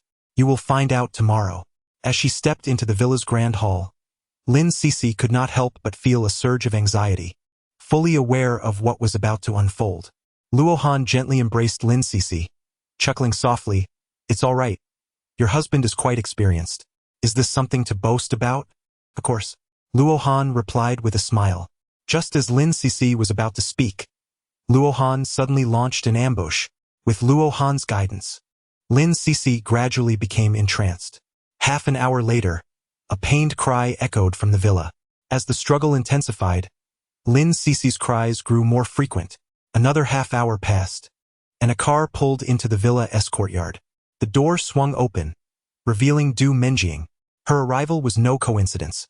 She had received a call from Luo Han. Lin Cixi's combat prowess paled in comparison to the mixed-blood Du Menjing, and before Luo Han could fully indulge, Lin Cixi had already succumbed. Hence, he had summoned Du Menjing to take over, and the three engaged in a game of Do Diju. Du Menjing had never played before, and she felt a twinge of anxiety. She stood outside the door for quite some time, mentally preparing herself before finally stepping inside. The following morning, Luhan avoke feeling refreshed. with a smile, he gently moved Du Menjing and Lin Cixi's arms from his body before rising to leave. At 9 in the morning, the physically superior Du Menjing was the first to exit the room. After last night's events, her stamina seemed even greater. Are you awake? Are you hungry? Luo Han leisurely sat on the sofa. Du Menjing, patting her stomach, smiled. Indeed, I am hungry. Is there anything to eat here? None, Luo Han replied with a grin. We'll wait for Cixi to wake up, and then we can go out to eat. Du Menjing remarked. She might not be back to full strength until noon. How about a large ham? Would you like some? Luhan smirked. Du Menjing shot him a look. I can't eat that. My mouth isn't that big. Approximately half an hour later, Lin Cixi finally made her way to the living room. Upon seeing Luo Han and Du Menjing, she appeared slightly embarrassed. I'm sorry. I was just too exhausted. I understand. I've been there too, Luo Han replied. Some experiences differ vastly between a single occurrence and countless repetitions, and Du Menjing was now somewhat of a veteran. Let's change and go out for a meal, Luo Han suggested. Lin Cixi, clad in her pajamas, awkwardly stated, You tore my clothes apart. What am I supposed to wear? Indeed.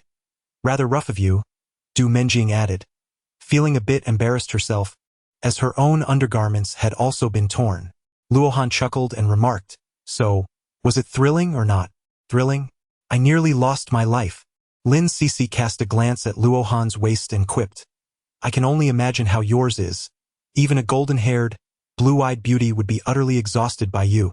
This is all honed skill. Luo Han replied with a proud grin, You all take a moment to rest. I shall fetch someone to bring over some clothing. Lin Cixi and Du Menjing settled onto the sofa, the latter smiling as she asked, Have you noticed any increase in your strength? Huh? What do you mean? Lin Cixi inquired, puzzled. Du Menjing pointed at the coffee table in the villa. Can you lift it? Surely I cannot. That coffee table must weigh over 100 pounds. Lin Cixi protested. Du Menjing smiled knowingly. You can lift it, just give it a try. What do you mean? I'll find out when I try. Du Menjing was somewhat of a mentor to Lin Cixi in this regard. Curiosity piqued. Lin Cixi stood up and exerted herself to move the coffee table. To her astonishment, she effortlessly lifted the 100-pound table. How is this possible? Is this coffee table made of carbon fiber? Why is it so light? Lin Cixi exclaimed in disbelief. Du Menjing laughed as she explained the reasons behind it. After hearing her explanation, Lin Cixi was left speechless. Are you joking? This is too absurd. Such a thing can actually enhance one's physique? This is utterly unfathomable. Du Menjing replied, Then how do you explain the increase in your strength? Chapter 65. Is this still not dead? Despite the absurdity of the situation, the evidence was undeniable, compelling her to believe. Now, she finally understood the miraculous transformation Luo Han had mentioned. After a game of poker with Luo Han, she had somehow turned into a strongman. Indeed, it was quite extraordinary. Half an hour later, 2 ponytailed women arrived with over 10 sets of clothing. Lin Cixi and Du Menjing quickly selected their favorite outfits to change into. Du Menjing donned a fitted t-shirt paired with tight jeans, while Lin Cixi opted for a long floral dress. One exuded a fashionable brilliance, while the other embodied an elegant simplicity. Both were exquisite beauties. Having entrusted their hearts and minds to Luo Han, Their demeanor was now free from any pretense. Luo Han strolled down the path, flanked on either side by Du Menjing and Lin Sisi, who each entwined their arms around his. As they exited the villa, Du Menjing opened her car door and inquired, "Darling, where shall we dine?" "Luo Han, you two decide. Let us go to the Xinghua restaurant. Their dishes are delectable." Lin Sisi, being a true local, possesses a profound understanding of the regional cuisine. Du Menjing handed the keys to Lin Sisi. "I'm unfamiliar with the route, so you drive." "Unfamiliar with the route? Trying to seize the opportunity to chat with your husband, are you?" Lin Sisi jested, then took the keys and settled into the driver's seat. Luo Han and Du Menjing settled into the back seat, his hand resting on the snug denim of her jeans. "These pants are truly remarkable. They accentuate the curvature of your thighs beautifully. And how does it feel?" Du Menjing inquired with a smile. Luo Han experienced a sensation. "The absence of your skin's touch is rather unpleasant." "How annoying," Du Menjing remarked with a cheerful laugh. Lin Sisi interjected, "Could you perhaps consider my feelings? Here I am, playing the role of the chauffeur while you engage in flirtation? Oh dear sister, is this where the rivalry begins?" Du Menjing chuckled. "I yearn for exclusivity, yet I lack the capability." Humph. Lin Sisi, having only played a single round of poker, felt a tinge of embarrassment when discussing risky matters. "Just so you know, without my assistance in diverting your attention, you would surely be rolling your eyes." Luo Han languidly reclined in a chair, embraced by Du Menjing. At 11 in the morning, Lin Sisi parked her car in the lot of Apricot Blossom Village. Stepping out, the two women flanked Luo Han, each grasping one of his arms. "My goodness, the disparity among people is astonishing. The life of the affluent is indeed extravagant. Such exquisite beauties come in pairs? Both of these women are exceptional. I would willingly sacrifice 20 years of my life for the chance to be with even one of them, and yet he has both." The saying that beautiful women are the playthings of the wealthy holds true without exception. Luo Han was surrounded by two stunning women, inciting the ire of passers-by. As the trio entered the restaurant, the staff were left in a state of astonishment. While they had encountered wealthy young masters before, they had never seen two such exquisite beauties accompanying one. Lin Sisi. It seemed fate had a sense of irony, as she once again crossed paths with Luan Shufan. In that moment, Luan Shufan could hardly believe her eyes. Lin Sisi was actually clinging to Luo Han's arm alongside another woman? "What bad luck to see you again." Lin Sisi scoffed directly, before Luan Shufan could utter her profanities. Luo Han swiftly delivered a resounding slap, sending her flying. "Why can't you learn your lesson?" Luan Shufan, covering her stinging face, seethed with rage. Luo Han. "Unconvinced? Your arrogance shall not endure for long. Situ Zikuan will not let you off easily." Luan Shufan believes that Situ Zikuan has not managed to confront Luo Han. Yet she remains oblivious to the fact that Situ Zikuan has already embarked on the path to the underworld. Luo Han chuckled. "Situ Zikuan has already passed away. If you wish to join him, I can facilitate your meeting." "What?" Luan Shufan was taken aback. "Situ Zikuan is dead?" Luo Han approached Luan Shufan, lowering his voice with a chilling indifference. "I am the one who took the life. If you do not believe me, go inquire with the Zhong family. After you ascertain the truth, ponder carefully what tone you should adopt when addressing Shishi." "You!" Luan Shufan was taken aback, fully aware that Luo Han was certainly not speaking frivolously. Who would dare to claim such a grave act as their own? Apologize to Shishi. Luo Han fixed his gaze upon Luan Shufan. The cold gaze of Luo Han instilled a profound fear of death in Luan Shufan. Suppressing her panic, she stammered to Lin Sisi, I'm sorry. Get out." Luo Han scoffed. Luan Shufan dared not linger any longer and hurriedly left the Xinghua restaurant. Upon returning to her luxury car, she quickly dialed Situ Zikuan's number. After 2 rings, the call was answered. "Who is this? Where is Situ Zikuan?" Hearing a voice that was not Situ Zikuan's, Luan Shufan's expression grew even more fearful. "What is it?" The tone on the other end was extremely indifferent. "Someone said she killed Situ Zikuan." This can't be true, right? Who said that? Where is he?" The voice on the phone became agitated. Realizing the implication, Luan Shufan gasped. It was Lin Sisi's man who said it. They are at the Xinhua restaurant. Everyone grab your guns and head straight to the Xinhua restaurant. Yes. A roar echoed from the phone, causing Luan Shufan to hastily hang up. Situ Ziquan had truly been killed. What was there to fear? Situ Ziquan's family was already en route with their guns. It was Lin Sisi and her man who should be terrified. To dare kill Situ Ziquan was akin to courting death. She decided not to rush away but to stay and watch the spectacle unfold. If they dared to attack her, she would relish witnessing their demise. Suppressing her fear, Luan Shufan's mood gradually shifted to excitement.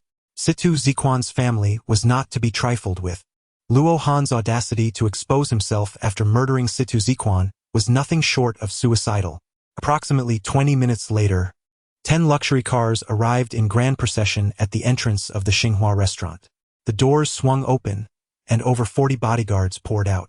Situ Lifeng and his wife also emerged from the vehicle. How could he still be alive? Luan Shufan laughed with glee.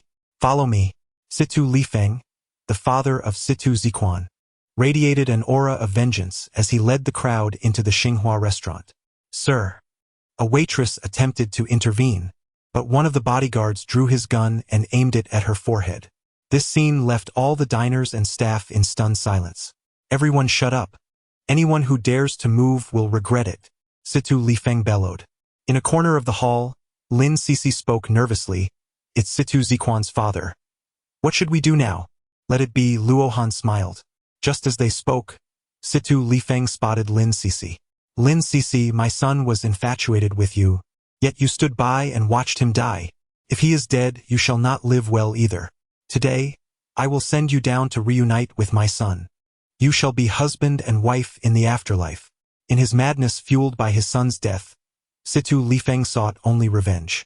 Chapter 66. You call him husband? Although they were targeted by over 40 armed men, Lin Sisi and Du Menjing showed no signs of fear. Both were acutely aware of Luo Han's identity. Even if these gunmen had 100 times their courage, they would not dare act. Infatuated with me? Ha! Is it not for the Lin family's fortune?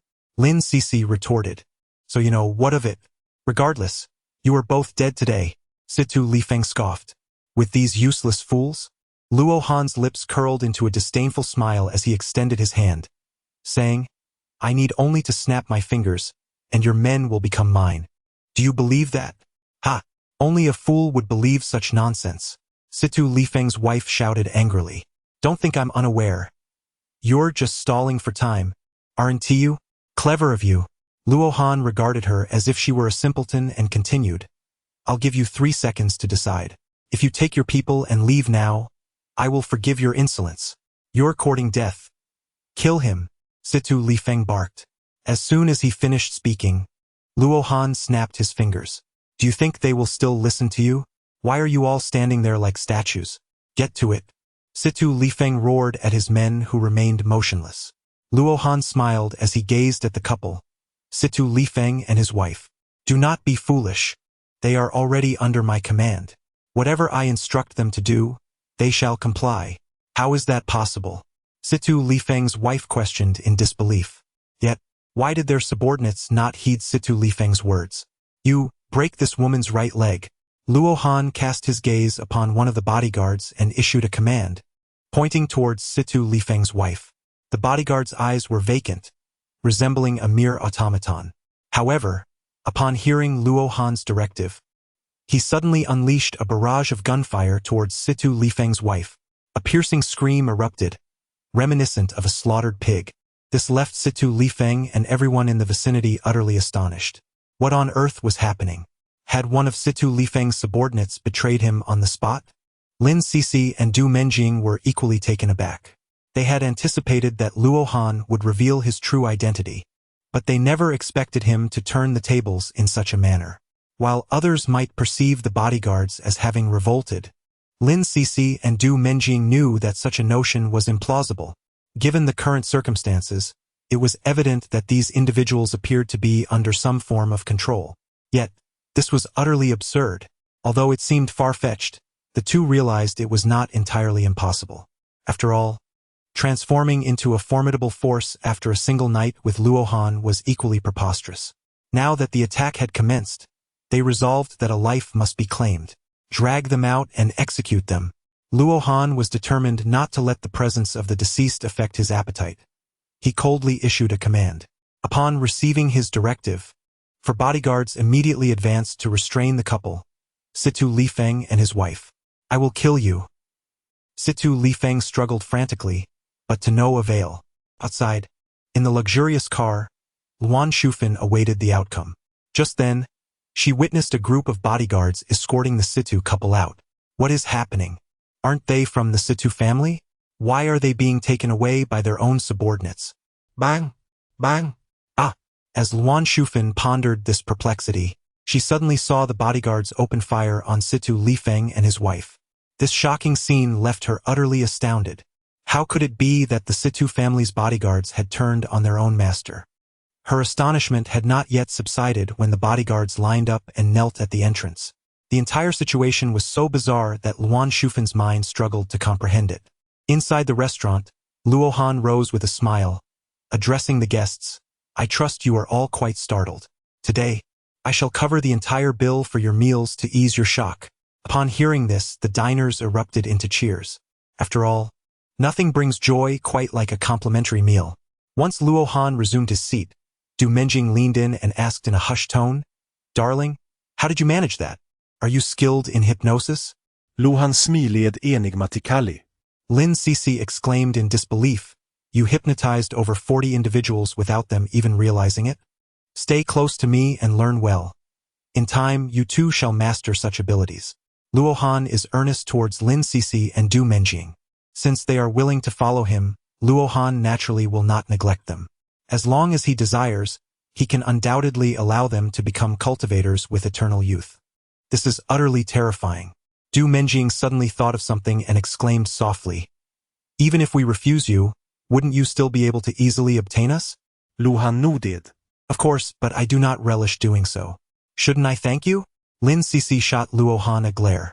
Just as they were enjoying their meal, the wail of police sirens pierced the air. Lan Ruoling was the first to alight from the vehicle, her brow furrowing as she gazed upon the lifeless forms of Situ Lifeng and his wife. Drop all your weapons. With Lan Ruoling's furious command, every bodyguard relinquished their firearms, casting them to the ground. Who is responsible for this? Lan Ruoling demanded. What has transpired? How did I end up here? Boss. Who has slain the boss? I cannot recall anything. The bodyguards present felt a sudden dizziness wash over them, their eyes widening in shock. Their minds were blank, utterly oblivious to the events that had just unfolded. Who are you? Who killed these two? Lan Ruoling reiterated her furious inquiry. We do not know. These two were our employers. Faced with the barrels of law enforcement weapons, the bodyguards hurriedly distanced themselves from the situation. Ordering her subordinates to temporarily detain the bodyguards, Lan Ruoling strode into the dining area. My dear. Upon seeing Lan Ruoling, Luo Han greeted her with a smile. Lan Ruoling's expression darkened with disdain upon noticing that Luo Han was in the company of Lin Sisi and Du Menjing. Luo Han is already in a relationship with Du Menjing. She would never share him with anyone, even if it meant breaking a promise. She would not acquiesce to Luo Han. Is what is happening outside related to you? Lan Ruoling stepped forward to confront Luo Han. Luo Han nodded. The deceased are the parents of Situ Zikuan. They came to kill me. Was it you who took their lives? Lan Ruoling fixed her gaze upon Luo Han. Luo Han shook his head, saying, It was not my hand that acted. It was their bodyguards who took the lives of both of them. Do you take me for a 3-year-old? Why would their bodyguards kill their own employers? Lang Ruling grito angrily. Luo Han chuckled and said, You may check the surveillance. How could I deceive you? Indeed, it was not her husband who had acted. Lin Sisi replied. Lan Ruoling gazed at Lin Sisi in astonishment. Did you just refer to him as your husband? Could it be that you? Lin Sisi blushed shyly. Is that really important? You all. Lan Ruoling felt her worldviews shattering. Could it be that the three of them had played cards together last night? Luo Han did not conceal his intentions. With a smile, he nodded. It's quite intense. Would you care to join us? A game of 4-player. Get lost? I am not that shameless. Lang Ruling grito angrily. Turning towards the restaurant's monitoring room, Lin Sisi lamented. I feel quite offended. Chapter 67. Darling, your schemes are truly numerous. Du Menjing's expression darkened significantly. Lan Ruoling's remark about shamelessness struck her heart like a dagger. She too would have her day of shamelessness. Just wait and see. Lan Ruoling and her companions were the primary targets for his strategic pursuits. By any means necessary, he must win over Lan Ruoling. Due to the curse of eternal heartbreak, Luo Han needed to first locate the tears of true love. Without these genuine tears as a catalyst, winning Lan Ruoling's heart would prove exceedingly difficult. The immediate objective was to seek out the tears of true love. He resolved to not let her insults go unheeded. Du Menjing and Lin Sisi had already been successfully indoctrinated by Luo Han. They no longer cared about the addition of more card partners.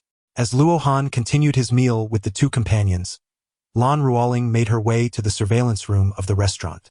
The sight of a bodyguard firing upon his employer left the enforcers utterly astonished. Even if they knew Luo Han was the perpetrator, what could they do? Firstly, Luo Han had been kind to her.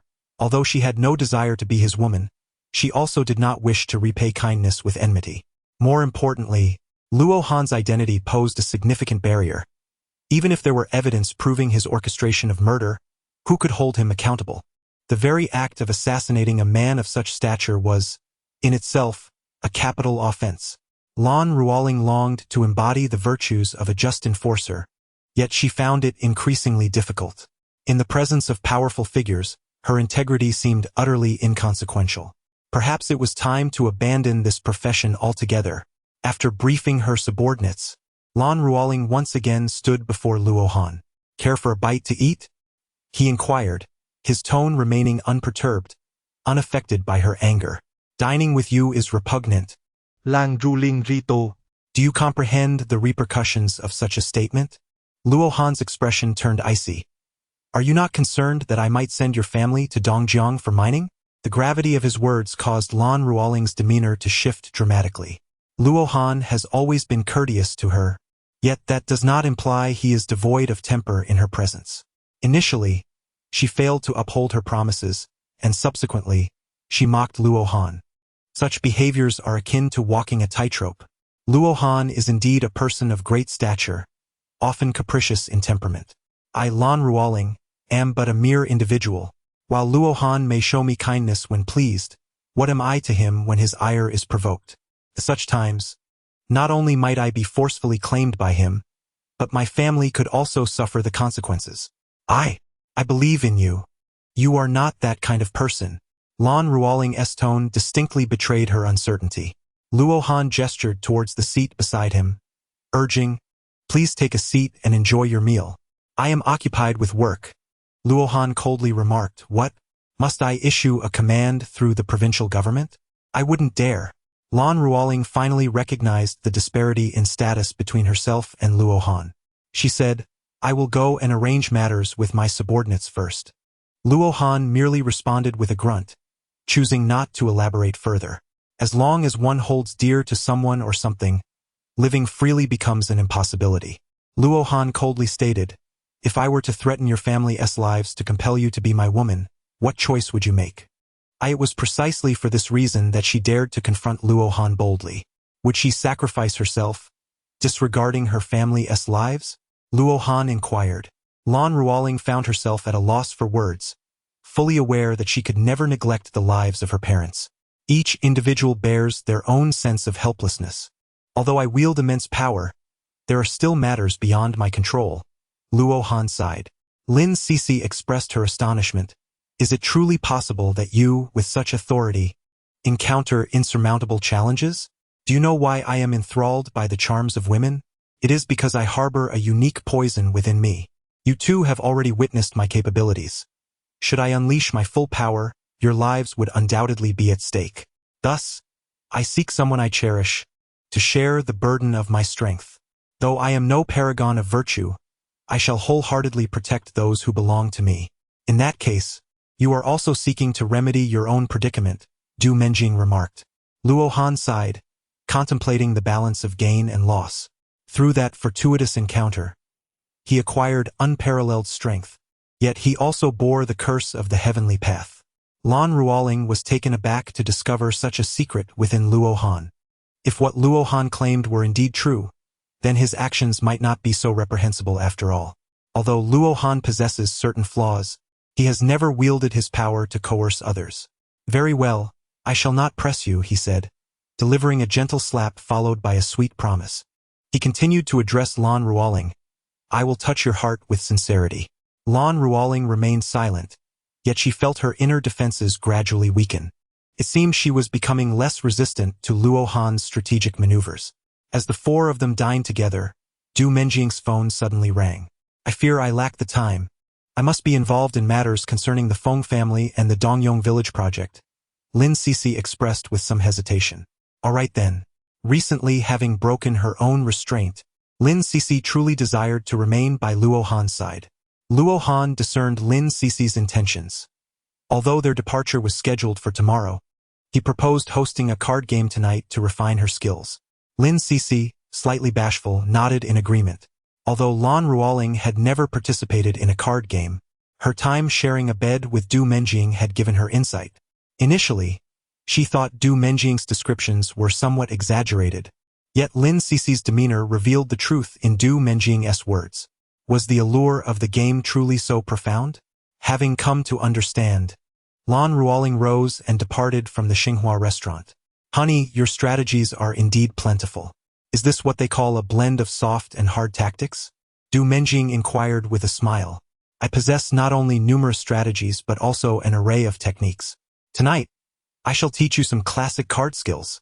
As Luo Han engaged in conversation with the two women, Wang Yuan arrived at Lin Qinghe's villa bearing gifts. Lin Qinghe promptly led his family outside to extend a warm welcome. Chairman Wang, I apologize for not greeting you properly, Lin Qinghe exclaimed with a smile. Wang Yuan respectfully extended his hands, saying, Old Lin, you are too kind. It is I who have intruded upon your peace. After a brief exchange of pleasantries, Lin Qinghe invited Wang Yuan into the living room. Chapter 68. The tolerance has worn thin. After a moment of idle chatter, Wang Yuan finally broached the main topic. Congratulations, Old Lin, on securing the renovation project in Dongyong village. Should you successfully complete this endeavor, the Lin family's financial standing will surely soar. Although Lin Qinghe felt elated, he did not display it overtly. Instead, he replied with calmness, this project presents both an opportunity and a challenge, and the pressure is quite substantial. Indeed, as you say, every situation has its dual aspects. Wang Yuan chuckled before getting to the crux of the matter. Does the Lin family possess sufficient funds? Lin Qinghe felt a twinge of awkwardness. He was indeed troubled by financial concerns. The estimated investment for the Dongyong village project was 2 billion, and while the actual requirement would be less, it would still exceed 500 million. The Lin family's cash reserves were far from adequate to proceed smoothly with the project. Borrowing from the bank was the only option. I have a plan. Should Old Lin be willing to hear it, Wang Yuan proposed. Please go ahead, Lin Qinghe replied. Our two groups could collaborate, we can provide financial assistance, and the profits could be split in a 60-40 ratio. This way, your financial burden would be significantly alleviated. Wang Yuan's suggestion sparked a glimmer of hope in Lin Qinghe's eyes. Although the profit would be reduced, the associated risks would also diminish. I shall entrust this project to my granddaughter, and I will call her to discuss it with you, Lin Qinghe stated. Having reached an advanced age, he initially intended to pass the company to Lin Cixi's father, but now he was prepared to hand it directly to Lin Cixi. With Luo Han as her support, as long as her capabilities proved sufficient, the Lin family was destined for a brighter future. Is Old Lin intending to nurture the younger generation? Wang Yuan inquired with a smile. Lin Qinghe nodded. Indeed, considering my age. Old Lin, I have a question. May I inquire if you have any connections with the king of Linhai? Wang Yuan asked. I do not know the king of Linhai personally, but my grandson-in-law possesses some connections. Lin Qinghe replied candidly. Wang Yuan expressed surprise. What is your grandson-in-law's name? Luo Han. Upon hearing the name, Wang Yuan exclaimed in astonishment. The divine Dr. Luo? Lin Qinghe responded in surprise. Chairman Wang, you are acquainted with him? Of course, my son's life was saved by the divine Dr. Luo. The Lin family is indeed fortunate to have such an illustrious son-in-law. With that, Wang Yuan proposed altering the profit-sharing ratio to 80-20. stating he would only seek a modest return. His heart raced. He had not anticipated that Luo Han's connections would extend so far, even garnering respect from the king of Linhai. Truly, he was a remarkable physician, possessing formidable networks. For Wang Yuan, collaborating with the Lin family represented a golden opportunity, one that could potentially deepen his relationship with Luo Han. Lin Qinghe, too, was taken aback by Luo Han's influence. Wang Yuan's immediate concession of 2 percentage points upon hearing Luo Han's name was astonishing. Had he known that his grandson-in-law was the renowned one-word and shoulder king, he might have fainted from excitement. Luo Han can confide his identity to Du Menjing and Lin Sisi, yet these two ladies would not dare to casually divulge his secret. At that moment, Lin Sisi was strolling through the streets, her arm linked with Luo Han's. Upon receiving a call from Lin Qinghe, she answered, "Grandfather, what is it?" "Yes, I have already gathered the funds for the Dongyong village project." Lin Qinghe first exchanged pleasantries with Wang Yuan, then rose to step into the courtyard. The Dongyong village project is a substantial opportunity. If we were to keep it all to ourselves, it would inevitably breed resentment. To establish ourselves in Jianghai, we must cultivate certain friendships. However, considering that Luo Han is a man of considerable influence, did Lin Sisi truly need to be concerned about such matters? Despite this line of thinking, she did not act accordingly. The identity of Luo Han must remain confidential, as it involves significant implications. "Very well, but at present, I am out shopping with Xiao Han. Let us discuss collaboration with Director Wang tomorrow." Lin Qinghe remarked, "Director Wang is a prominent figure in Jianghai. Luo Han is heading to the provincial capital tomorrow. Do you not wish to foster a closer relationship?" Upon hearing this, Lin Qinghe promptly replied, "All right, I shall explain the situation to Director Wang." "Good, I shall hang up now." Wang Yiwang replied with a smile, "No worries. Let us schedule a time to meet tomorrow."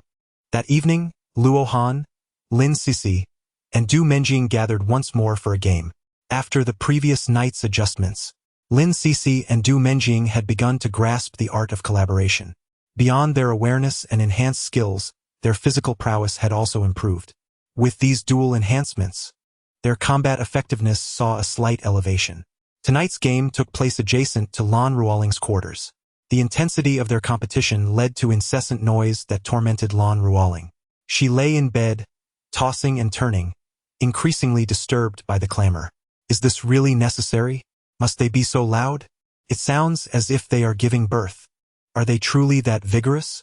Frustrated, she recalled how, in the past, even a hint of noise would prompt the woman downstairs to knock on her door.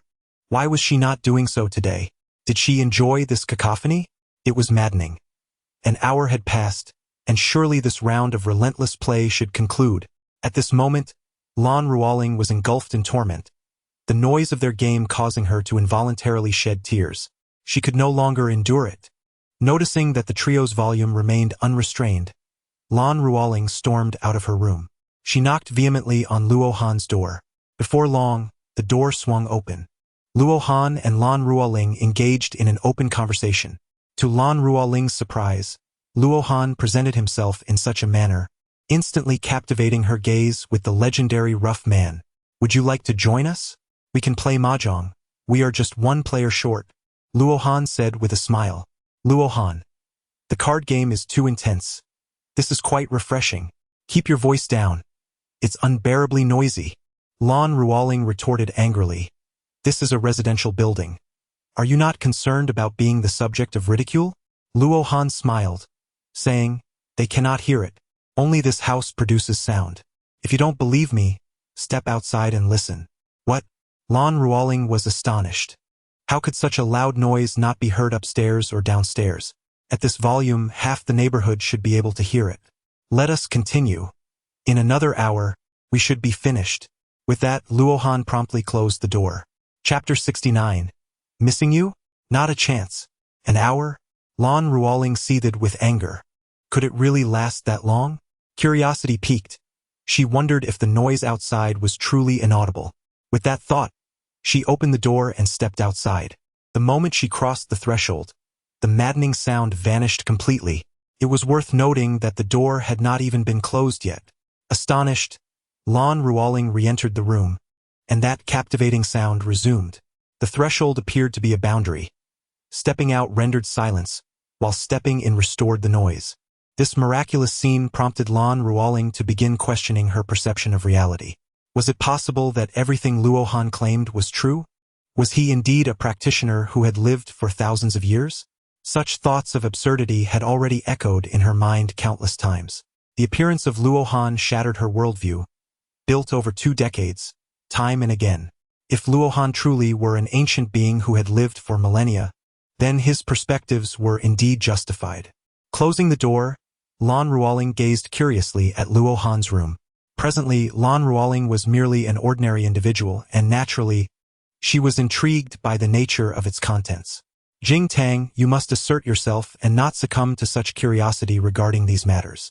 Though the sound was inaudible, the moment her eyes closed, the scene of Luo Han's candidness unfolded before her.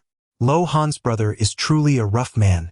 The following morning, Luo Han stepped out of his room, invigorated and refreshed. "Oh, you're up so early," he remarked, feigning ignorance upon seeing Lan Ruoling seated on the sofa. Lan Ruoling scoffed. "Am I up early? I haven't slept a wink all night. Insomnia? You ought to join the card game. It would surely grant you a peaceful slumber." Luo Han chuckled heartily. Were it not for her apprehension of Luo Han's formidable status as the word and side king, Lan Ruoling would have certainly lashed out in anger. Alas, the only retort she could muster was a resigned huff to herself. Luo Han chose to feign ignorance, striding confidently towards the restroom. "Miss you? Absolutely not." Lang Ruling húp phét. "Do not dare to engage in any indiscretions while I am away, for you know the consequences." Although Luo Han did not explicitly state it, Lan Ruoling understood his meaning very well. To give a cuckold's hat to the king of a word would surely result in a massacre of the entire family. At 10 in the morning, Luo Han departed from Zhanghai with Du Menjing, under the reluctant gaze of Lin Sisi. The provincial capital, known as Linhai City, is precisely why its leader is revered as the king of Linhai. Luo Han and his companion were at the forefront, while Xiao Lin led a contingent of formidable Xiongling troops behind them. The sole purpose of these troops was to assist Luo Han with trivial matters. They were hardly qualified to offer him protection. The journey from Zhanghai to Linhai by car required 3 hours, a duration that, while not insignificant, posed no challenge for Luo Han. Initially, Du Menjing engaged in conversation with him, but after more than an hour, she succumbed to slumber. Upon awakening, she discovered that Luo Han had already navigated into the bustling urban landscape of Linhai.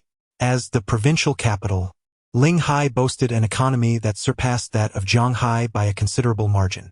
In Zhanghai, a billionaire like Wang Yuan represented the pinnacle of wealth. Yet in Linhai, numerous billion-dollar conglomerates thrived. Only those with a market valuation exceeding 500 billion could be deemed top-tier associations. The financial standing of Du Menjing's family was comparable to that of the former Feng Group and Wang Yuan. "Where shall we head now?" Luo Han inquired upon noticing Du Menjing had awakened. "To the villa of my grandmother," she directed, as Luo Han steered the vehicle towards their destination. Although the Du family was primarily guided by Du Menjing's father, the family matriarch held the highest authority. Du Menjing's grandfather had passed away early, and it was the matriarch who had propelled the Du family to prominence as a leading conglomerate. In Linhai, she was a luminary in the business realm, commanding respect even from the heads of top-tier enterprises. At this moment, the villa was alive with activity.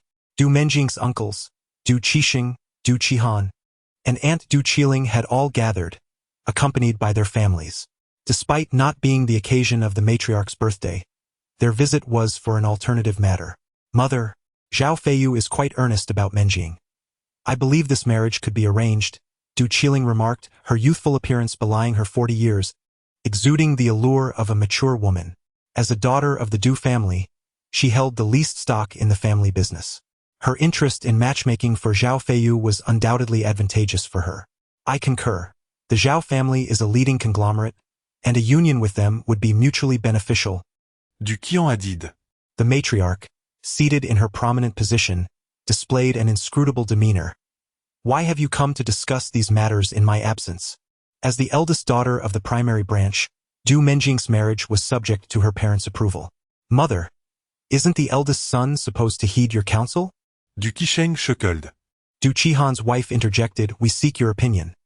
If you find it feasible, we will then discuss it with the eldest son. I find it rather unappealing. The matriarch huffed with displeasure. Though I may not venture out much, I remain acquainted with certain affairs in Linghai, and Zhao Feiyu is notoriously known for his debauchery. Those are mere rumors, Du Qiling quickly defended. The matriarch's gaze fell upon Du Qiling. What? Do you presume I have lost my faculties? No. How could I think such a thing? Du Qiling stammered, hastily defending herself. I suspect you have received some benefit. Otherwise, why would you be so eager? The matriarch asserted. Mother, you are unjustly accusing me. Du Qiling exclaimed anxiously. Menjing is not a child anymore, and the Zhao family could significantly aid our Du family's development. Our family has not yet sunk to the depths of marrying off our granddaughter for gain. Menjing has just survived a harrowing ordeal. You should express familial concern rather than hastily seek to exploit her. The eldest has informed me that Menjing is quite close to the doctor who saved her. Her marriage is not your concern. Although the matriarch leaned on a cane, her mind was as sharp as ever. What doctor could possibly be worthy of our Du family? Du Qisheng's wife scoffed. The matriarch laughed heartily. By your logic, you should leave the Du family. Do not forget that you were once merely a caregiver. Caught off guard by the matriarch's bluntness, Du Qisheng's wife turned crimson, silenced by the rebuke. Just then, the sound of a car door slamming echoed from outside. Grandmother! Du Menjing's cheerful voice rang out. Upon hearing her granddaughter, the matriarch's face brightened with a smile. Chapter 70. Would you like to try? While the matriarch maintained a stern demeanor towards her children, she exhibited a gentle affection towards the younger generation. Both Du Menjing and the children of Du Qisheng shared a warm bond with her. The elders were taken aback by Du Menjing's unexpected visit, their hearts tinged with guilt. They claimed to act in her best interest, yet their true intentions were to leverage her for greater gains. Linking her arm with Luo Han's, they entered the villa together. Spotting her relatives, Du Menjing beamed, Uncle, Aunt, you are all here. Who is this? The countenance of Du Qisheng and the others darkened upon seeing Du Menjing's arm entwined with Luo Han's. They had already surmised Luo Han's identity, given that the matriarch had recently mentioned it. My boyfriend, Luo Han, Du Menjing replied with a smile. Luo Han smiled and said, Greetings to you all. Are you the doctor who cured Meng Ying? The old lady's tone was exceptionally gentle. Luo Han nodded and said, Indeed, it is I. He was taken aback by the remarkable medical skills exhibited by someone so young. The elderly lady chuckled and remarked, Since Meng Ying is fond of you, may you both enjoy each other's company. Upon hearing her words, Du Mengying felt even more delighted. However, at that moment, Du Qiling cast a frosty glance at Luo Han and questioned, Have you come to visit your elders without any gifts? Is this how you display your manners? Luo Han furrowed his brow slightly, intrigued as to why this fourth aunt harbored such animosity towards him. A gift? Luo Han smiled. Is not a renowned healer the finest present one could offer? I believe you have misunderstood my intent. Luo Han continued. Which holds greater value, a precious gift or the well-being of the esteemed matriarch? Luhan chuckled lightly. I can enable the old lady to bid farewell to her cane and rejuvenate her body by a decade. Do you not appreciate such a gift? You think you can make my mother 10 years younger and free her from her cane? Do you fancy yourself a celestial being descended to the mortal realm? Despite knowing that Luo Han had cured Du Menjing's heart ailment, Du Qiling and the others did not genuinely believe he was a miraculous healer. They speculated that his ability to heal Du Menjing might merely stem from possessing some secret remedy. It is not unfounded to regard me as a celestial being, after all. Although Luo Han was unable to shatter the void, in ancient times, powerful warriors were perceived as deities in the eyes of mere mortals. Thus, it is not unreasonable for Luo Han to refer to himself as an immortal. Such audacity! Du Qisheng initially scoffed disdainfully, then turned to the matriarch and remarked, Mother, this man is both arrogant and conceited, entirely unworthy of being the lifelong partner of Meng Ying. The matriarch smiled and replied, Let actions speak for themselves. In the face of reality, arrogance and confidence cannot hide. Despite exchanging only a few words with the matriarch, Luo Han held a deep admiration for her character. He refrained from further pleasantries and directly handed a pill to Du Mengying, instructing, Take this to the bathroom for the matriarch to consume. Du Mengying, puzzled, asked, why must it be taken in the bathroom? The process of refining one's essence will naturally expel some impurities and toxins. This procedure will take approximately half an hour. The pills provided by Luohan are merely the most rudimentary body-refining pills, which grant substantial health benefits to ordinary individuals. If consumed by a common person, they can instantly bestow the strength of a refined body. However, due to her advanced age, the elderly matriarch can only experience the enhancement of her vitality. The notion of refining the marrow and cleansing the essence sounds rather sophisticated. Du Qixing's wife scoffed, but who can guarantee that this medicine is devoid of harmful effects? What if my mother were to perish as a result? What? Do you wish for my demise? Historically, the relationship between mothers-in-law and daughters-in-law has always been fraught with difficulty, especially in such affluent families. Mother, that is not my intention. The elderly matriarch raised her arm, declaring, I trust him. If something were to happen, it would be your fortune. Du Mengying hastily stepped forward to support the matriarch, and they both proceeded to the bathroom. Once the elderly woman and Du Mengying had departed, Du Qixing, with a grave expression, addressed Luohan. Mengying is the jewel of the Du family. You are merely a physician, unworthy of her. We have already found a suitable match from a prestigious family for Mengying. What right do you have to compare yourself? Name your price. How much would it take for you to leave Mengying? The Du family is no place for just anyone. We shall not permit you to take Mengying away. Here, 3 million, take the money and leave at once. Seizing the opportunity while the matriarch was absent, Du Qixing and others began to exert pressure on Luohan. If Luohan did not depart, how could they facilitate the union between Zhao Feiyu and Du Mengying?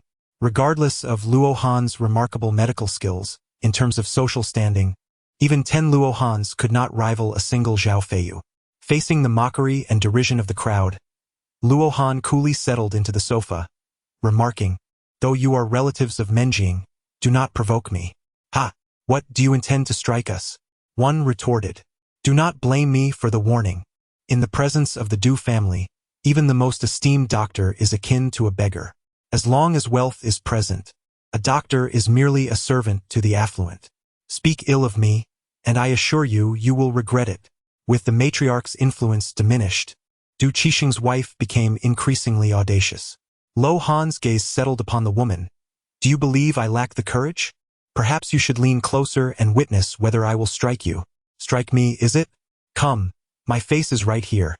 If you dare, take a swing. Du Qixing's wife was exceedingly arrogant, convinced that Lo Han would not lay a hand on her. Alas! She overestimated herself and underestimated Lo Han. Slap!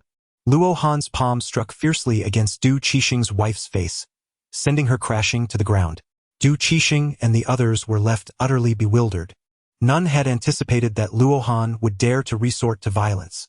After all, they were all relatives of Du Mengying, and to lay hands on a member of the family on the very first day of their visit was astonishing. Du Qixing was the first to regain her composure and angrily exclaimed, You insolent brat! Who gave you the audacity? Though her words were fierce, her heart brimmed with delight. To have a relative of the bride assaulted on the very first day of their visit meant that the matriarch would undoubtedly disapprove of Du Mengying marrying such a man. Would you care to try as well? Luhan smiled. Du Qixing, seething with rage, charged forward. Do you think there are no men in the Du family? Bang! Luo Han casually delivered a kick, sending Du Qixing crashing onto the sofa. Cough, cough. Luhan's kick sent Du Qixing retching violently. Would any of you care to give it a try? Each of you shall receive a kick from us. Luo Han's gaze swept over Du Qihan and his fourth uncle. The two initially intended to take action, yet Luo Han's frigid stare instilled a sense of dread within them. Alas! Witnessing her husband falter, Du Qixing delivered a swift kick to his backside. Chapter 71. Did you see that? Weighing over 180 pounds, Du Qixing was sent flying 3 meters by a single kick from Luo Han, an evident display of martial prowess. Du Qihan and the fourth uncle, having been depleted by indulgence in wine and lust, stood no chance against Luo Han. In response to Du Qixing's kick, the fourth uncle mustered his courage and charged forward. In the next instant, he too was sent sprawling, mirroring Du Qixing's fate. Oh, The fourth uncle landed squarely atop Du Qixing, exacerbating the latter's already excruciating pain. The fear in Du Qihan's eyes deepened, prompting him to instinctively take a step back. He certainly wished to avoid such a blow. Who else remains? Luo Han sat with his legs crossed, casting a disdainful glance at Du Qihan and the others. You dare to lay a hand on members of the Du family. With your character, the matriarch will never consent to your union with Menjing. Du Qiling first helped her husband to his feet, then furiously reprimanded him. Luo Han jested, "Did I strike anyone? Who witnessed it? With so many of us here, you shall not attempt to argue your case." Du Qixing's wife supported her husband, furiously berating him. Luo Han picked up the apple from the table and took a bite. Let us wait for the old lady to emerge before proceeding. Should anyone desire to provoke a beating, they may as well attempt to spew nonsense. With a swift motion, Luo Han's foot struck down, leaving Du Qiling and the others momentarily subdued. They could only glare fiercely at him, refraining from uttering insults or mockery. Meanwhile, the elder matriarch had already ingested the body-refining pill. As the effects of the medicine began to take hold, her body first broke into a sweat, and then a multitude of dark impurities expelled themselves through her pores. The stench of these impurities was overwhelmingly foul, nearly causing Du Menjing to retch. Yet, the elder felt a warm and pleasant sensation coursing through her body, and her previously feeble legs now brimmed with vitality. Initially, she required Du Menjing's support to stand, but soon she was able to maintain her balance independently. Truly, the healer was remarkable. A single pill had restored her ability to stand. Awash with newfound strength, the elder marveled in astonishment. Du Menjing smiled and remarked, "His medical skills are nothing short of miraculous. One could even call them divine. We must hurry to wash. The odor is unbearable," the elder exclaimed, her tolerance waning. Du Menjing replied, "There are still more impurities being expelled. Let us wait until everything is cleared before bathing. Indeed, the more thoroughly one cleansed, the greater the benefits for the body." The elder nodded in agreement. 20 minutes later, her entire body and face were coated in dark impurities, resembling someone who had just emerged from a vat of black dye. Noticing that no further impurities were being expelled, Du Menjing finally assisted the elder in rinsing her body. As the dark residues washed away, Du Menjing gasped, "Grandmother, your skin appears to be much more toned." The elder turned to gaze at her reflection in the mirror, and she was astounded. Was this not the visage of her 10 years past? Although she had aged by then, her skin had not yet become wrinkled. The miraculous elixir bestowed upon Luo Han not only restored strength to her legs, but also rejuvenated her appearance by a decade. A Du Menjing aptly remarked. Such a phenomenon could indeed be likened to celestial sorcery. How astonishing! The elderly matron, filled with delight, resolved to ensure that Luo Han would become her grandson-in-law at all costs. With a divine healer like Luo Han by her side, she was certain to enjoy a long and prosperous life. After her bath, the old lady felt as light as a feather. Previously reliant on a cane and assistance to walk, she now moved with the grace of a sprightly youth. In addition to her enhanced vitality, her skin had also regained the youthful glow of 10 years past. This remarkable transformation was nothing short of a miracle. Goodness, how is this possible? Mother, how could you? How could this be? Am I imagining things? This cannot be real. I must be dreaming. The old lady's metamorphosis left Du Qixing and the others in a state of shock, as they suspected they were witnessing an illusion. The former matron, once withered and shrunken, resembled a desiccated corpse. Yet now, she appeared as a vibrant woman in her 50s. While it may not be a complete return to youth, the transformation was profoundly astonishing.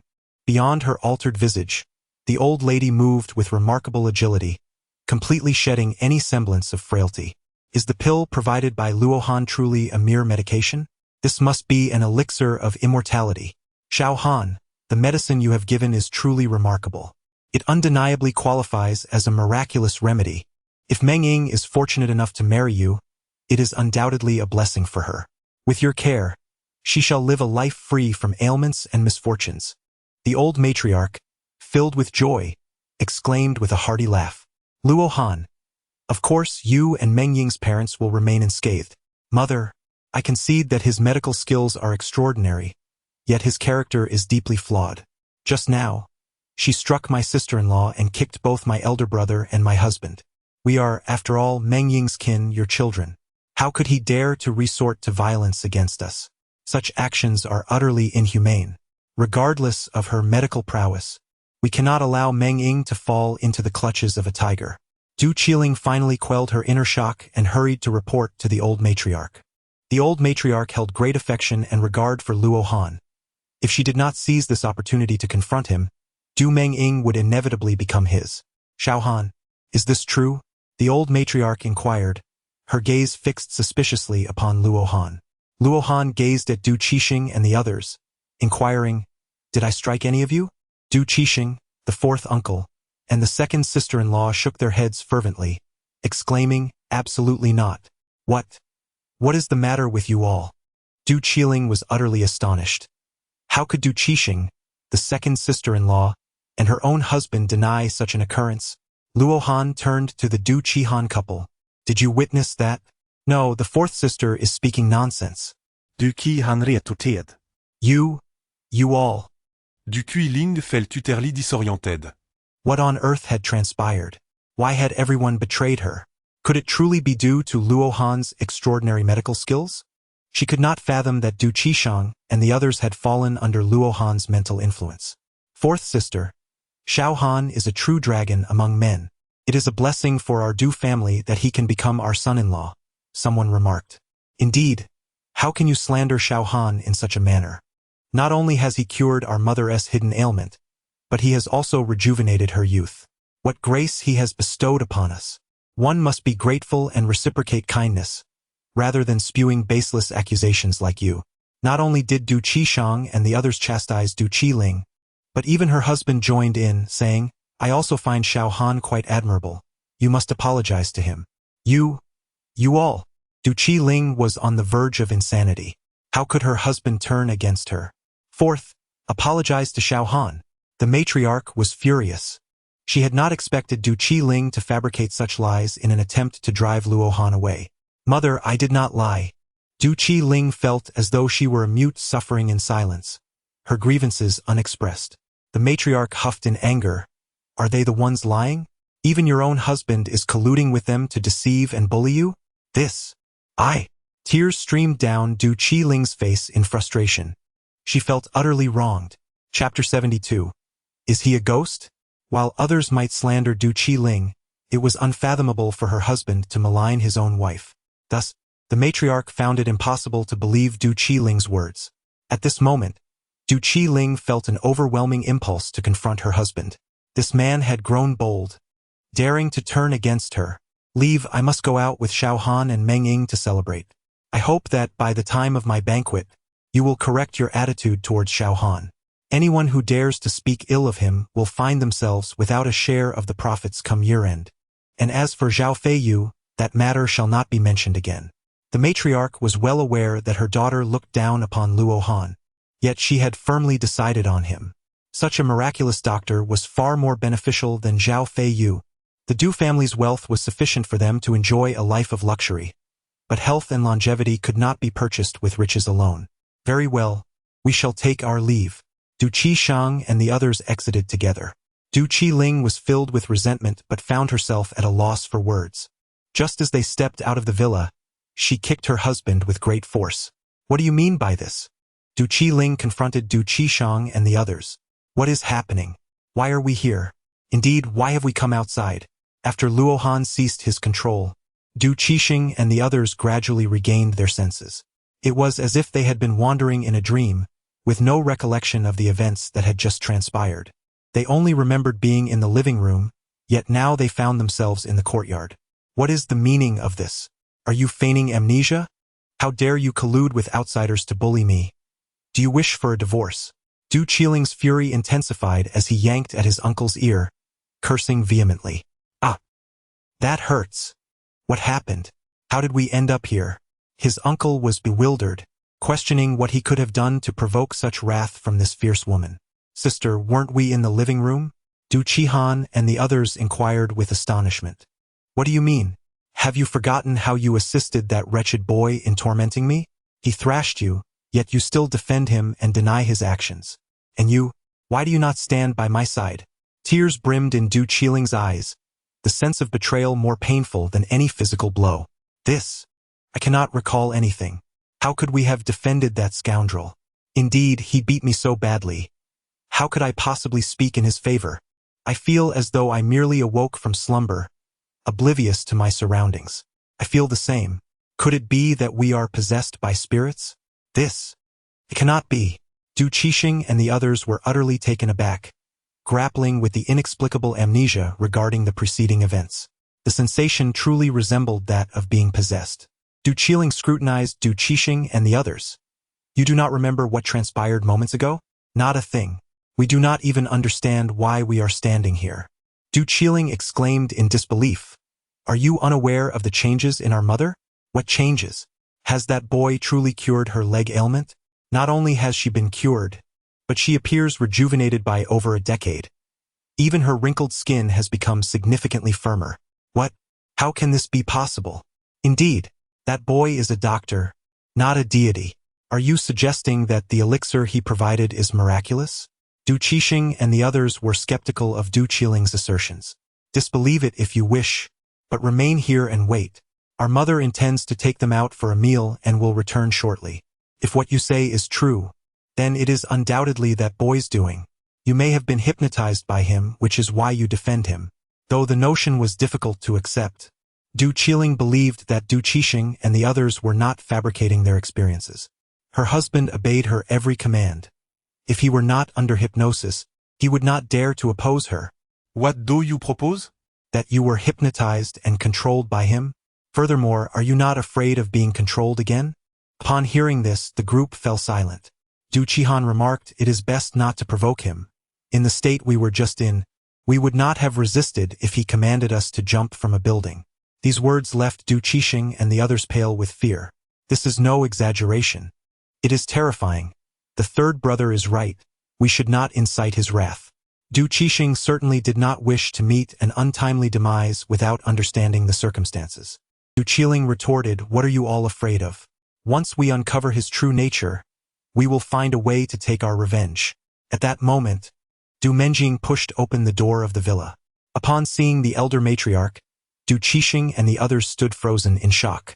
Had they not witnessed it with their own eyes, they would never have believed it to be real. Are you still here? The elder matriarch regarded Du Qixing and the others. She said little else, proceeding directly towards Du Menjing's car. As she passed by, Luo Han lowered his voice and chuckled. The idea of jumping from a building is quite appealing. Should you dare to provoke me again, I shall compel you to take that leap. With that, Luo Han followed suit, leaving Du Qixing and the others astounded by his words.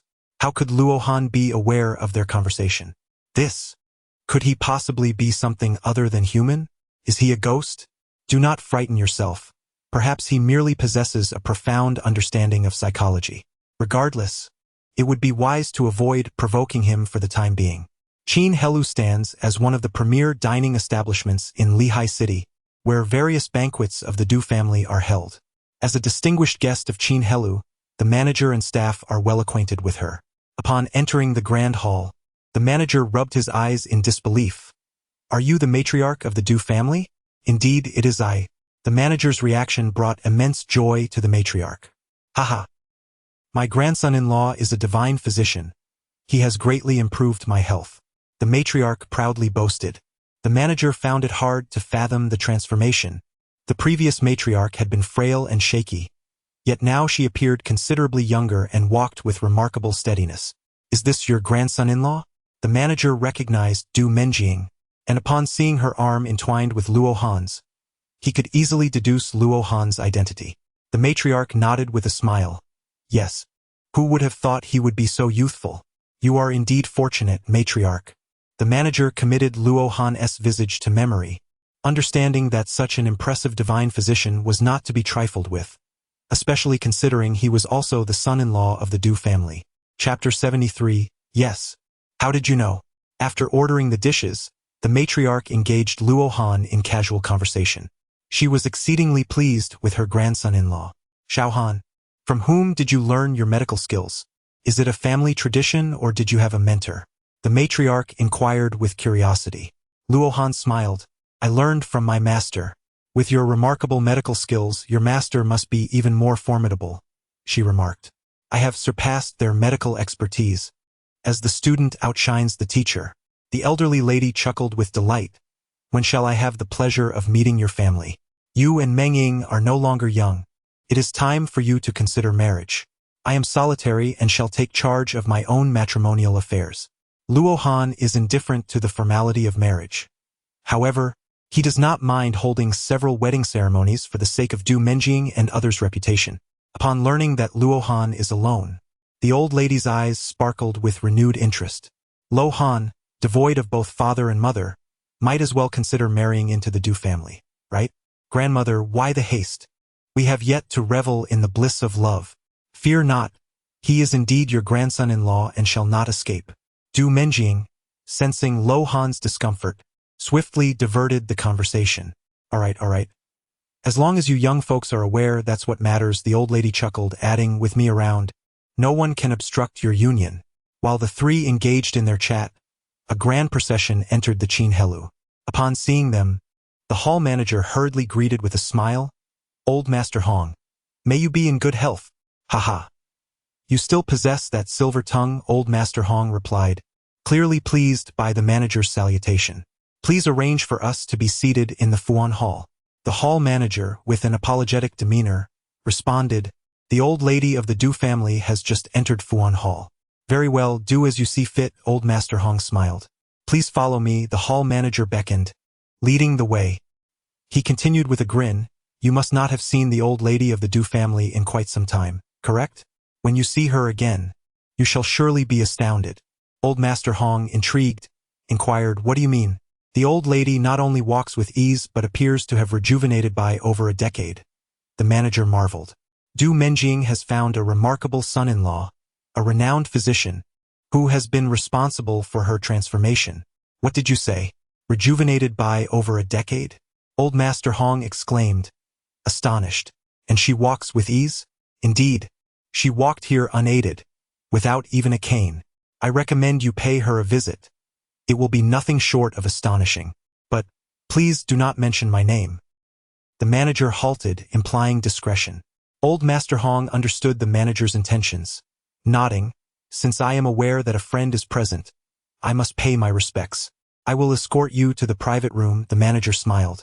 Old Master Hong affirmed, I shall visit Hanggu Group tomorrow. I will have my secretary prepare a gift for you. Thank you, Old Master Hong. The manager beamed, his joy rivaling that of a year's worth of salary. After a brief moment, Old Master Hong knocked and entered Fuan Hall. Despite having received prior notice, the sight of the old lady left him utterly astonished. He had assumed the hall manager was exaggerating, but indeed, the old lady seemed to have regained over a decade of youth.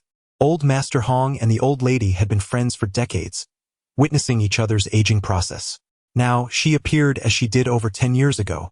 Sister-in-law, have you consumed some miraculous elixir? Old Master Hong gasped in disbelief. The old lady laughed heartily. Well, you could say that. Come, sit. Grandpa Hong, please take a seat, Du Menjing urged, pulling out a chair. Old Master Hong approached slowly, sitting down in awe. Am I dreaming? How have you grown so youthful? Ha ha. It is all thanks to my grandson-in-law, the old lady proudly introduced Luo Han. His medical skills are nothing short of extraordinary. He has restored my health. Old Master Hong's gaze fell upon Luo Han, and he exclaimed, young friend, might you also assist me in restoring my vitality? The old lady smiled. He is a longtime friend of mine, and our bond is quite strong. Since he is my grandmother's friend, it is only right that I offer my assistance. However, I must mention that my remedies are rather costly and cannot be provided freely. Luo Han had no familial ties to Old Master Hong, and thus would not allow him to take advantage of his body-refining pills for free. How much? Feel free to name your price. With the esteemed presence of the old matriarch as a living testament, Old Master Hong harbored no doubts regarding Luo Han. Although Luo Han was quite young, the transformation of the old matriarch was undeniably real. If it meant regaining a youthful vigor of over a decade, what was money in comparison? Luo Han, I do not seek monetary compensation, but I require you to procure 3 rare wild medicinal herbs that are over a century old. If I can locate these herbs, will you grant me the gift of youth, allowing me to regain 10 years of my life? Old Hong inquired eagerly. Luo Han, do not concern yourself with youth. Prioritize preserving your life first. What do you mean? Elder Hong exclaimed. Do you often experience a dull ache in your back? Moreover, the issue of nocturia has become increasingly frequent. Luo Han inquired with an air of calmness. Indeed. How did you come to know? Elder Hong was profoundly astonished. How could Luo Han discern such information with merely a few glances? Your internal organs have begun to deteriorate. If you do not seek treatment promptly, you may have no more than a year to live. Even with exorbitantly priced elixirs to prolong life, it would only extend your existence by 2 additional years, akin to a living corpse.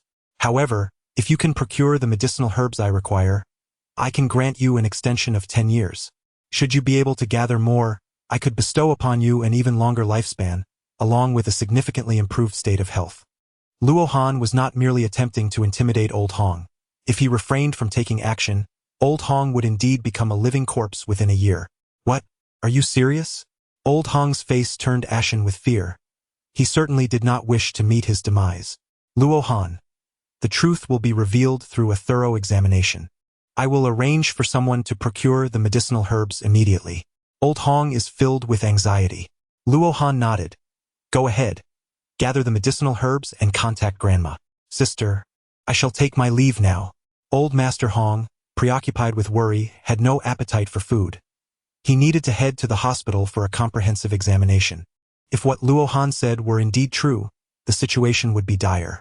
Upon seeing Old Master Hong depart, Du Menjing inquired, Is it true that Grandfather Hong only has a year left to live? Of course, why would I deceive him? Luo Han replied with a smile. The old matron asked, If he cannot gather the herbs, would you intervene to save him? That would depend on whether a benefactor speaks on his behalf. Luo Han chuckled. If he cannot find such a benefactor, even if offered 100 billion, I would not intervene. The old matron laughed heartily, well aware that the benefactor Luo Han referred to was herself. Should Old Master Hong seek her assistance, the Hong family would owe the Du family an immense favor. Chapter 74. A bunch of trash. In the VIP room of Linhai First Hospital, Old Master Hong anxiously awaited the examination results. Father, there's no need to be so tense. Even if it is true, we have this little miracle doctor to back you up. His eldest son reassured him. Though century-old wild herbs are hard to find, they are not impossible to procure. If 10 million won suffice, surely 100 million will do. Matters that can be resolved with money are not truly issues. Observing Old Master Hong's grave expression, his eldest son continued to console him. Just then, 3 doctors entered with the examination results. Director Lu, how did the results turn out? Old Master Hong asked hastily. Director Lu's expression was serious. The functions of the vital organs have severely declined. Immediate treatment is imperative. He had indeed hit the nail on the head. Truly a miracle doctor. I will arrange for someone to search for the century-old wild herbs right away. Old Master Hong's children were immensely shocked. Western medicine requires instrumental examinations to diagnose ailments, whereas Luo Han had discerned their father's condition with just a few glances. Miracle doctor? What do you mean? Director Lu inquired with curiosity. Under normal circumstances, a common person would never dare to speak so boldly before a doctor. However, the Hong family felt no need to concern themselves with Dr. Lu's dignity.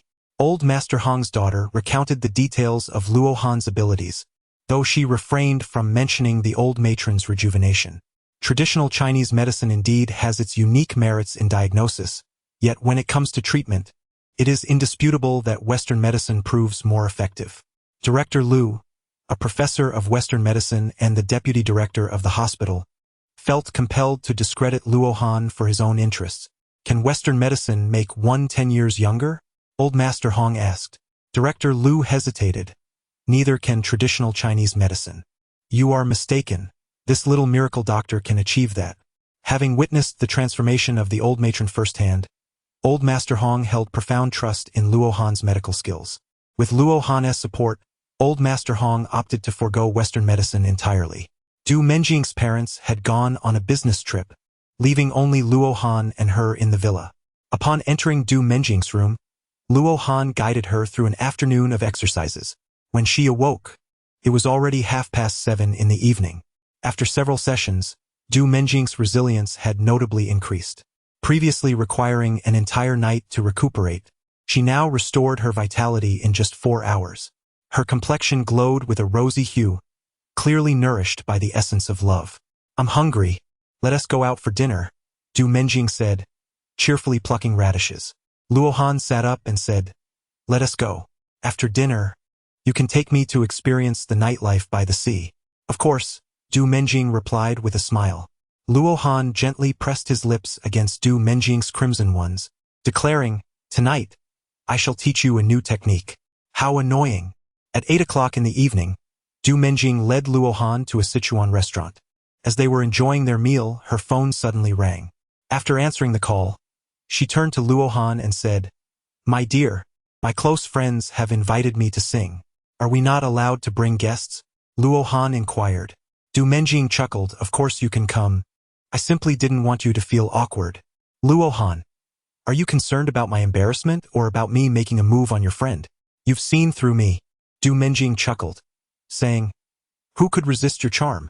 I certainly don't want my friend to steal you away." As the two chatted, a small boy approached, running with a bubble maker in hand. He blew bubbles as he ran, their beauty captivating, yet they were mere chemical concoctions. The multitude of bubbles dispersed, landing perilously close to the diner's meals. "Little one, please refrain from disrupting others' dining. Save the play for outside," a courteous waitress urged, hastening towards him. To her surprise, the boy burst into tears. The commotion startled the waitress, who quickly reassured, "Don't cry, dear. Xiaohao, what's the matter?" The child's wailing drew the attention of his parents, who rushed over in haste. "She's being mean to me," the boy cried, pointing at the waitress with indignation. Upon hearing this, the young couple's anger flared. Suddenly, the boy's mother slapped the waitress. "You wretched thing! How dare you scold my son? Apologize to him at once." The waitress, taken aback, could hardly comprehend the couple's unreasonable behavior. He was playing with bubbles in the restaurant, disturbing other guests. "I merely suggested he refrain from playing here. I never scolded him," she protested, covering her face in disbelief. "What? You imply my son is lying? Children don't lie, do they? I warn you, apologize to my son immediately, or you'll regret it." The boy's father barked. "You two are quite amusing. Why didn't you intervene when your son's bubble antics disrupted others? Moreover, this waitress has shown nothing but kindness. She never scolded your child. Resorting to violence is truly tyrannical." The boy's actions had already drawn disdain from many, and now, witnessing his parents bully the waitress, some could no longer remain silent. "Indeed, you should be apologizing to the waitress. What a lack of upbringing. Your son not only lies but does so quite adeptly. The apple doesn't fall far from the tree." As one voice spoke out, others joined in the chorus of condemnation. Infuriated by the crowd's rebuke, the young couple seethed. "Silence! Do you know who we are? Leave your names and addresses if you dare," the boy's mother shouted. "What a display of bravado! Pray tell, who are you?" Someone scoffed. "My cousin is Hong Zhe, the chairman of Wanxiang Entertainment," the boy's father declared proudly. "Anyone wishing to oppose Wanxiang Entertainment can step forward." At the mention of Wanxiang Entertainment, the previously vocal crowd fell silent, heads bowed, fearful of being recognized by the couple. Though a media company, Wanxiang Entertainment was deeply entrenched in the murky underbelly of the industry, one of the 4 major gray forces in Linhai. To provoke them was akin to courting death, especially with the backing of the Hangul Group. "What's the matter? Are you all cowards? My son can play as he pleases. Who dares interfere? A bunch of worthless trash." The boy's father relished the atmosphere of intimidation, emboldened by his connection to Hong Zhe. "Initially, I had no intention of intervening, but how dare you insult me? You call me trash?" Just as the couple basked in their perceived glory, Luo Han's cold voice pierced through the tension. Everyone turned in shock to Luo Han. Who would dare confront someone from Wanxiang Entertainment? "Who are you?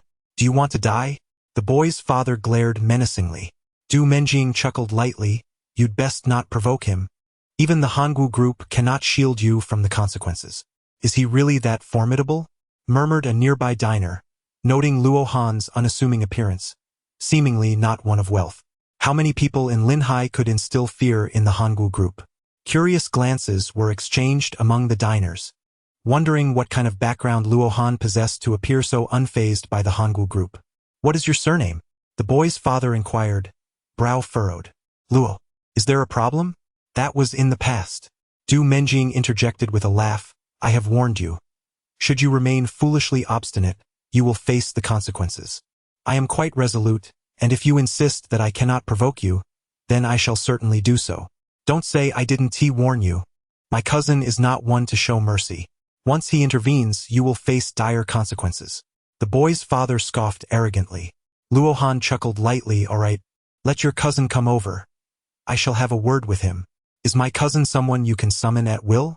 The boy's father interjected just as 4 men entered the room in succession. Brother Bing, Sister Bing, you are here too.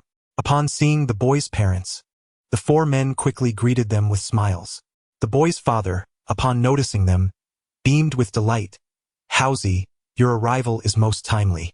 What brings you here? Haozi inquired. The boy's father gestured towards Luo Han. This fellow is opposing me. Please take care of him. Ha! Haozi turned to Luo Han with a cold smirk. Brother, are you seeking a beating? Do you even dare to provoke my cousin Zhe? Enough of the chatter. If you wish to fight, do so swiftly, Luo Han retorted disdainfully. It would be a sheer waste of time to engage with you. Wow, you are quite audacious, Haozi exclaimed. Brothers, enlighten him. With a wave of his hand, the 3 men swiftly encircled Luo Han. Du Menjing smiled at the waitress. Quickly step aside, lest you get hurt. Haozi was thoroughly incensed by Du Menjing's command. The 2 were far too arrogant, showing such contempt for them. They were courting disaster. One of the men suddenly swung a punch at Luo Han, but the latter effortlessly caught his fist. Crack! With a forceful grip, Luo Han's action echoed like popping beans. Ah! A shriek erupted as Luo Han released his hold, revealing the man's fingers grotesquely twisted. This scene left everyone in shock. What immense strength it must take to shatter bones so effortlessly. Haozi and his companions were also taken aback, not anticipating that he was a martial artist. Damn it, let's take him down. The trio unsheathed their daggers, intent on delivering a lethal blow to Luo Han. Ah! In an instant, the 3 lay on the ground, writhing in agony. They either had broken feet or shattered arms. The horrific sight sent the young boy into a fit of wails. This time, he was not feigning tears. He was genuinely terrified. The boy's parents were equally pale, stunned by Luo Han's formidable prowess. I know you are still unconvinced, so let your cousin come, he declared. Let us settle this once and for all. Do not waste time. Luo Han raised his glass, his gaze filled with profound disdain. Do you think you can fight?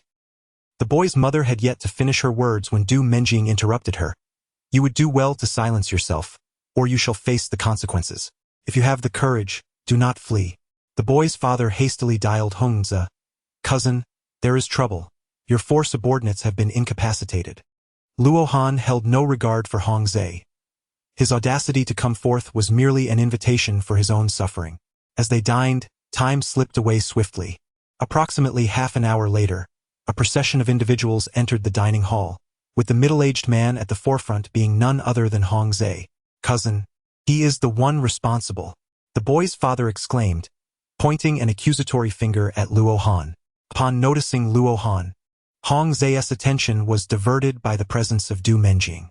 Wasn't she the esteemed young lady of the Du family? Though the Du family did not rival the Hongwu group, they were nonetheless a prominent name in Linghai City.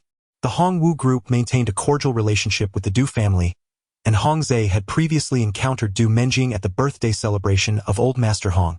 Du Menjing was taken aback to discover that Hongze recognized her. She smiled. Yes, it is I. The boy's parents were astonished, unable to fathom that Hongze was acquainted with Du Menjing. And who is this gentleman? Hongze inquired, casting a fleeting glance at Luo Han. Du Menjing replied. He is my boyfriend and soon to be my husband. Hongze's brow furrowed in discontent. The matriarch of the Du family was not one to be trifled with. Moreover, the old matriarch shared a cordial relationship with Old Master Hong. necessitating that he tread carefully in this matter. Miss Du, convention dictates that I should extend you a courtesy, given the amicable ties between Old Hong and your grandmother. However, your boyfriend's actions were rather severe. If you do not provide me with a satisfactory response, how do you expect to quell the public outcry? Here's my proposition. Let your boyfriend apologize to my cousin and compensate 5 million. Du Menjing smiled gently. You want him to apologize to your cousin? What a fanciful notion. You may pursue your vengeance as you wish. Just hope you do not come to regret it. The formidable force behind Hong Zhe was the Hong Wu group, and Old Master Hong's life was firmly in Luo Han's grasp. Should Old Master Hong become aware of these events, Hong Zhe could very well find himself cast aside.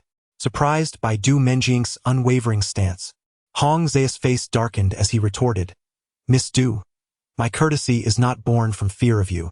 I am aware. Du Menjing nodded with a smile. You need not concern yourself with my family's opinions. As long as you possess the capability, feel free to exact your revenge however you see fit. Very well. Since Miss Du has expressed herself so clearly, I shall not hold back. However, do ensure that your matriarch does not intervene on his behalf. Hong Zhe believed he had accorded sufficient respect to the Du family. Even if the matriarch intervened, he felt justified. If you dare to harm him, Old Master Hong will be the first to seek retribution against you. Test that if you wish, Du Menjing replied with a smile. Upon hearing her words, Hong Zhe furrowed his brow in confusion. What do you mean? Why don't you take a guess? Du Menjing tised playfully. Luo Han took a sip of water and chuckled lightly, saying, If you intend to make a move, do so swiftly. If you lack the courage, then be gone. Strike me. Just ensure that you do not leave me incapacitated. A single remark from Luo Han incited the ire of Hong Zhe, yet he had not yet succumbed to folly. Chapter 76. A slight sound could cost you your life. After all, the Du family is a prominent conglomerate. If their granddaughter's husband were to be severely harmed, it would pose a considerable dilemma. However, should it merely be a beating, even if the matriarch intervened, it would not result in significant repercussions. At most, a modest compensation for medical expenses. With Hong Zhe's command, a throng of his subordinates charged furiously toward Luo Han. Luo Han rose to stretch his limbs, determined to indulge these fellows in some playful antics today. Bang! Boom! Ah! The cacophony of combat and anguished cries melded into a scene of utter chaos.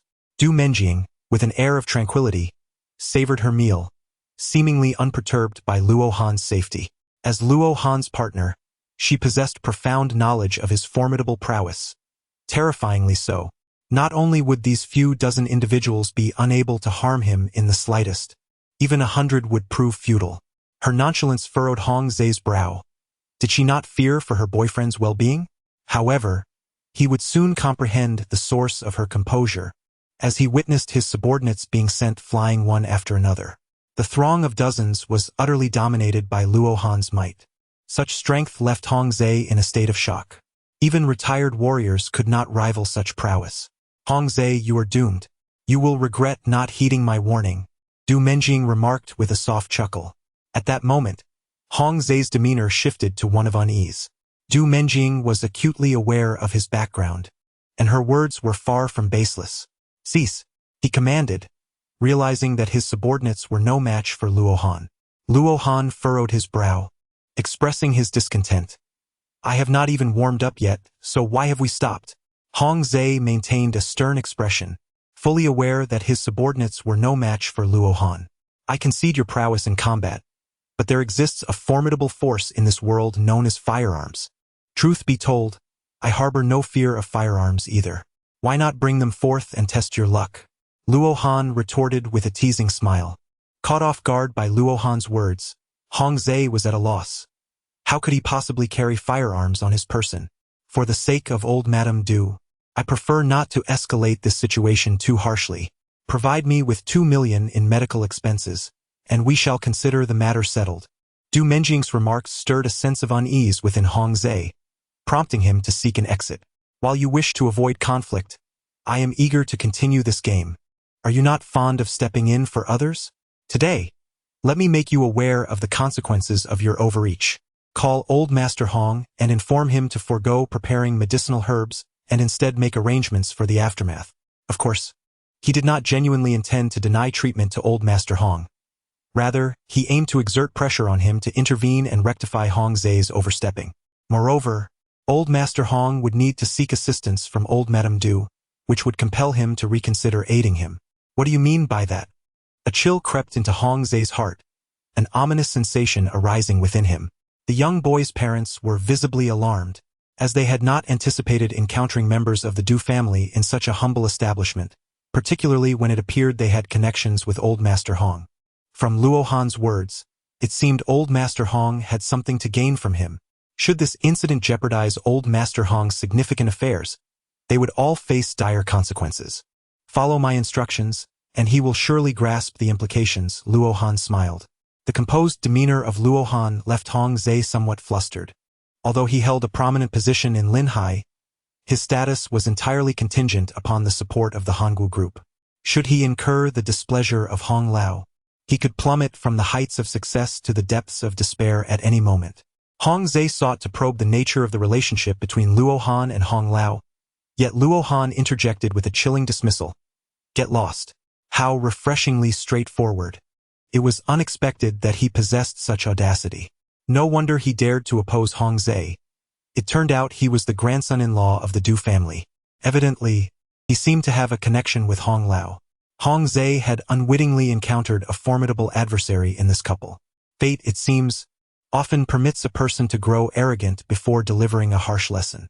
Beyond the heavens, there are indeed greater heavens. Beyond humanity, there are superior beings. This was a case of self-inflicted suffering. Witnessing Hong Zai being subdued by Luo Han, the previously bullied patrons felt a profound sense of satisfaction. Standing rooted in place, Hong Zai's mind was a tumult of anxiety. Luo Han, undeniably emboldened, seemed to possess an unwavering confidence. Once he confronted Elder Hong, he would undoubtedly face dire consequences. Brother, today we acknowledge our missteps. Hong Zai, hesitant to take risks, resolved to first placate Luo Han. If Luo Han indeed had ties to Elder Hong, he would not be cast into the abyss. However, should Luo Han be deceitful, vengeance could be exacted later. He sought reconciliation with Luo Han, yet the latter coldly retorted, "You lack the merit to call me a brother. Utter another word, and I shall render you crippled." You! A glimmer of cold light flashed in Luo Han's eyes as he abruptly propelled the chopsticks in his hand. With a piercing shriek, the two chopsticks impaled Hong Zai's legs, causing him to collapse onto the ground in agonizing cries. The onlookers were left in sheer astonishment. Hong Zai's subordinates turned pale with fear.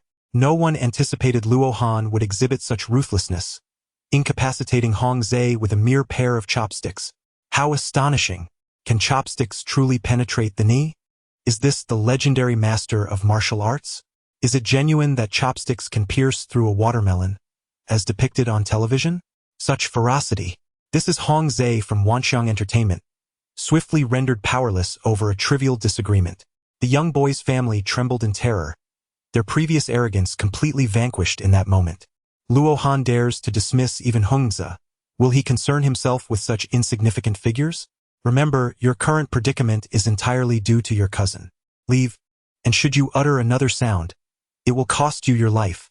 Luo Han's words left the young boy's family pale with fear.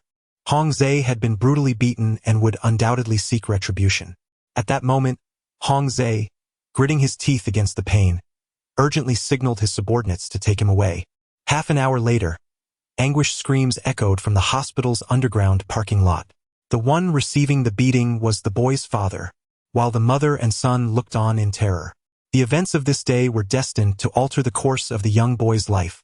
After more than half an hour of treatment, Hong Zai was transferred to a private hospital room. Due to the anesthesia, he felt nothing in his legs. Just then, a middle-aged man entered. This man was none other than Hong Lao's second son, Hong Li Run, cousin. Upon seeing Hong Li Run, Hong Zai hurriedly struggled to sit up. Du Meng Ying's boyfriend.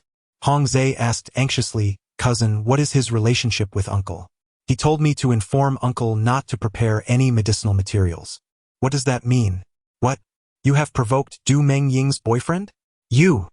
The old man is counting on him for salvation, and you dare to offend him." On Liren shouted in anger. What's wrong with the old man? Hong Zhe was taken aback by the severity of the situation. The old man is suffering from organ failure. If he does not intervene, the old man may only have a year left. Does that young man possess such skills? He is so young. Surely there are many with greater medical prowess. Hong Zhe's heart raced. This was a matter of life and death for Hong Lao. Chapter 77. What did you say? If this matter leads to the old man's demise, then he should not expect to survive either. Hong Liren glared coldly at Hong Zhe.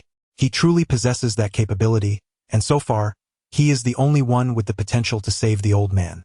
This Hong Zhe was flustered. Pray in the hospital. If he refuses to treat the old man, you will have to pay with your life. Hong Liren was infuriated. His father had just been diagnosed with organ failure by Luo Han, and their own dog had bitten Luo Han. They had already consulted the renowned national physicians in Kyoto, and even if he intervened, it would only prolong life by 2 years, not provide a cure. Luo Han stands as their final beacon of hope. The old gentleman serves as the stabilizing force of the Hangul group, with numerous connections intricately woven through his influence. Should he pass away, the repercussions for the Hangul group would be monumental. Hong Zhe lay stunned upon the hospital bed, unable to fathom the gravity of the situation. Had he foreseen such dire consequences, he would have personally eradicated his cousin before Luo Han's very eyes. Yet now, no words could amend the past. He could only pray that Luo Han would continue to provide medical care for Elder Hong. As long as Elder Hong remained alive, his own life would be spared. Although he had lost control of Wanxiang Entertainment, the wealth he amassed in the first half of his life ensured a comfortable existence for the latter half.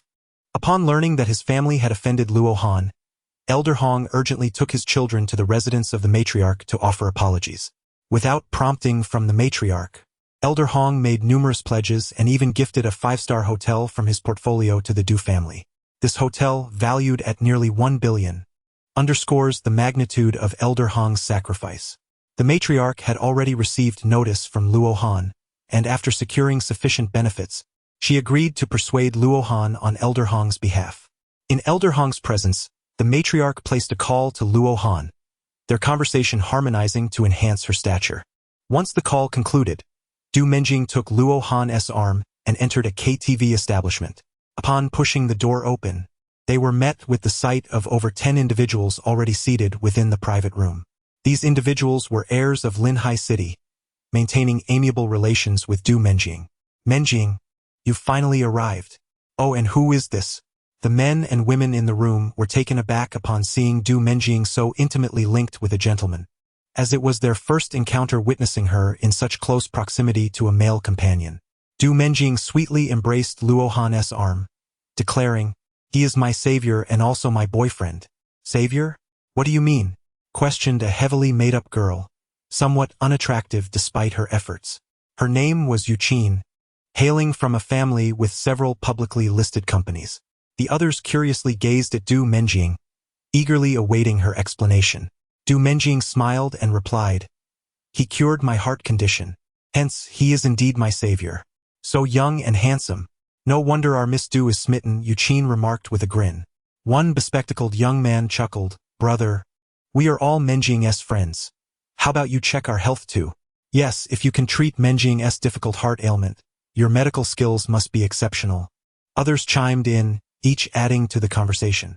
Luo Han's gaze swept across the crowd as he remarked, "Insomnia arises from your excessive fondness for nightlife, leading to a disruption of your circadian rhythms. It's merely a trivial matter." The crowd remained unconvinced. Relinquishing their nightlife was simply out of the question.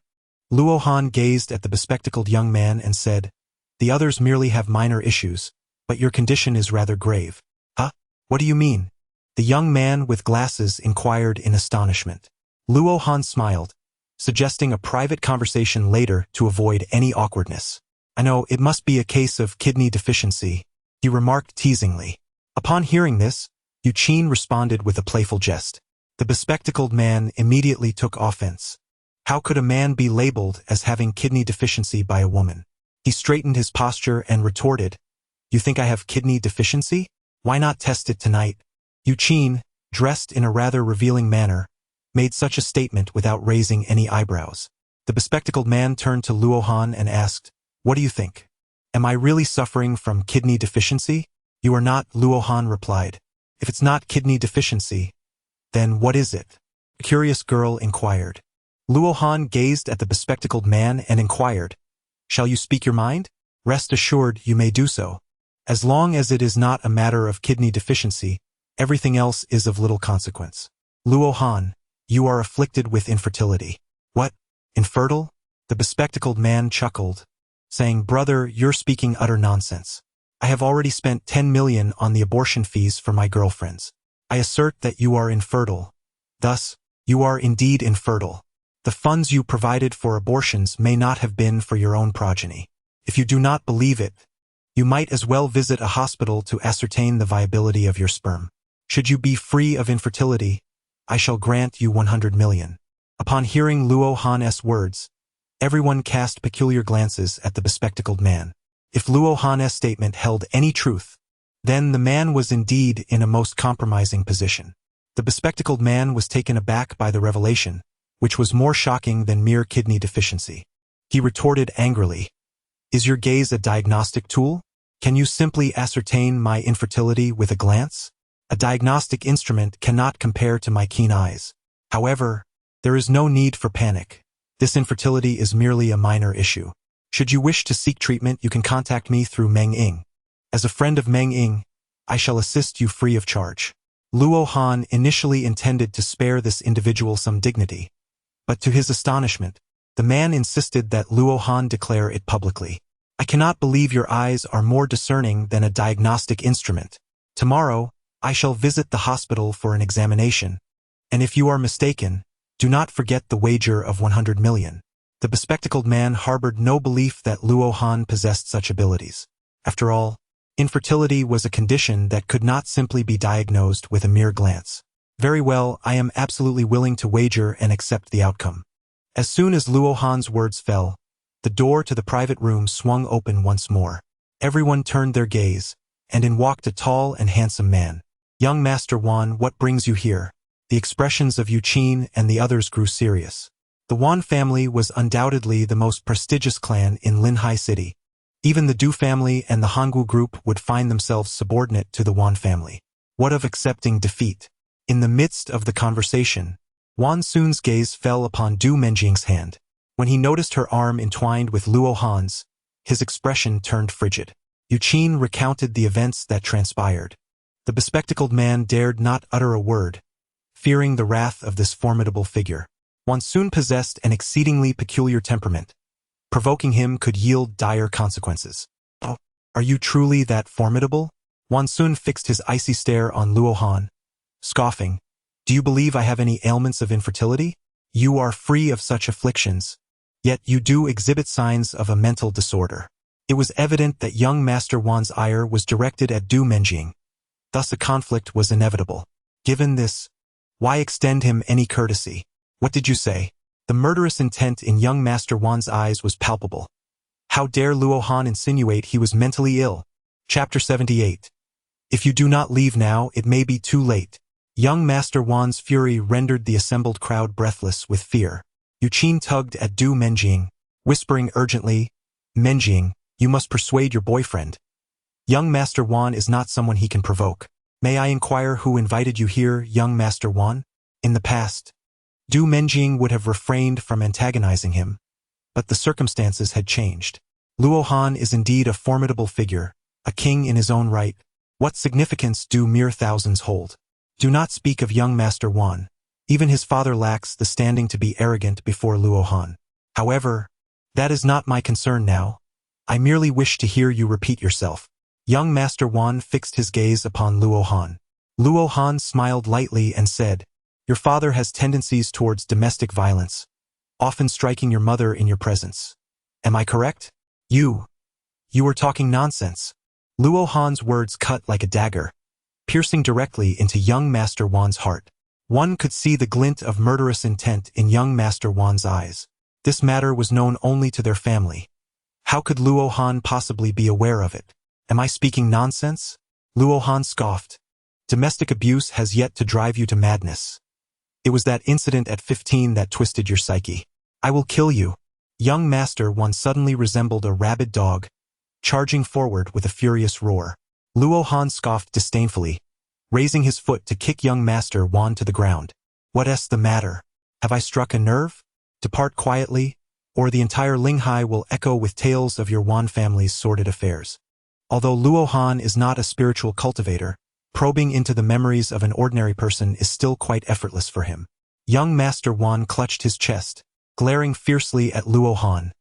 How could you possibly know these things? Luo Han pointed at young Master Wan, saying, You were the one who informed me.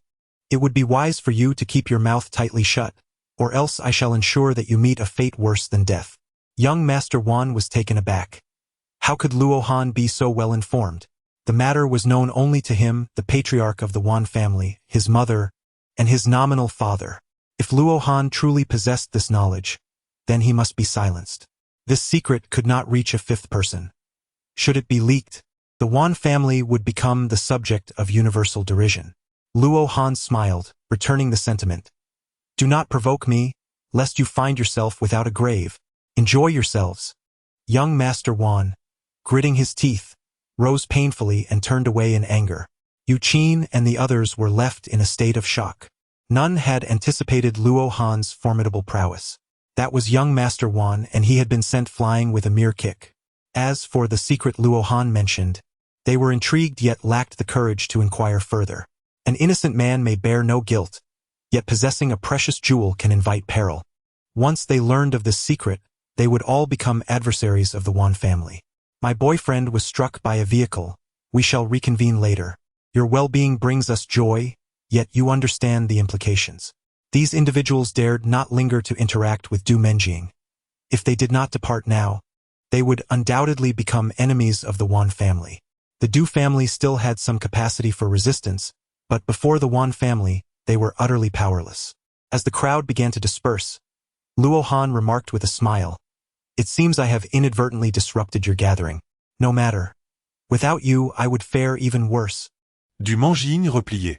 She was astute, aware of young Master Wan's true intentions for his visit. This man was notoriously lascivious, and he had long set his sights on her.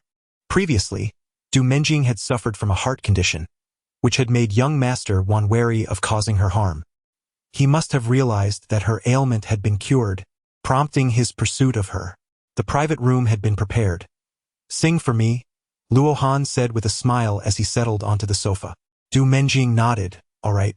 20 minutes later, 3 vehicles halted at a distance from the KTV. The doors swung open, and over 10 men emerged. The leader opened the door of a Bugatti Veyron and took his seat inside. This very Bugatti was young Master Wan's vehicle. Ensure he is killed as soon as he enters, he commanded fiercely, his fingers digging into his own nail. Do not forget to take Du Menjing and transport her to my base. Young Master Wan's expression was menacing as he spoke. Understood. What about the surveillance? The cameras have been destroyed. Proceed without worry. Understood. The man stepped away from the Bugatti, gesturing for the others to follow him towards the KTV. Dare to threaten me, and I shall take your life. Young Master Wan's chilling laughter echoed, his demeanor revealing a mind unhinged. At that moment, Luo Han and Du Menjing were in the private room, enjoying snacks and engaging in conversation. Suddenly, with a loud bang, the door to the room was forcefully flung open. Luo Han turned his gaze and was met with the sight of more than 10 masked men rushing in. Armed with sharp blades, their eyes glinted with a fierce murderous intent. Eliminate him. Without uttering a single word, they charged directly at Luo Han. Luo Han, disinterested in engaging with them, casually snapped his fingers. At the sound of the snap, the group immediately lost their autonomous consciousness, standing there like zombies in a daze. Go find young Master Wan and carve 100 cuts on him. Only after inflicting 100 cuts shall you send him on his way, Luo Han commanded coldly. Upon receiving Luo Han's order, young Master Wan's subordinates turned and departed from the KTV. Young Master Wan remained in his car, eagerly watching the entrance of the KTV. As he spotted his men emerging from the establishment, an involuntary smile crossed his face. However, that smile quickly froze. Where was Du Menjing? His subordinates had returned, but why hadn't they brought her out? Could it be that they had killed her as well?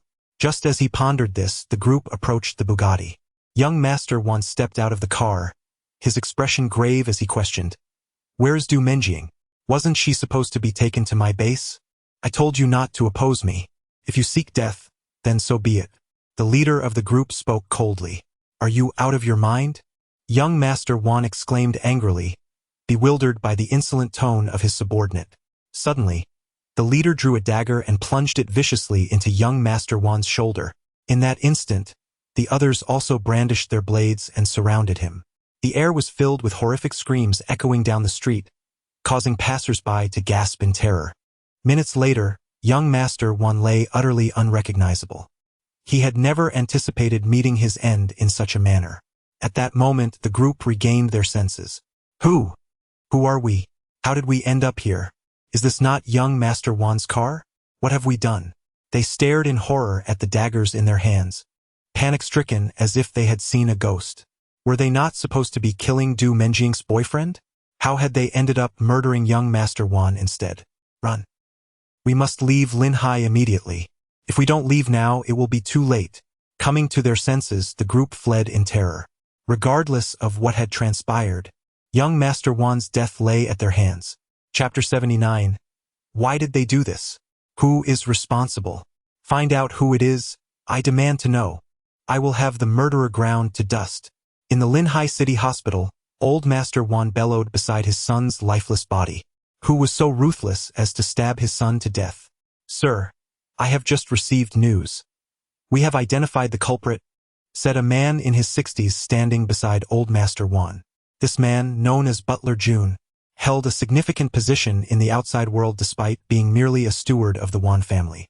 Even some officials in Linhai City treated him with utmost respect. "Who is it?"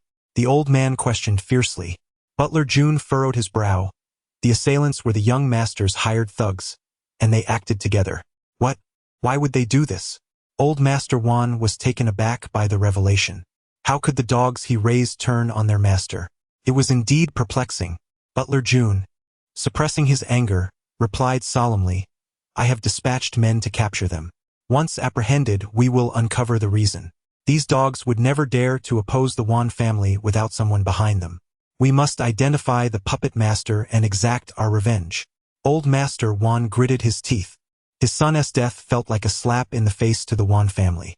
If the killer was not brought to justice, what would become of the Wan family's authority? What? The madman of the Wan family has been killed? What? His own dogs turned against him? This incident was suspicious. How could the Wan family's thugs turn on their own master? There must be a force orchestrating this behind the scenes, declaring war on the Wan family. It was perhaps a relief that the madman of the Wan family was dead. Finally, he had met his end. Who had the audacity to do what I had not dared? Ha ha! I must witness the unfolding drama. That night, Linhai City was shrouded in ominous clouds. Those allied with the Wan family swiftly sent their subordinates to assist in capturing the murderer. Meanwhile, those who bore a grudge against the Wan family rejoiced loudly. Luo Han remained entirely indifferent to the Wan family's reaction. Even if they were to investigate him, what of it? In this world, he was an invincible entity. Anyone daring to oppose him would undoubtedly meet a grim fate. The following dawn, the door of the villa was suddenly flung open. "Ah!" Du Menjing sat up abruptly, exclaiming, "What should we do?" Luo Han chuckled and said, "What are you afraid of? It's not as if we're caught in the act." Du Menjing chili replié. "It would still be quite embarrassing if my parents were to see us." Luo Han, "We are all adults. There's nothing to worry about." Indeed, Du Menjing embraced Luo Han even tighter. Meanwhile, Du Menjing's parents had already discovered Luo Han's shoes. They exchanged glances, having surmised that their daughter had succumbed to love. "It appears you are soon to be a grandfather." Du Menjing's mother, named Denise, hailed from the land of the White Bear. Women from the White Bear Nation are renowned for their fiery beauty before marriage, yet often experience changes in physique after childbirth. Denise was no exception. Once a stunning beauty, she now bore the marks of motherhood. "Having a son-in-law who could restore youth feels like a blessing for our family," Du Qihui remarked with a hint of resignation. "This is certainly worth inquiring about." Du Qihui's eyes sparkled with intrigue. As they conversed, Luo Han and Du Menjing emerged from the room. Mom and Dad. Du Menjing joyfully ran over to embrace Denise. Luo Han smiled and greeted them, calling out to uncle and auntie, a gesture of courtesy. In terms of age, Luo Han could be considered their ancestor. However, he could not simply introduce himself as an ancient immortal whenever he met someone. Thank you for saving my daughter's life. Du QE expressed gratefully. Luo Han smiled and said, no need for thanks. She has already pledged herself. Indeed, I shall concoct some weight loss pills for you shortly. With just 2 months of usage, you will regain your former figure. Additionally, I have beauty elixirs that will render your skin even more supple. Dennis, in a sense, could be considered Luo Han's mother-in-law. Thus, it was only fitting for Luo Han to extend certain benefits to her. The weight loss and beauty elixirs are fundamental potions, easily crafted without the need for rare herbs.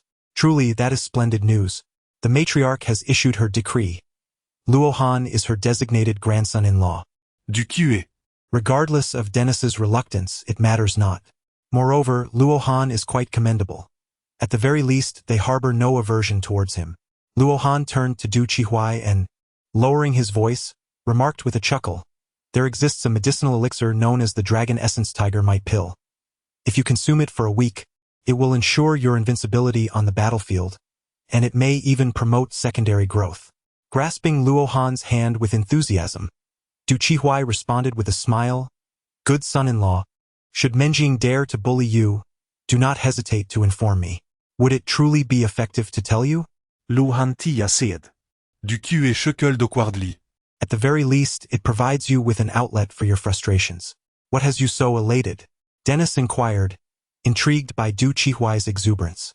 With a playful grin, Du Qihuai replied, it's something that ultimately benefits you. Dennis, puzzled, wondered what it could possibly be that would serve his interests. Du Menjing, shifting the topic, cheerfully asked, Mom and Dad, have you eaten yet? She continued, let us go out for breakfast together. We should freshen up first. By 8 o'clock in the morning, Luo Han and his companions arrived at an upscale restaurant serving breakfast. While the 4 of them were placing their orders, Du Menjing's phone rang. Upon answering, an aged voice resonated on the other end. Miss Du, this is Jun Bo from the Wan family. Is there something I can assist you with? Du Menjing surmised it concerned the affairs of Master Wan. Jun Bo continued in a detached tone. I would like to discuss certain matters with you. Might we arrange a meeting? Time and place? Du Menjing inquired. 10 o'clock this morning at Wanli Club, Jun Bo replied. Understood. Please remember to bring your boyfriend along. Du Qihuai, curious, asked, whose call was that? Just a friend. Inviting us for a game of basketball, Du Menjing replied, concealing the truth from her parents. Dennis, with a grin, urged, then let us eat quickly and not delay your outing. Just as Du Menjing and her mother were engaged in conversation, Luo Han suddenly expressed his excitement. Su Hailing, you have arrived as well. Luo Han referred to Su Hailing, one of the 9 adversaries. She was once the 3rd priestess of the 100 Flowers Valley. Along with Lan Ruoling, Luo Han has now encountered 2 of them. Chapter 80. Indeed, it was I who killed. Luo Han seeks to unravel the seal, and the most crucial step is to gather the 9 extraordinary spiritual cultivators of the 100 Flower Valley. Without uniting all 9, even conquering Lan Ruoling would be futile. Here they come. Luo Han glanced towards the entrance of the restaurant, where a stunningly youthful beauty with an enchanting figure emerged. This captivating woman was none other than the reincarnation of Su Hailing. To Luo Han's astonishment, Su Hailing approached him with a radiant smile. Uncle, aunt, cousin. She greeted Du Qihuai and the others warmly. Luo Han looked at Du Menjing with astonishment, inquiring, who might this be? Ah! Luo Han's expression was somewhat displeased. He had not anticipated that Su Hailing's reincarnation was none other than Du Menjing's cousin. Just yesterday, he had confronted Su Hailing's father with a physical altercation. Qingqing has arrived. Are you on your own? Du Qihuai inquired with a smile. Allow me to introduce you. This is your cousin's boyfriend. He gestured towards Luo Han. Su Hailing, evidently unaware of her father's encounter with Luo Han, greeted him with a smile, saying, hello, brother-in-law, and greetings to you, little sister-in-law. Luo Han was unconcerned about Du Qiling's demeanor. Given Du Qiling's character, As soon as he revealed his identity as the heir to the Wang family, Du Qiling would undoubtedly take the initiative to arrange the marriage of Su Hailing to him. The uncertainty lay in Su Hailing's temperament and whether she would be easily approachable. Du Menjing nudged Luo Han with her foot and leaned closer, whispering, "Why do I sense a certain interest in your sister-in-law?" A hint of jealousy flickered within Du Menjing, for every individual harbors a possessive instinct. "Brother, you are also here." Du Qiling and his wife were taken aback to encounter the Du Qihuai family in this setting. She maintained a composed demeanor, offering a curt greeting. "Shall we join?" Du Qihuai was aware that Du Qiling would decline. It was merely a formality. "Very well, we shall converse in detail tomorrow. The old matriarch's birthday banquet is set for then, and everyone will be present." Du Qiling cast a frigid glance at Luo Han before departing with her husband and daughter. "Mother, do you seem to harbor some objections regarding my brother-in-law?" Su Hailing, known in this life as Sun Qingqing, sensed that the preceding atmosphere was distinctly unsettling, as though events transpired unbeknownst to her. "What about my brother-in-law? Yesterday, Du Qiling wished to convey to Su Hailing that Luo Han had struck her father, yet the words faltered on her lips, refusing to be uttered. "What happened yesterday?" Noticing her mother's hesitation, Su Hailing inquired with curiosity. He. Su Hailing's father attempted to speak but found himself equally tongue-tied. The couple, Du Qiling and her husband, were as restless as ants on a hot pan. Su Hailing gazed at her parents in utter bewilderment. "What is going on? Speak or don't." At that moment, Du Qiling and her husband suddenly collapsed onto the table. "Mom, Dad, what is the matter?" Su Hailing exclaimed, panic seizing her. "What happened?" The couple, drawn by Su Hailing's alarm, hurriedly approached. "Miss Sun, what has transpired?" The restaurant manager inquired hastily. Su Hailing, fraught with anxiety, replied, "I don't know. Hurry. Call an ambulance." Being her own sister, Du Qiling naturalis parqued concerne in du QE. "I have no idea," Su Hailing cried, tears welling in her eyes. "Do not fret," Dennis interjected. "Your brother-in-law is a miraculous physician. Let him take a look. It's nothing serious, merely an imbalance caused by alternating temperatures," Luo Han explained, as he raised his hands and gently patted Du Qiling and her husband on the back. With his gestures, the couple promptly regained consciousness. Upon witnessing her parents awaken, Su Hailing exhaled a sigh of relief. "Father, Mother, how do you feel? What transpired?" Thus, Su Hailing found herself indebted to Luo Han. Beyond this obligation, Du Qiling and her husband's memories had also been subtly altered by Luo Han. "You fainted. It was your brother-in-law who saved you," Su Hailing clarified. Du Qiling turned to Luo Han. "You were the one who rescued us? Indeed, we are family." "No thanks are necessary," Luo Han smiled. Du Qiling sensed an underlying discord, though she could not articulate it. Observing Luo Han's effortless intervention that had saved her sister, Du Qihuai's faith in Luo Han's medical prowess deepened. "Brother-in-law, thank you." Su Hailing expressed her gratitude to Luo Han. "Luo Han, no need to thank me. Please enjoy your meal." After Luo Han and the others departed, Su Hailing curiously inquired, "Mom and Dad, what were you about to say?" "What to say?" Du Qiling responded in confusion. Su Hailing shook her head in exasperation, bemused by her parents' apparent lack of wit today. After finishing breakfast, Luo Han and Du Menjing bid farewell to Du Qihuai and his wife. The couple then proceeded directly to the Wanli Clubhouse. The Wanli Clubhouse is a private establishment owned by the Wan family, adorned in opulent decor that exudes an unmistakable air of nobility. Guided by the staff, Luo Han and his companion entered the most luxurious private room. Inside awaited none other than military uncle. He sat regally upon the sofa, flanked by 6 men in black who stood respectfully behind him. Although he acknowledged Luo Han's presence, military uncle remained silent. Despite being merely a steward, he emanated an aura of authority typical of someone in a position of power. Any ordinary person confronted by him would undoubtedly feel the weight of his presence. His silence was a deliberate attempt to impose his dominance upon Luo Han and his companion. Alas, to Luo Han, he was nothing more than an insignificant insect. Luo Han, accompanied by Du Menjing, directly took a seat opposite Jun Bo. Observing this scene, Jun Bo's gaze turned even colder. "Du family girl, Have you forgotten your standing in Linghai City? Although I am merely a steward of the Wan family, I represent the dignity of the Wan household. Is this how you choose to behave before me? Luo Han scoffed disdainfully. Can a mere dog truly embody the dignity of the Wan family? How utterly preposterous. A single statement from Luo Han shattered Jun Bo's composure, causing him to rise in fury. Enough with the pretense of authority, Luo Han remarked, scrutinizing the red wine on the table. Speak plainly, without any unnecessary embellishments. Very well. You possess quite the spirit. Jun Bo suppressed his murderous intent, saying, Young Master Wan. Indeed, it was I who took his life. Chapter 81. The War God of Tiansu. What? You killed young Master Wan? Jun Bo felt as though he had been struck by a bolt from the blue, his mind momentarily blank. He had approached Luo Han today solely regarding the disgraceful matters he had mentioned. Yet, he never anticipated that Luo Han would openly confess to the murder of young Master Wan. This is impossible. Why would a mere dog raised by the Wan family heed your command? Jun Bo struggled to regain his composure from the shock. Though he was engulfed in rage, a greater sense of suspicion lingered within him. Why does Luo Han choose to expose his misdeeds? Is he not fearful of the Wan family's retribution? Although the Du family's financial resources are substantial, they pale in comparison to the Wan family's might.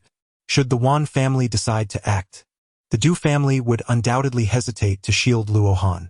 Moreover, he expressed his bewilderment. Why would those employed by young Master Wan heed Luo Han's commands? The only rationale that the military elder could conceive was that Luo Han possessed an intimidating background. Such a background would embolden Du Menjing to disregard the Wan family and compel young Master Wan's subordinates to prefer slaying him rather than laying a finger on Luo Han. The Wan family is, after all, the preeminent household in Lehigh City. What sort of influence could render Luo Han so audacious? Imagine. Luo Han uncorked a bottle of red wine and proceeded to pour himself a glass, seemingly unperturbed. The military elder suppressed his inner astonishment. Who exactly are you? Du Manjing. Being a local of Lehigh, is acutely aware of the Wan family's strength. In light of this, Luo Han's audacity in voicing such sentiments reveals his utter fearlessness. After a prolonged silence, the military elder exhaled deeply. I shall relay your message. By the way, do arrange for some food to be brought over. Please, ensure that it is not poisoned. Should that occur, it would be tantamount to declaring war against me. Luo Han reclined on the sofa, seemingly discussing a matter of little consequence. In truth, the life and death of the Wan family was indeed a trivial affair. Jun Bo hurriedly departed from the Wanli Club, needing to report this matter face-to-face to Old Master Wan. What? He dares to belittle our Wan family. The elder's fury erupted upon hearing Jun Bo's account. As merely the steward of the Wan family, Jun Bo managed to retain a semblance of composure, yet Old Master Wan, being the aggrieved party, was consumed by thoughts of vengeance. Jun Bo quickly interjected, Master, the young lady of the Du family is well aware of our Wan family's strength. Given the current circumstances, their audacity surely stems from some form of support. Does the Du family genuinely comprehend our capabilities? They must be unaware that our third son has become a divine general of the heavenly strategy. Old Master Wan exclaimed, a hint of madness in his eyes. Jun Bo's delight was palpable. What? The third young master is already a divine general of the heavenly strategy? The news just arrived this morning. He will take command of the pacification forces in Linghai City. I cannot believe that a divine general cannot subdue him. If it were in the past, Old Master Wan might have pondered who Luo Han's protector was. But with a divine general now safeguarding the Wan family, was there any need for such trepidation? Old Master Wan declared, his presence as our backing suffices. There is no need for him to intervene personally. Understood. I shall take people to the club to eliminate him. Jun Bo asserted. The divine general was a figure second only to the Dragon King, and he doubted that Luo Han's connections could withstand such a powerful presence. I will accompany you, Old Master Wan retorted, leaning heavily on his cane. Within the Wanli Club, Du Menjing was delicately feeding grapes to Luo Han. Just then, he halted her motion. From this moment forth, the Wan family shall be disavowed in Linghai City. You are my woman, and everything pertaining to the Wan family shall be yours to manage. Remember, All that belongs to the Wan family is solely yours. Do not allow others from the Du family to take advantage. Luo Han's words filled Du Menjing with excitement. The Wan family is the pinnacle of the Haicheng elite, with a market value in the trillions. Can I truly manage this?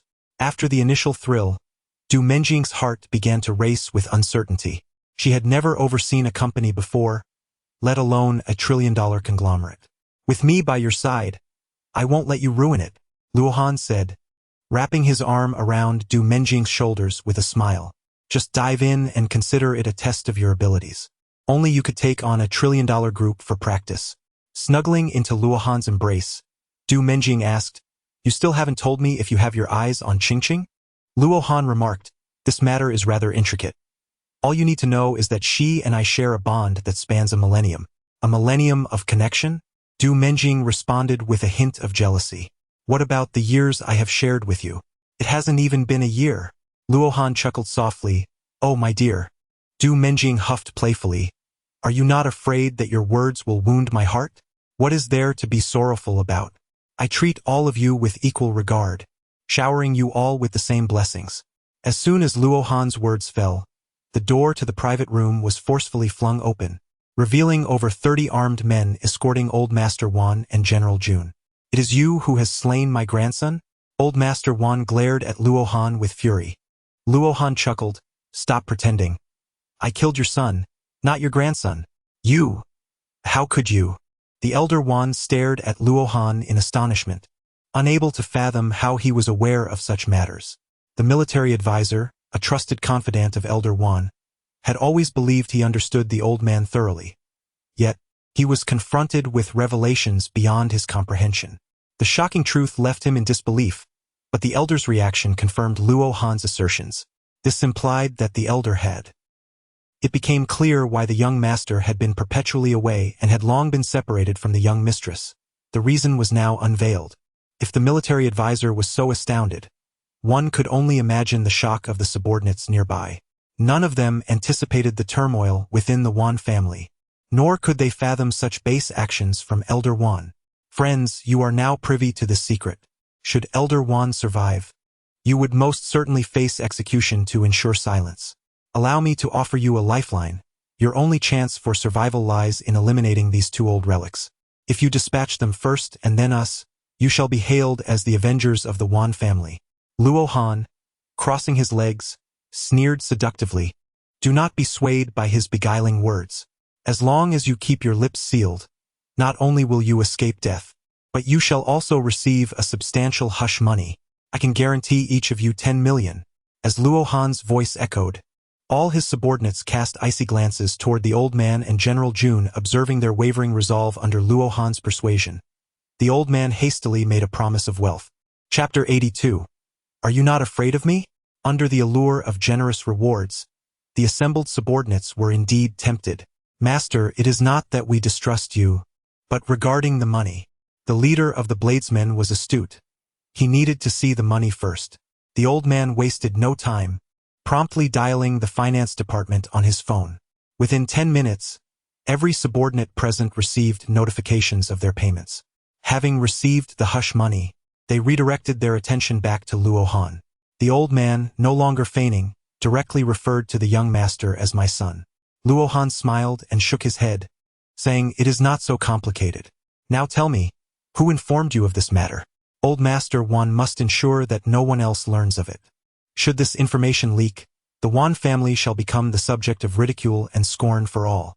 A fierce glint appeared in Old Master Wan's eyes. Then you shall perish. Upon hearing this, the assassins of the Wan family understood it was time to act. As they approached with their short blades, Luo Han snapped his fingers once more. At his gesture, all the assassins stood motionless, as if enchanted. What are you doing? Act. General Jun first sensed something amiss and shouted at his subordinates. They have now become my loyal assassins. They will do whatever I command. The assassins tasked with eliminating young Master Wan are also under my control, completely unaware of their actions. Do you not believe me? Allow me to demonstrate. You, stab your own thigh. Luo Han issued a command to the leader of the assassins. Without the slightest hesitation, the leader plunged a knife into his own thigh. Despite the blood gushing like a river, he remained expressionless, seemingly devoid of sensation. This is inconceivable. Lord Wan and the military elder were utterly astonished, unable to comprehend the reasoning behind such an act. Is this sorcery? Luo Han reclined on the sofa, a smile gracing his lips as he declared, "At my command, they will mercilessly slay both of you. Why you dare?" Old Master Wan stifled his panic, warning, "I caution you, my son is the divine general of the Linhai Pacification Army. Opposing the Wan family is tantamount to courting death." The divine general? Lo Han had not anticipated such a formidable figure within the Wan family. Du Menjing was equally taken aback by the words of the elder Wan. Had the third young master of the Wan family truly ascended from the rank of king to that of a war god?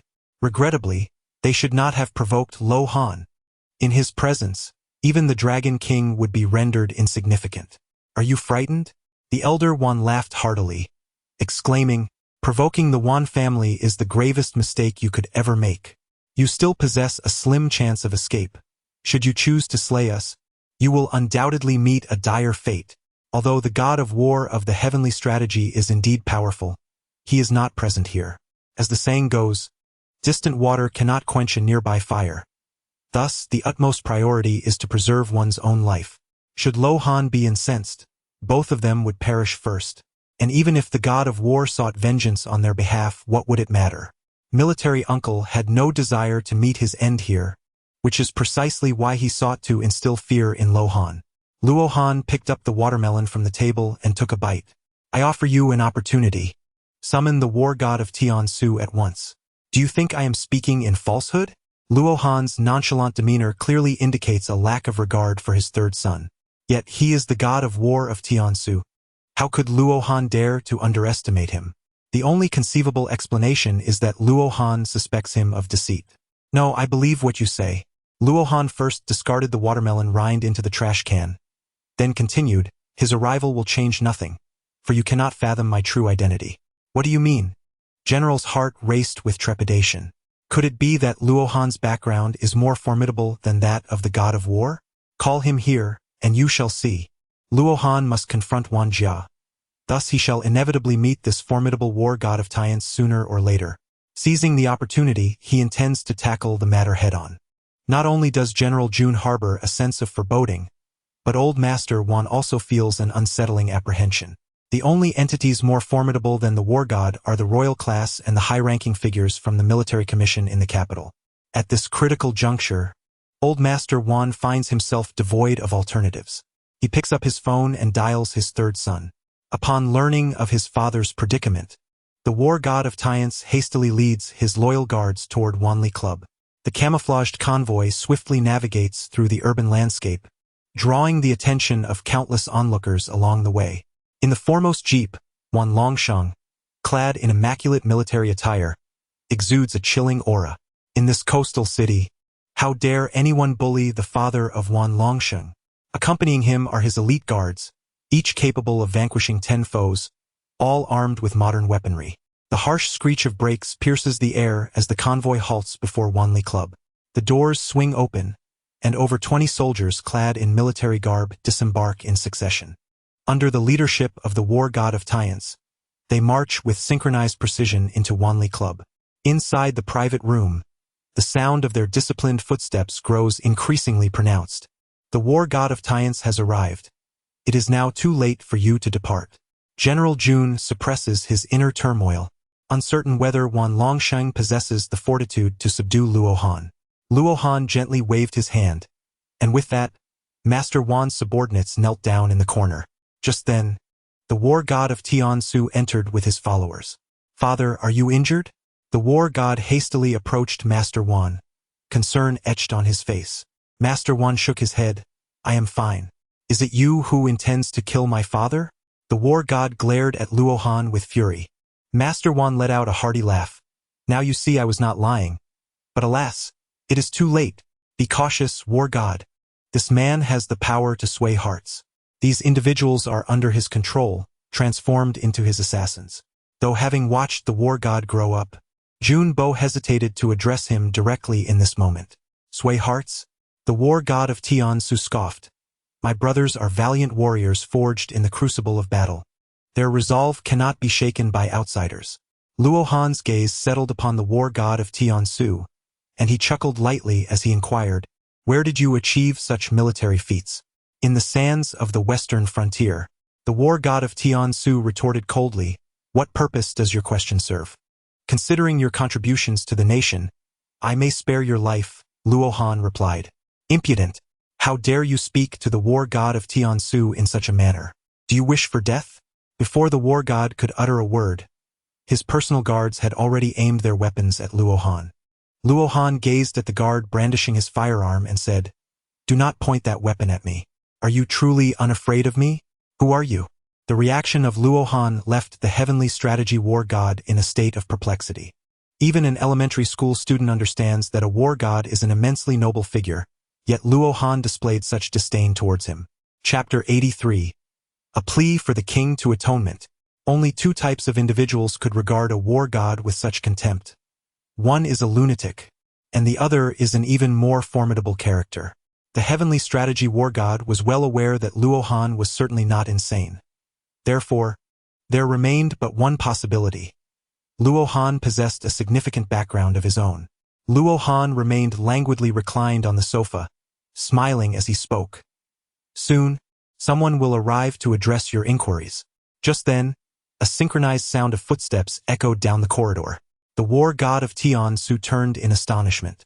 "The Xielong army," exclaimed one of the guards at the door as he hurried inside, his expression grave. "The Xielong army. What brings them here?" The war god of Tiansu was taken aback. Could the individual before him be a descendant of a notable figure from the Xielong army? As doubt flickered in his mind, Xiao Lin, the commander of the Xielong Army's 1st Division, strode past the war goddess guards and entered. "I have come to pay my respects to the war god of Tiansu," Xiao Lin said, clasping his fists. The war god, his voice low and grave, responded, "What brings you here? This district is not a place for your kind. By the orders of military command, we are here to attend to the one-word co-equal king," Xiao Lin declared, raising a hand to reveal a military secret decree. The one-word co-equal king, the legendary invincible monarch. The war god's disbelief deepened as he glanced at Luo Han. The Xielong army had come to serve the one-word co-equal king, and here stood the man rumored to be the invincible protector of the great Xia. "Are you still aiming your weapon at me?" Luo Han inquired, directing his gaze at one of the war god's guards. The guard's complexion turned pale as he hastily lowered his weapon and knelt, pleading, "I beg for the one-word king's forgiveness. I beseech the one-word king's mercy." All of the war goddess guards knelt on one knee, trembling in fear and begging for clemency. Who would have guessed that the war goddess father had inadvertently provoked the one-word co-equal king? Take the one-word co-equal king. Wan Laoi felt his head spin, collapsing onto the ground. In the presence of the one-word co-equal king, the war god was nothing. With a mere word from Luo Han, the glory recently bestowed upon his son could be obliterated. After all, their family had finally produced a true dragon, only to see it ruined. Subordinates pay their respects to the one-word king. The war god of Tiansu, recognizing the gravity of the situation, also knelt, his expression solemn. Luo Han gazed at the war god of Tiansu and spoke with an air of indifference. "I have slain your brother. Do you have anything to say?" He then added, "You are still unaware." Pointing at Junbo, Luo Han instructed, "Inquire of him." Junbo recounted the matter of young Master Wan succinctly. "Father, how could you engage in such beastly conduct?" The war god of Tiansu seethed with rage, taken aback by the depravity of his own father.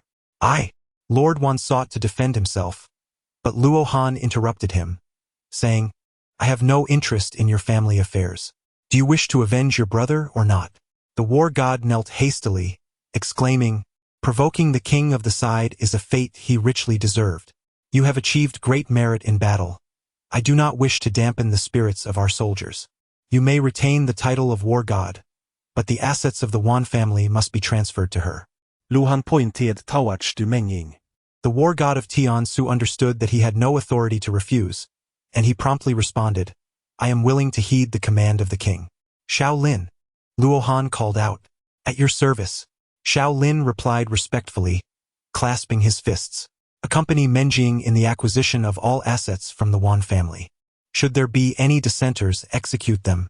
Lu Han commanded coldly. Xiao Lin acknowledged the order and then addressed Du Menjing. Madam, please feel free to instruct me. Very well. Be swift, Luo Han said with a smile. With a wave of his hand, 2 members of the Xiaolong army entered and escorted the elder Wan out. After Du Menjing and the others departed, Luo Han turned once more to the war god of Tiansu. Is there any dissent? I dare not. The war god of Tiansu hastily declared, showing no sign of hesitation. Luo Han remarked, while I shall not diminish your authority over this matter, it would be wise for you to manage your relatives judiciously. The subordinate comprehends. Luo Han picked up an apple from the table, munching on it as he exited the Wanli Club. At that moment, the war god of Tiansu finally felt a sense of relief. Although he had seized the Wan family's assets, he was still deeply grateful that his identity and authority as a war god remained intact.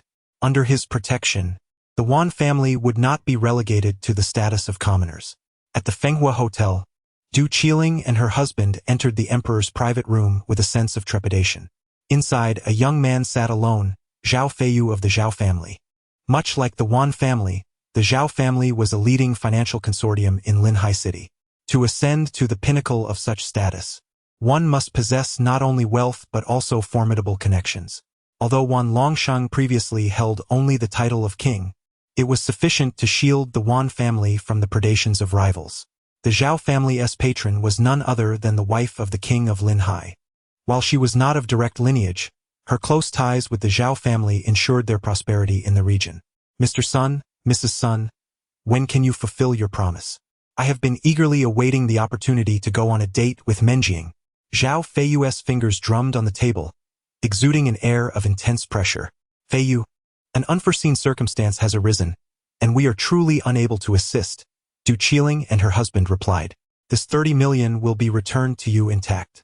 The couple had become enamored with gambling over the past 3 years, losing more than they won and unwittingly depleting their savings. 3 years prior, they would have dismissed 30 million as trivial. Now they found themselves acting as matchmakers for Zhao Feiyu. My money is not something to be taken or returned at whim. Zhao Feiyu chuckled lightly. Pray tell, what unforeseen circumstance might that be? Du Menjing is in a relationship with a doctor, and they have already gained the approval of the matriarch. I hear they are cohabitating, and I doubt Master Zhao would appreciate such a worn-out shoe. Zhao Feiyu nodded. Your statement holds merit. I indeed have no fondness for worn-out shoes. Thus, we shall return the money to you. Fourth uncle, we are merely trying to be cordial. Du Qiling interjected. Zhao Feiyu laughed. I have heard you have a daughter possessing youthful beauty and ample curves. Why not betroth her to me? Henceforth, you shall be my esteemed in-laws. My daughter is not of striking appearance. I assure you, Master Zhao would not find her appealing. Du Qiling was well aware of Zhao Feiyu's character, a notorious playboy. To offer his daughter to such a man would be akin to leading her into a perilous situation. Ah, what? Zhao Feiyu scoffed, placing a photograph on the table. The beauty captured in the image was Su Hailing. Is she not beautiful? I find her quite stunning. In terms of figure, she surpasses Du Menjing. Moreover, I have heard she is a genuine article, precisely to my liking. Zhao Feiyu fixed his gaze on Du Qiling and his wife, a smile dancing on his lips. Du Qiling and his wife were taken aback. They had not anticipated that Zhao Feiyu had already investigated their daughter. My daughter has a rather difficult temperament despite being part of the Du family. They did not dare to assert themselves in front of Zhao Feiyu. Before they could finish their sentence, Zhao Feiyu interjected, no matter, I can certainly teach her to be more agreeable. Master Zhao, my daughter is not suitable, although Du Qiling had his flaws. He cared for his daughter. He wished to reject Zhao Feiyu's interest in Su Hailing, but Zhao Feiyu was indifferent to the couple's concerns. Your loan collateral is nearing its expiration. Should you fail to repay it, the lending company will acquire shares in the Du family. If the matriarch discovers you have mortgaged the Du family's equity, I need not elaborate on the consequences, do I? Whether your daughter is suitable for me is a matter for us to decide. I have already sent someone to invite her over. Let us dine together and discuss further. Zhao Feiyu's veiled threats left Du Qiling and his wife in a state of turmoil. If the matriarch learned they had lost the family's shares, They would never again see a penny from the Du family. The Wanhua shopping mall, a prized asset of the Wan family, stood as one of the most upscale shopping centers in Linhai City. At that moment, Su Hailing was shopping for clothing with her two close friends. Miss Sun, I am Zhao Feiyu's secretary. Our master wishes to invite you to dinner. Just as the three friends were enjoying their conversation, a woman clad in professional attire obstructed their path. Zhao Feiyu, the name carried significant weight in Linhai. Qingqing, when did you become acquainted with him? He is the heir of the Zhao family. Su Hailing's friends were elated. An introduction to Zhao Feiyu could pave the way for great opportunities. In contrast, Su Hailing frowned. Zhao Feiyu's reputation was less than stellar. His invitation for dinner likely held ulterior motives. I'm sorry, I don't have time. Su Hailing declined outright. Your parents will be present as well, Zhao Feiyu's secretary replied, further raising Su Hailing's suspicions. Don't forget us if you marry into wealth, her friends chimed with laughter. Just as Su Hailing was at a loss for how to respond, Luo Han approached. Qingqing, what a coincidence. Brother-in-law, Su Hailing greeted him with a smile. Zhao Feiyu's secretary and her two friends regarded Luo Han with curiosity. Who is this brother-in-law? Out shopping? Since we've met, let us share a meal together, Luo Han suggested. Luo Han smiled and said, I apologize, but Master Zhao has invited Miss Sun to dine together, proclaimed Zhao Feiyu's secretary with an air of pride. Lu Han, Shou Gongxi. Who is that? You don't even know Zhao Feiyu, Zhao Gongxi? Surely, you must not be a local from Linhai. The secretary let out a soft scoff. Luo Han turned to Su Hailing and asked, Would you mind if I join you for a meal? The banquet hosted by young Master Zhao is not an event that just anyone can attend. I will give you 1,000 yuan. You may dine wherever you please. Please do not disturb young Master Zhao and Miss Sun's gathering. Zhao Feiyu's secretary, accustomed to her arrogance, showed no regard for Luo Han, even knowing that he was Su Hailing's brother-in-law. Bolstered by the Zhao family's influence, she looked down on Du Qihuai without a second thought. So accustomed to the privilege of power, had she forgotten that she was merely a dog? The Wan family and the Zhao family were nothing more than insignificant insects in Luo Han's eyes. Even the formidable war god of Tiansu would kneel before him. How could he permit a mere secretary to flaunt her authority? You dare insult me? Do you even realize who I am? Luo stared coldly into the eyes of the secretary, who felt an overwhelming chill enveloping her entire being. Regardless of whose son it may be, one must remain discreet. Are you aware of the incident involving the death of the Wang family's heir? Being excessively arrogant can easily invite disaster. Luo Han's words instilled an inexplicable fear in the female secretary, beads of perspiration forming involuntarily upon her forehead. How domineering he is. Does he dare to threaten someone from the Zhao family? Is he courting death? Su Hailing's two friends gazed at Luo Han in astonishment. Although young Master Zhao had yet to assume control of the Zhao family, few in Linhai City would dare to threaten him in such a manner. Su Hailing was equally taken aback by Luo Han's audacity. Her brother-in-law appeared exceptionally formidable. I shall call my mother. I will join you for lunch, Su Hailing decided, preferring to avoid a meeting with young Master Zhao, finding the prospect of dining with Luo Han a more palatable excuse. You will come to regret this, the secretary said, suppressing the terror that gripped her heart. Luo Han raised his hand, warning, another word and I shall strike you. The secretary, frightened into silence, hastily turned to leave. Do you wish to join us for a meal? Luo Han inquired of Su Hailing's two friends. We'll pass. You enjoy your meal, we have matters to attend to. Though Luo Han exuded a domineering presence, the two individuals did not perceive him as a worthy adversary to young Master Zhao. It was evident that young Master Zhao would seek to retaliate against Luo Han. The pair was keen to ensure that young Master Zhao did not misconstrue their relationship with Luo Han. Once they departed, Luo Han remarked as the host, Lead me to a place for a meal. Brother-in-law, where is my sister? Su Hailing inquired. Luo Han. Has your sister taken over the Wan family business? What? Su Hailing thought she had misheard. Du Menjing is in charge of the Wan family enterprise? Luo Han smiled and said, The Wan family provoked me, so I eradicated them. From now on, there will be no Wan family in Linhai City. Brother-in-law, you truly have a sense of humor. How could Su Hailing possibly believe Luo Han's fanciful claims? The Wan family was a leading financial consortium in Linghai City, comparable in stature to the Zhao family. How could such a formidable conglomerate be eliminated? Moreover, Luo Han was merely a doctor. Even with extraordinary medical skills, he lacked the standing to confront the Wan family. Luo Han offered no further explanation, as this matter would soon cause a stir in Linhai City. By then, Su Hailing would undoubtedly come to believe Luo Han's words. Let us not dwell on this any longer. Please lead me to a place to dine, Luo Han said with a smile. Su Hailing held a favorable impression of Luo Han, particularly since he had saved her father. Follow me. There is a delightful barbecue restaurant nearby. I am quite fond of their cold noodles, Su Hailing replied with a smile. Lead the way. Luo Han smiled as he left the shopping center alongside Su Hailing. Chapter 85. What happened? At the Fenghua Grand Hotel, young Master Zhao received a call from his secretary. Not only did he learn that Su Hailing had been taken away by Luo Han, but he also heard about Luo Han's warning directed at him. He was certainly aware of young Master Wan's demise, yet he could never fathom that Luo Han was the perpetrator. How many brothers-in-law does Qingqing have? After hanging up the phone, Zhao turned to inquire of Du Qiling and her husband. Du Qiling was puzzled, uncertain why Zhao would ask such a question. How greedy! Isn't having Du Menjing enough? Does he wish to have both sisters? The thought of Luo Han intercepting Du Menjing filled Zhao with resentment. It was one thing to snatch Du Menjing from him, but now he even dared to meddle in his affairs. Most importantly, Luo Han had the audacity to threaten him with young Master Wan's fate.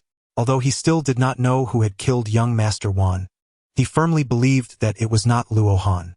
With that thought in mind, Zhao stood up and exited, not even bothering to bid farewell to Du Qiling and her spouse. Despite being the daughter of the Du family, she held no standing in Zhao's eyes. At the provincial government of Linhai, a sudden, urgent knock echoed through the room. Come in. King Linhai furrowed his brow, wondering what could be so pressing that his subordinates were in such a frenzy. Once granted permission, the visitor hurriedly entered. The individual, known as Shadow, was King Linhai's trusted confidant. He was not only responsible for the king's safety but also managed his intelligence network, with spies embedded within both the Zhao and Wan families. What has happened? King Linhai inquired solemnly, putting down his pen. The one-character king has arrived in Linhai City, and it is he who has killed young Master Wan. Just recently, the war god of Tiansu led a group to the Wanli Club. Following that, the Wan family transferred their assets to Du Menjing of the Du family. According to my intelligence, Du Menjing is the one-character king's woman, Shadow reported anxiously. What? The one-character king is in Linhai City? Where is he now? We must go to pay our respects immediately, King Linhai exclaimed, rising abruptly. He held a position of great authority in public, but before Luo Han, he was merely an ordinary man. The one-character king's presence in Linhai City necessitated his urgent visit. He is dining at a barbecue restaurant. I will arrange for a vehicle to take us there. Shadow began to leave, but King Linhai suddenly called out, Wait, we cannot go at this moment. Why? Shadow asked, perplexed. King Linhai replied gravely, The one-character king may not appreciate a grand display. Who is accompanying him? It is General Xiao Lin of the Xiong army, Shadow answered. King Linhai pondered. Contact General Xiao and request that he submit our visit request. Understood. I will find a way to reach him, Shadow responded just as his phone rang. Upon answering, a frantic voice came through. Lord Shadow, Zhao Feiyu has appeared in the barbecue restaurant's parking lot. He seems intent on entering. Stop him at once. He must not be allowed to enter, Shadow exclaimed, alarmed, as he hurriedly instructed his men to block Zhao Feiyu. Zhao Feiyu, much like young Master Wan, was known for his arrogance. Allowing him to enter the restaurant could lead to a conflict with the one-character king. Though the Zhao family was not closely related to him, their ties with his wife were significant, making it imperative to prevent Zhao Feiyu's entry. I am going to contact General Xiao now. Do we have a photograph of the one-character king? King Linhai suddenly inquired. Subordinate did not dare to collect such information, Shadow replied. Indeed, the details surrounding the one-character king were not within their reach.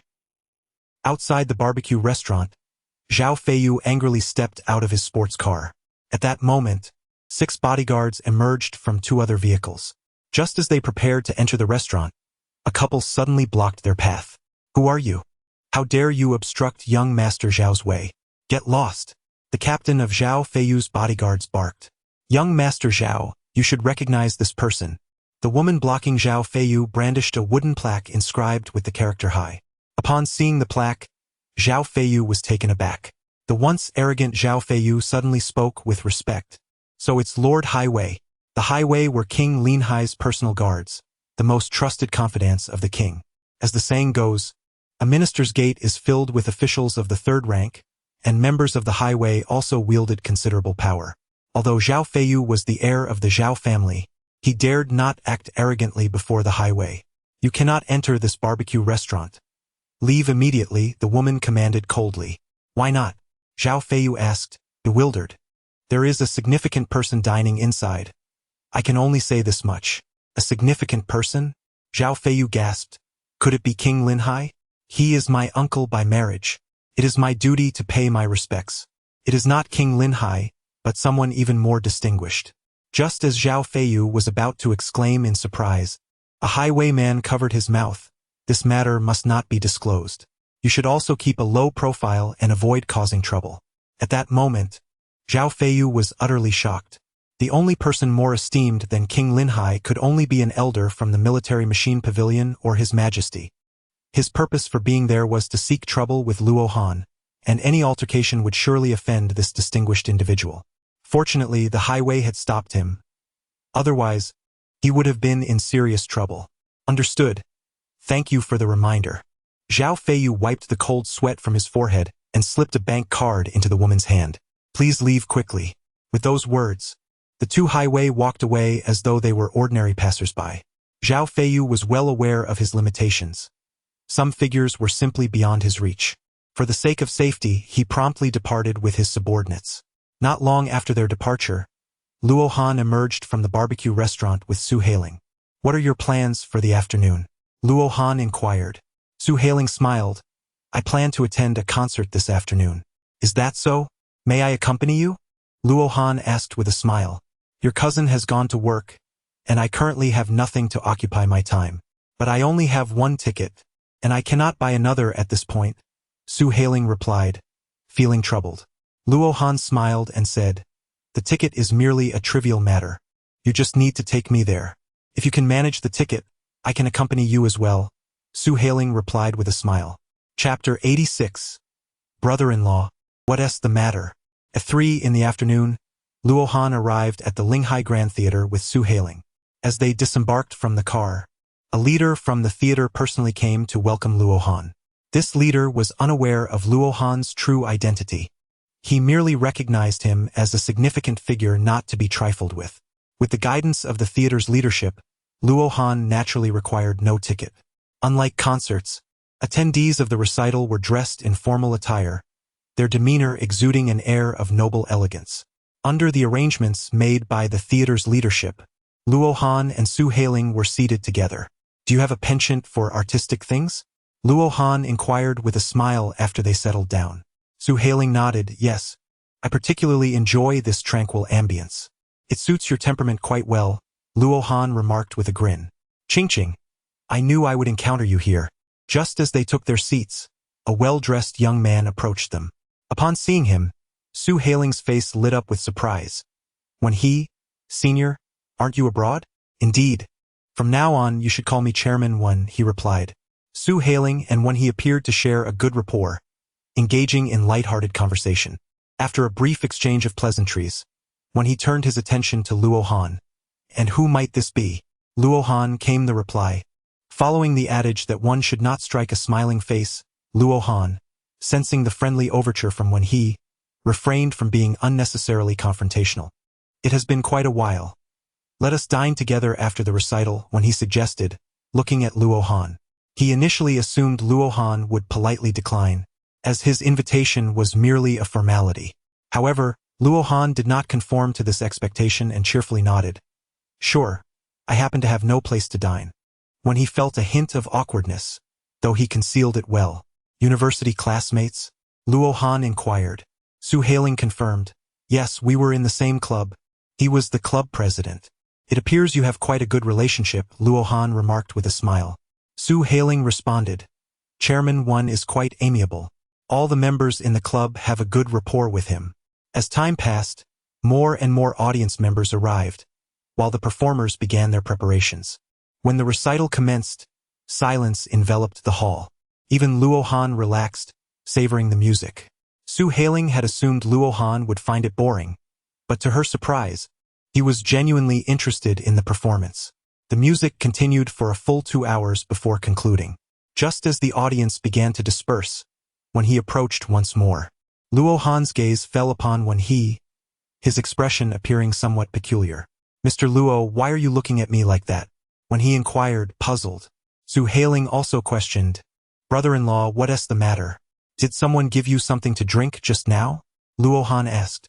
When he nodded, yes, a friend gave me a bottle of beverage. Your friend? Do you harbor some deep-seated animosity towards each other?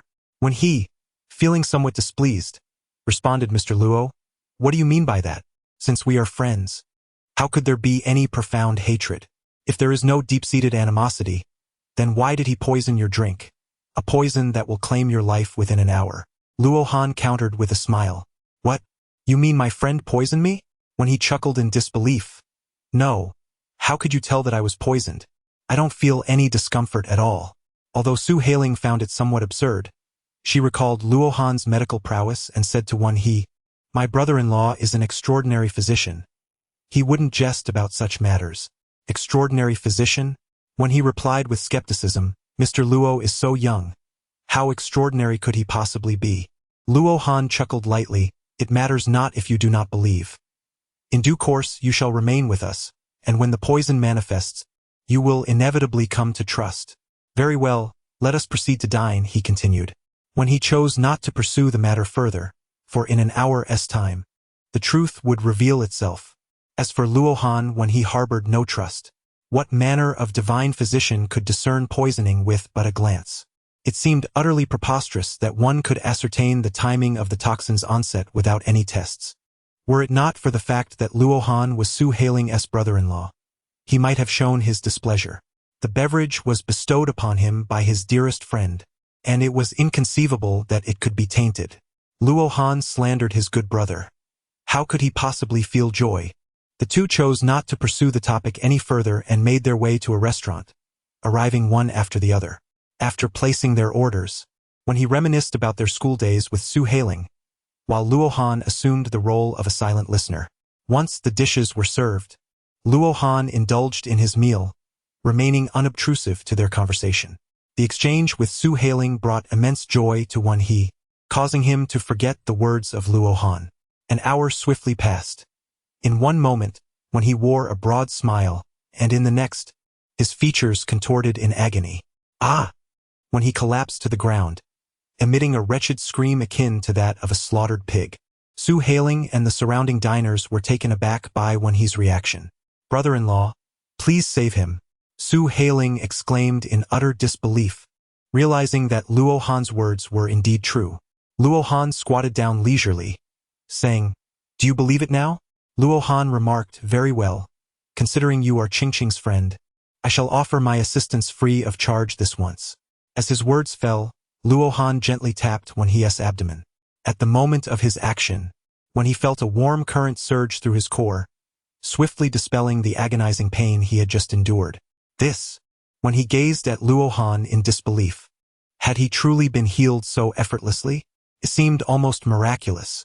A mere touch and he was cured? How preposterous!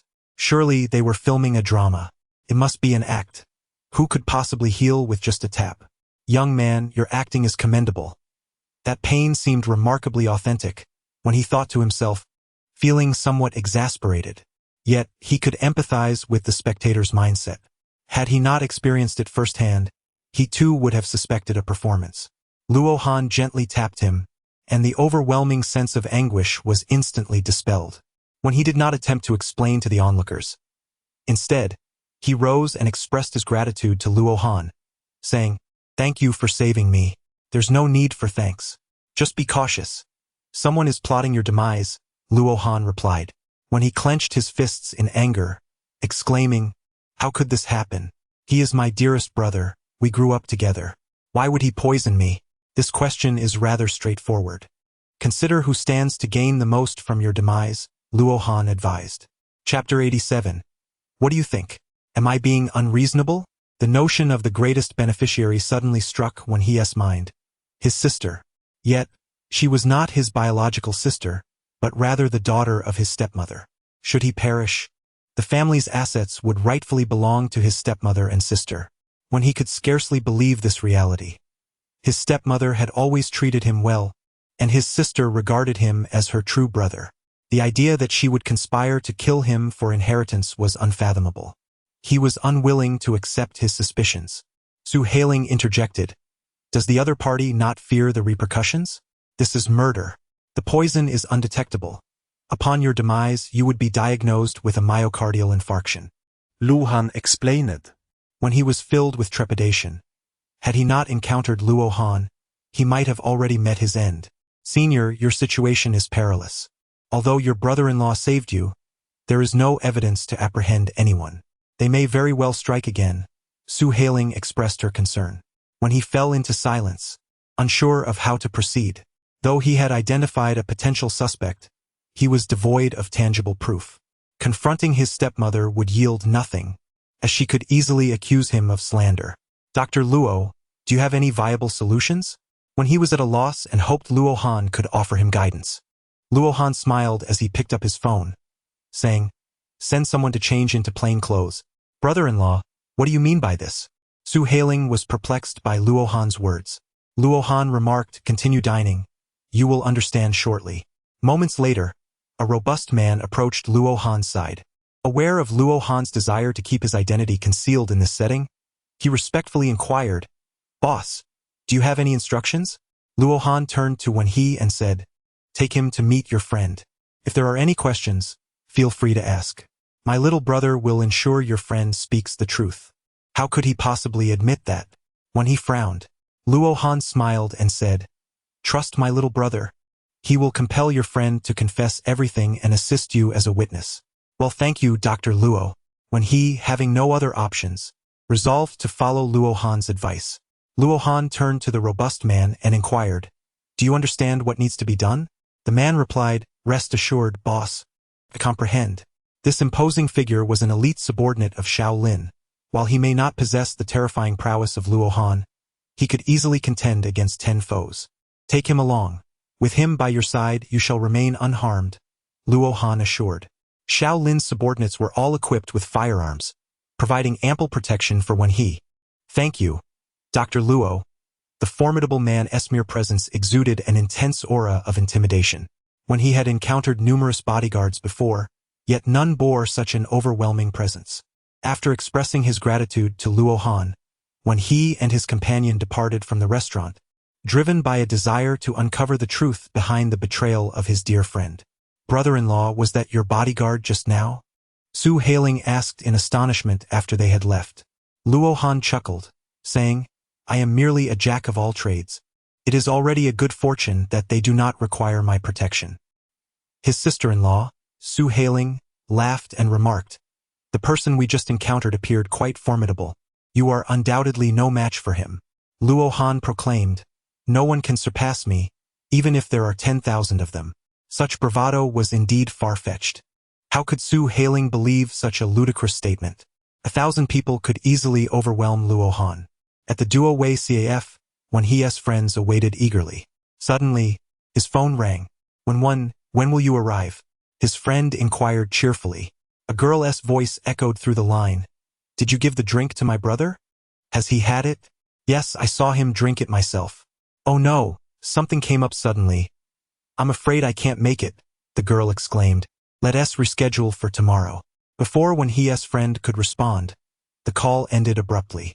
Puzzled, he glanced up to see Wen He entering the CAF. Wen He, what brings you here? His friend greeted with a smile. Observing his friend's expression, Wen He frowned. The demeanor did not suggest that he was a poisoner. Had he been responsible, he would surely be shocked at this moment. I need to ask you something, Wen He stated. What is it? Where did you buy the drink you gave me earlier? Huh? Why do you ask?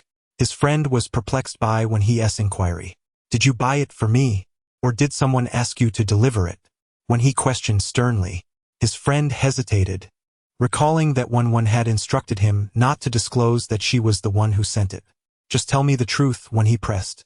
Sensing the gravity in when he's tone, his friend finally confessed, "It was your sister who asked me to give it to you. She said she had upset you and wanted to make amends." When his heart raced. This one was indeed the daughter of his stepmother. Oh, what's wrong? His friend wondered aloud.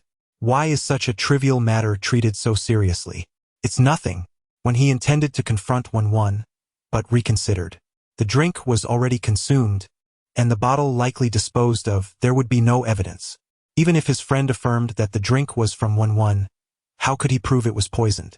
Even with proof of poison, one could easily claim ignorance. He chose not to share this matter with his friend, for it was a family disgrace.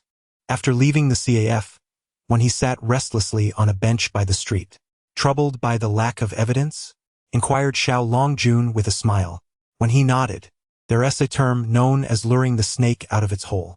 I can install a listening virus on your sister and stepmother's phones, Xiao Longjun continued. Once they realize you're alive, they will surely devise a plan. Any discussion on the phone will yield evidence. When he gazed at Xiao Longjun in astonishment. You're a hacker? I am not a hacker, but I have hacker friends. Later that evening, at 8 o'clock, Du Menjing arrived at the restaurant. Cousin. Su Hailing greeted her with a smile. Has your brother-in-law been treating you well? Of course. He has been quite helpful, Su Hailing replied cheerfully. I have many matters to attend to tomorrow. Could you take your brother-in-law out for a bit? Despite her possessiveness, Du Menjing was willing to facilitate Luo Han's interactions with Su Hailing, recognizing the importance of their connection. Without hesitation, Su Hailing agreed. Sure, I have no other plans. See you tomorrow. Luo Han smiled as he settled into the passenger seat beside Du Menjing. After bidding farewell to Su Hailing, Du Menjing drove away. You performed well. I shall reward you tonight, Luo Han remarked, placing his hand on Du Menjing's thigh. Chapter 88. Is he a divine doctor? The following morning, Luo Han met Su Hailing once more. Brother-in-law, where would you like to go today?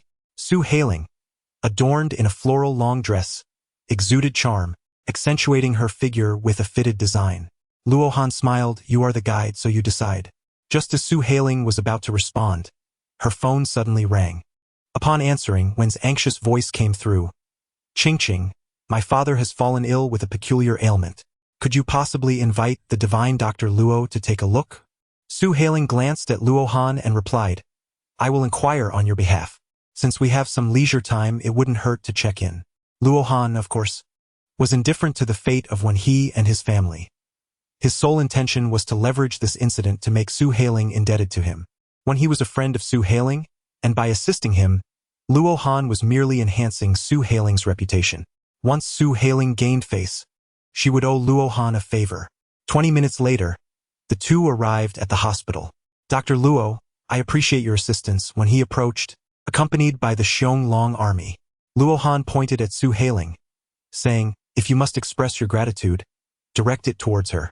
Ching, thank you. When he expressed gratefully, Su Hailing interjected, let us dispense with the formalities and focus on treating the illness. Under his guidance, Luo Han followed Su Hailing into the hospital room. Within, 3 individuals awaited. His stepmother, his younger sister, and the hospital's chief physician. Mother, this is the miraculous doctor I mentioned. He will surely save my father.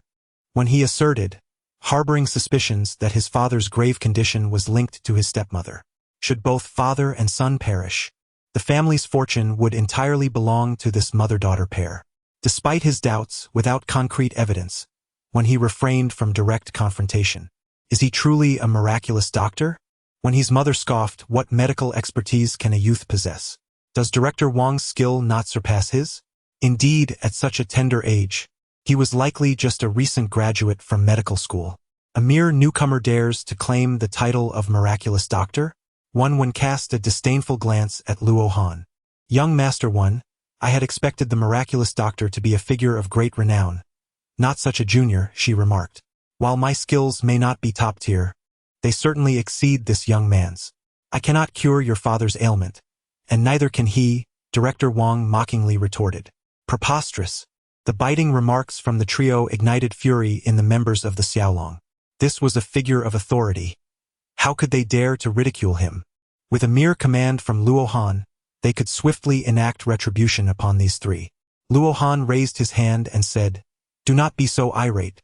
It is only natural for them to look down upon me." Wang director chuckled mockingly and inquired, "From which medical school did you graduate? What degree do you hold?" Luo Han, "I am not a graduate of a medical school, nor do I possess any degrees." "What? After all this commotion, it turns out you are merely an unlicensed rural doctor."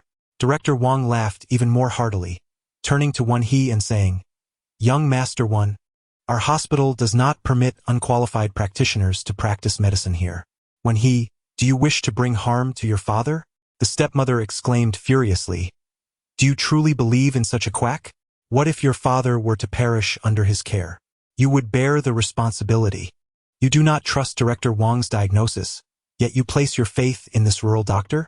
Wen also expressed her anger. "Brother, you have thoroughly disappointed me. I have personally experienced the medical skills of Dr. Luo. He is undoubtedly a miraculous healer." When he hurriedly defended himself, the stepmother retorted, "No, I absolutely do not consent to him treating your father." "I concur," Wen stated. Director Wang added, "Not only do the family members object, but our hospital will also not allow him to practice here." This scene left Wen He at a loss for words. The stepmother is the father's relative, and Director Wang is the head of the hospital. With their disapproval, how could Luo Han treat his father? "You three seem to collaborate quite well," Luo Han remarked with a smile. "You? What do you mean by that?" Director Wang's heart raced. "Who are you implying is related?" Luo Han pointed at Director Wang, his stepmother and Wan, exclaiming, "Of course it is the three of you. What nonsense are you spouting?" The stepmother was utterly astonished. How did Luo Han know about their connection? Wan's expression also shifted to one of panic. "Luo, what do you mean?" Wen inquired, filled with suspicion. Luo Han pointed towards Wan and addressed Director Wang. "These two are blood relatives. The toxic beverage was prepared for you by this very Director Wang." "What?" Wan exclaimed in disbelief, unable to fathom that Director Wang was her biological father. Both Director Wang and her stepmother were engulfed in panic, unable to comprehend how Luo Han could possibly be privy to such information. The intricate dynamics of their family, known only to the three of them, seemed to be unraveling. "You are speaking nonsense. How could I possibly be related to Madame Wen?" Director Wang thundered, his voice laced with indignation. "I merely made a jest at your expense. And you dare to tarnish my character. Brother-in-law, is what you said true?" Su Hailing was utterly bewildered, the unfolding drama proving to be quite perplexing. If Luo Han's claims held any truth, how did he come to possess such knowledge? Luo Han chuckled and said, "Of course it is true. Your brother-in-law never speaks deceitfully. You are slandering me, and I shall take legal action for defaming my reputation." The stepmother scolded fiercely. Luo Han crossed his arms and chuckled. "Would you care to listen to a tale of love?" "Brother-in-law, what sort of love story is appropriate at this moment?" Su Hailing inquired, purple. "Who wishes to hear your love story? Apologize to us now, or we shall accuse you of slander." Wan retorted angrily. Luo Han disregarded the others and spoke to himself. 22 years ago, a man set out to study abroad for the sake of his education.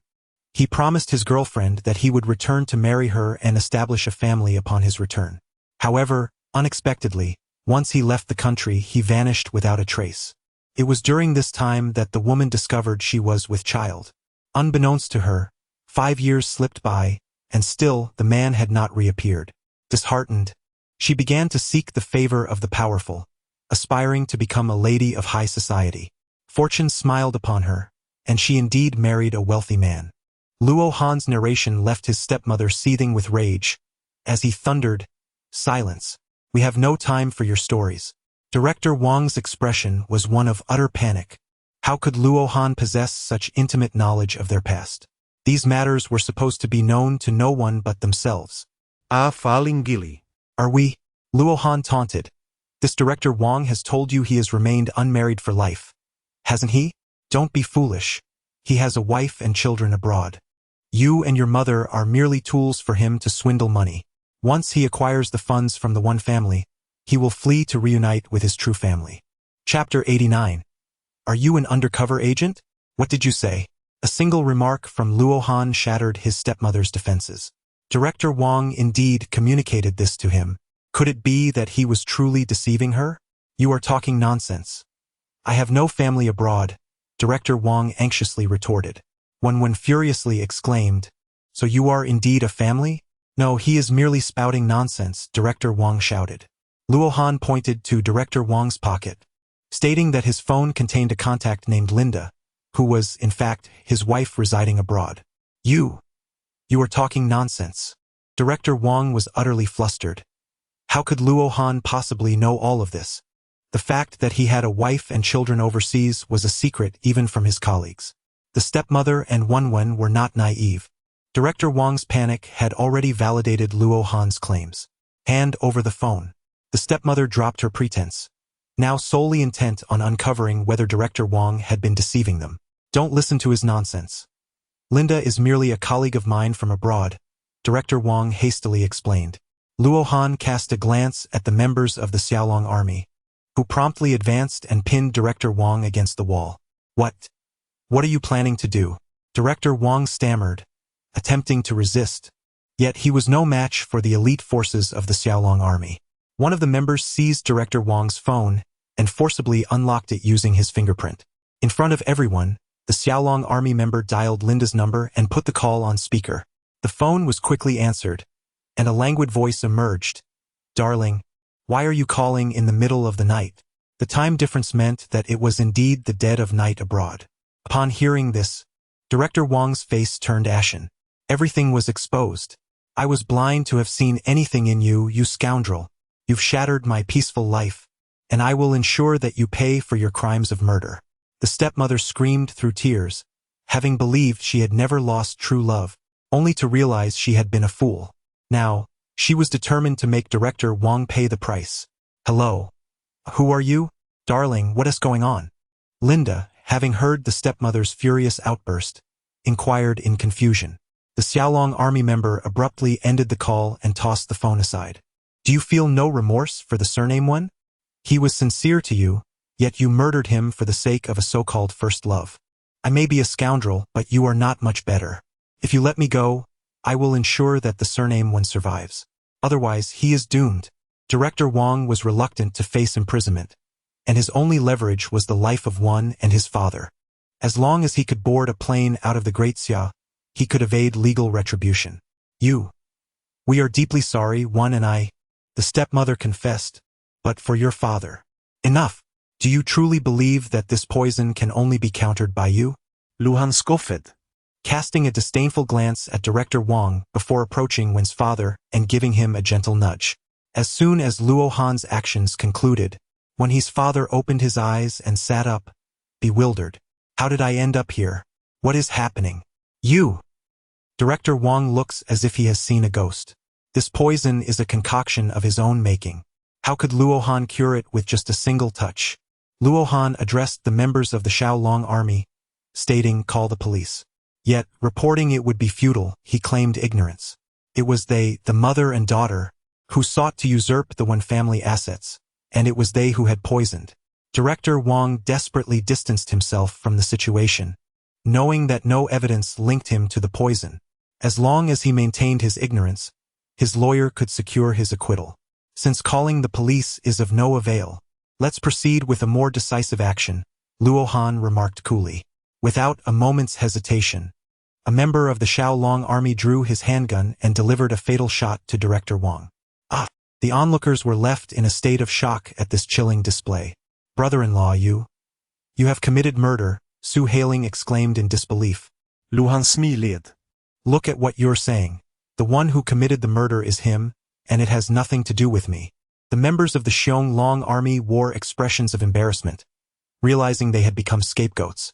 When he, his stepmother, and Wen were trembling with fear. They were merely ordinary people who had never witnessed such a brutal scene. This person could kill so casually? When his father was utterly astonished, thinking he was trapped in a dream. We shall leave the remaining matters in your capable hands. We must take our leave now, Luo Han addressed the members of the Xiong army. Indeed, I shall handle it well. Luo Han gently patted Su Hailing's shoulder and remarked, Beautiful sister-in-law, let us embark on an excursion. The matters here no longer concern us. Ah, are we not at risk of becoming fugitives? Su Hailing's mind was clouded with confusion, for it was Luo Han who had commanded the act of murder. Rest assured, he replied confidently, your brother-in-law possesses connections that reach the heavens. Eliminating a mere insignificant pawn will not invite trouble upon me. Luo Han linked his arm with Su Hailing as they exited the hospital room. A member of the Xiaolong army made a phone call, ensuring that a designated person would contact those in Linhai to address the matter at hand. Although Su Hailing had driven them here, her current state of panic necessitated that Luo Han take the wheel. Brother-in-law, do you truly believe nothing will happen? Perhaps we should turn ourselves in. This incident pertains to the one family. You need not react so vehemently. Are we not merely placing ourselves in jeopardy? Su Hailing sat in the passenger seat, her voice a frantic stream of apprehension. Luo Han smiled and said, Just put your heart at ease. No one will come to apprehend me. However, Su Hailing remained unconvinced, for this was a matter of taking a life. Luo Han refrained from further explanation as he drove Su Hailing to the scenic area in Linhai. Upon arriving at the destination, he advised Su Hailing to call one who would elucidate the enforcement agency's findings. With a sense of trepidation, Su Hailing dialed the number. Qingqing, who exactly is your brother-in-law? Before she could utter a word, she was met with Wenhe's astonished voice. With her heart racing, Su Hailing inquired, What do you mean? Is the enforcement agency after him? The enforcement agency has branded Director Wang a spy, deserving of his fate. Not only have they refrained from pursuing your brother-in-law, but they also claim his actions are in service to the nation. My stepmother and Wenwen have already been taken for investigation. I am exceedingly grateful to Dr. Luo. Without him, both my father and I would have met our demise. What is happening? How has Director Wang been labeled a spy once more? Luo Han grinned and said, I told you, your brother-in-law has connections everywhere. Nothing can escape my notice. Are you a spy? Su Hailing exclaimed in surprise. Chapter 90. Are you certain you wish to oppose me? In Lehigh City at Zhao Feiyu's private villa. My lord, I have just received word that Sun Qingqing has gone to Haitang Park with her brother-in-law. Upon hearing this news, Zhao Feiyu was consumed with rage. Damn it! I knew the scoundrel had ulterior motives. What brother-in-law spends all day with his sister-in-law? Should we go and eliminate him? One of his subordinates suggested coldly. In the past, Zhao Feiyu would have rushed over without a second thought. However, the situation was different now. A significant figure was incognito in Lehigh, and attracting unwanted attention would be disastrous. Yet, doing nothing felt equally suffocating to Zhao Feiyu. Let South go to Haitang Park as well. We cannot allow him to gain the upper hand. After much contemplation, Zhao Feiyu finally resolved that as long as they refrained from violence, no major incident should arise. He needed to make it clear to Luo Han that Sun Qingqing was his woman and that he must not lay a finger on her. Under Zhao Feiyu's lead, the group made their way to Haitang Park. In the provincial government of Lehigh City, an agent known as Shadow entered the office of the King of Lehigh. The Duke refuses to meet with you, and our people have been ordered not to follow, Shadow sighed. The King of Lehigh remained silent, pondering how to approach this legendary figure. After considerable thought, he finally spoke. Inform the Du family that I will be inspecting their company this afternoon. Since I cannot meet with Luo Han, I shall have to rely on the Du family to extend goodwill on my behalf. Shadow expressed his unease. Might that be too conspicuous? One must take action. Besides, I am merely attending to business matters, nothing more, the king replied. Shadow nodded. Very well. I shall make the arrangements immediately. Haitang Park is one of the most renowned attractions in Lehigh City. Apart from its ancient historical architecture, the park's landscape design is truly remarkable. The park was bustling with visitors, who gathered in groups of 3 or 5 to capture memories through photographs. Accompanied by Su Hailing, Luo Han leisurely strolls through the bustling crowd. Observing the throngs of people, he feels quite content. In terms of entertainment, this worldly realm offers considerable delight. The allure of extravagance and indulgence is captivating. Yet, inevitably, there will come a day of weariness with such a lifestyle. Luo Han still prefers a life filled with challenges. Brother-in-law, when do you and my sister plan to get married? Su Hailing asked with a smile, standing beside Luo Han. Luo Han, you should ask your sister about that. Indeed, such matters ought to be discussed between two individuals. Su Hailin replied with a smile. Luo Han paused in his stride, casting a glance at Su Hailing. And you? Do you have a boy you fancy? Are you already in a relationship? A frown creased Luo Han's brow. He had not anticipated a rival. Su Hailing shook her head. Not yet, we merely share mutual affection. That is acceptable, she replied with a smile.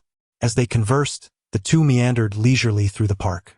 Approximately 40 minutes later, Zhao Feiyu approached, flanked by 4 bodyguards. Sun Qingqing, Zhao Feiyu interjected, positioning himself directly in front of them. Su Hailing, unfamiliar with Zhao Feiyu, inquired with curiosity, "Who are you?" "I am Zhao Feiyu. You did not attend the dinner I previously invited you to," he replied, casting a sidelong glance at Luo Han. Su Hailing's brow furrowed slightly. She had not expected Zhao Feiyu to follow her here. "So you are young Master Zhao. What brings you here? Did your parents not inform you? They wish to betroth you to me. I believe we ought to deepen our acquaintance. How about lunch? I shall treat you," Zhao Feiyu declared, his intentions laid bare, brimming with assertiveness. "Regrettably, I must attend to my brother-in-law. I have no time to dine with young Master Zhao." Su Hailing deftly utilized Luo Han as a shield. Zhao Feiyu turned his gaze toward Luo Han. "It matters not. We can all go together. I do not mind accommodating one more." "You lack the standing to invite me to dinner," Luo Han retorted coldly. "I suggest you take your entourage and leave, lest you spoil our enjoyment." "What did you say? I lack the standing to invite you?" Zhao Feiyu seethed, infuriated that Luo Han dared to speak to him in such a manner. "You truly possess no such standing. I advise you to maintain a low profile and refrain from being overly ostentatious." Luo Han's tone dripped with disdain, igniting an uncontrollable fury within Zhao Feiyu. "You, an outsider, must still be unaware of what my name signifies in Linghai City. While you advise me to maintain a low profile, I suggest you refrain from overstepping your bounds. If you were not the brother-in-law of Qingqing, you would already be writhing on the ground, begging for mercy. To claim that I lack the qualification to dine with you is utterly ludicrous. It is you who has earned the privilege of sharing a meal with me through 8 lifetimes of merit." A frigid glint flickered in Zhao Feiyu's eyes. Though he had no desire to escalate the situation, he would not allow Luo Han to mock him so brazenly. "Brother-in-law," Su Hailing thought to herself, astonished by Luo Han's audacity in disregarding even Zhao Feiyu. "What's the matter?" Luan inquired. Su Hailing lowered her voice and cautioned, "Zhao Feiyu is the heir of the Zhao family, the foremost conglomerate in Linghai City. It would be prudent for us to avoid a direct confrontation with him." "Not to worry," Luo Han chuckled lightly. "Did I not mention that your brother-in-law has connections that are quite remarkable?" "Brother-in-law, please don't be reckless," Su Hailing responded, exasperated. This brother-in-law seemed unfazed by anything, fearlessly challenging the world. Though she could not overhear their conversation, Zhao Feiyu discerned from Su Hailing's expression that she was imploring Luo Han to refrain from antagonizing him. Her actions only served to bolster Zhao Feiyu's sense of triumph. Yet, he was taken aback by Luo Han's complete lack of trepidation. "Are you certain you wish to make an enemy of me?" Zhao Feiyu mused, aware of the formidable figure within Linghai City, yet never suspecting that this individual would be Luo Han. In his mind, a person capable of instilling fear in the Linghai king would surely be a middle-aged man of at least 40 or 50 years. At such a young age, Luo Han could undoubtedly not possess a higher status than King Linhai. "If that is your belief, so be it." Luo Han crossed his arms and remarked with a mocking smile. Zhao Feiyu, unable to contain the fury within, refrained from erupting in public. "Do you have the courage to accompany me elsewhere for a more private conversation?" Zhao Feiyu glared at Luo Han, gritting his teeth. Luhan smiled. Sätta in li. "I shall follow your lead." Observing the situation spiraling out of control, Su Hailing hurriedly interjected, "Young Master Zhao, my brother-in-law has a rather volatile temperament. Please do not stoop to his level. If you agree to dine with me, I shall generously forgive his transgressions against me." Zhao Feiyu coldly scoffed, "Otherwise, I shall not let him off the hook." Qingqing, Do not concern yourself with this matter. If he seeks to provoke me, I shall grant him that wish. Some individuals only learn through suffering. Luhan Hukled coldly. Chapter 91. Let's give it a try. Zhao Feiyu did not anticipate Luo Han's audacity, daring to provoke him so brazenly in Linghai City. Young man, do not be overly vain, for the consequences can be dire.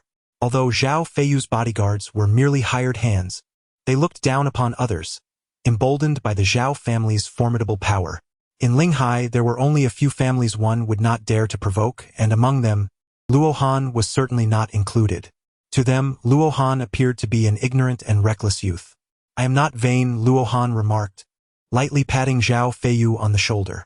You should adopt a more low-key demeanor lately. Remove your filthy hands, Zhao Feiyu retorted, seething with rage. To him, Luo Han's gesture was a blatant provocation. He swung his arm to brush away Luo Han's hand, but Luo Han had already withdrawn it in advance. Zhao Feiyu ended up swatting at nothing, appearing rather ridiculous. Disregarding advice is one thing. Now lead the way, Luo Han said with a smile. Let us find a less crowded place to avoid causing a scene. Very well, you possess courage. Follow me. Luo Han's proposal resonated perfectly with Zhao Feiyu's thoughts. As long as it did not attract attention, he would remain undisturbed by the influential figures. Zhao Feiyu turned to leave, while his two bodyguards positioned themselves behind Luo Han and Su Hailing. Their intent was to prevent Luo Han from escaping, thereby cutting off his retreat. How could Luo Han possibly escape? He followed closely behind Zhao Feiyu as they departed. Su Hailing felt a surge of anxiety, yet in this moment, she had no alternative but to accompany Luo Han. Brother-in-law, please hasten and summon your men to rescue you, Su Hailing murmured softly. Luo Han chuckled and remarked, there is no need for assistance with such a small number. I can resolve this with just a few punches and kicks. Brother-in-law, let us refrain from being overly assertive at this moment. These 4 individuals are all professional bodyguards, and you cannot possibly contend with them. Su Hailing was only aware of Luo Han's exceptional medical skills and that his subordinates were armed, yet she remained oblivious to his true capabilities. I am quite formidable, Luo Han replied with a smile. Witnessing Luo Han's playful demeanor from behind, Zhao Feiyu clenched her fists in anger. She was determined to make Luo Han understand the consequences of his arrogance. Otherwise, he would have no right to bear the Zhao surname.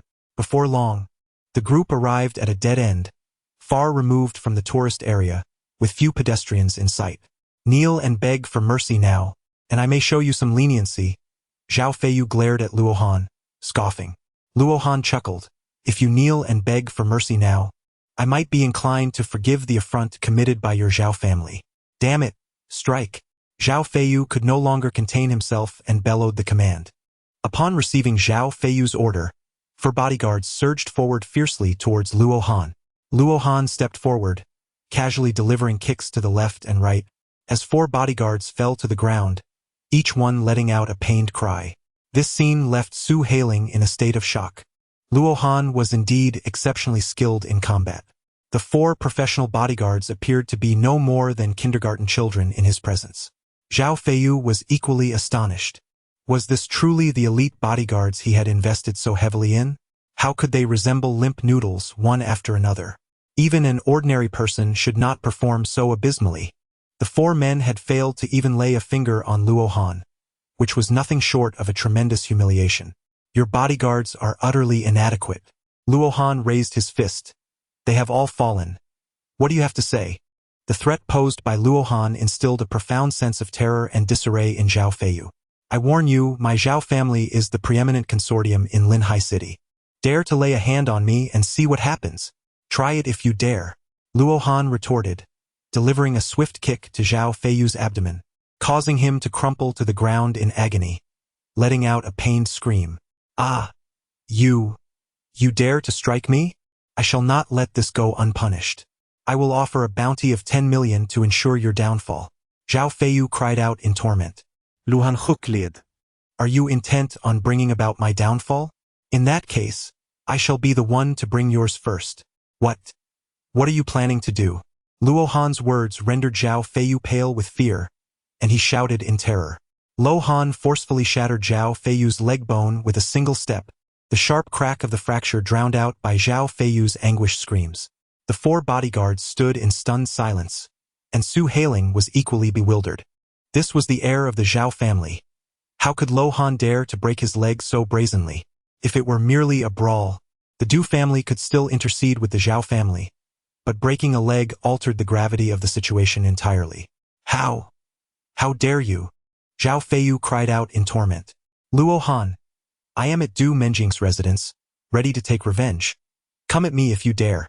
You. Just wait. Zhao Feiyu cried out in agony. Luo Han gazed at Su Hailing and said, Let us depart. As Luo Han turned to leave, a stunned Su Hailing hurriedly followed behind. Brother-in-law, are you truly unafraid of the Zhao family's retaliation? Su Hailing inquired, her voice trembling with fear. Lo Han strolled leisurely with his hands behind his back, exuding an air of nonchalance. What is there to fear? I have already dismantled the Wan family. What difference does it make if I take down the Zhao family as well? His brother-in-law expressed skepticism. I truly question the veracity of your words. How could Su Hailing possibly believe such a claim? What formidable strength would it require to annihilate colossal conglomerates like the Zhao and Wan families? Even the king of Linhai would not dare undertake such an endeavor. The collapse of a trillion-dollar enterprise would have a devastating impact on the local economy. Moreover, if the Wan family had indeed been eradicated, how could there be no news? Linhai remains eerily tranquil. Su Hailing, who seldom inquired into matters of commerce, had not even heard of the demise of young Master Wan. As they ambled along, Lo Peier called Lo Han. Upon answering, he inquired, Have you uncovered the truth? In his possession were 10 rare spiritual herbs, concealed in the hidden recesses of the deep mountains, eluding the grasp of outsiders. Recently, Lo Peier had been shadowing the elderly vendor of these herbs. To her astonishment, she discovered that the elder's abode housed a remarkable quantity of spiritual herbs. These were not mere century-old precious medicinal materials, but rather herbs of an even higher echelon. In this contemporary age, spiritual herbs could be likened to a rarity. Yet the elder astonishingly commanded 10 of them. Luo Han was equally taken aback. 10 plants? Indeed. Among them are 2 bone spirit fruits. More bone spirit fruits? Luo Han was once again astonished. Luo Peier possessed the legacy of Xiao Yitong, and he could unmistakably identify the bone spirit fruit. This fruit served as the principal ingredient for crafting the bone spirit pill, which significantly enhances the capabilities of martial artists at the transformation realm, who, one might wonder, were the ancestors of that elderly man? These spiritual herbs could not have sprouted naturally. They must have been deliberately cultivated. The bone spirit fruit and similar herbs require abundant primordial energy for their growth, indicating that their cultivation site is undoubtedly a fertile land rich in such energy. As a notorious figure, Luo Han felt no obligation to be courteous. He was determined to acquire these spiritual herbs, regardless of the elder's objections. When Luo Han hung up the phone, Su Hailing, puzzled, inquired, Brother-in-law, what is the bone spirit fruit? I'll explain later. You wouldn't believe me if I told you now, Luo Han replied with a smile. Su Hailing awkwardly scratched her head. What shall we do now? Eat or continue to wander? Chapter 92. The visit of the king of Linhai at the Du family's estate, in the old matriarch's villa. Du Qihan exclaimed in disbelief. Mother, are you serious? The king of Linhai is coming to visit you? Do you think your mother would deceive you? Du Qer retorted. Du Qilin, feeling anxieux, remarqued. This doesn't seem right. Why would the king of Linhai come to visit us? Exactly, our Du family is merely a second-tier consortium. He should be visiting top-tier families instead, Du Qixing added. That is of little consequence. What matters is that the king of Linhai will arrive shortly, and we must prepare to host him, Dennis stated. Indeed, let us hastily tidy up the house and make ready for his arrival. They all agreed. The old matriarch herself felt perplexed. The king's visit was rather abrupt. She sensed a shift in the winds of change for Linhai City. While the outside world was aware of some turmoil within the Wan family, none knew that the Wan family had already fallen under Du Menjing's control. Even the old matriarch and Du Qiuhai were kept in the dark. Du Menjing intended to fully seize control of the Wan family before revealing the truth to her relatives. Under the old matriarch's instructions, everyone began to clean the villa with urgency. At 2 in the afternoon, the old matriarch stood at the door with her children, awaiting the arrival. Before their eyes, 3 vehicles halted in front of the villa. As the doors opened, the king of Linhai emerged, accompanied by his subordinates. Upon noticing the old matriarch and her family waiting at the entrance, he quickly said, "Old matriarch Du, why are you still at the door? With the esteemed king of Linhai visiting, how could we not come to greet you?" The old matriarch replied hastily, "Please do not say that, for in your presence, I am but a junior." The king of Linhai responded, "Nonsense, please come inside." The old matriarch stammered, taken aback by the king's unusual demeanor. In terms of age, the king indeed was her junior, yet in societal status, he was the paramount leader of Linhai City. Typically, the old matriarch would have to submit a request just to meet him. Today, however, he not only came to visit but also humbly regarded himself as her junior, which was a significant acknowledgement of her stature. The king of Linhai smiled and nodded, "Please, old matriarch." As they entered the living room, she gestured, "Please take a seat." "You first," he insisted. The old matriarch, being the grandmother of the one-word monarch, felt it inappropriate to sit before him. "I wouldn't dare," he insisted. "If you do not sit, I shall not either." Hearing this, the old matriarch finally took her seat. The king of Linhai smiled and turned to Du Chohai, asking, "Is Miss Du not present?" The younger generation lacks the proper etiquette, so they were not informed. Du Chohai replied, startled, fearing the king might think the Du family was not adequately honoring his visit. Sensing Du Chohai's misunderstanding, the king chuckled, "No matter. I merely inquired. Please have the younger members join us. The oversight is on my part." Upon hearing this, the old matriarch quickly reassured him, "King of Linhai, that is not my intention. I am grateful for your visit today." The old matriarch felt an oddness in the king's demeanor. "How has the Du family been faring?" he asked with a smile. "Very well, indeed. Our development is progressing smoothly," she responded. "Should you require any assistance, do not hesitate to ask," he offered. Just as they were conversing, a convoy of luxurious cars approached the old matriarch's villa. Observing the vehicles, the 2 guards stationed outside promptly moved to intercept them. As the window of the lead car rolled down, a man in the passenger seat barked, "Get out of the way." "What did you say?" "Repeat that." The 2 guards brandished their firearms. Upon seeing the guns, the occupants of the car turned pale with fear. They had assumed the guards were merely the Du family's protectors, unaware that they were armed. Who are you?" one of the men in the car stammered. One guard coldly replied, "Who are you?" We are the bodyguards of the Zhao family." Upon hearing this, the guard frowned, "Have your boss come forward." Just then, a middle-aged man, accompanied by his bodyguards, stepped down. This man was Zhao Haichao, the father of Zhao Feiyu. Although he did not recognize the 2 guards, he recognized the king of Linhai's convoy. "Mr. Zhao, what is your intention?" Upon seeing Zhao Haichao, the guard holstered his weapon. Zhao Haichao, astonished, exclaimed, "Why is the king of Linhai at the Du family's residence? Are you here to cause trouble for them?" The guard glanced at Zhao Haichao's convoy, noting that each car was occupied by 5 bodyguards, an evident show of force. "The son-in-law of the Du family injured my son's leg before Zhao Haichao could finish." The guard interjected sternly, "Son-in-law? Du Menjing's husband?" "Yes," Zhao Haichao replied angrily.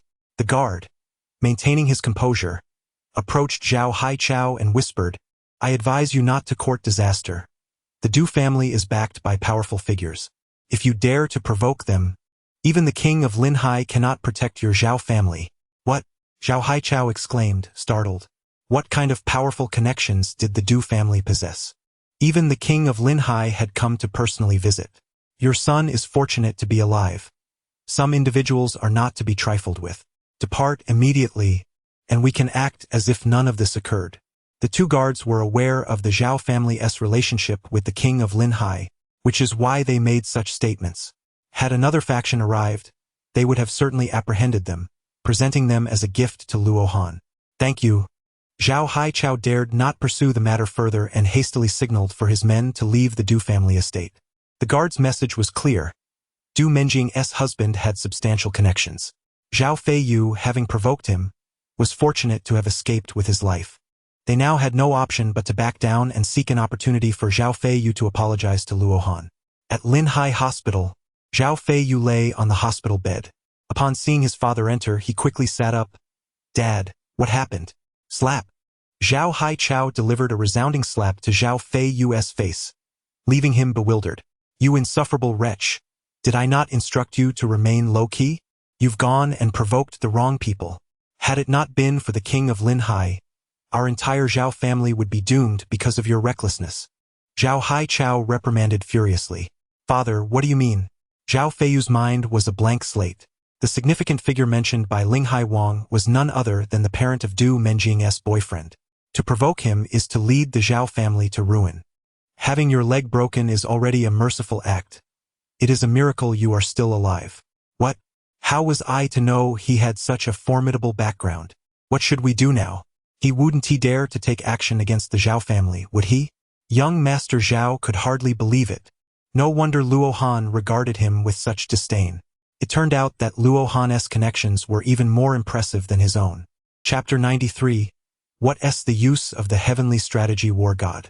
At 5 p.m, Su Hailing drove Luo Han to the headquarters of the Wanja group. Gazing at the towering Wanja building, Su Hailing exclaimed, Brother-in-law, is my sister really inside? Indeed, this building is already owned by your sister. Luo Han replied with a smile and a nod. Su Hailing was incredulous, yet it seemed that every boast Luo Han had made had come to fruition. Should we go in to find my sister, or wait for her to come out? Du Menjing had invited Luo Han and Su Hailing to dine together, which was why they had come here. Luo Han glanced at the time and said, I'll go up for a bit, and in the process, I'll let you know that I am not exaggerating. Really? The words of Luo Han left Su Hailing somewhat astonished. Could it be that her brother-in-law was speaking the truth? However, the Wan family is among the most prestigious families in Lehigh City. How could they be easily usurped by Du Menjing? It is rumored that the third heir of the Wan family has achieved the esteemed title of War God of the Heavenly Strategy. Would this War God acquiesce to Du Menjing's takeover? Yet Luo Han's demeanor did not suggest deceit. As he opened the car door and stepped out, Su Hailing hastily followed suit. Excuse me? Whom are you looking for? The security guard at the entrance, noticing the absence of identification badges, promptly halted their passage. Luo Han smiled and said, I am the husband of your chairman. What? The security guard looked at Luo Han with a gaze filled with astonishment. But our chairman is a man. Are you certain you are the husband of our chairman? Luo Han was momentarily taken aback, but soon realized that Su Hailing had kept even the company's employees in the dark. Correction. It was actually your newly appointed president, Sun Qingqing. Drawing upon the security guard's recollections, Luo Han was already aware of Du Menjing's position, and he smiled as he spoke. The security guard, now laughing, remarked, So, you are President Sun's boyfriend. Let me call President Sun to confirm. That would be fine, Luo Han replied with a nod, appreciating the guard's pleasant demeanor. The guard picked up the internal phone to dial the president's office. Once he received Su Hailing's approval, he allowed them to pass. Is my cousin truly here? Or is she the president? As the security guard granted them passage, Su Hailing became increasingly convinced that Luo Han was not fabricating his claims. Yet, she still found it hard to believe the unfolding events. In truth, she was already the chairwoman, merely concealing this from the employees. The Wan family group, after all, was a trillion-dollar consortium with intricate factions within. By understanding the situation as a senior president, she aimed to gain complete control over the conglomerate. Once away from the security guard, Luo Han spoke again. Su Hailing felt a tremor of disbelief. She simply could not fathom what had transpired. Guided by the receptionist, the two arrived at Du Menjing's office. Upon entering, they found Du Menjing seated at her desk, diligently working on her computer. Darling, how much longer? Luo Han inquired with a smile. Just give me 10 more minutes, Du Menjing replied with a grin. All right, he acknowledged, then turned to Su Hailing, suggesting, let us take a seat for now.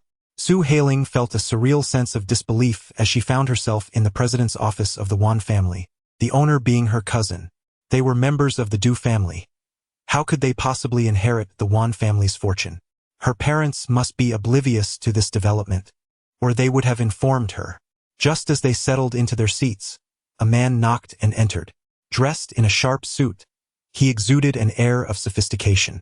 President Du, The man greeted, first glancing at Su Hailing and then shifting his gaze to Du Menjing, completely disregarding Luo Han. General Manager Cho, what brings you here? This Cho was the senior vice president of the Wan family group, a figure among the upper management. Lacking any stake in the company, he was ineligible to participate in board meetings. Employees who were privy to Du Menjing's true identity had all been sworn to secrecy. Do you have time this evening? I'd like to invite you to dinner and discuss the Eastern District project, General Manager Cho suggested with a smile. Work matters should be discussed during working hours. I have plans to dine with my boyfriend and cousin tonight, Du Menjing replied. The mention of her boyfriend caught General Manager Cho off guard. He had assumed Du Menjing was single, only to discover she was indeed in a relationship. Luo Han smiled, indeed that is I. To win the affections of President Du, this brother must surely be a young and accomplished individual. May I inquire at which company you are employed and your position therein? Today's Luo Han, though not clad in flip-flops, still sported a pair of flamboyant floral shorts. This ensemble hardly suggested one of elite status. President Cho furrowed his brow. So, you are quite affluent? I am not merely wealthy. I am exceedingly prosperous. Luo Han was undoubtedly aware of President Cho's intentions to pursue Du Menjing, which explained his conspicuous demeanor. Extremely wealthy? Worth billions? President Cho inquired. Luo Han shook his head, stating, my wealth can no longer be quantified by mere numbers. Surely, no one in this world possesses more riches than I. You did not expect that General Du's boyfriend would be quite humorous. General Cho felt some annoyance, perceiving Luo Han's words as mockery.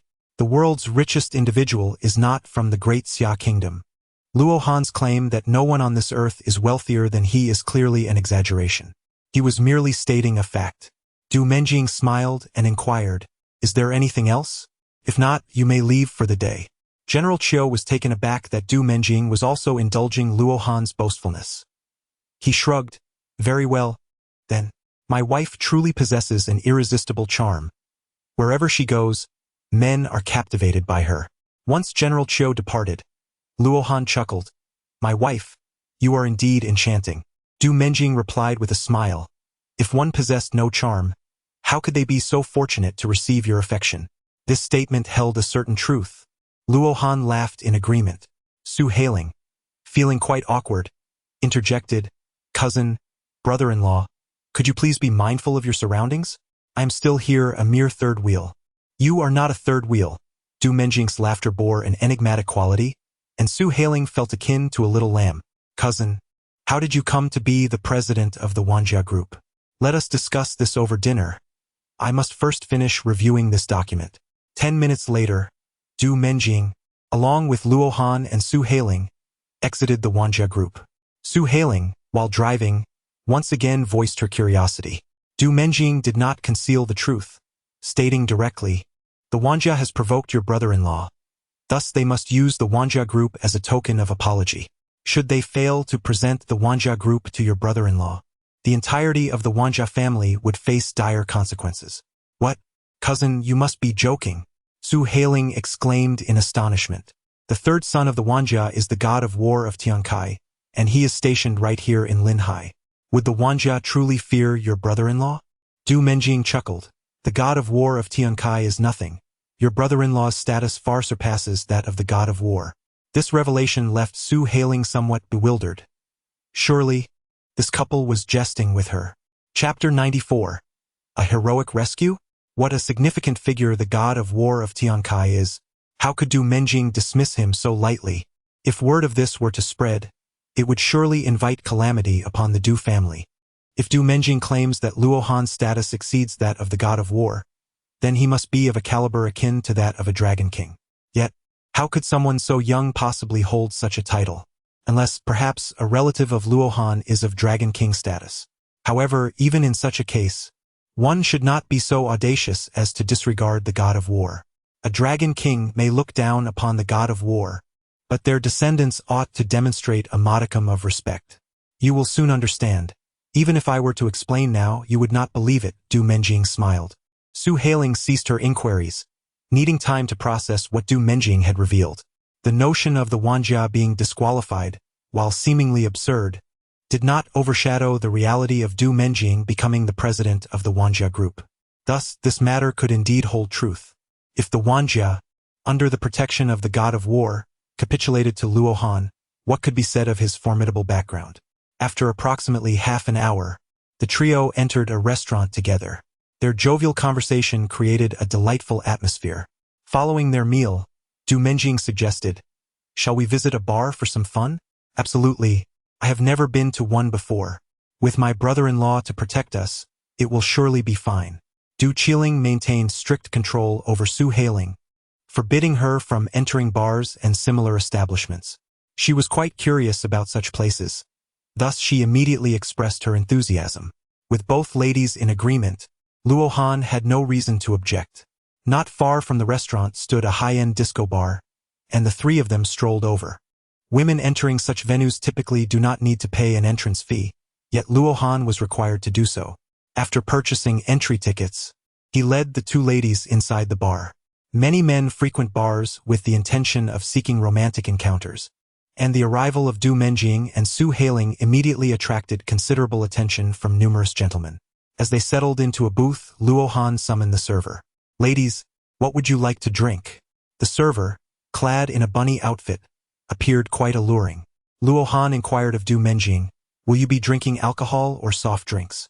Naturally, one must indulge in liquor when visiting a bar. Du Menjing turned to the waiter and said, "Bring us 2 bottles of red wine, along with 3 cocktails. Also, please serve some fruit snacks." Luo Han chuckled and remarked, "You seem quite knowledgeable."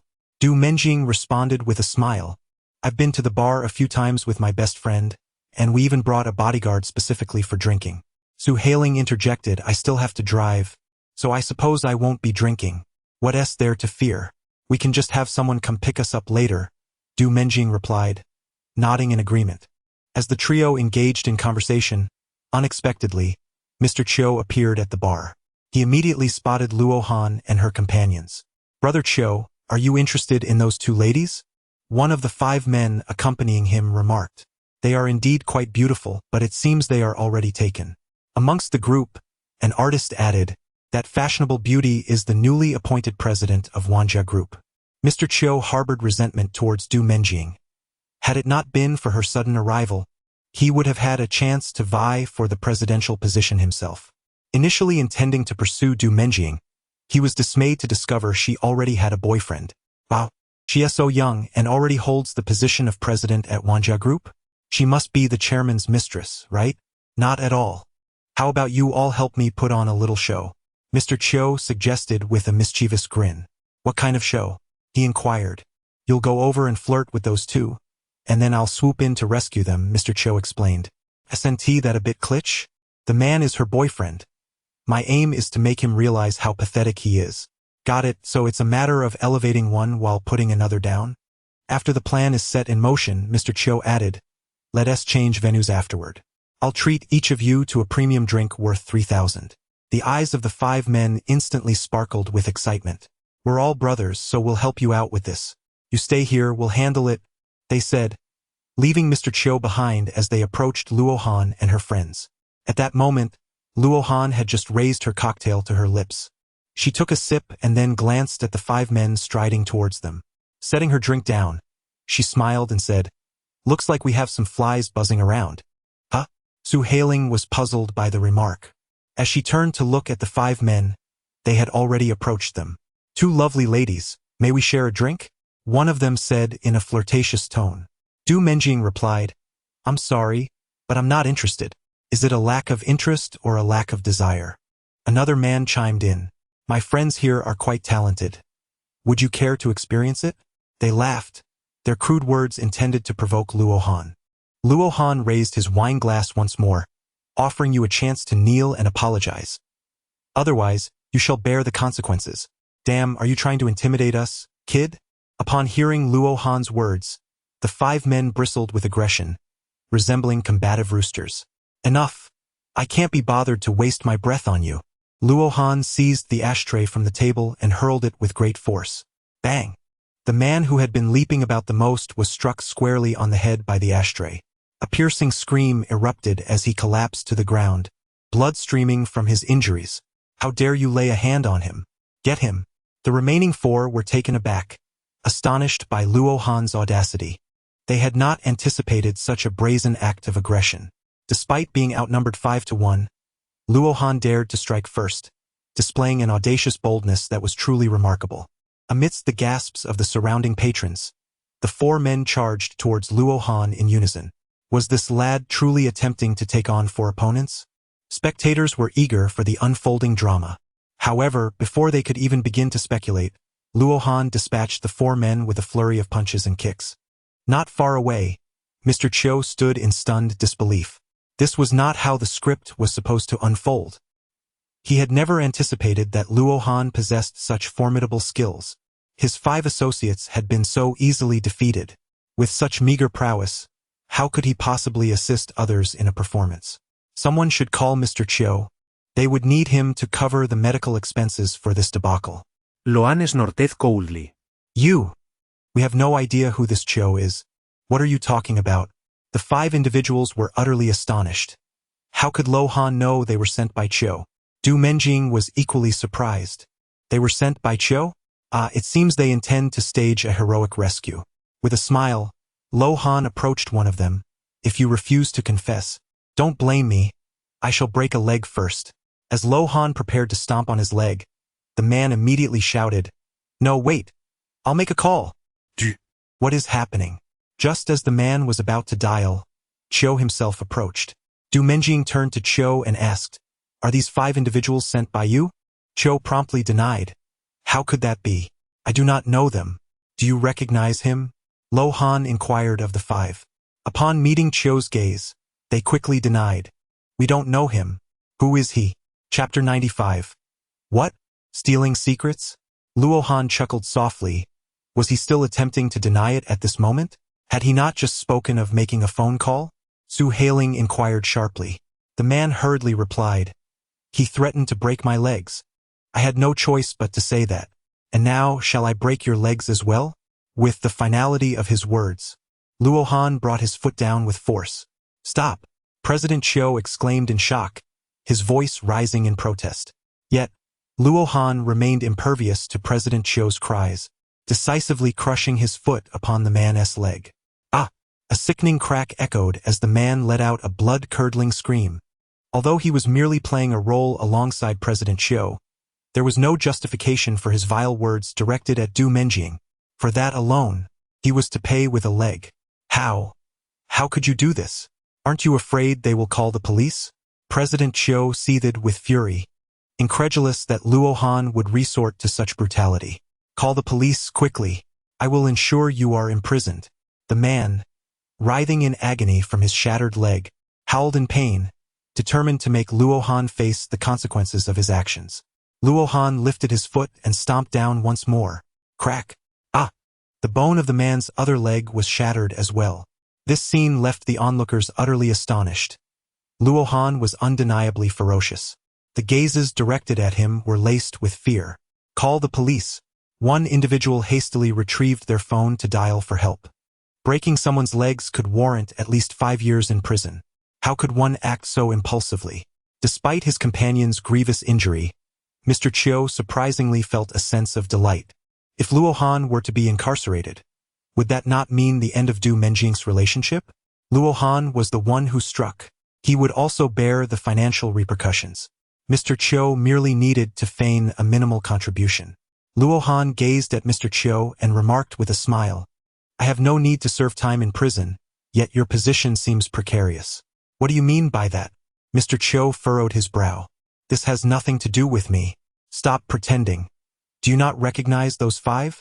Luo Han gestured towards the 5 individuals lying on the ground. Mr. Chiu immediately adopted a righteous demeanor, declaring, Of course, I do not know them. You 5 are truly unfortunate, assisting him in his charade while he feigns ignorance of your existence. If he truly regarded you as friends, his first action would be to ensure you were taken to the hospital. Look at what he is doing. He is merely waiting for the authorities to apprehend me. Once I am imprisoned, he will seize the opportunity to take my girlfriend. As for this gentleman's legs, if they are rendered useless, what concern is it of his? Luo Han scoffed, Do not spout nonsense. Someone has already notified the ambulance. Exposed in his thoughts, Mr. Cho bellowed in fury, "Do not slander me with baseless accusations. Oh, foolish child, I have laid everything out so clearly. Do you still believe your attempts at evasion hold any merit?" Luo Han mocked. "Which of these 5 individuals does not possess your phone number?" Mr. Cho's countenance turned ashen. Indeed, this was a glaring flaw. "Do not divert the conversation. The fact remains that you have harmed others. Do not attempt to confuse the issue," Mr. Cho shouted in anger. Luo Han turned to Du Menjing and Su hailing with a smile, saying, "Let us continue our revelry. We shall address matters once the enforcers arrive." Upon hearing this, General Cho erupted in anger, exclaiming, "Du Menjing, I am the senior vice president of this company. You lack the authority to dismiss me." "Lack the authority?" Du Menjing replied with a smile, "You are mistaken. I am the most qualified for such a decision." Her demeanor caused General Cho to become flustered. Could it be that she truly held the power to have him dismissed? Just then, a squad of enforcers entered, interrupting the scene. "He broke my legs." The man with the injured limbs seethed, pointing accusingly at Luo Han. The enforcer turned to Luo Han, inquiring, "Did you do this? Your phone should be ringing. Perhaps you should take that call before proceeding." Luo Han responded. "What?"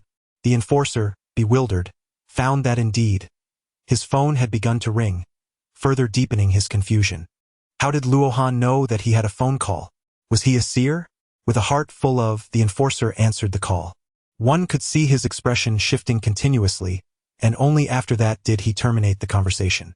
Luo Han smiled and inquired, "Is there anything else you wish to ask?" "No. Sir, your gallant intervention deserves recognition. You ought to be awarded the Good Citizen Medal. Hurry and apprehend these 5 individuals. To dare steal the secrets of the Great Xia is an act of folly." Upon hearing the captain's command, the team members promptly seized Mr. Cho's 5 companions and shackled them. "What is the meaning of this? We are the victims. Why are you arresting us? Indeed, why are we being detained? We were merely the ones being assaulted, not the assailants." The 5 exclaimed in a flurry of panic. "Silence! You 5 are suspected of stealing confidential information and are hereby arrested in accordance with the law. As for whether the punishment shall be death or exile to